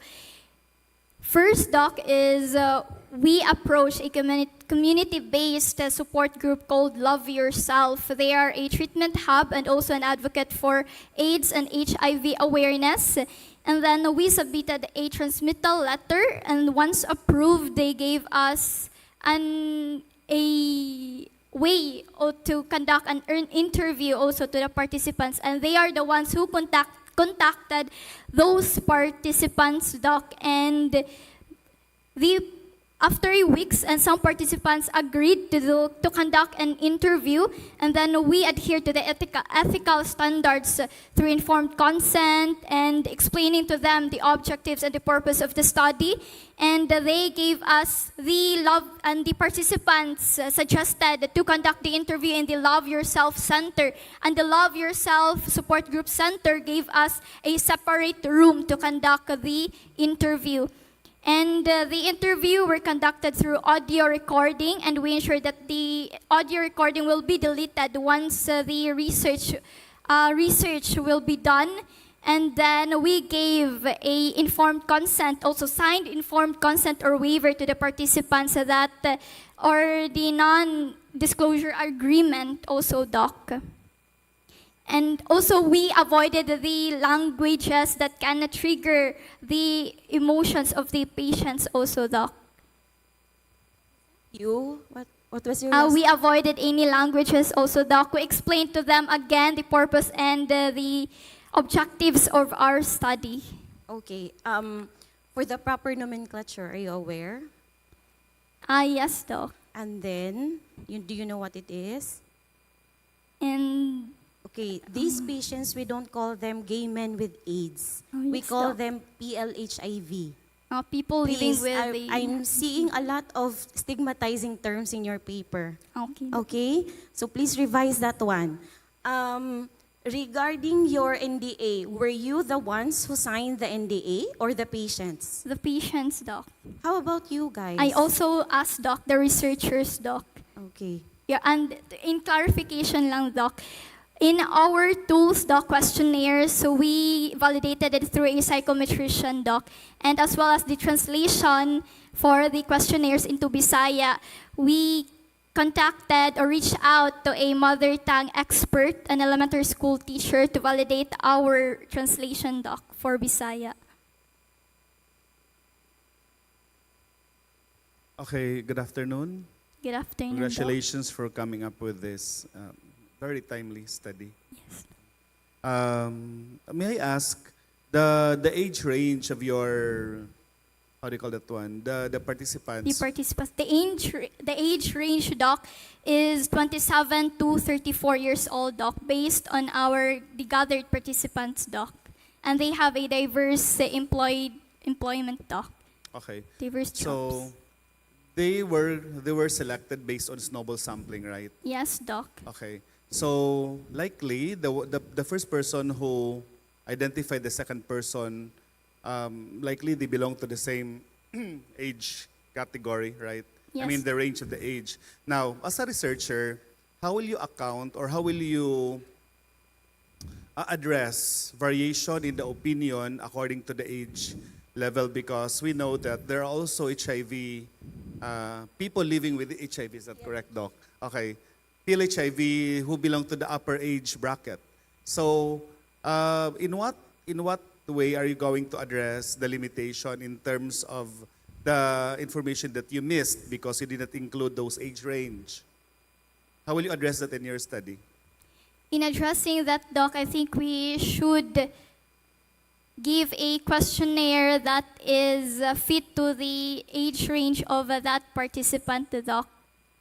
Which means snowball sampling is not the most ideal sampling scheme? No, Doc, like... So how will you include them? In what possible way can you include them to be so that your study will be more inclusive according to the age bracketing? I think we will separate the interpretations for that age group, sir. Yes. Okay. Dr. Lorena is our statistician. Doc, maybe we can suggest or something. Anyway, so let me just finish. Let me continue my clarification. So another thing is, I would like to ask how your methodology is phenomenology, yes, right? So how did you achieve saturation? We achieve saturation, Doc, when there is no new themes emerged as the participants' responses keeps on repeating, their coping mechanisms or experiences are somewhat the same, Doc. Any idea why you did not increase the sample size to at least 8? Why you settled to 6 as the lowest number? At first, Doc, we settled to 5, but then we increased it into 6, Doc. That's why it became 6, Doc. Okay. And that's when we reached the data saturation, Doc. Okay, last question. How did you minimize researcher bias? We minimize researchers' bias through bracketing, Doc, setting aside our personal perspective or biases, Doc. And also we do a theoretical stance. We did not read any literature about that, Doc. And we only based our findings through the participants' voices, Doc.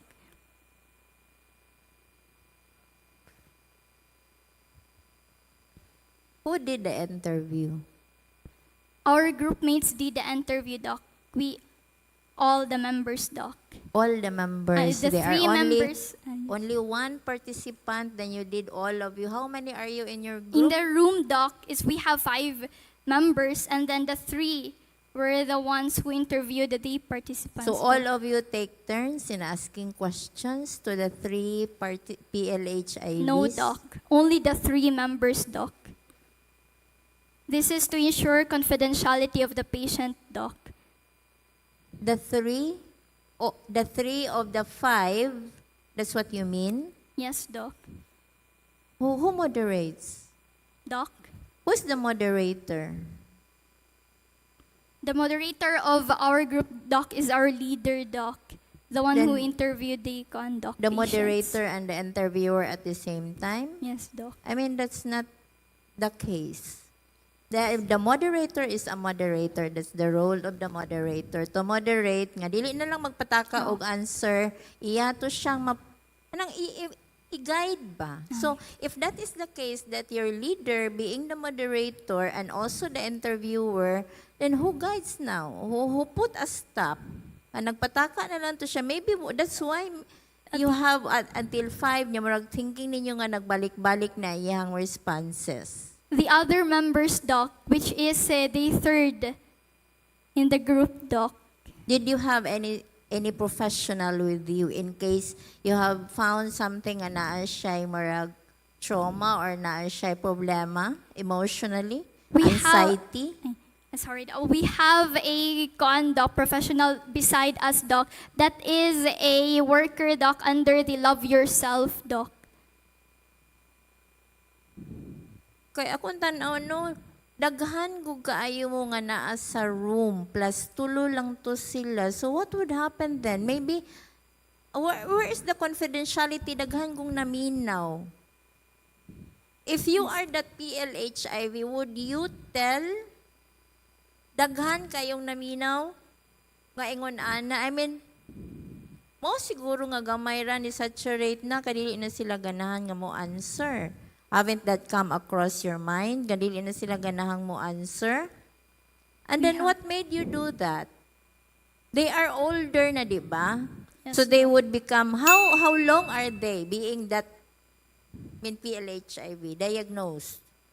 Some of them, Doc, All right, I that's think it was the- 5 to 8 years, Doc. Karon pa sila mag-advocate. Okay.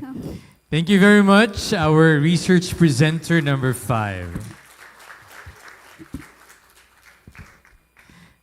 To cap the presentations for this category is a research title entitled Knowledge, Attitudes, and Practices Towards Breast Self-Examination among Senior High School Female Students of Mansasa National High School. And this will be presented by University of Bohol. A round of applause, please.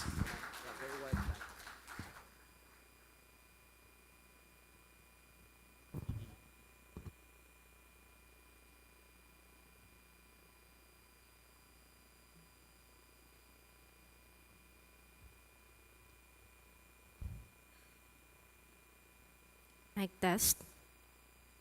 Breast cancer remains a leading cause of death among women. But here's the question.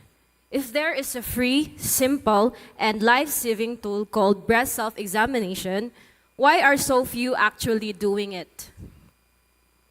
Good afternoon, respected panelists, fellow researchers, and guests. I am Rosemary Kamingawan from University of Bohol. This afternoon, I'll be presenting our study entitled Knowledge, Attitudes, and Practices Towards Breast Self-Examination among Senior High School Female Students of Mansasa National High School.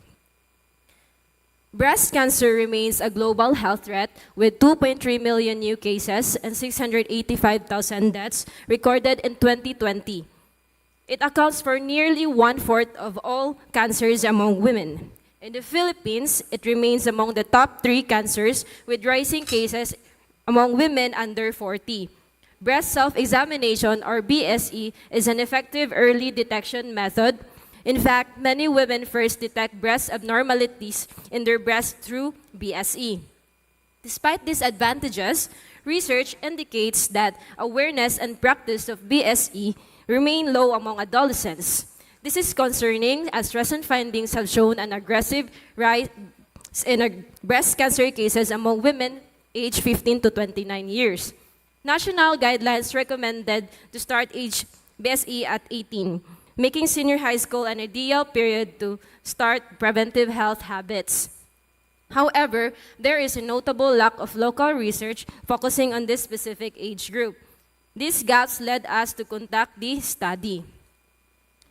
The general objective of the study was to assess the level of knowledge, attitude, and practices towards breast self-examination among senior high school female students of Mandaue National High School.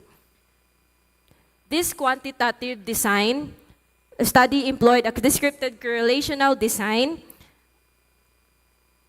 to assess the knowledge, attitude, and practices towards breast self-examination.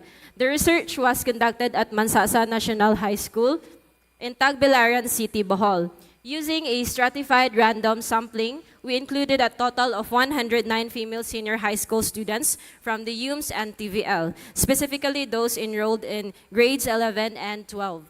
Data were gathered using a modified, pilot-tested questionnaire adapted from previous studies covering demographics, knowledge, attitudes, and practice. All sections showed acceptable reliability with Cronbach's alpha values above 0.7. Ethical clearance was also secured from UB Research Ethics Committee, permissions from DepEd and the school, and informed consent or assent from participants. For our results and discussion, most respondents were aged 17 to 18. Majority reported no alcohol or tobacco use. Biologically, 73.4% had menarche at age 12 or older, and only few reported a family history of breast cancer. For level of knowledge, only 29.4% of respondents demonstrated good knowledge of BSE, while 70.6% fell into the poor category. For levels of attitude, were similarly low, with 74.3% of respondents showing poor attitude towards BSE. BSE practice was the lowest among the three variables, with 85.3% had poor practice and only 14.7% practiced regularly. An analysis of table 6 to 8 showed no significant relationship between demographics, profile, and knowledge or practice level. The only significant finding was between alcohol use and attitude towards BSE. In the analysis of Table 9, a significant correlation was found between knowledge and attitude. In conclusion, our study revealed knowledge, attitude, and practices towards breast self-examination among senior high school female students remain generally poor. Overall, this study emphasizes the urgent need for structured, school-based breast health education, one that integrates knowledge, builds confidence, and reduces stigma to encourage consistent and effective BSE practice. For our recommendation, first, we suggest to integrate BSE into senior high school curriculum under health-related subjects in collaboration with the DepEd. Second, we recommend conducting hands-on workshops and peer-led learning sessions. These approaches can reduce embarrassment and help normalize discussion about breast health among students. Third, we encourage the use of culturally sensitive educational materials such as posters, flyers, and instructional videos to support self-paced learning. And finally, we highlight the importance of multi-sector collaboration with the Department of Education, Department of Health, the local government unit, and the School for Awareness and Campaigns. And that concludes the presentation of our study on knowledge, attitude, and practices towards breast self-examination. Thank you for listening. And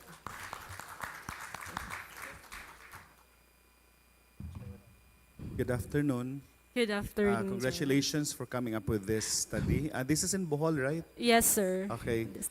Can you tell us about the local? Is it? Can you tell us about the local? The environment was in Tagbilaran City, Bohol. It is actually the second most populated school, and they only offer, in senior high school, they only offer UMS and TVL tracks.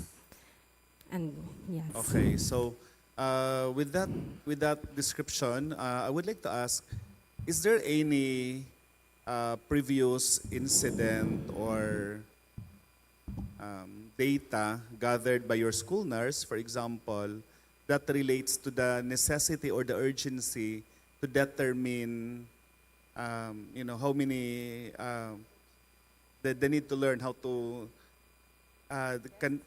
breast self-exam. Yeah, something like that. Actually, we come up with this study, deeply personal, because this is inspired of one of my group members that their relatives had a breast cancer. But although we did not have any nurses who, what you call this, who gathered informations that there's a need of breast cancer, but we just wanted to know if how are their levels in knowledge, attitude, and practices towards BSE. Okay, sige. Why senior high school students? We choose senior high school students because they are firstly they are adolescents. They are at the critical age to start preventive health habits, and also the national guidelines recommended to start BSE at age 18. Yeah. Okay, thank you for that answer. Can you elaborate what guideline is that? That says 18 years old is the start of BSE? It was stated from the National Comprehensive Cancer Network, which said that Philippine based. Yes, it is. It was according to the one that I've read. Is it Philippine Yes. based? Because the DOH has actually the Philippine Periodic Health Examination Guideline. It's the newest one. The recommendation is already clinical-based examination. That means patients will be assessed by professional health workers already at the age of 30 years old. We do away with BSE already. I think Dr. Nene, the FHSIS already do away with the BSE last year pa because CBE now is the recommended one. Even the Philippine Cancer Society asked for CBE or BSE at the age of 25. Okay, so do you think that a KAP among 18 years old will have a significance for among 25 years old? Nga dito mag-start of BSE, and the BSE is actually together with CBE already. Actually, that's so. Although if it's not based on the Philippine or the local, so we just wanted to teach them early to prevent them from having a breast cancer cases in the years to come.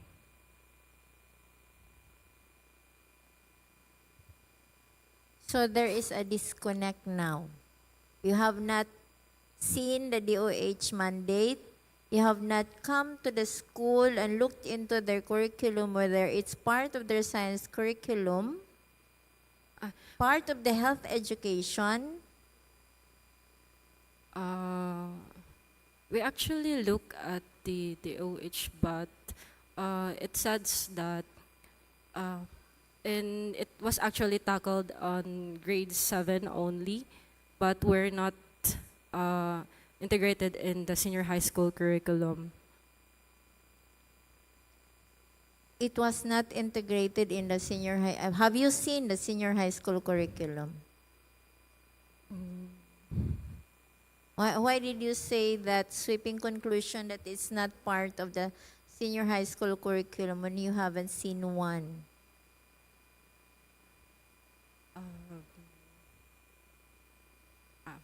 I'm sorry, we did not look that much. Yeah, that's a problem with doing research. Sometimes you do Okay. research on topics which are not researchable anyway.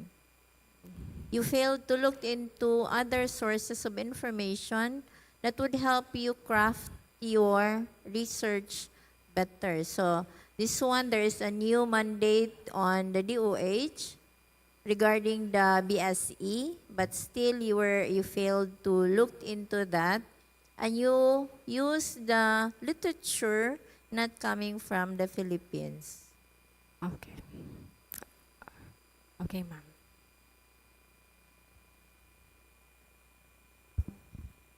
But nevertheless, that, your study was still, okay. Sige, gusto ko na lang itanong, having heard of the feedback from our medical doctors in the panel, may I ask, where do you intend to contribute the knowledge that you have generated from your research? First, we wanted to share it from the school that we had conducted our research to. And then, if given the chance, we would expand to other schools and communities.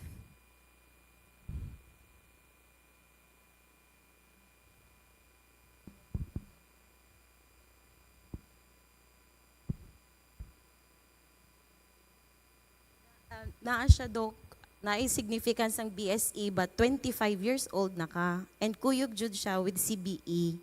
So not BSE alone niya. 18 years old man ang ilahang gitarget. So murag far-fetched pa kayo. Ang KAP ni mga 18 ka, when by recommendation 25 by the Philippine Cancer Society, ang ilahang gi-recommend, 25 years old, mag-start na kag BSE. So if imo silang tudluan karon nga senior high, unsaon pag BSE, unsay continuity nila nga 25 ang recommended nato.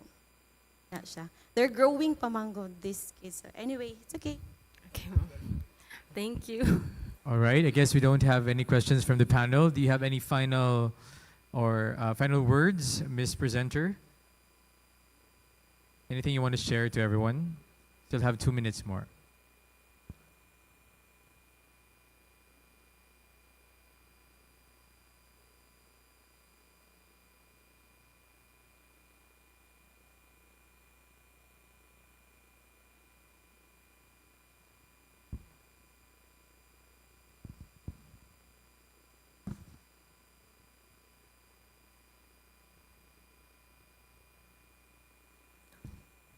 Any last words, Ms. Presenter, before we end our session? Maybe a message of thanksgiving for your peers and all? I wanted to thank this opportunity because it is actually my first time, and all right. And I'm so nervous right now. And also, thank you to my advisors, Sir Chino and Sir Supremo, for staying with me. And also with my leader, Aaron Finch. Thank you so much for sa pagkuyog na ko diri sa Cebu. Thank you so much.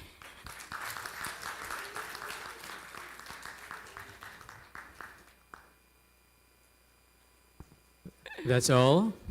All right, another resounding applause for our last presenter for tonight.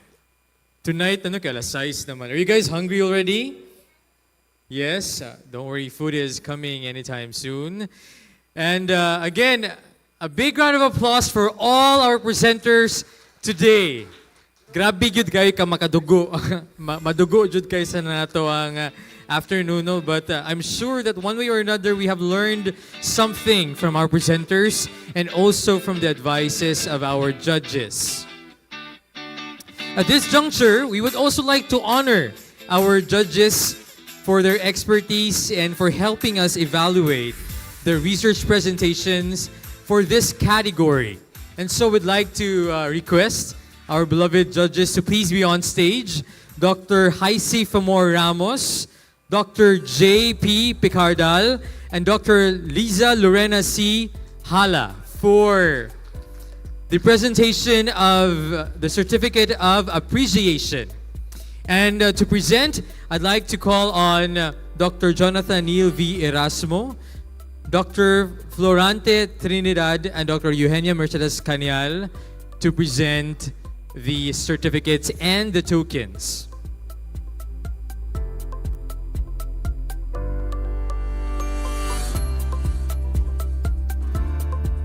We're giving the same certificate with the same citation, just like a while ago. And this certificate of appreciation is given to Dr. Haisi F. Ramos.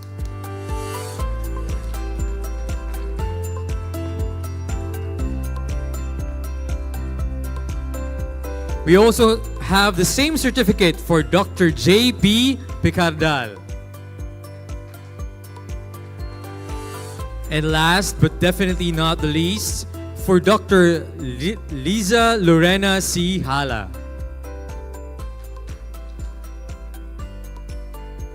Congratulations and thank you very much, our dear judges. We'll have a photo opportunity with everyone first. And this afternoon, we also evaluated the research poster entries. And the judges who helped us scrutinize the research posters are Dr. Narciso A. Tapia, Dr. Anacleto Clent L. Banaay Jr., and Dr. Judian Ferrater Jimena. At this juncture, would also like to request Dr. Judian Ferrater Jimena to receive the certificates of recognition. I also like to ask you guys to please stay for the giving of certificate of appreciation to Dr. Narciso Tapia and Dr. Jimena. Right.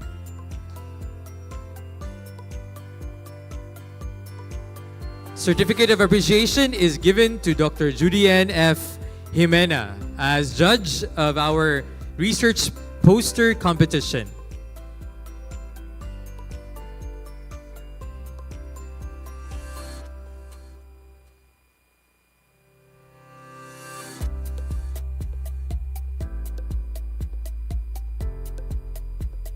And the certificate for Dr. Narciso Tapia will be handed to him. All right. Thank you very much.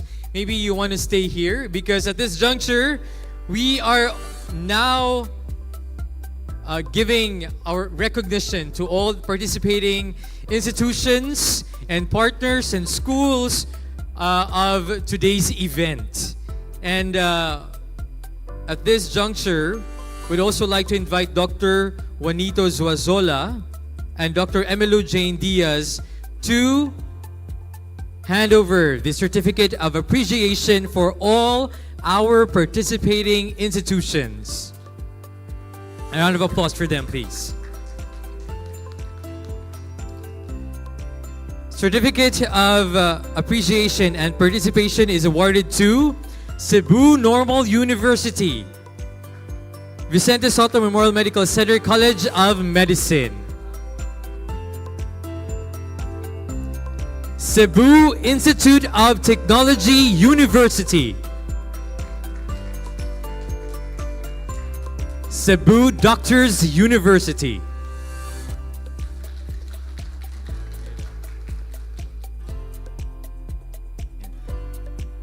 Governor Celestino Galeares Memorial Medical Center,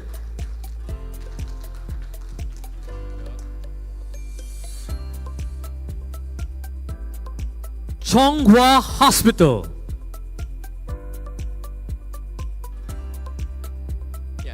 okay, don't go down yet. No, our participants will have a photo opportunity first. All right.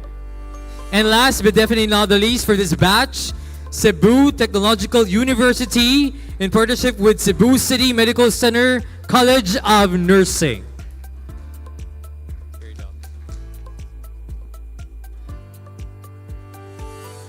Please move forward to downstage so that everyone can be seen in the photos.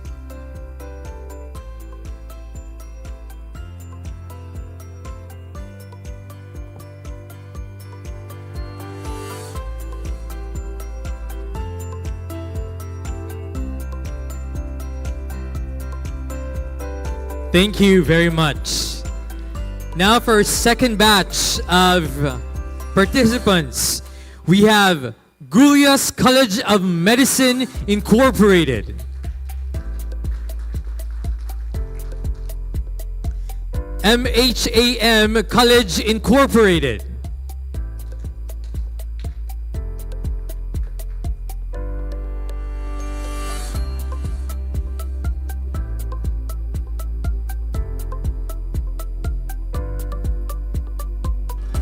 Next, we have Matias H. Aznar Memorial College of Medicine.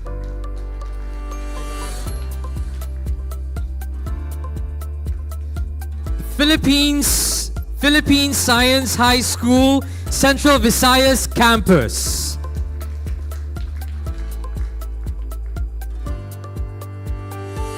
Silliman University. And last but definitely not the least for this batch, Southwestern University, FINMA College of Medicine.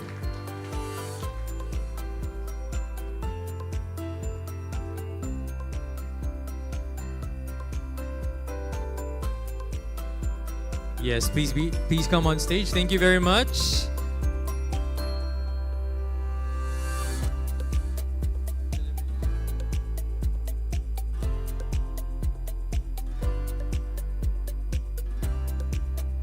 Grabe, taas-taas gud kaya itong adlaw, no? Pero kitang tanan nagkabilin gyud para aning moment. So, picture ta picture.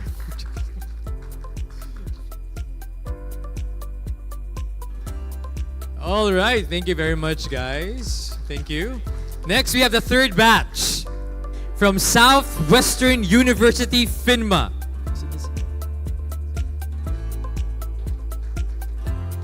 Treatment and Rehabilitation Center of Argao.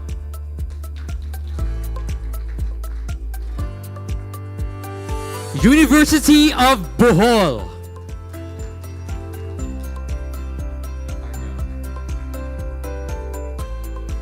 University of Cebu, Banilad.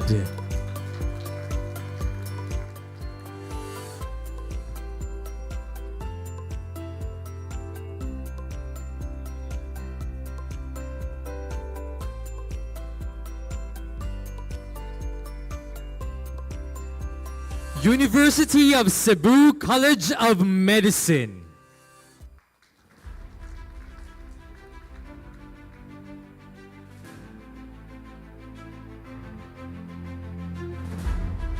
University of San Jose Recoletos.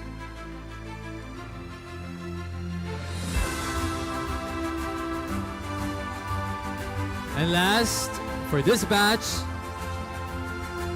Vicente Soto Memorial Medical Center.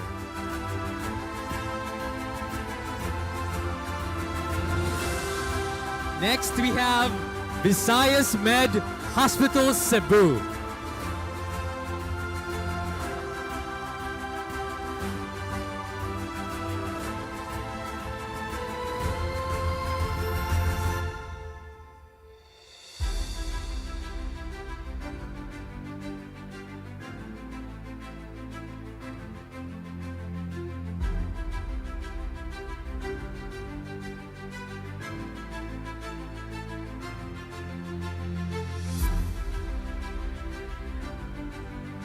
Thank you. Last batch of our... Okay. All right, thank you very much, our presenters. And thank you again, our participants. At this juncture, we will be presenting the winners of the competitions. Are you guys excited? Yes, yes. Are you guys nervous? More of like that, no? Sige lang. The first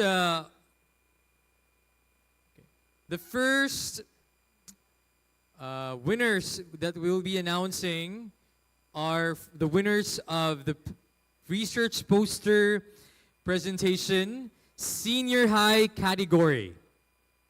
And to present the awards, would like to call on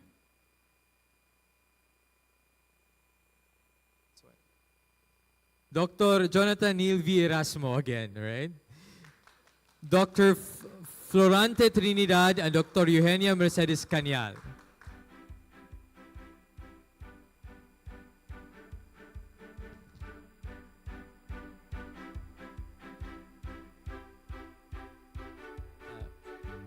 All right, for the research poster competition, we only have 2 awards, the second placer and the first placer.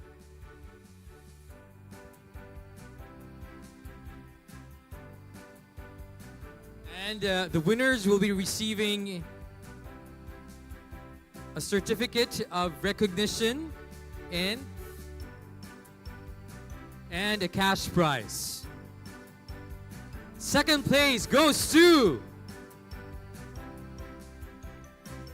Wali ka ng dug-dug-dug-dug dira, sir, ng music. Kaya para ko ba drum roll. Ayan. Second place goes to... Cebu Institute of Technology University.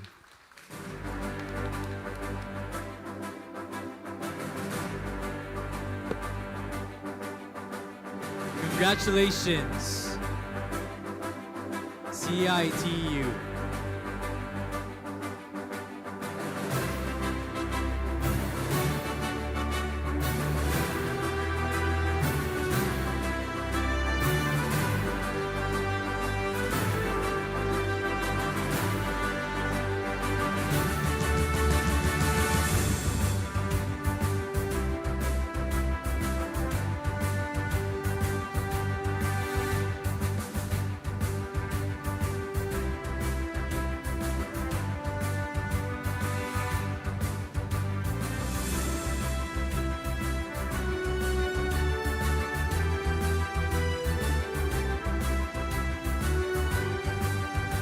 Congratulations, CITU.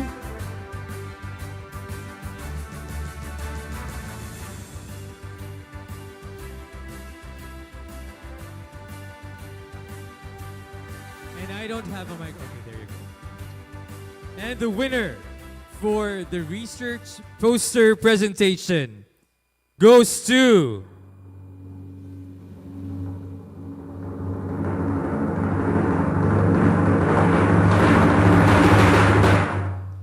Philippines Science High School, Central Visayas Campus.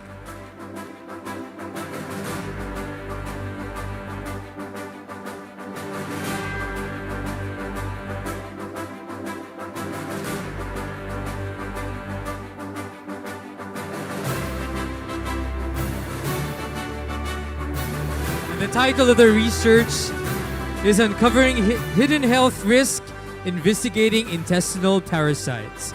Congratulations again.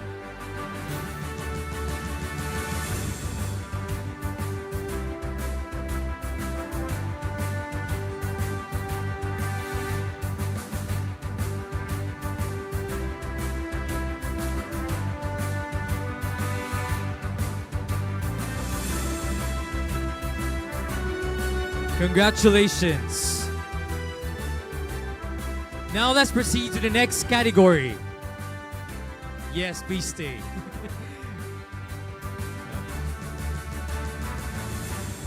We gotta be working hard, Doc. Okay, but the day is about to end. And we'll be announcing the poster research presentation for the Allied Health Professionals category. And there are 3 winners for this category. Third place goes to receive a cash prize and certificate. It goes to you, Cebu Institute of Technology University, with a research entitled Targeting Bacterial Communication. Fumelacidins from Bacillus saphensis as broad-spectrum quorum sensing inhibitors.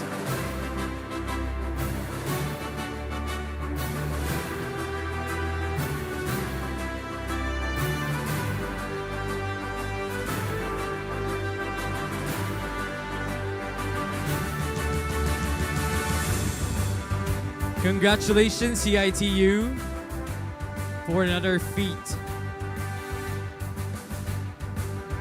The second placer for this category is from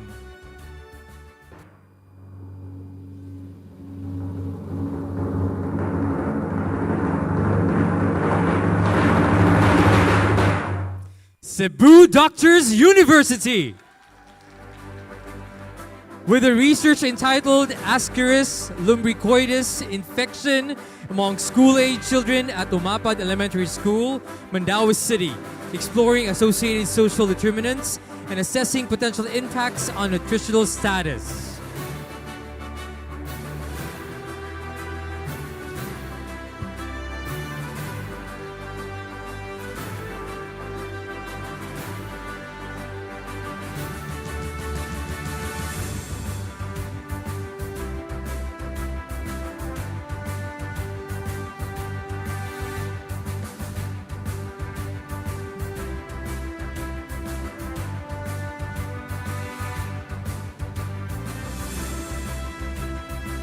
And the first placer for poster research presentation in this category goes to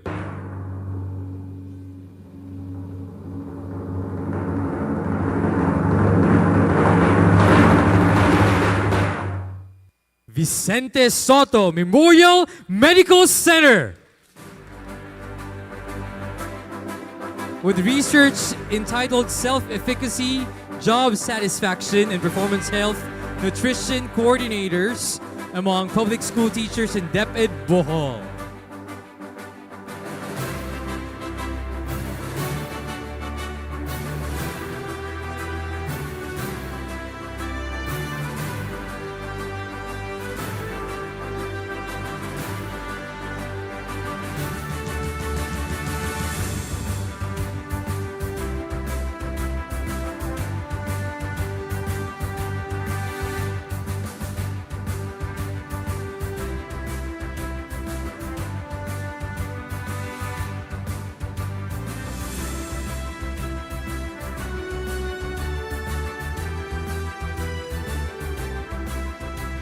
Congratulations, Vicente Soto Memorial Medical Center. And thank you very much to our presenters of this award. Now let's go to the next competition, which is the oral research presentation. And we'll be calling another set of presenters for this time. You may take a rest. Thank you very much. To present the awards, I would like to call on Dr. Juanito Zuazola, Dr. Giselle Sempron Kutamura, Dr. Nino Ismael Pastor, and Dr. Florge Michael Z.C. to give the awards.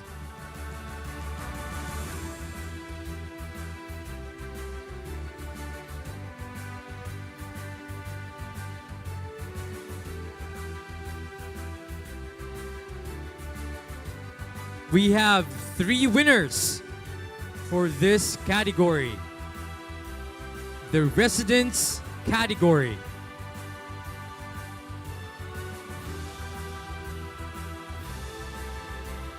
All right. And third place goes to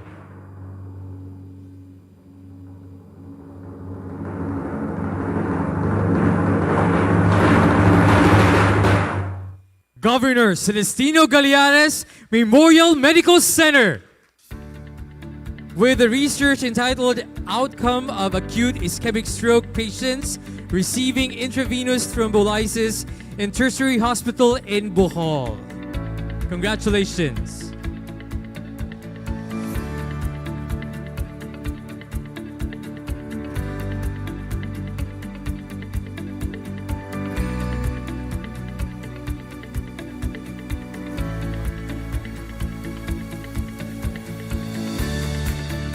Congratulations.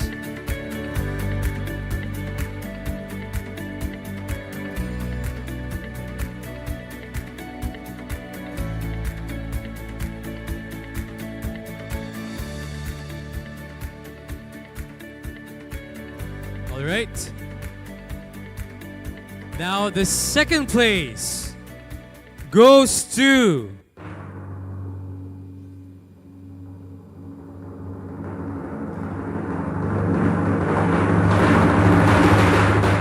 another presenter from Governor Celestino Galeares Memorial Medical Center on the research entitled Knowledge, Attitude, and Practices of Healthcare Workers Towards Palliative Care, a cross-sectional study in a tertiary hospital in Bohol. To receive by Dr. Josel B. Macapobre.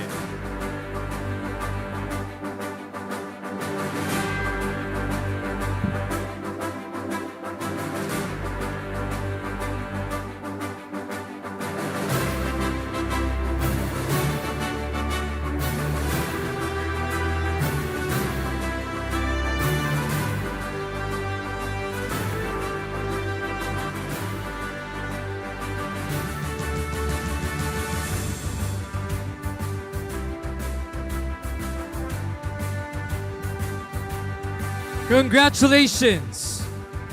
And the first prize, the winner of this category, is from Visayas Med Hospital. Visayas Med Hospital, that's my cue, all right? A round of applause, please.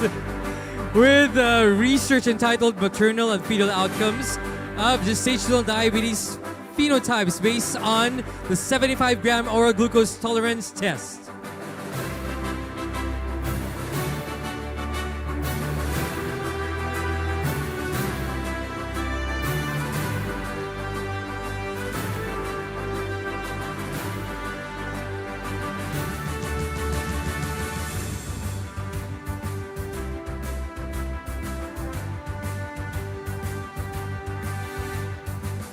Congratulations, winners of this category. And thank you very much to our presenters. Now to present the awards for the medical students category, we'd like to call on Dr. Jonathan Neil Erasmo, Dr. Florante Trinidad, Dr. Ariel F. Ramos, and Dr. Enrique G. Oracion to present the awards.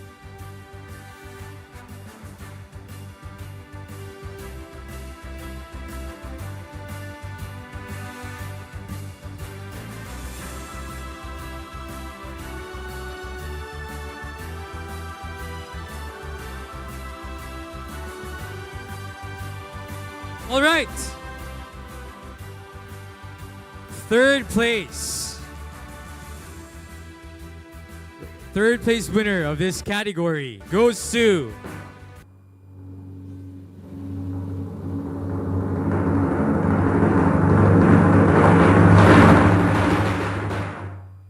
University of Cebu School of Medicine with a research entitled Factors Influencing Vaccination Practice Among Senior Citizens, a binary logistic regression analysis of knowledge and awareness in Sitio Seaside, Barangay Nayawan, Cebu City.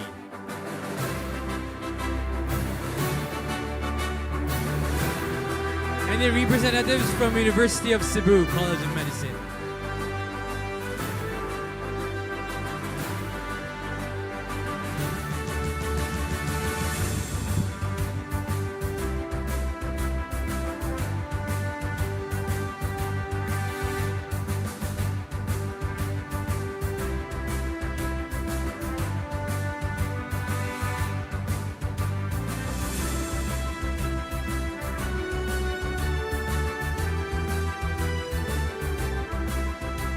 Congratulations.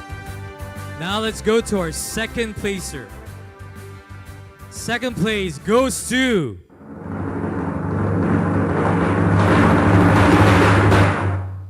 Cebu Doctors University with a research entitled From Ashes to Vapor, the lived experiences of smoking adult residents of Metro Cebu who switched from traditional tobacco cigarette smoking to electronic cigarette.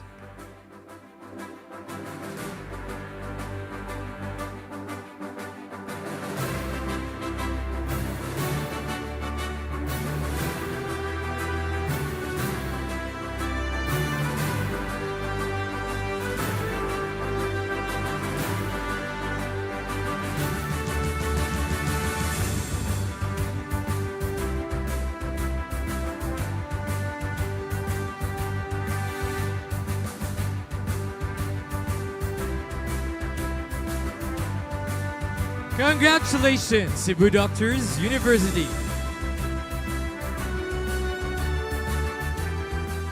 Now the moment that we've been waiting for. The first place for this category goes to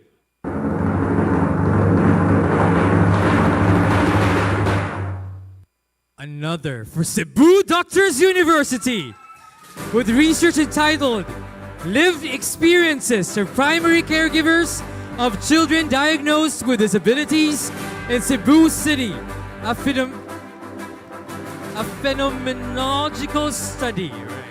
Always a tongue twister for me. Congratulations.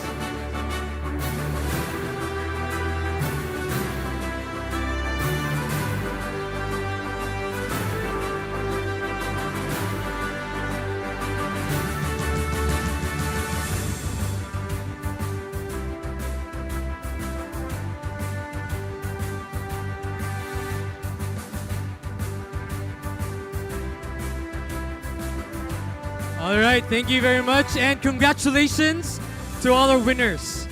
Thank you to our presenters for handing down the awards. The last category for the oral research presentation.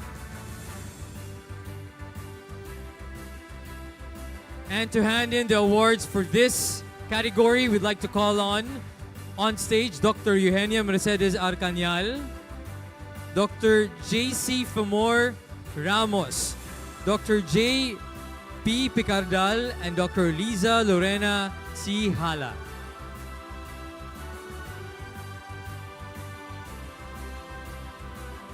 And Dr. Juanito Suazola on stage, please.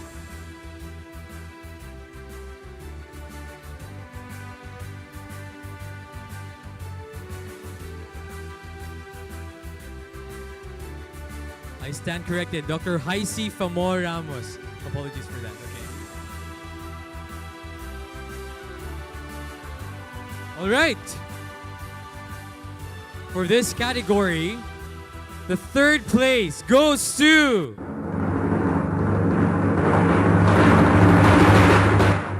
University of San Jose Recoletos with a research entitled Comparing the Mental and Emotional Well-Being of Geriatric Patients in Home-Based Care versus Residential Aged Care.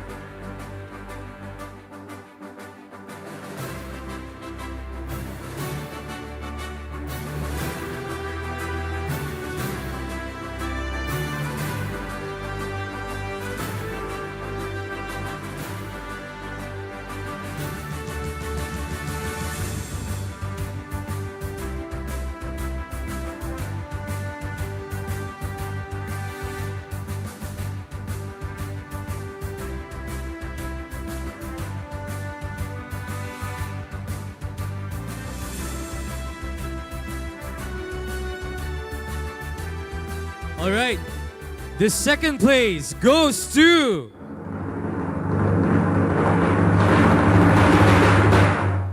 Cebu Technological University and Cebu City Medical Center College of Nursing with research entitled The Cross-Generational Analysis in Digital Health Influencers.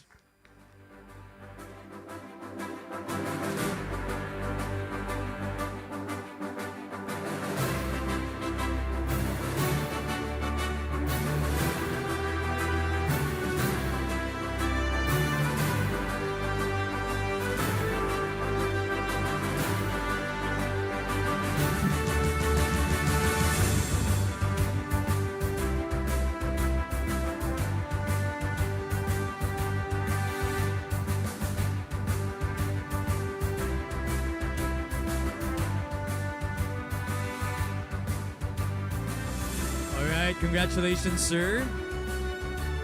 Now, the last award for tonight. The first placer for this category. This award goes to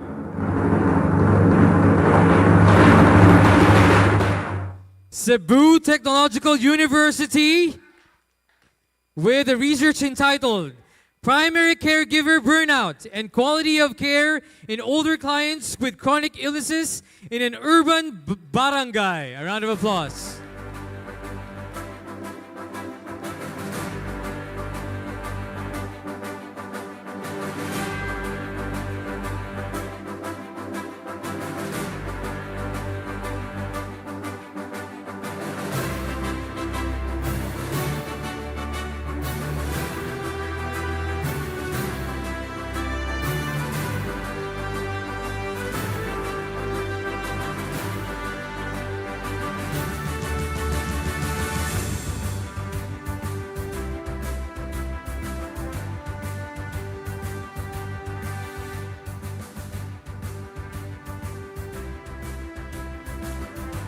All right, congratulations and thank you to our presenters as well.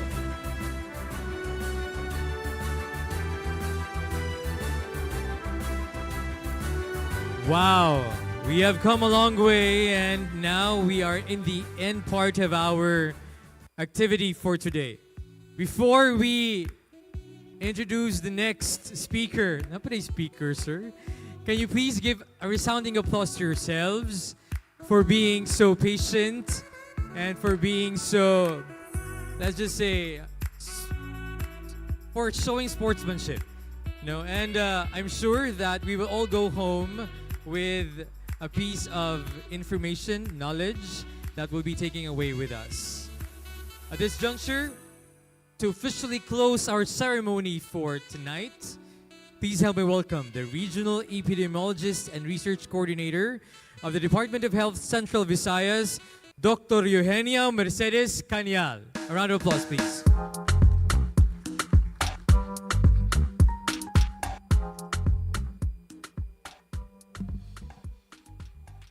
Maayong gabi. We have come to the last part of our program, and this 8th DOH Research Congress, One Health Approach in Research, Interconnected Lives, Shared Solutions, and Shared Futures. This is a reminder that our lives are not just interconnected. They are entangled, enmeshed, and occasionally, well, sometimes hilariously codependent. Allow me to extend our heartfelt thanks to the brilliant minds who led today's plenary session. Ms. Richelle Abaliera, Dr. Melanie Piscadilla, Mr. Joseleto Sumabat, and Ms. Renilyn Dasconia. Your minds formed a powerful chorus for the One Health interconnected, interdisciplinary, and undeniably urgent. We are grateful not just for your expertise, but for your generosity in sharing it with us. To the lifeblood of this Congress, the research contestants, the participants, may it be an oral podium or posters, you reminded us that research is not reserved for the seasoned. It is sparked with curiosity, sharpened by mentorship, and given by kind of boldness only youth can pull off with style. To our esteemed panel of judges, thank you for lending your time, your expertise, and your ability to gracefully endure the impossible task of choosing between brilliance and more brilliance. To the Exicom, Dr. Jonathan Neil V. Erasmo, our OICARD, thank you so much for the support, especially Doc Neil, who stayed from start to finish as promised. To our distinguished keynote speaker, Dr. Juanito Zuazula Jr., who doesn't have much of an option or say in this activity, thank you for settling the tone and reminding us that One Health approach is not just a framework. It is the threads of life, interwoven thread that hold the tapestry together. To the Reso Herds team, the tireless hearts, this Congress stands because of your labor. After all, we are on the road to 9th. 8 man ta karon, so maybe next year 9th na. Of course, no? to the ever sexy and ever Miss Congeniality, Miss Verbena Estrada, aka Davina Bea. This event did not just happen. It was curated, crafted, and carried by your collective efforts.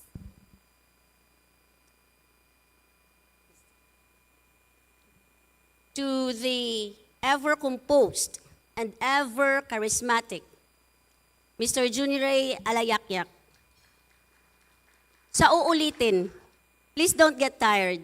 You reminded us that the timing is an art, and that you set the tone and tempo, and that the well-placed joke can rescue the awkward silence, the sleepy and sleeping guests. Thank you so much, Junrei. And to the academic institution who joined us, thank you for sending not just the participants, but the possibility. You each turned this Congress into a living laboratory of ideas, where theory met practice and curiosity met change. And to everyone present, whether you came to learn, to listen, to see your crush, or for the food, you are part of today's history. You did not just attend, but you helped shape the future. You are the proof that One Health is not just a theme, it's a community, interconnected, and incredibly inspiring one another. Ug sa tanan-tanan, nga wala na ako na-mention, daghan salamat, especially thanks to Dr. Narciso Tapia. Doc, thank you for all the support. Salamat.